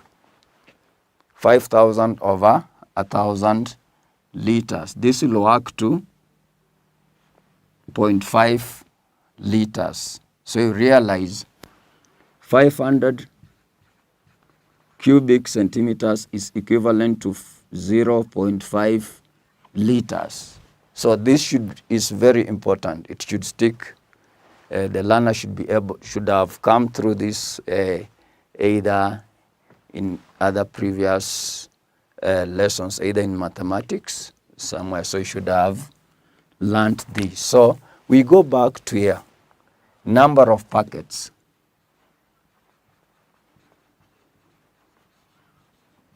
As already seen, from here, the number of packets will be 24 liters divided by 0.5 liters. If you work out that well, you'll be able to get 48 packets. Then you go back to the question, how many students miss milk? We have a class of 50. And here I have 48 packets. So it will go without saying that the number of students who missed milk, the number of students who missed milk, learner, will be equal to the total number. It's given as what? It will be 50 subtract number of packets available. So this will work to 50 subtract 48. That will give us 2 packets. That will give us 2 packets. Very important. The measures. How many cubic centimeters make a liter was very important to the solution of that question. We go to question number 2, where formula will come in question number 2. So I have to go through the question. A sphere. A sphere. Something round. A ball is a sphere. A ball is a sphere. So you should have those pictures. A sphere. A sphere. It's round. And you have a cylinder. This is a sphere. Maybe to draw it in 3 dimensions. It will maybe have a center somewhere there. A sphere, a cylinder. So a sphere of diameter 42 millimeters is remolded into a uniform cylindrical wire of diameter 42 millimeters. Calculate the length of the wire in meters. So the formula comes in very important. Volume of a sphere, that you should be able to know. Without the formula for the volume, you'll not. It is 4 over 3 pi r cubed, where r is the radius of the sphere. While for a cylinder, the volume is given by the base area pi r squared multiplied by the height that. So the wire is in form of a cylindrical shape. The wire is in form of a cylindrical shape. So if this is melted, it will go that the volume of the initial sphere will be equal to the volume of the cylinder. So volume of the sphere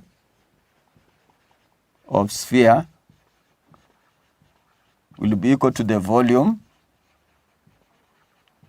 of cylinder, because it is remolded. So we have the matter will not change. The quantity volume will be the same. So we'll come and say 4 over 3 pi r cubed, where this is the radius of the sphere.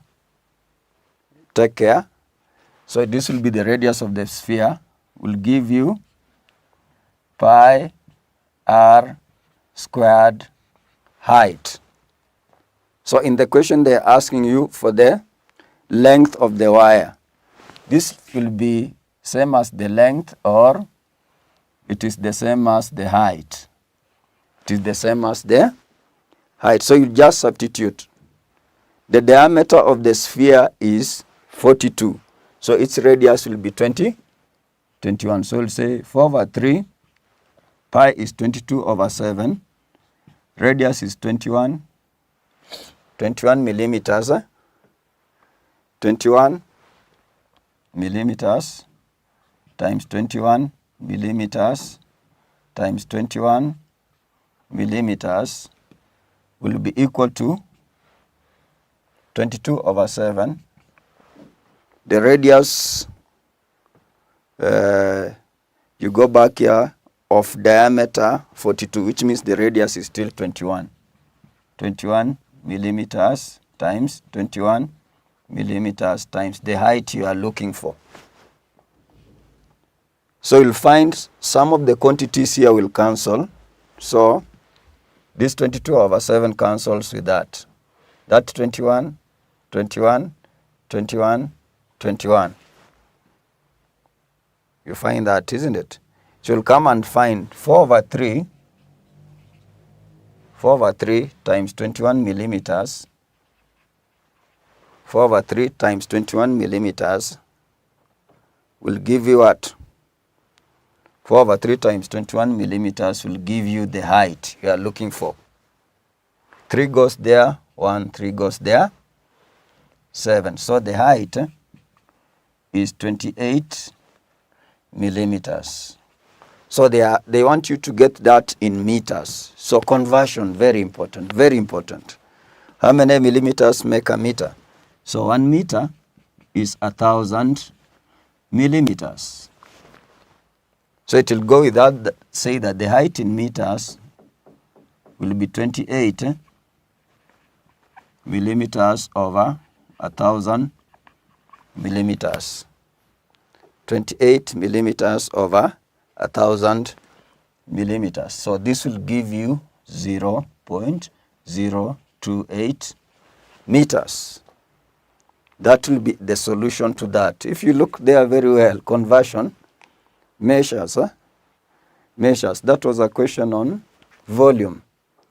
We had just approached the first one on capacity. So let's go to the third, which gives maybe stating, noting some differences between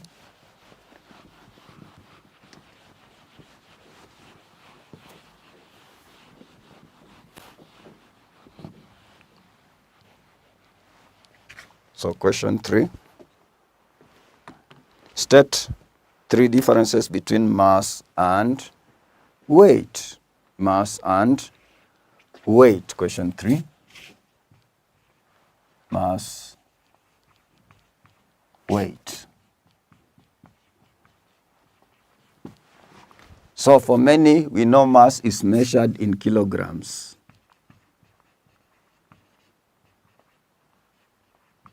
Kilograms, weight is measured in newtons.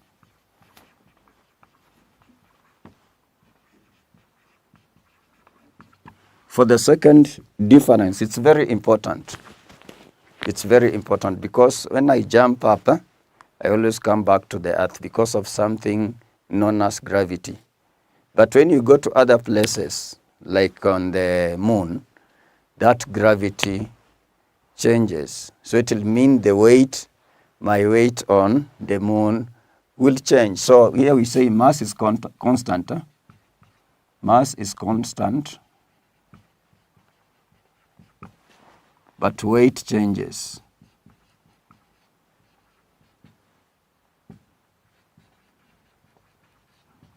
So I go to another planet there, that will be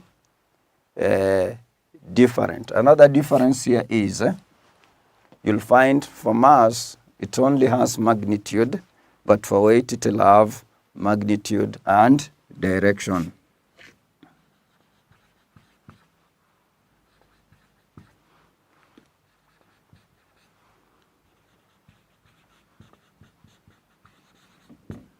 So when it only has magnitude, we call it a scalar quantity. A scalar quantity. It is a scalar quantity. Weight will have, weight has magnitude and direction. So we call it a vector quantity. Those are some of the three major differences between mass and weight. Note that it changes. If you go to the moon, your weight will be different compared to your weight on Earth. So with those solutions, you'll also get another assignment for the next lesson.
Quickly through the questions, which will work as the assignment.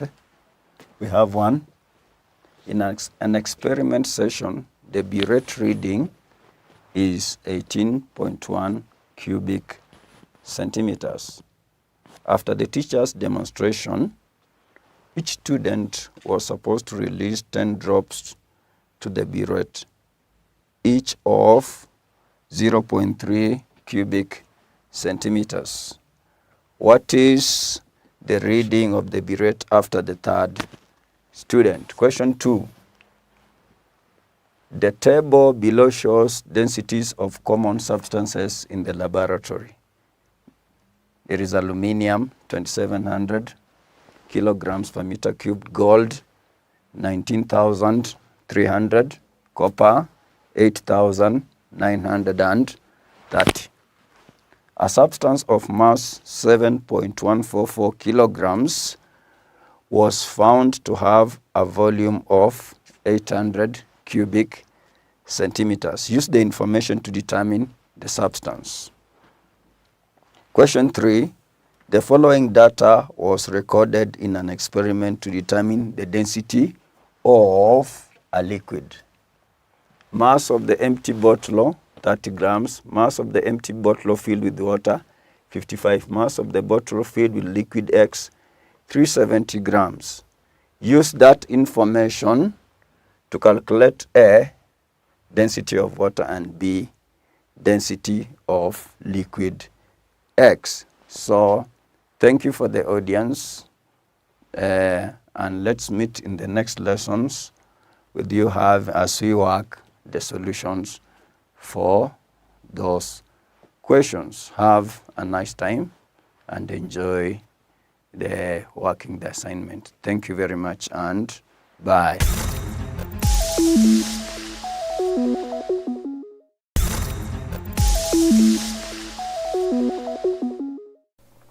We move on to question number 13, Business Data Analytics, December 2022, which reads, a data breach occurs when the organization's data suffers a security incident resulting in a breach of confidentiality, availability, or integrity.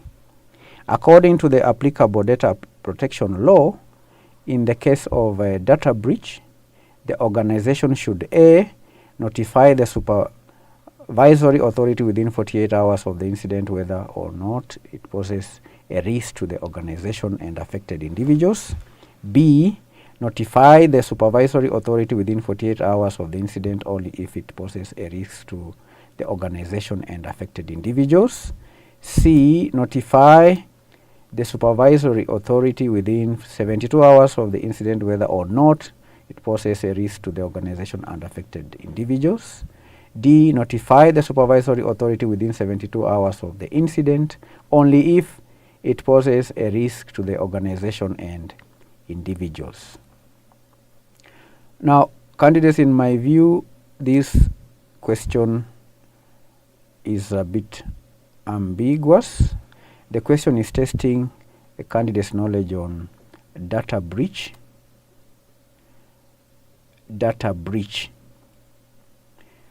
And the question why I say it's ambiguous is because in case of data breach, organizations have to follow applicable data protection laws and regulations which may require the organization to notify the relevant authorities of the incident.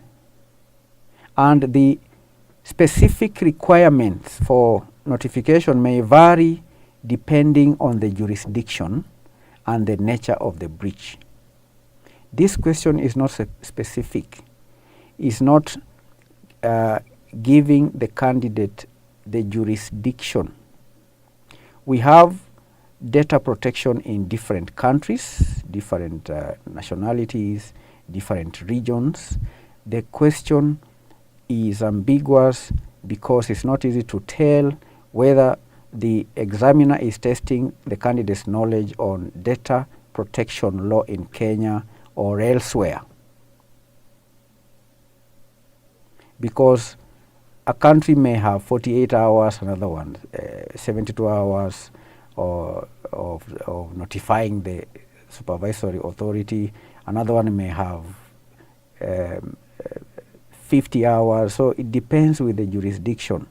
The question is open, so it's not easy to tell whether it's testing the data protection in Kenya or not, but going by the language that is used within the question, the language, for example, of the term supervisory authority, this is not the language that is used in the Data Protection Act in Kenya.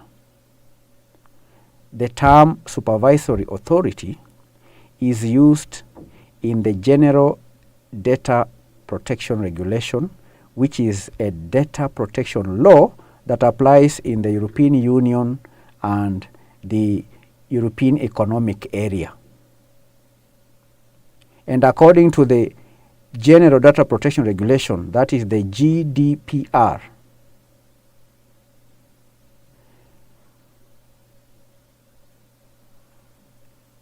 an organization or organizations are required to notify the supervisory authority or the data protection agency of a data breach without undue delay, where possible, not later than 72 hours after having become aware of it. All right, that is, if the examiner was testing on the general protection, the general data protection regulation used in European Union, that is the position of that law. All right.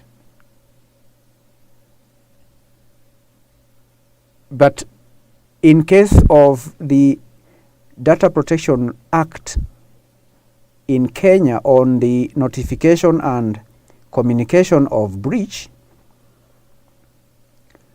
the term used in the Kenya law, data protection law, is not supervisory authority, but is data commissioner.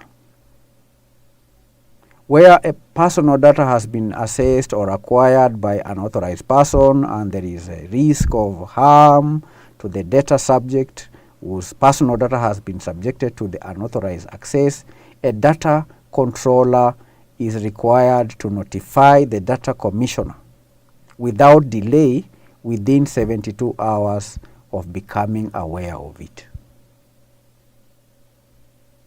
All right?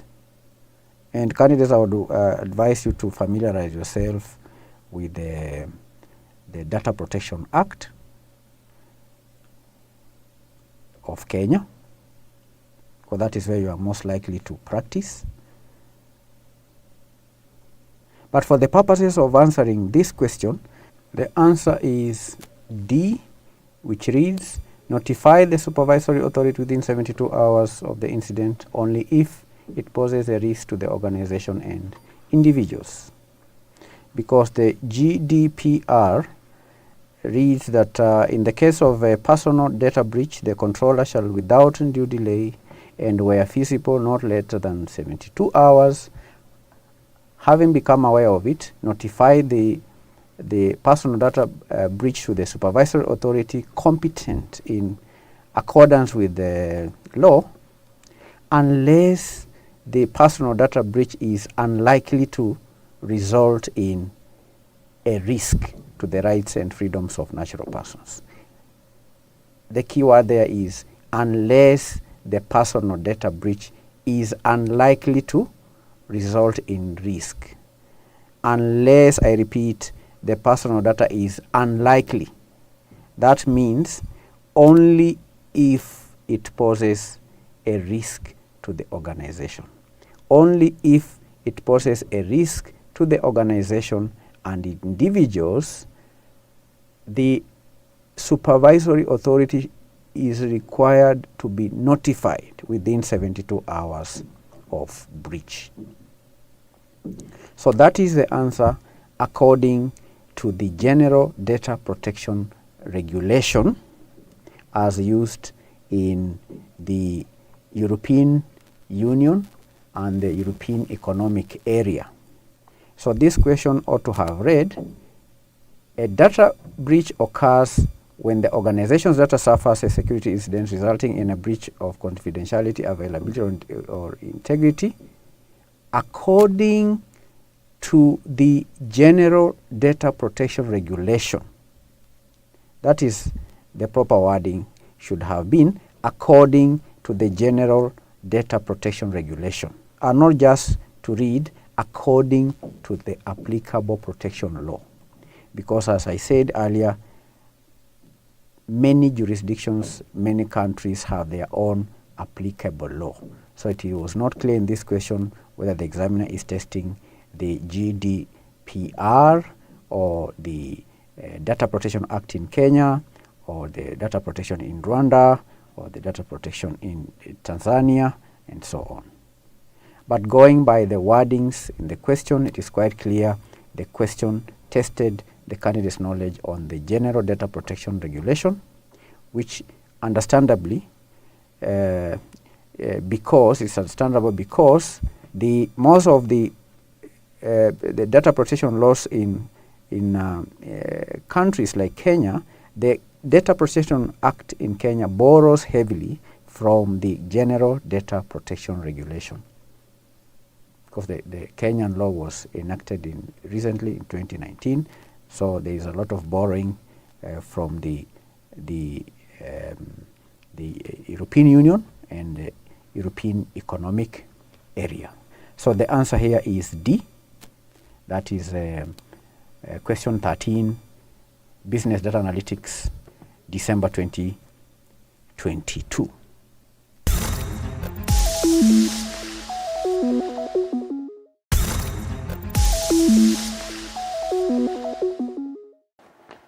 Hello and welcome back to the lesson. Today we are going to answer question number 4, December 2021. The subject is Information Communication Technology.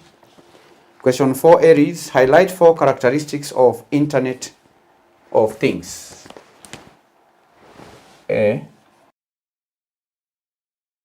Characteristics of Internet of Things. First of all, what is the meaning of Internet of Things?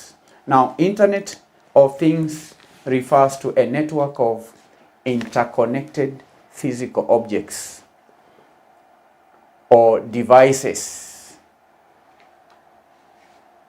and other items that are embedded with sensors, software, and connectivity capabilities.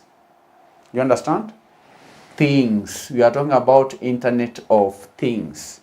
Internet of Things is a network of interconnected physical objects like devices, vehicles, and other items that are embedded with sensors, are embedded with software and connectivity capabilities. And these objects can collect and exchange data with each other and with the central systems or even cloud platforms over the internet. The question is, what are the characteristics of the Internet of Things? The first characteristic is connectivity. Connectivity. Internet of Things devices, candidates, are connected to the internet and can communicate with each other, enabling seamless data exchange and integration across various devices and systems. That's the first characteristic, connectivity. Number 2, sensor-based. Sensor-based. Internet of Things devices are equipped with sensors that collect and monitor real-time data from the physical environment. And these sensors can measure and detect various parameters such as temperature, humidity, motion, and location. Sensor-based. 3, data-driven. Internet of Things are data-driven.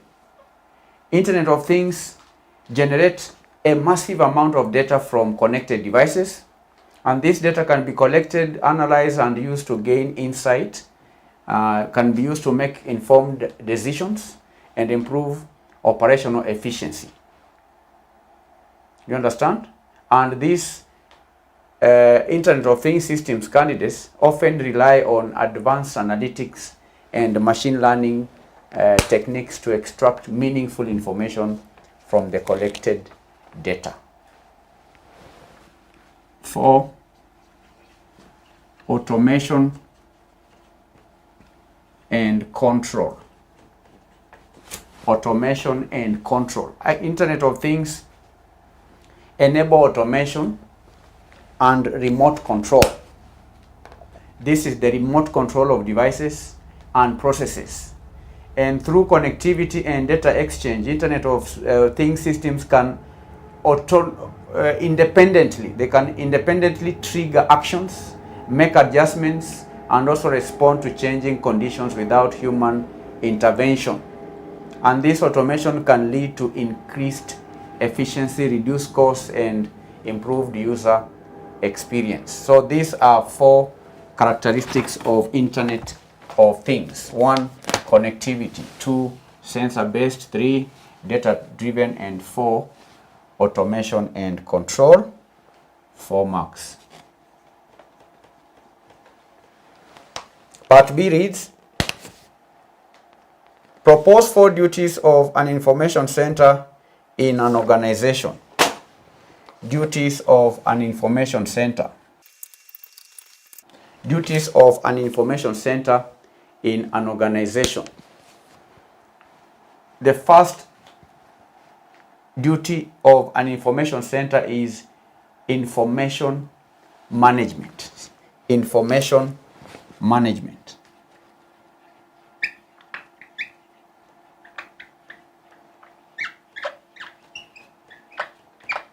Information management. An information center is responsible for managing and organizing information sources within the organization. And that includes acquiring, storing, categorizing, and maintaining information to ensure easy access and retrieval by the users. So the first duty of an information center is information management. The second duty, research and analysis. Research and analysis. This is another duty of an information center, is to carry out research and analysis. All right? Information centers conducts research and analysis to gather relevant information and provide insight to support decision-making process within the organization. And that may involve monitoring industry trends, competitor analysis, market research, and other forms of data analysis. Research analysis.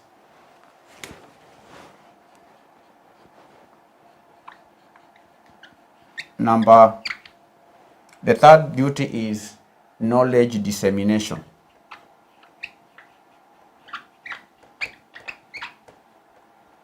Knowledge dissemination.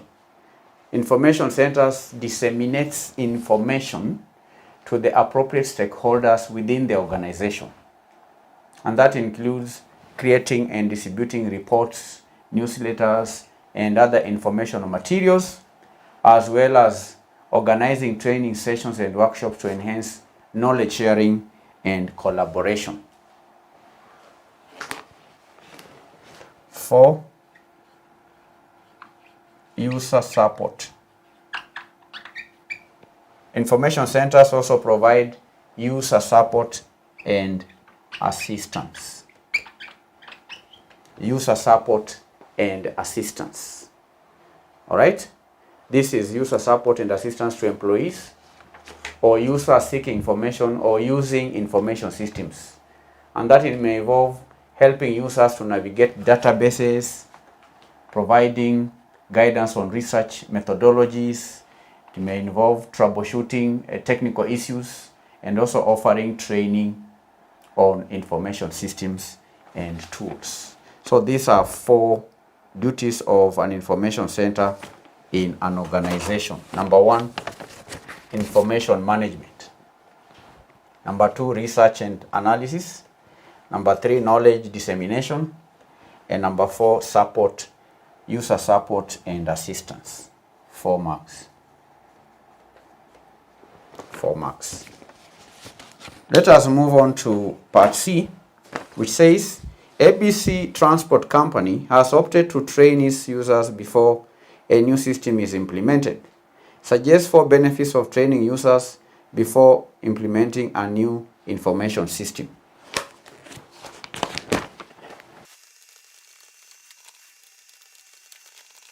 Benefits of training users before implementing a new information system. What are the benefits of training users before implementing a new information system? The first benefit is in relation to the adoption of the new system. When users are trained, then there is increased user adoption. Increased user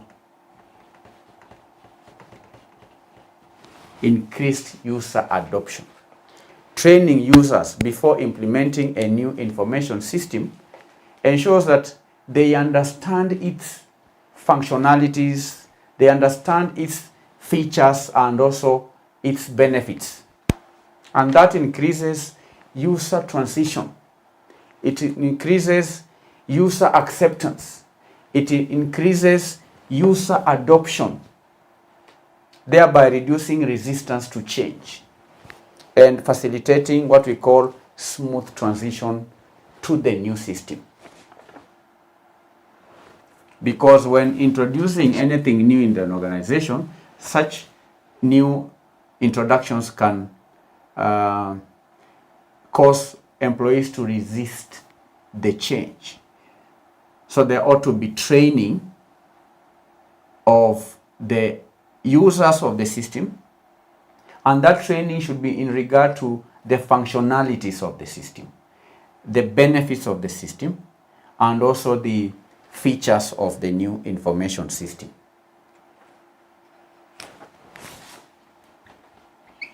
Enhanced productivity.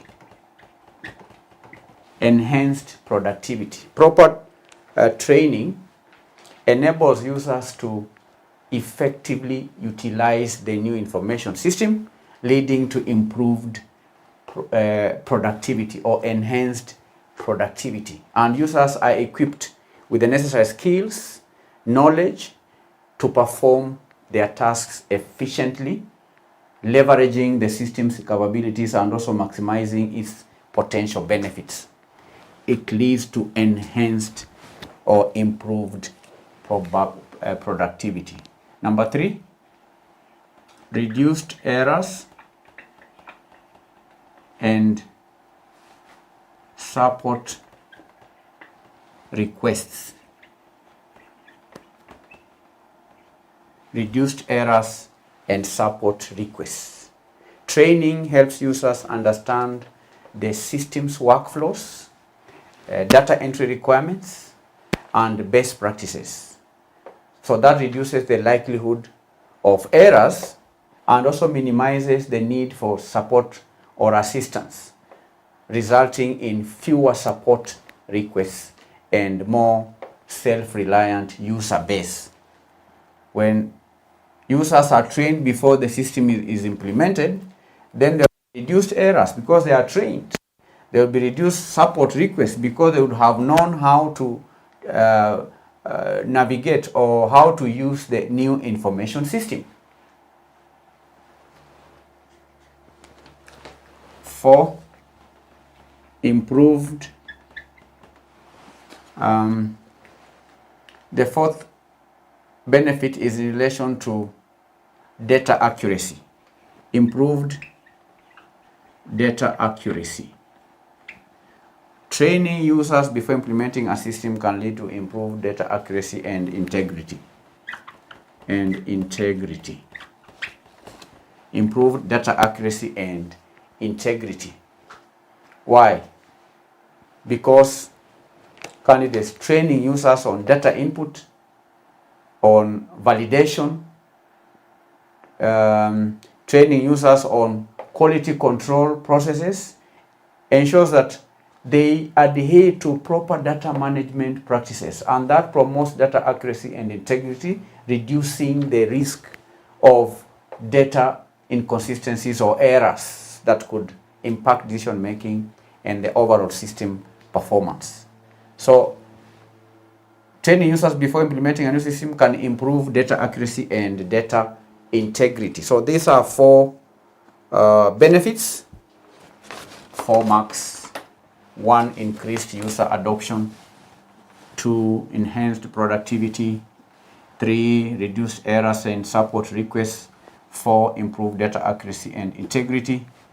4 marks.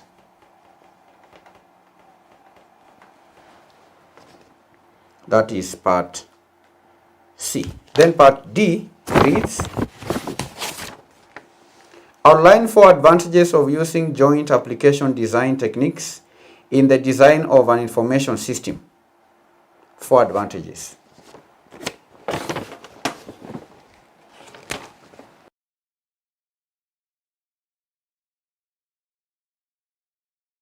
Advantages of using a joint application design in the design of an information system. But first of all, what is a joint application design?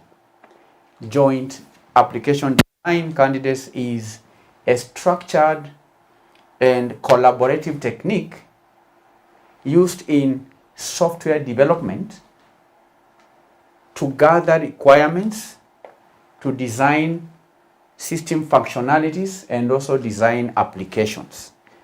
The question is, what are the advantages? So a joint application is a collaborative, from the word joint.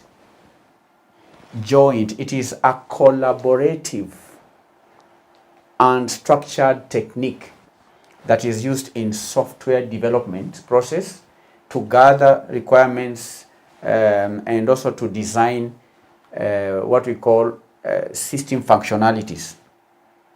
So what are the advantages?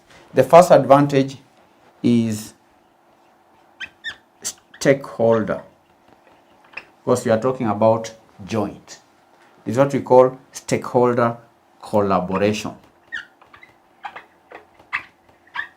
Stakeholder collaboration. JAD, that is joint application design. JAD involves bringing together key stakeholders, including users, including managers, including IT professionals, in a collaborative design session. And that promotes active participation. It promotes effective communication and shared understanding of system requirements, leading to a more comprehensive and accurate system design. Stakeholder collaboration. Requirements gathering efficiency. JAD sessions allow for efficient gathering of system requirements. Why? Because by involving all the stakeholders in a facilitated session, requirements can be identified, they can be discussed and documented in real time, and that reduces the time and effort required for the traditional requirements gathering methods such as individual interviews or even surveys and so on. That's the second advantage. You have to give 4 advantages. Number 3, consensus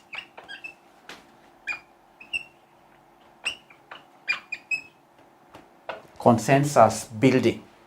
JAD fosters consensus among the stakeholders by encouraging open dialogue, addressing conflicts, and even reaching agreements on system features and functionalities. And through facilitated discussions and decision making, potential misunderstandings and conflicts are resolved early in the design process, leading to shared vision and a greater stakeholder buy-in. Stakeholder buy-in. Consensus building. 4, the 4th advantage is in relation to early prototype development. Early prototype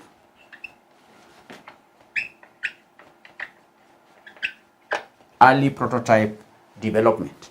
Early prototype development. What does that mean?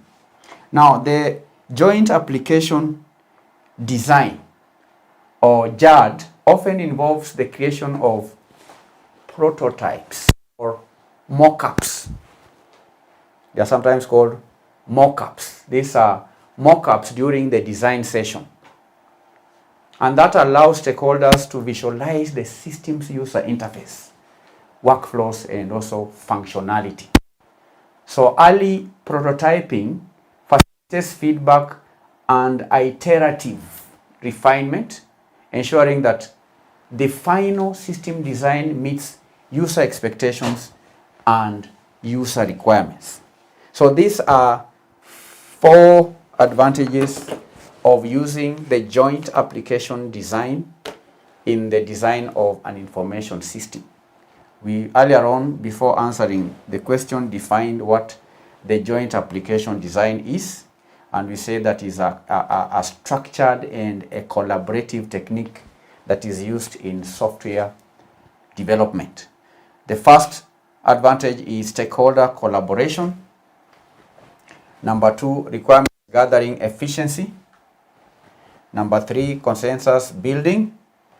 Number 4, early prototype development. These are 4 advantages, 4 marks. We are moving on well. Let's now proceed to question 4E. Roman 1, define cell referencing in the context of spreadsheet applications. Define cell referencing. E1, definition of cell referencing in the context of spreadsheet applications. Cell referencing. What is cell referencing? Now, candidates, cell referencing in the context of spreadsheet applications refers to the use of specific references to identify and locate cells within a spreadsheet. It refers to the use of specific references. Refers to the use of specific references to identify and locate cells within a spreadsheet. All right? It refers to the use of specific references to identify and locate cells within a spreadsheet. And it allows users to perform calculations. It allows users to perform calculations. Cell references allows users to perform calculations.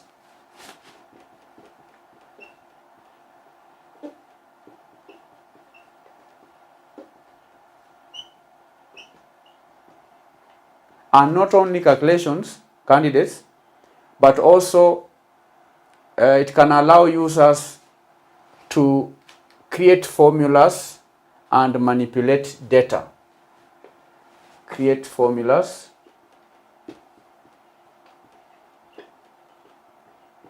and manipulate. It allows users to perform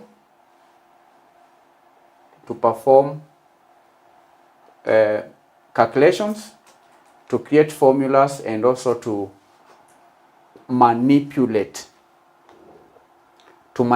data by referring to other cells' values. By referring to other cell values. These are values in other cells. So users can manipulate data, they can create formulas, they can perform calculations by referring to other cell values. That is the use of cell referencing. Do you understand? That is the definition of cell referencing. Then Roman 2, using an example, explain one type of cell referencing.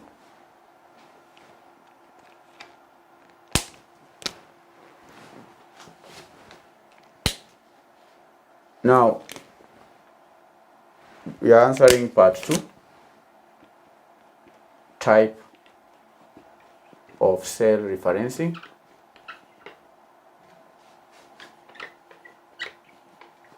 Using one example, the question is, using an example,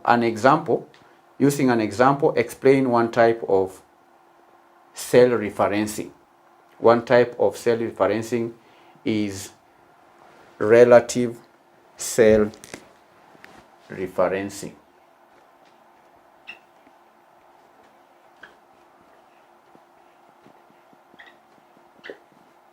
One type of cell referencing is relative cell referencing.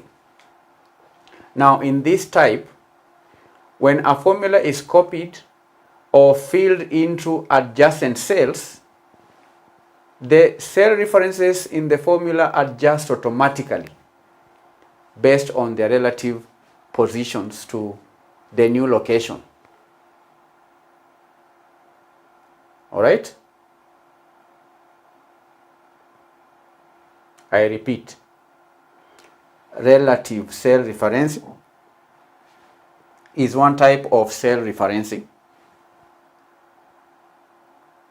And in this type,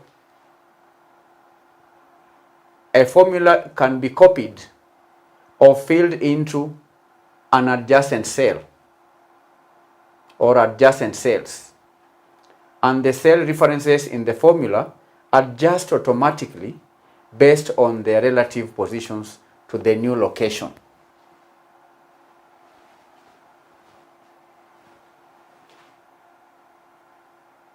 For example, if you have a formula in, say, cell A1, B1, all right,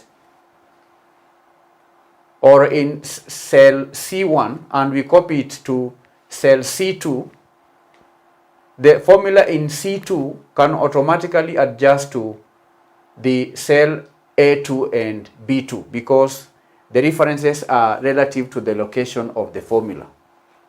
And that type of referencing is useful when performing calculations that involve data from adjacent cells and need to be copied to multiple rows or multiple columns in a spreadsheet. So this is the definition of a cell referencing, and there is one type of cell referencing known as the relative cell referencing. Relative cell referencing. So this, explaining this relative cell referencing, you earn 2 marks. And this definition, you earn these 2 marks again. 2 marks for definition and 2 marks for giving and explaining a type of cell referencing. We've answered question 4, December 2021. Thank you for attending the lesson. When we meet in our next session, we're going to answer question number 5. Bye-bye.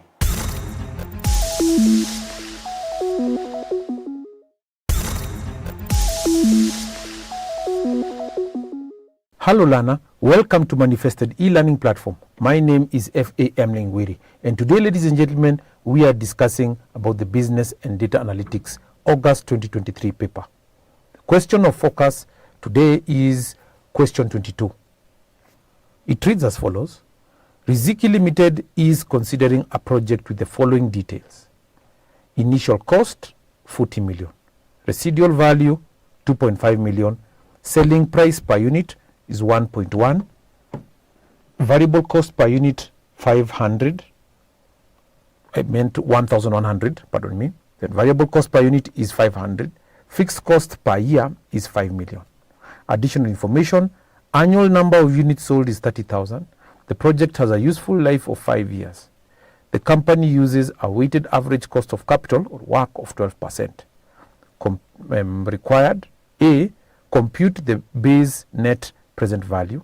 B, carry out a sensitivity analysis of NPV assuming adverse variance of 5% for all inputs except project life and weighted average cost of capital. C, prepare an appropriate chart to indicate the different NPVs for each scenario in B above. Note, adverse variances in this case means a decrease in cash inflows or an increase in cash outflows.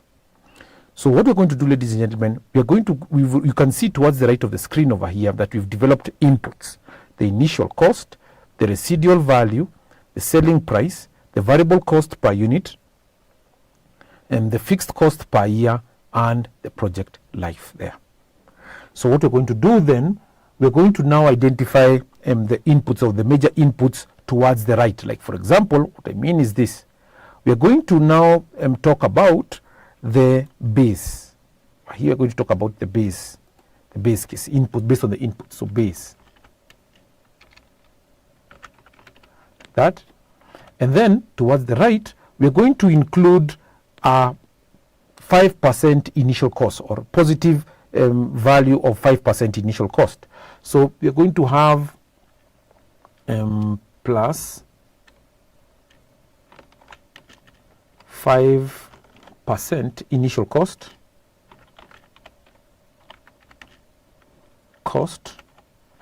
like that. And then we will now then have the adverse scenario, where we have negative 5% annual unit sales. So negative, I'm going to do like that, negative 5% annual unit sales.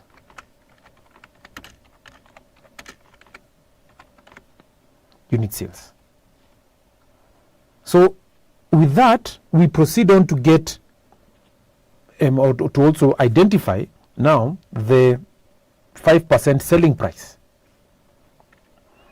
So negative 5% selling price.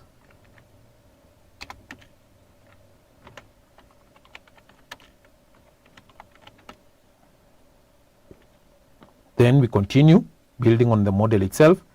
Right here we have variable cost.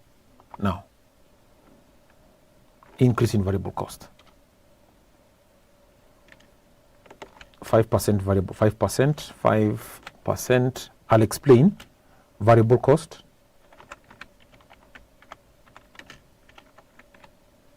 Variable cost. And then we're just following these components right over here.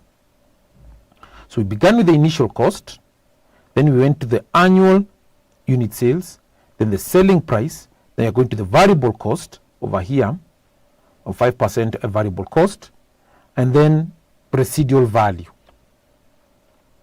There, so negative 5%, negative 5%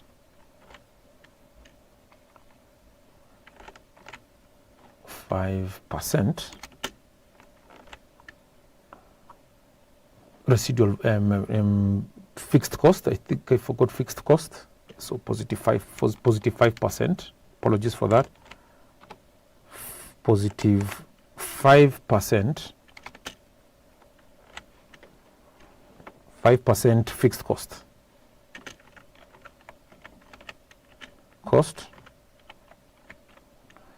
And then we're talking about residual value right here. Residual value.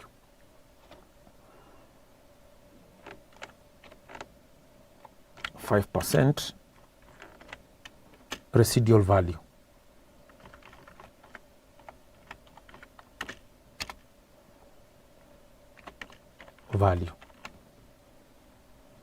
Like that. So with that, we are saying that we are told to compute the NPV. So the inputs, then we just follow the inputs based on whatever we've been given. So the residual value right over here, we can come to the initial cost. You can see the initial cost is 40 million over here. So it's 40 million. We're just doing the base case scenario over here. So what I can do, I can put this perhaps on that side like that. So that now, and maybe perhaps I can, with your permission, I can just compress it a bit over here like that, so that you can be able to fill out this part. So the initial cost right here, you can see is 40 million like that. So 40 million, and we come down there. So we want the comma format, guys, the comma format. So we'll highlight everything, put a comma, then just like that. So here the initial cost plus that value there. Then we have the residual value going down. The residual value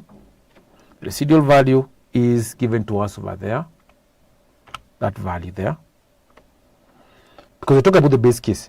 And then the annual unit sales. The annual unit sales you can see is right here, additional information number 1, so 30,000.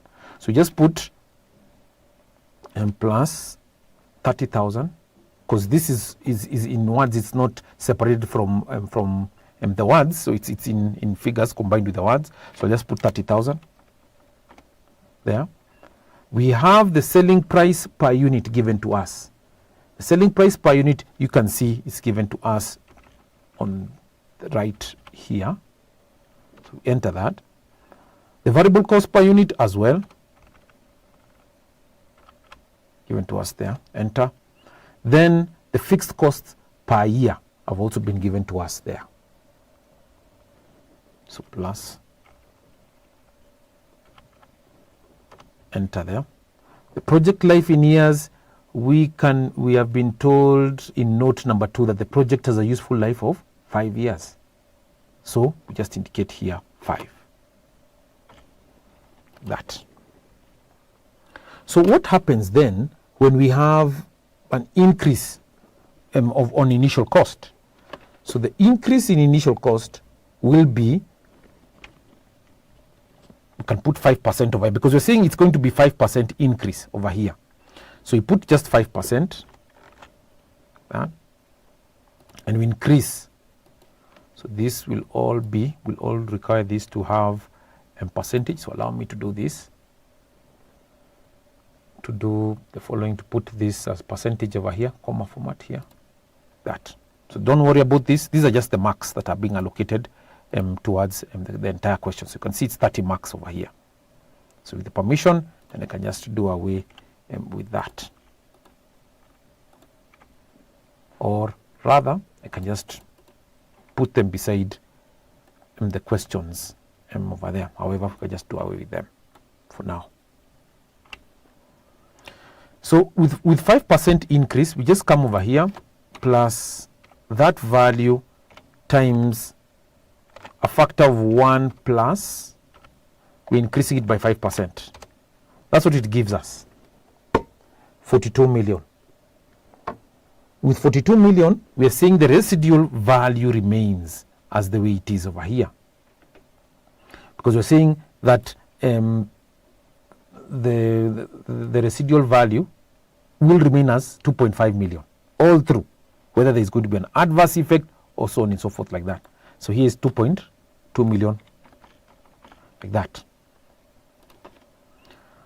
We proceed on, and even the number of units, this will be the same. The annual unit sales will be the same, 30,000.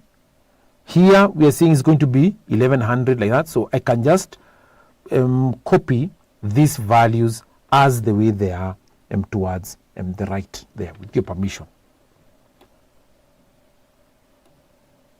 Because we are saying that the initial cost is the one that is only increasing. So here, just a copy, paste special values.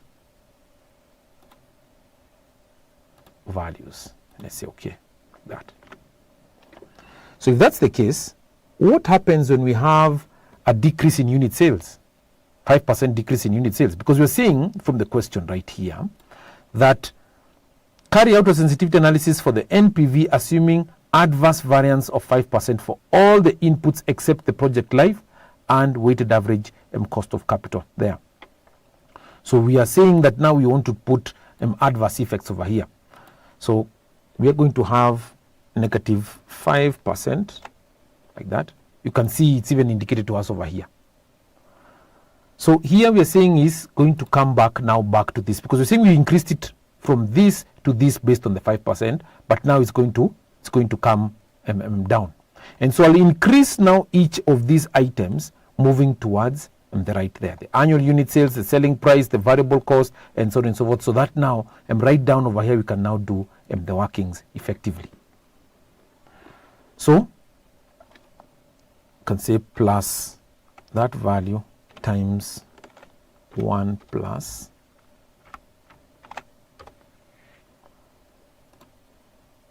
it should be because we're decreasing this value over here. 1. No. So this is the formula. It's plus that value.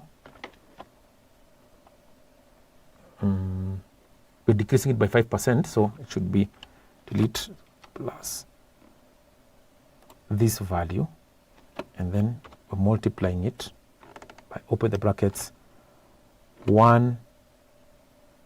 Decreasing it means, so it's going to be, we're subtracting it from 0.05. So 1 minus 0.05, that.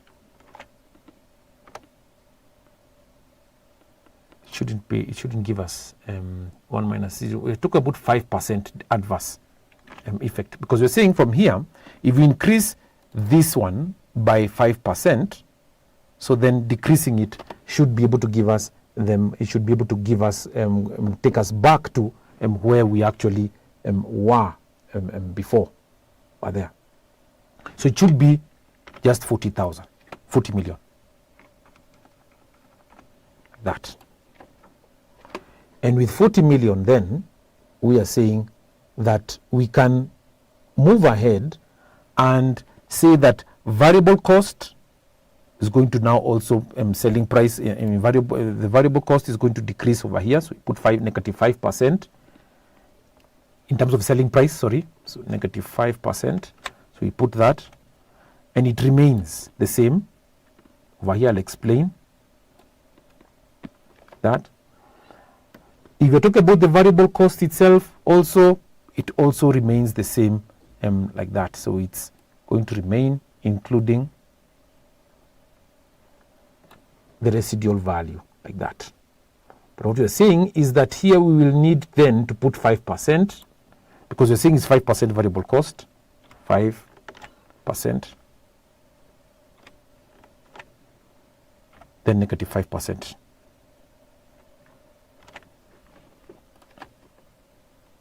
Because it's positive there. So we are saying what? That in terms of the initial cost, if it's going to increase, it's going to increase by 5%. If the unit sales decrease by 5%, then it's from this increase, it's supposed to decrease to 40 million back again. Then what about the residual value? The residual value should remain the same, with the exception of the very final residual value down over here. So it should remain the same here. So we just maintain it like so, up to there. But you're saying that the very final one over here is going to, this residual value is going to be plus that value times, open the brackets, 1 plus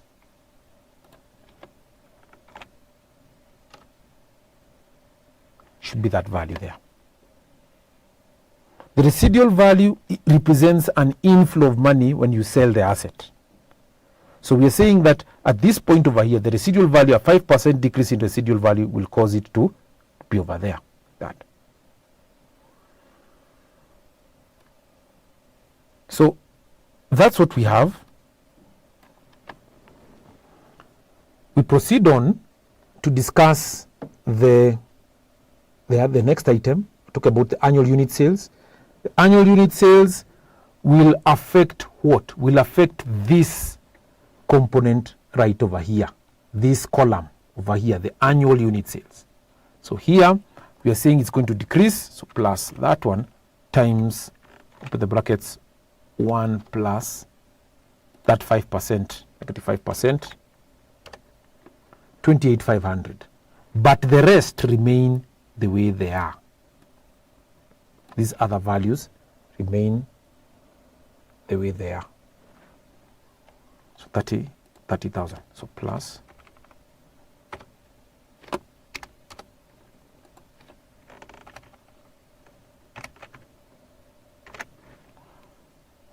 sorry, pardon me for that. And so it should remain 30,000.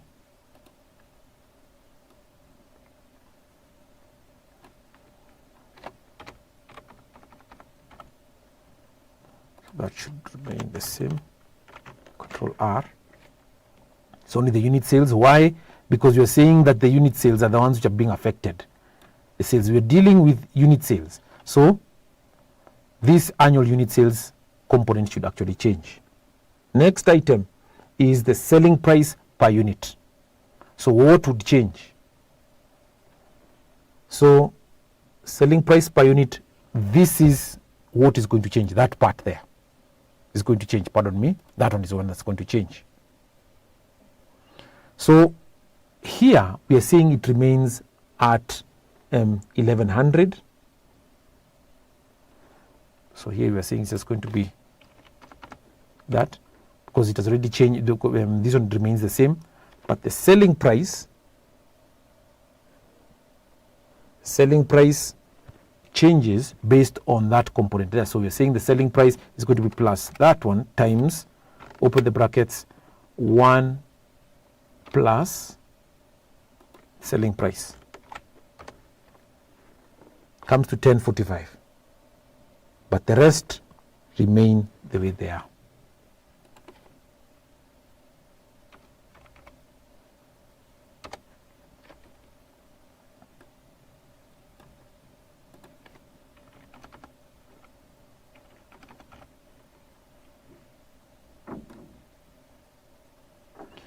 How about the variable cost per unit?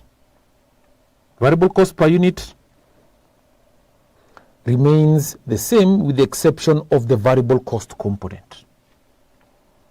So here we expect it to remain the same.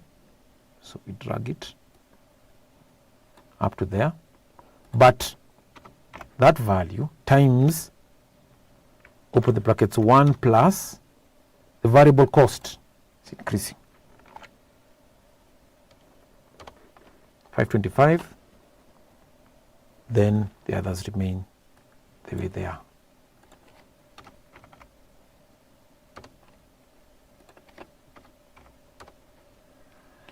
The fixed cost per year. The fixed cost per year, we are saying is going to be 5 million with the exception of the fixed cost component. Or just put it like so, up to there, Control R. So this one is just going to change plus that value times, open the brackets, 1 plus that value, and we enter.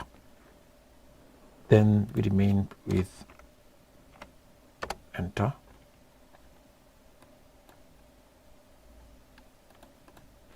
We will have it like that. How about the project years? The project years remain the same. We've been told it's 5 years, so it goes without saying that it's going to remain 5 years. Just leave it like that. And with that, now those are the inputs that we've worked out. We now want to proceed to work out the solution. So the unit sales, we start by identifying the unit sales over here.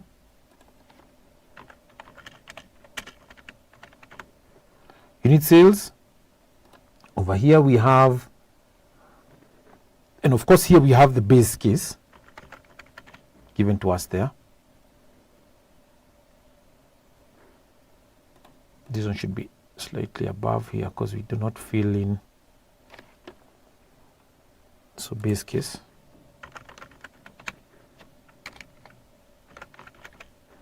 That. Then here we are saying we're going to now put in the figures. The unit sales, 30,000. So we have them there. And then we copy these components towards the right here. Copy.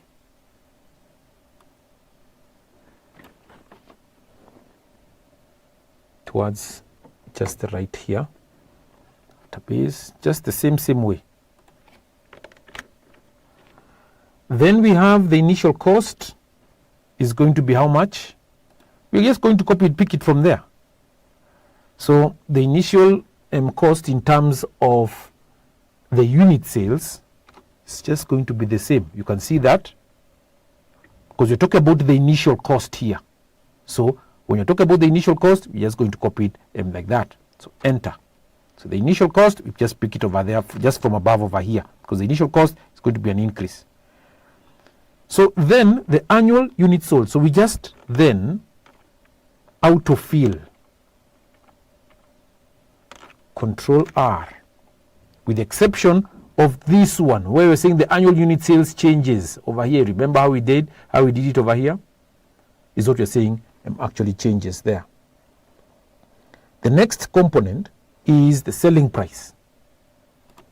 Selling price. So we move like so. Selling price.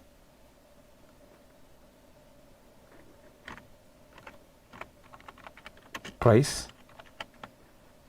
And the selling price or SP is given as plus that value. Enter it like that. Remember where it changes. It changes at the point where we have the selling price component there. So if it picks from above there, so just put it like so. You can see the selling price changes at that point here. Next component, next item is the total sales.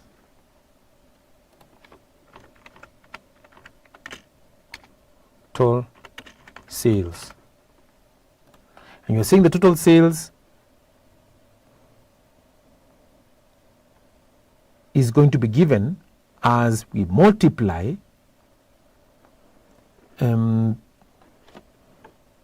you're just going to pick the values here given to us over here. Total sales plus, from the question, just to clarify over here,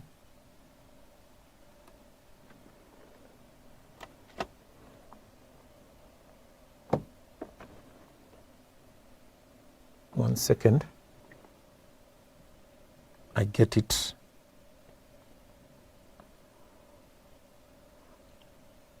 It's just going to be this value of here, selling price, times that value. That's what we're getting. Sorry. And once we have that, we proceed on to identify the next component there. And with that, we're saying we'll just be able to just pick the values, dragging them over here. Sorry, I was just having a bit of a small hitch. Sorry for that. So Control R. And you can see what happens there. We just pick the selling price and then we multiply with the unit sales. So what happens then now with the next component? So those are total sales. Once we have the total sales, we pick the variable cost per unit. Variable cost per unit. Sorry.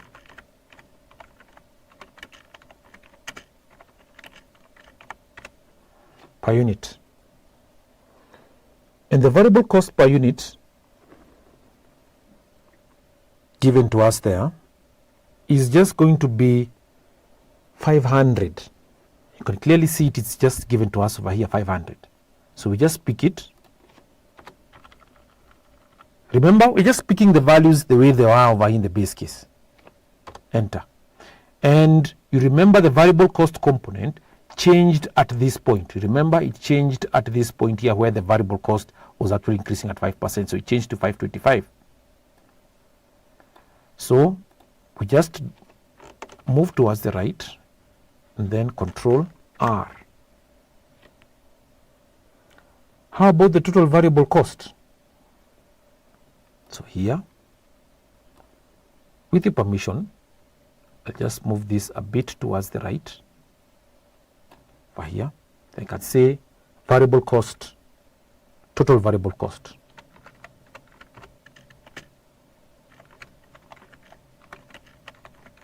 Total variable cost. And the total variable cost will be given as variable cost in terms of shillings times the units. Put towards the right, Control R, and it picks. Once we have the total variable cost, we can be able to pick now the sales in terms of the variable costs, the sales variable costs, so sales.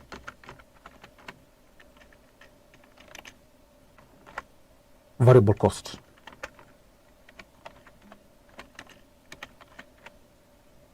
Sales variable cost. And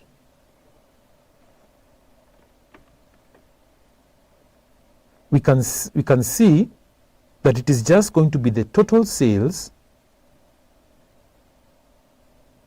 and then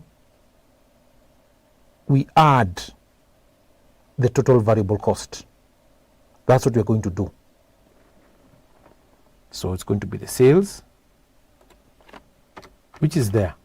Then we add that value. But there's one thing. The variable cost is a cost. Please note.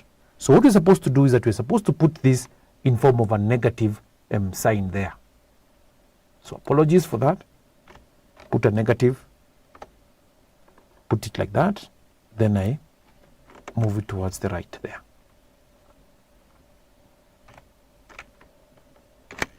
So that now we can be able to indicate or be to show that it is actually indeed a cost. And so you can see the sales variable cost actually changes there. So now what is left is for me now to just drag it like so. Please note one thing, that the unit sales were given to us there. The selling price was also given to us there. The total sales is just the unit selling price times the unit sales. The variable cost per unit, we had already computed it right above over here, and we say that this variable cost component over here is going to change by an increase of 5% increase variable cost. The sales variable cost right over here is just given to us as the total sales minus variable cost. So the sales less variable cost gives us this value here.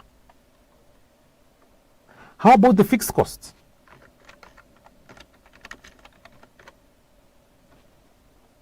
The fixed cost is given to us there as follows. 5 million. It's right here.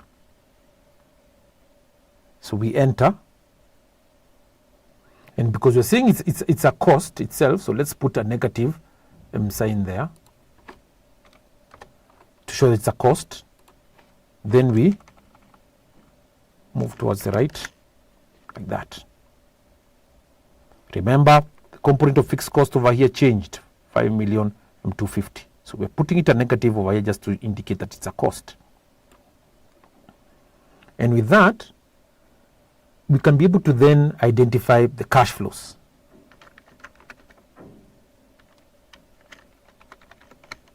Cash flows.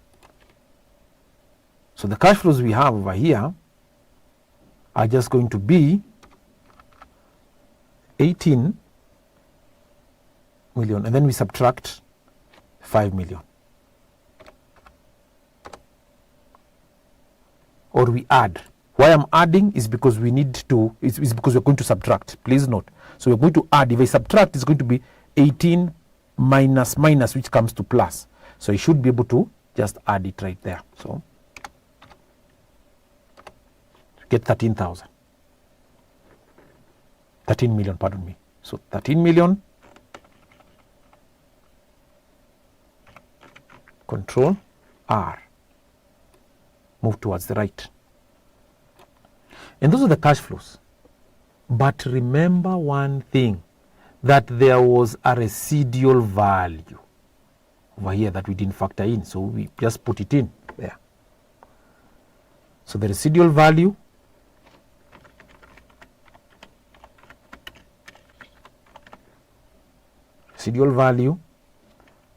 year 5, so you can put it year 5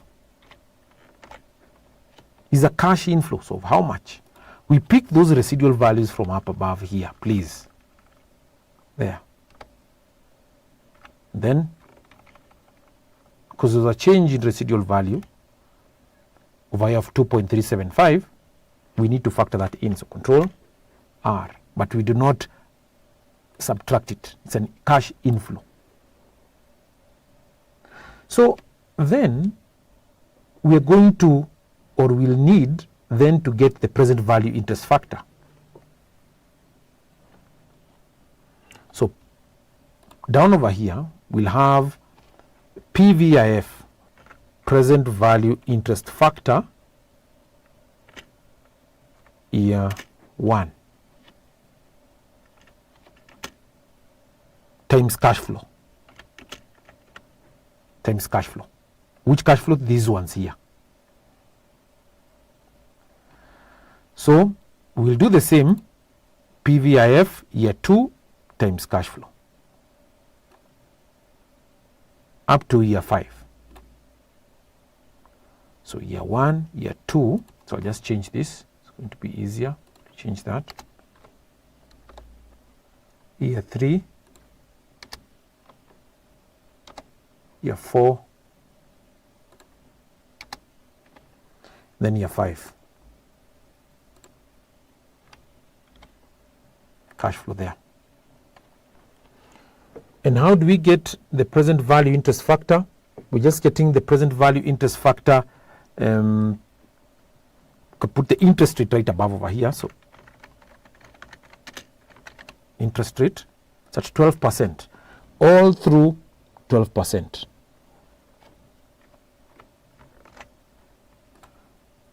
So here we put that, and we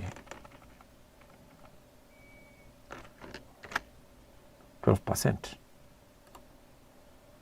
So it's going to be plus the cash flow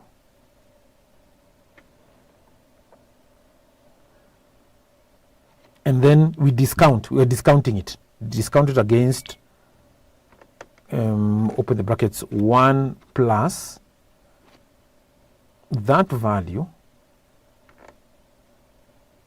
close the brackets, power 1 times, not times the cash flow, it's already been multiplied like that. So we enter.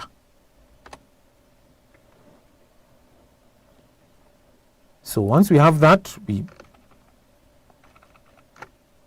shift Control R. That is year 1. Notice what I've done over here. You can see even the formula, it's power 1. So here I'll do power 2, power 3, power 4, and so on and so forth like that. So because I want the cash flows, it's going to be plus that value over 1 plus that one, power 2, that.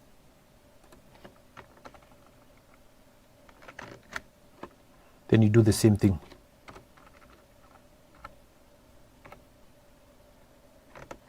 One plus R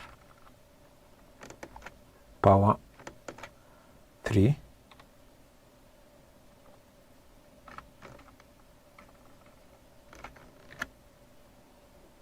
like that.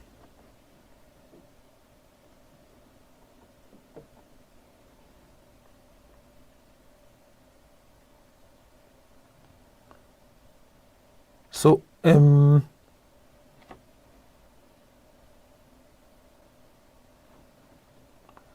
here is going to be this power 3, Yes, power 3.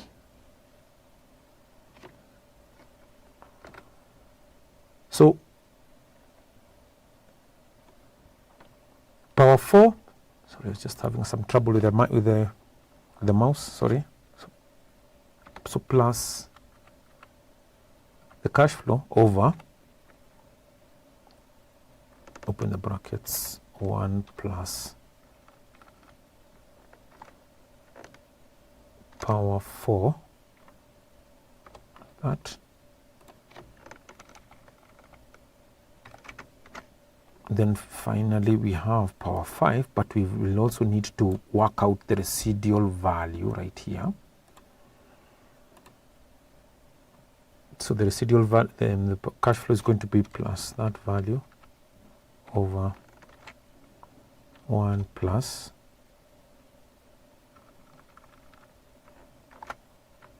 power 5. Enter.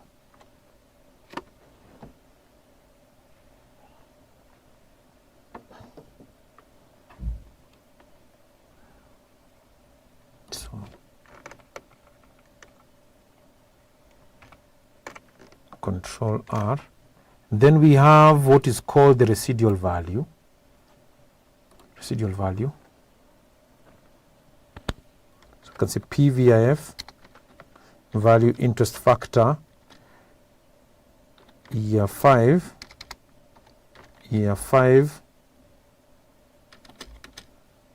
times cash flow. That's what you do. So this is residual value. I should change this to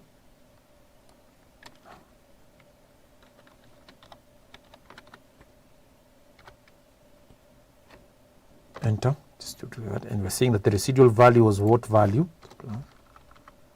Residual value was that one over 1 plus that value, power 5. Please note it's power 5 because there's a cash inflow that is coming in at the end of period 5. Just to confirm that it's okay. Yes, that's okay. So from there, we get the total PV. And I can just be able to indicate it using a bottom border, thick border, the bottom, thick border at the bottom there. You can say that we're getting the total present value.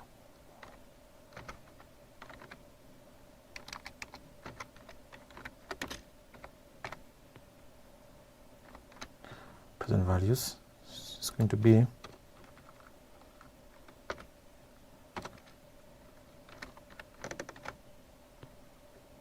those ones there, like that, up to there.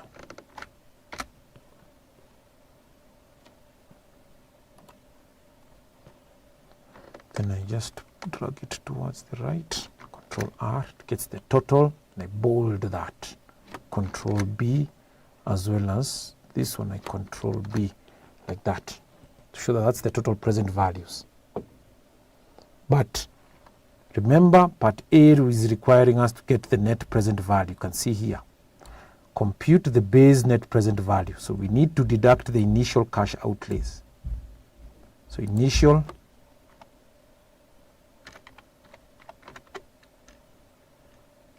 cost, you're saying plus, should I say plus or should I say minus? So you say minus that value. The initial cost is there. So 40 million. Remember, the initial cost over here will change. This value here will change based on whatever you calculated over here. You can see it's 42 million. So we'll just change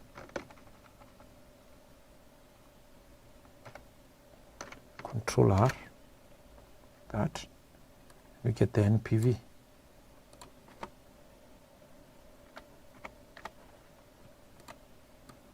Put it, Control B, then you put a top and bottom border, plus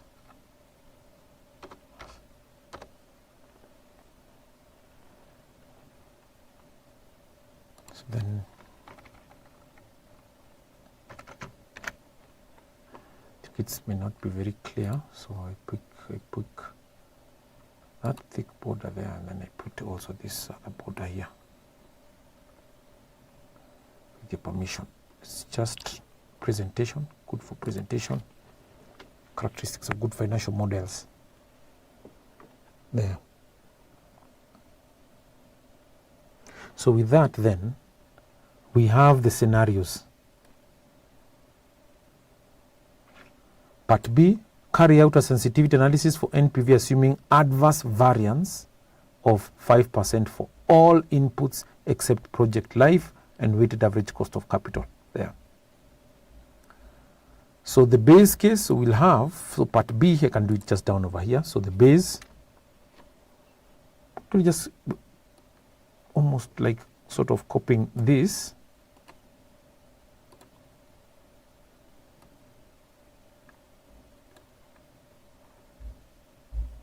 Down over here. Then we have the NPVs down here, because we have the NPVs given to us over here, and net present values. NPV.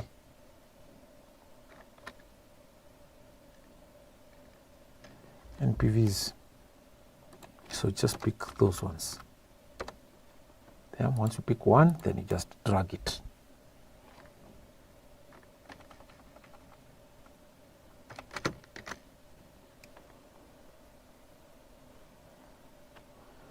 With that, we can then just now, we've done that, carry out a sensitivity analysis, we've already done the sensitivity analysis, prepare an appropriate chart to indicate the different NPVs. So part A was to compute the base case NPV. We have already done that.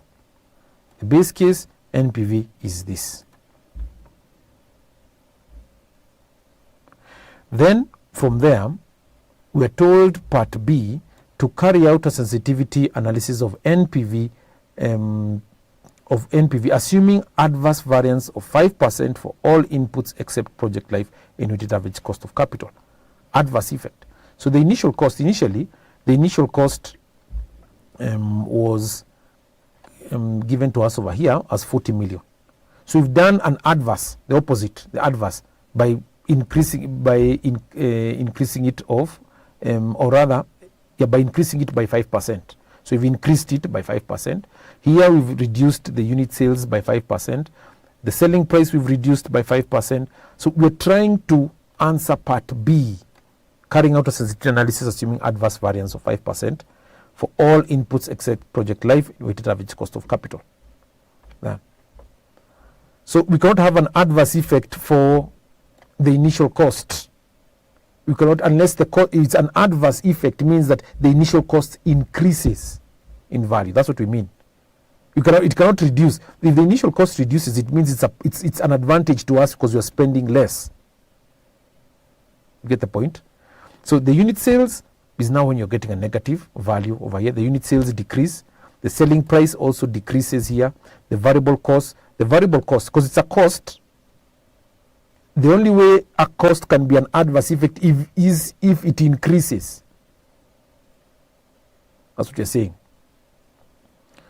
A fixed cost is, because it's a cost, if it increases is when it becomes an adverse effect. For residual value, it becomes an effect when the value actually decreases. And that's why we are putting these values differently there. I hope that point is driven home.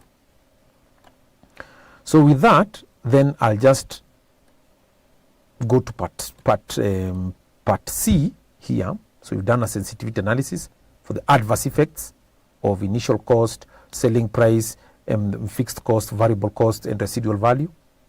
And then we are told to prepare an appropriate chart to indicate the different NPVs, each scenario in B above.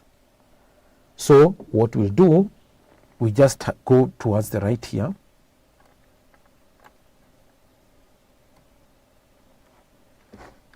Towards the right.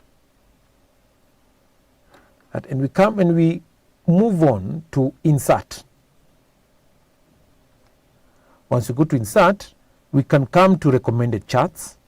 Click on recommended charts. And you can see whichever chart pleases you, you can be able to decide to use, so long as it yields whatever we actually need. So this one, maybe perhaps select this value here, this one. We say, okay. So the different NPVs that, or the different sets of, or the adverse effects of those values, base case, are actually indicated to us over here. And this means that at the base case, we are actually over there. The initial cost sensitivity plus 5%, because it's a cost. Any cost should be, an adverse effect should actually increase or get a positive value.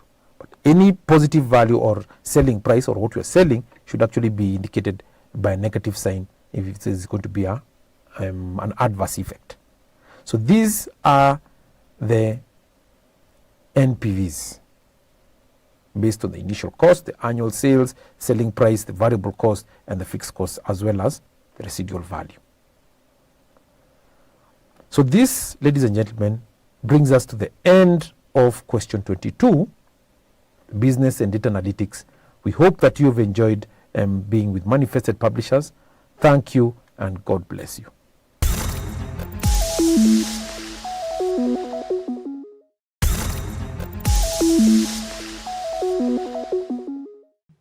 Hello learners, do you find yourself sometimes having problems with tenses, that you perceive tenses as being a difficult subject to understand? So in this lesson, I'm specifically going to simplify the tenses in English for you.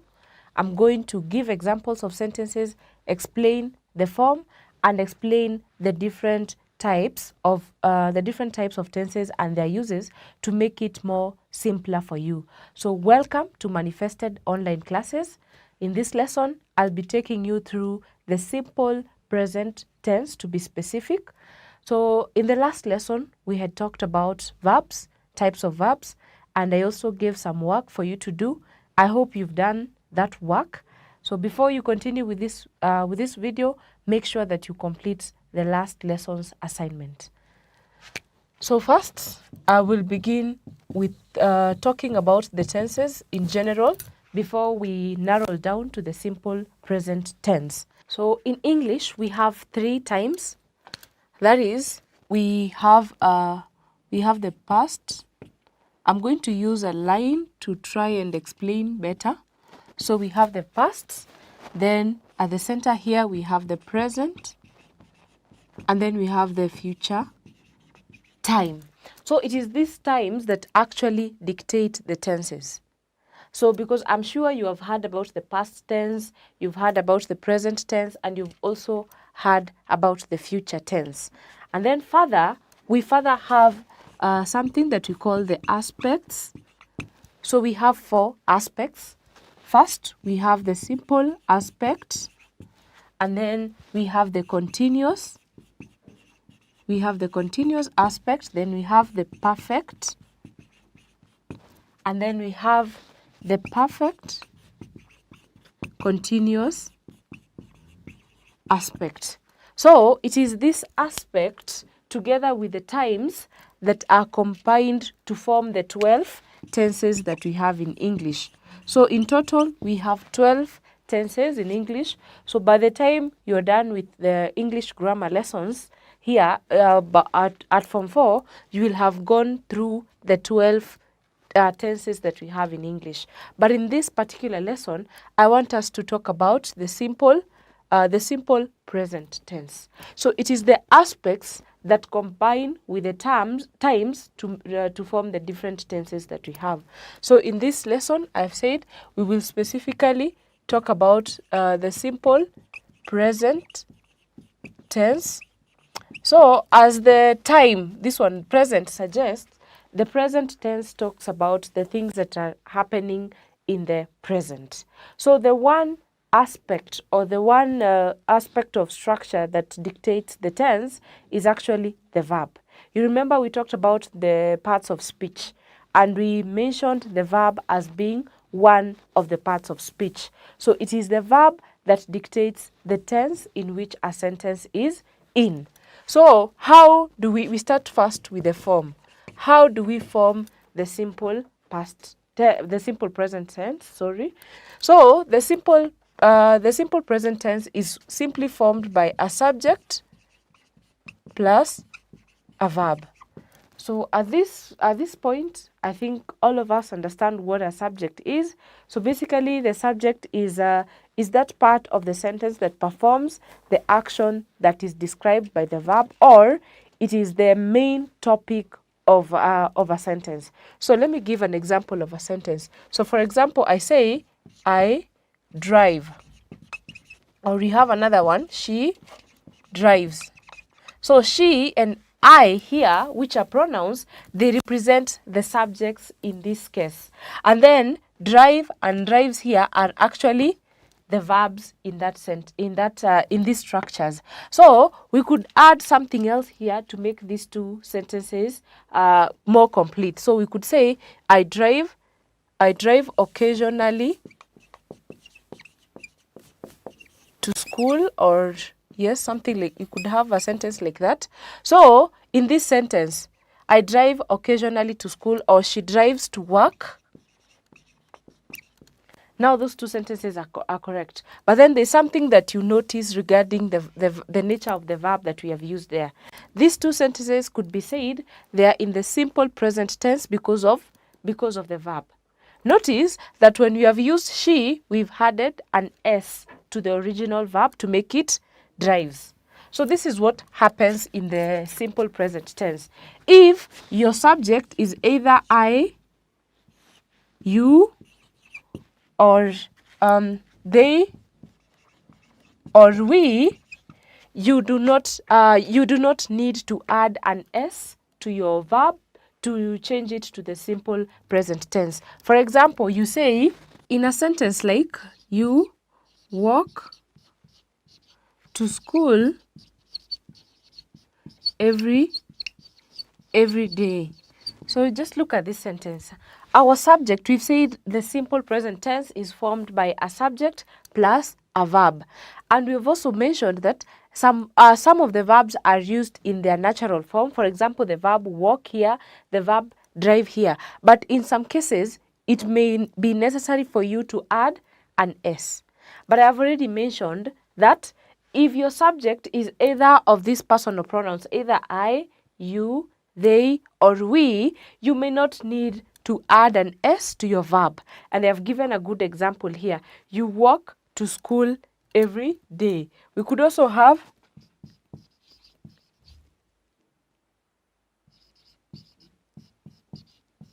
if we change our subject from you to they, you realize that the subject, the verb still remains walk. So because this will still read to they walk to school every day. But what about if we were to use it?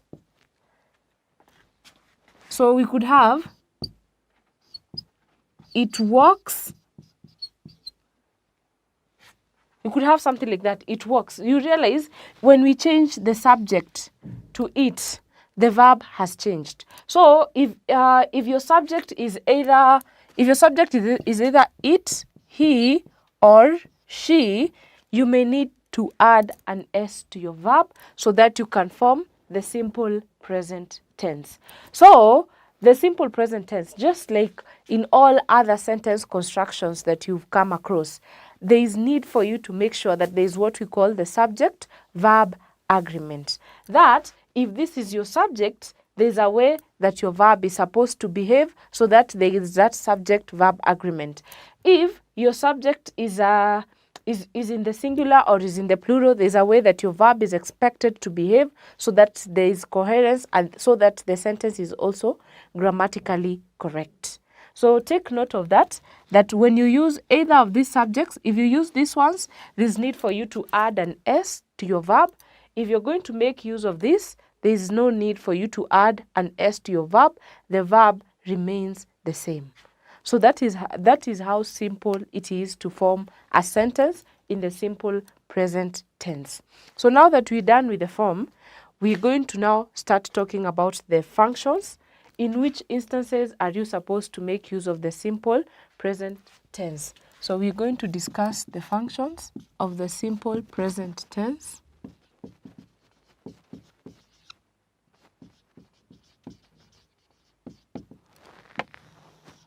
So you will find that there are many functions that have been discussed in your books, the books that you have. If you also check on the internet, try to do some research on the simple present tense, there are so many functions, but I am going to talk about the 4 main functions of the simple present tense. So there are many, but most of them have just been repeated. So I have narrowed down to the 4 main uses of the simple present tense. So we're going to start with the first. So the first one is to express or to talk about facts. So what is a fact? So a fact is those things that we cannot debate upon, that are things that we cannot debate. They are what happens. So for example, in a sentence like water boils at 100 degrees Celsius. So this is a fact. We cannot debate about this. This is what is there. Water has to boil at 100 degrees Celsius. So this is a fact. And then when you look at the nature of our verb, there, boils, we've just added an S to change this verb to be in the simple present tense. So for all those sentences that are written to express facts, we could also talk about the earth rotates, or the sun sets in the east and rises in the west. Yes, so all those statements that are used to express facts are actually in the simple present tense. That is one function. And then the other function of this tense is to express permanent situations.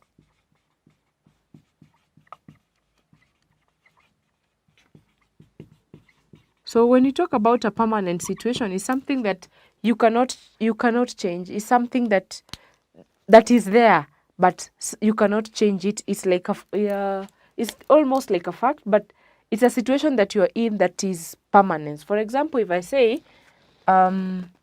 she lives in Nairobi. So she lives in Nairobi means this is a permanent situation. That is where she lives. So it's not like she's going to move away from Nairobi in 2 weeks or in 3 weeks. That is her permanent location. So she was going to be in Nairobi for a time that is not specified. So it's like permanently she lives in Nairobi. Also, when we look at another sentence that's like, she works at the airport. Also in this sentence, this is permanency. We are not saying she's working at the airport. So when we change this verb, when we add an ing here, we change this verb to the continuous form, we change the meaning of the sentence. Because if we were to say she is working at the airport, so that means at this point she's working at the airport. So maybe tomorrow she will not be working at the airport anymore. But if we say she works at the airport, that's it. She works there, and that is what she does. So she's not going to change. She's not going to work in any other place. She only works at the airport. Then we can look at the third use. I've said I'm only going to discuss 4. So the fourth use of the simple present tense, the third, to express or to talk about habits or routines. So look at this sentence that I had given here. You walk to school every day. This is like an habit or a routine. So every day you have to get up and walk to school. So this is what I am talking about when I say to express habits. Like those things that are done on the regular. And then you could also note that we use every day. Every day, you remember we talked about parts of speech, and we talked about the adverbs, and I think we also talked about the different adverbs that we have. So every day here is actually an adverb. So to show that is something that is done, is almost like a routine. Then we could also have another sentence like,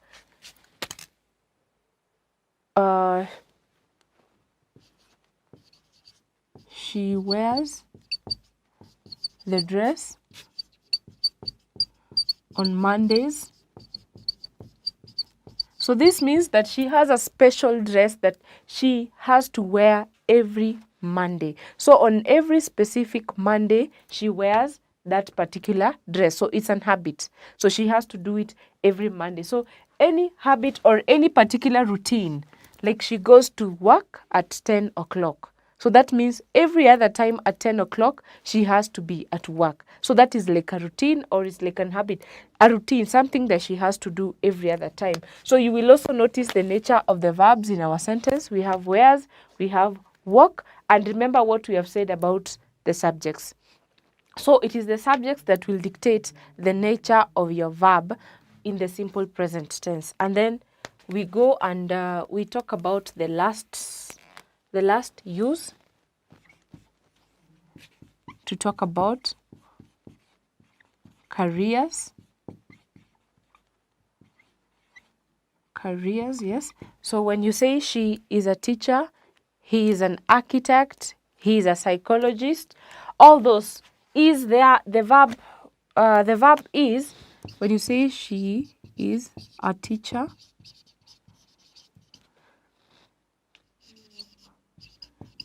Mary is a doctor.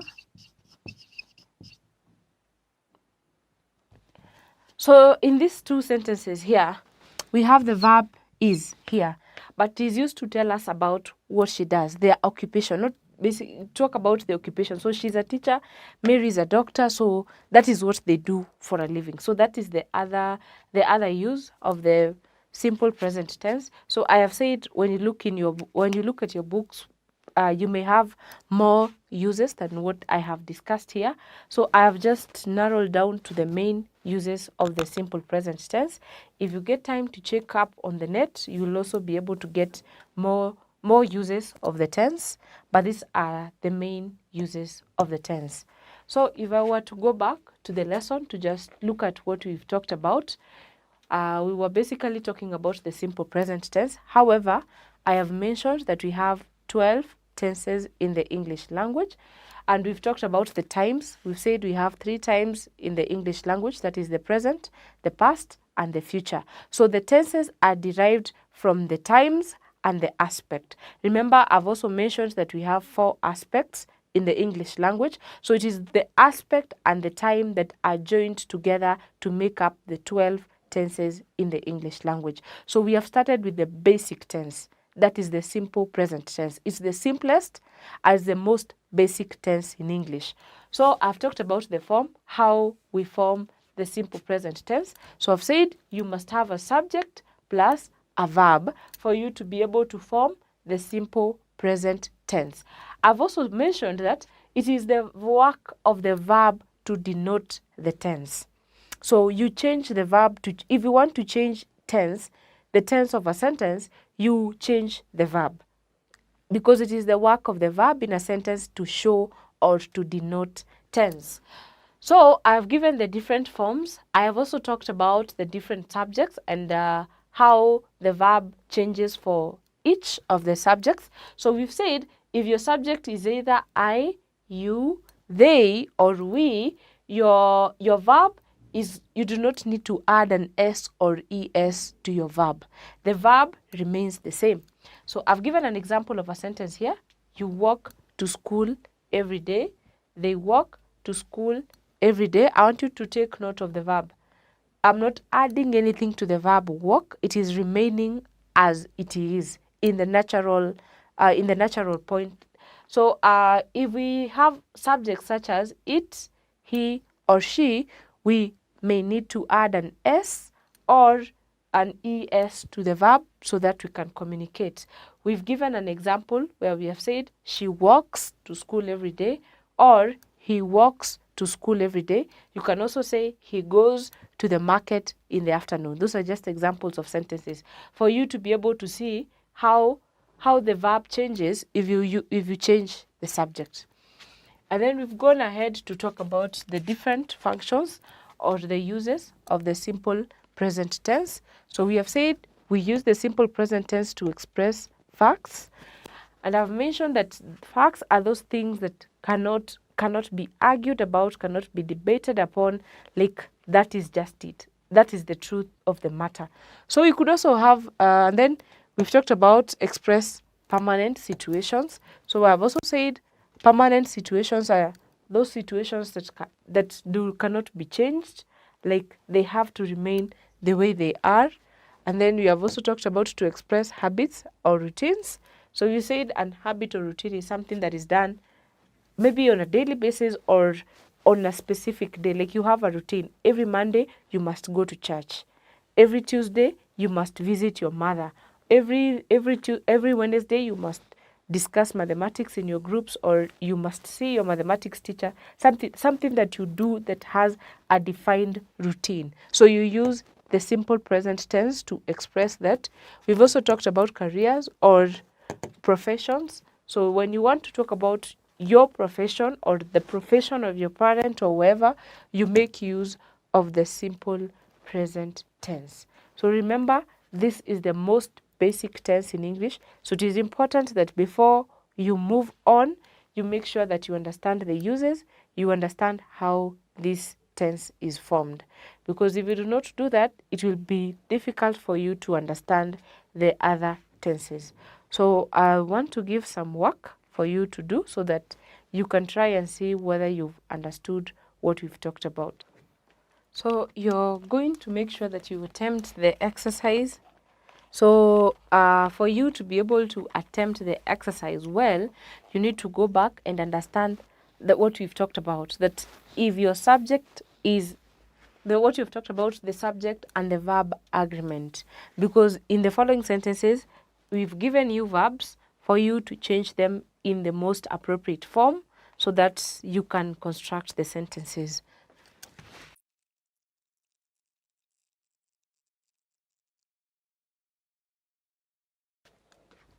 So make sure that before the next lesson, you attempt doing the assignment so that you can correct yourself where you go wrong. Everything that can assist you to answer this exercise is within your notes or is what we have been discussing throughout the lesson. So we've come to the end of the lesson. I wish you all the best. Make sure you practice a lot using the tense, communicate to your parents, communicate to your peers using the language. Then it will be easier for you to understand. Also, this is a very brief exercise, so you can still source out some more sentences for yourself, some more exercise. Remember, practice makes perfect. So until the next lesson, I wish you all the best. Goodbye.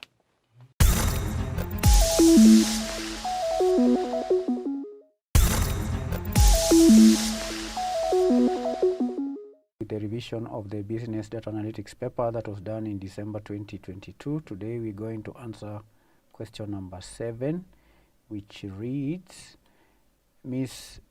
Dea Mongare is the Chief Finance Officer of Modern Company Limited. She's using data analytics in estimating future risks that the company is facing and also cash budgeting with scenario analysis. By carrying out risk management and cash budgeting, she's applying A, predictive analytics for risk management and cash budgeting, B, predictive analytics for risk management and prescriptive analytics for cash budgeting, C, predictive analytics for cash budgeting and prescriptive analytics for risk management, D, prescriptive analytics for risk management and cash budgeting. So this question tested the candidate's knowledge on the meaning and application of predictive analytics and prescriptive analytics in relation to risk management and cash budgeting. What is predictive analytics and what is prescriptive analytics? Predictive analytics involves using statistical models and algorithms to make predictions about future events or outcomes based on past data. The name suggests predictive, to predict All right. It uses algorithms to make predictions. It can be used in a variety of applications, which include risk management, where it can help identify potential risks and determine their likelihood occurring. Prescriptive analytics, on the other hand, involves using data, algorithms, and optimization techniques to recommend actions or decisions that will achieve a desired outcome. It can be used in applications such as cash budgeting, where it can help identify the most optimal course of action given a set of constraints and objectives. So in this case, Mongare is using predictive analytics for risk management and prescriptive analytics for cash budgeting. That is the answer. A cannot be the answer because predictive analytics for risk management and cash budgeting would be incorrect, because it implies that both risk management and cash budgeting are using or are being done using predictive analytics, which is not the case. That is A. A cannot be the answer. C, which reads predictive analytics for cash budgeting and prescriptive analytics for risk management, is also not true for the same reasons. Predictive analytics for cash budgeting and prescriptive analytics for risk management would also be incorrect for the same reason. D, prescriptive analytics for risk management and cash budgeting would be incorrect because it implies that both risk management and cash budgeting are being done using prescriptive analytics, which is not the case. So the answer here is B. Predictive analytics is used in risk management and prescriptive analytics used for cash budgeting. That is question number 7.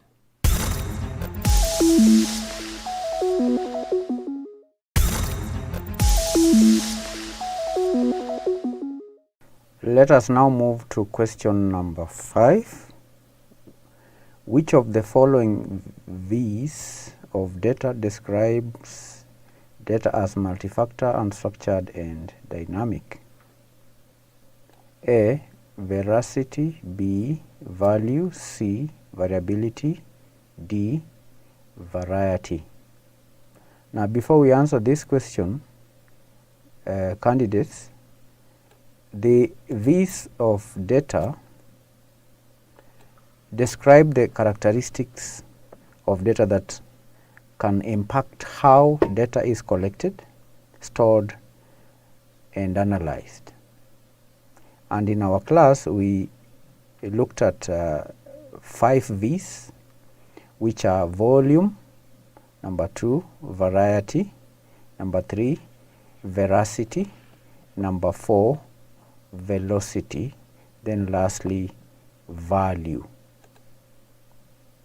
Now, the base of big data is volume. Volume refers to the amount of data that exists, and it is like the base of big data, as it is the initial size and amount of data that is collected, so that if the volume of data is large enough, it can be considered big data. And what is considered to be big data is relative, though it may change depending on the available computing power that is in the market. So the first V or characteristic of data is a volume. Then the second one is variety. In this question here we had variety. There is no volume. Variety refers to the different types of data that may be collected and stored, including data that is structured, such as data that is presented in a table, that is presented in a spreadsheet. Data can also be unstructured, such as text documents or emails. Data can be semi-structured, such as data with some structure but also containing unstructured elements. So that's variety. Then there is veracity, which refers to the quality of the quality of data, or accuracy of data, or reliability of data. It refers to the quality and accuracy of data, because gathered data could have missing pieces. It may be inaccurate or may not be able to provide real valuable insight. So veracity overall refers to the level of trust there is in the collected data. And I've said data sometimes can be messy, and if data is messy, then such data becomes difficult to use. Another V is velocity. Velocity, as the name suggests, refers to how quickly data is generated and how quickly that data moves. And that is an important aspect for companies that need their data to flow quickly. So it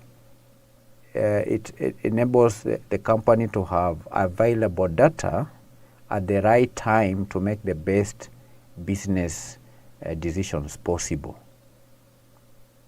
And we may have organizations that use big data in large or continuous flow,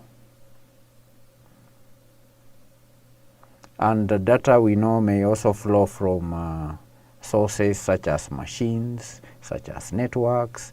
Data can flow from smartphones, from social media, and so on.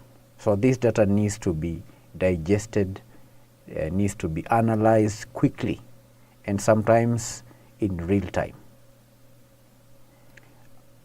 Then we have value. In this question we have value. Value is another V. Value refers to the usefulness or importance of data, the utility of data, importance of data, the usefulness of data. So those are 5 V's of data: volume, variety, veracity, velocity, and value. The question here reads, which of the following V's of data describes data as multi-factor, unstructured, and dynamic? And following my comments on the V's of big data, obviously the V that describes data as multi-factor, unstructured, and dynamic is variety. Variety is the answer. We say that variety refers to the different types of data that may be collected and stored. It can be structured data, unstructured data, and so on. So the answer here is variety.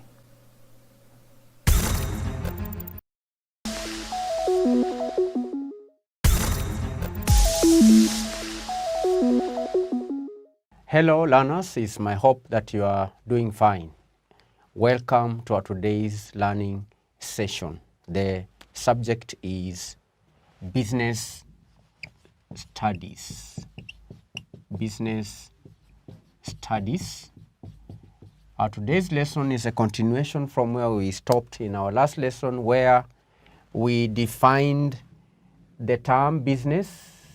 We went ahead to define business studies. We also gave definition to other terms that are related to business studies, like goods, services, profit, production, distribution, and consumption. In our today's lesson, we will discuss the various disciplines that can be studied under business studies. That is, we are going to discuss, this is business studies. We are going to discuss the various topics. We know that business studies learners covers topics from various disciplines, and these disciplines include, there are various disciplines. Number one, economics.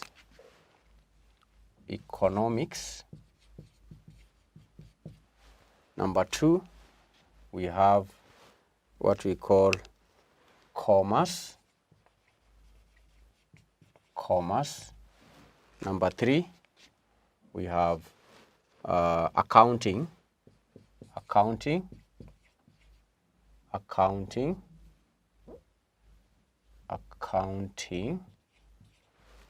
Number four, we have office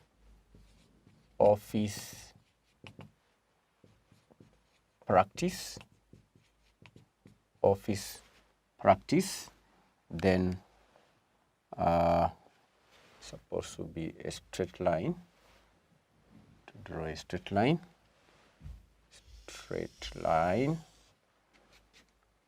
Lastly, we have entrepreneurship.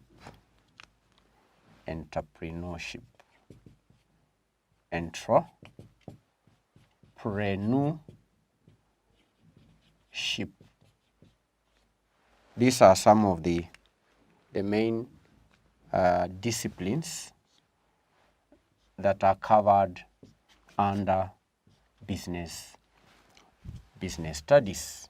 Economics, number one. Number two, commerce. Number three, accounting.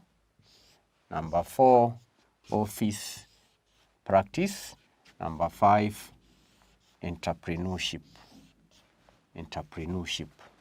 So today we want to discuss briefly, and we define what economics is. We'll learn the meaning of commerce, accounting, office practice, and entrepreneurship. Now, beginning with economics. What is economics? Now, learners, economics is the study of how human beings strive to satisfy their endless wants using the available scarce resources.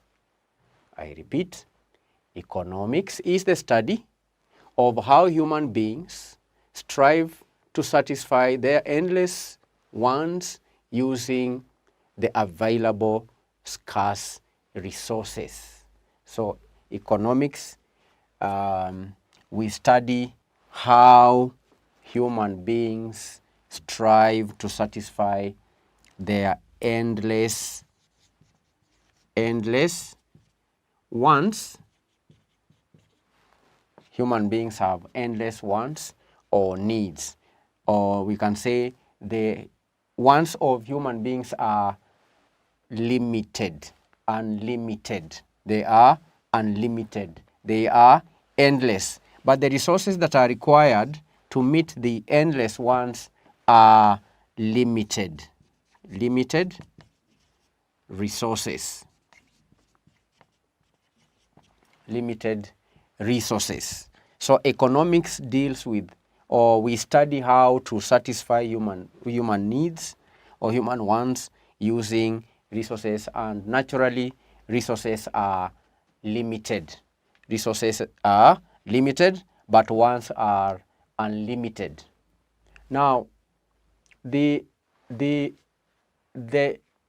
desires that people strive to satisfy by using goods or services are referred to as human wants. Are referred to as human wants. These are the desires that we strive to satisfy using consumption of goods and services. They are known as human wants. And naturally, we said human wants are unlimited. Okay, they are endless. They are endless. But the resources, on the other hand, are just things, okay, that are required in order to satisfy human wants. And these resources, I've said, are limited. So economics, or limited, or we can say scarce in supply. So economics is the study of how human beings satisfy the endless wants using the limited resources. Limited resources. How about commerce? What's the meaning of commerce? Learners, commerce is the study of trade and the aids to trade. It's a study of trade and aids to trade. It's a study of, it's just simple, trade and aids to trade. It's the study of trade and aids to trade. But what is the meaning of trade? Trade refers to the exchange of goods and services. Okay, when you exchange goods and services, we say you are engaged in trading. Okay, trading, the exchange of goods and services. When you go to the shop and you buy a commodity, you see that is an exchange. Okay, it's an exchange of goods, and that is trade. There also could be an exchange of service. When you go to the doctor and the doctor treats you, then we say you are trading, but now you are receiving a service as opposed to the goods that you may receive in a shop. So trade refers to, this trade refers to the exchange of goods and services, okay, for other goods and services. Okay, it is the exchange of goods, okay, exchange of goods and services for other goods or services, okay, or for money. You can trade goods for goods, or you can trade goods for money. Do you understand? You can, if I have a pen, okay, I have a pen which you need, and you have earphones which I need. We can exchange. I can give you the pen that you need, and you give me the earphones that I need. So that is the exchange of goods for goods. But you can exchange goods, okay? But in exchange, other than getting goods, you get money. So that is trade.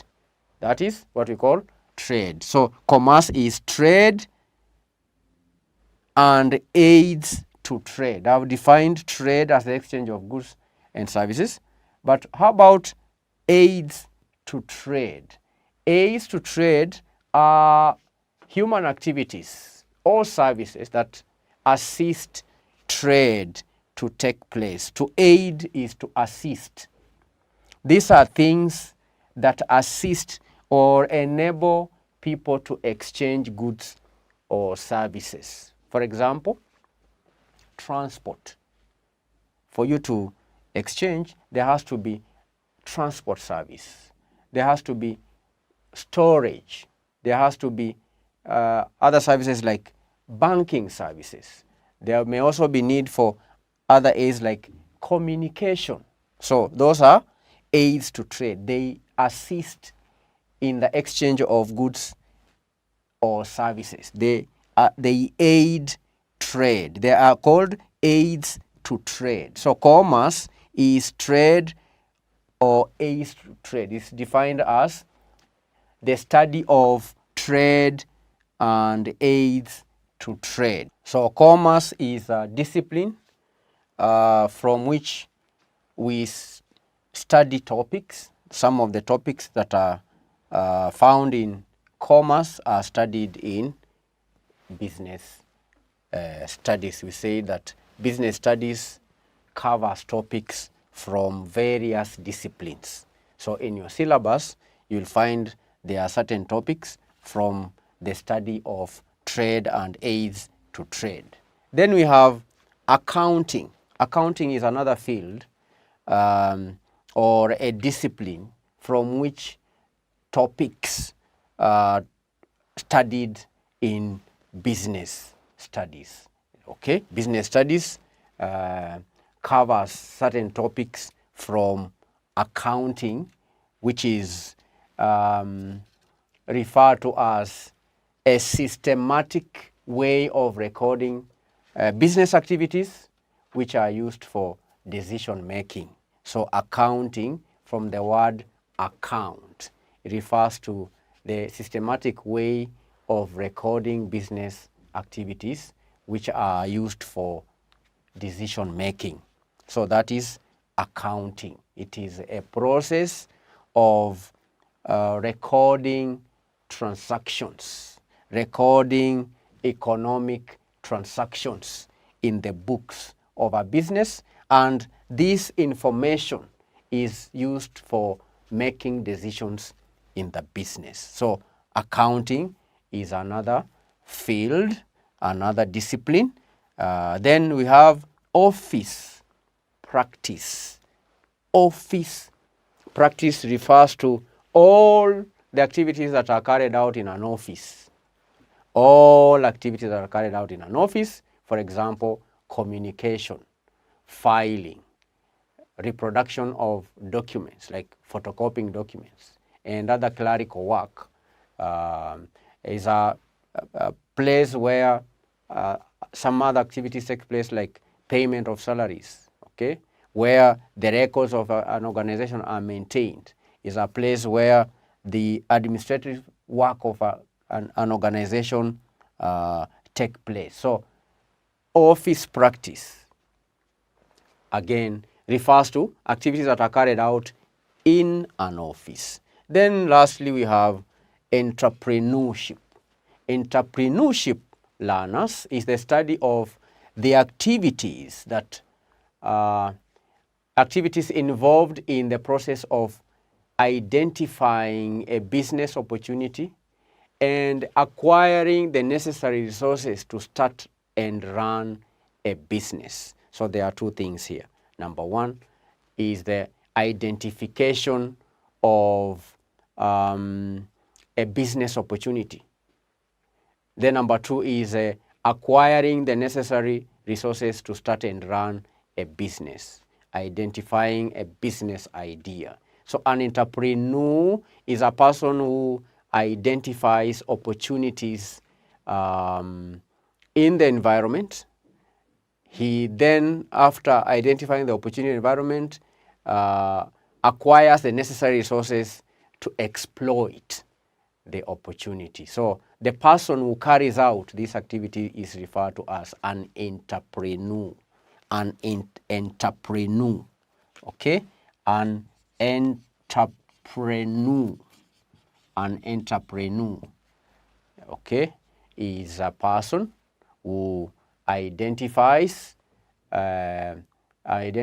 business opportunities or ideas and then acquires the necessary resources to exploit the opportunity. So this again is a field in business where we get certain topics that we learn in business studies. So candidates, these are some of the branches. These are the branches of business studies. Number 1, economics. Number 2, commerce. Number 3, accounting. Number 4, office practice. Number 5, entrepreneurship.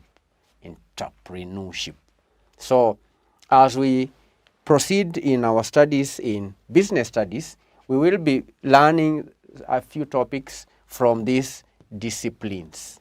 Okay, we will be learning some topics from the study of economics. We will have some topics from the field of commerce, from the field of accounting, from the field of office practice, and the field of entrepreneurship. So that's it for today, learners. That effectively marks the end of our today's lesson, where we have discussed the various fields, the various disciplines from which business study borrows certain knowledge. Okay, we have looked at 4 or 5, 1, 2, 3, 4, 5. We have said when I began that business studies covers topics from various disciplines, and these are the disciplines: economics number 1, commerce number 2, accounting number 3, office practice number 4, and entrepreneurship number 5. Entrepreneurship number 5. So before we close the lesson, I'm going to give you assignment. This is your assignment.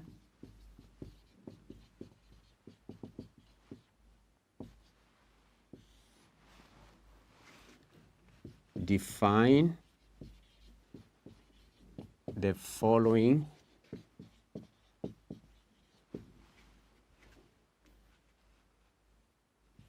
disciplines or fields of business. 1 is economics. 2, we have commerce. Commerce, define commerce. 3, define accounting. 4, office practice. Then 5, entrepreneurship. Entrepreneurship. Define the following terms or disciplines or fields of business.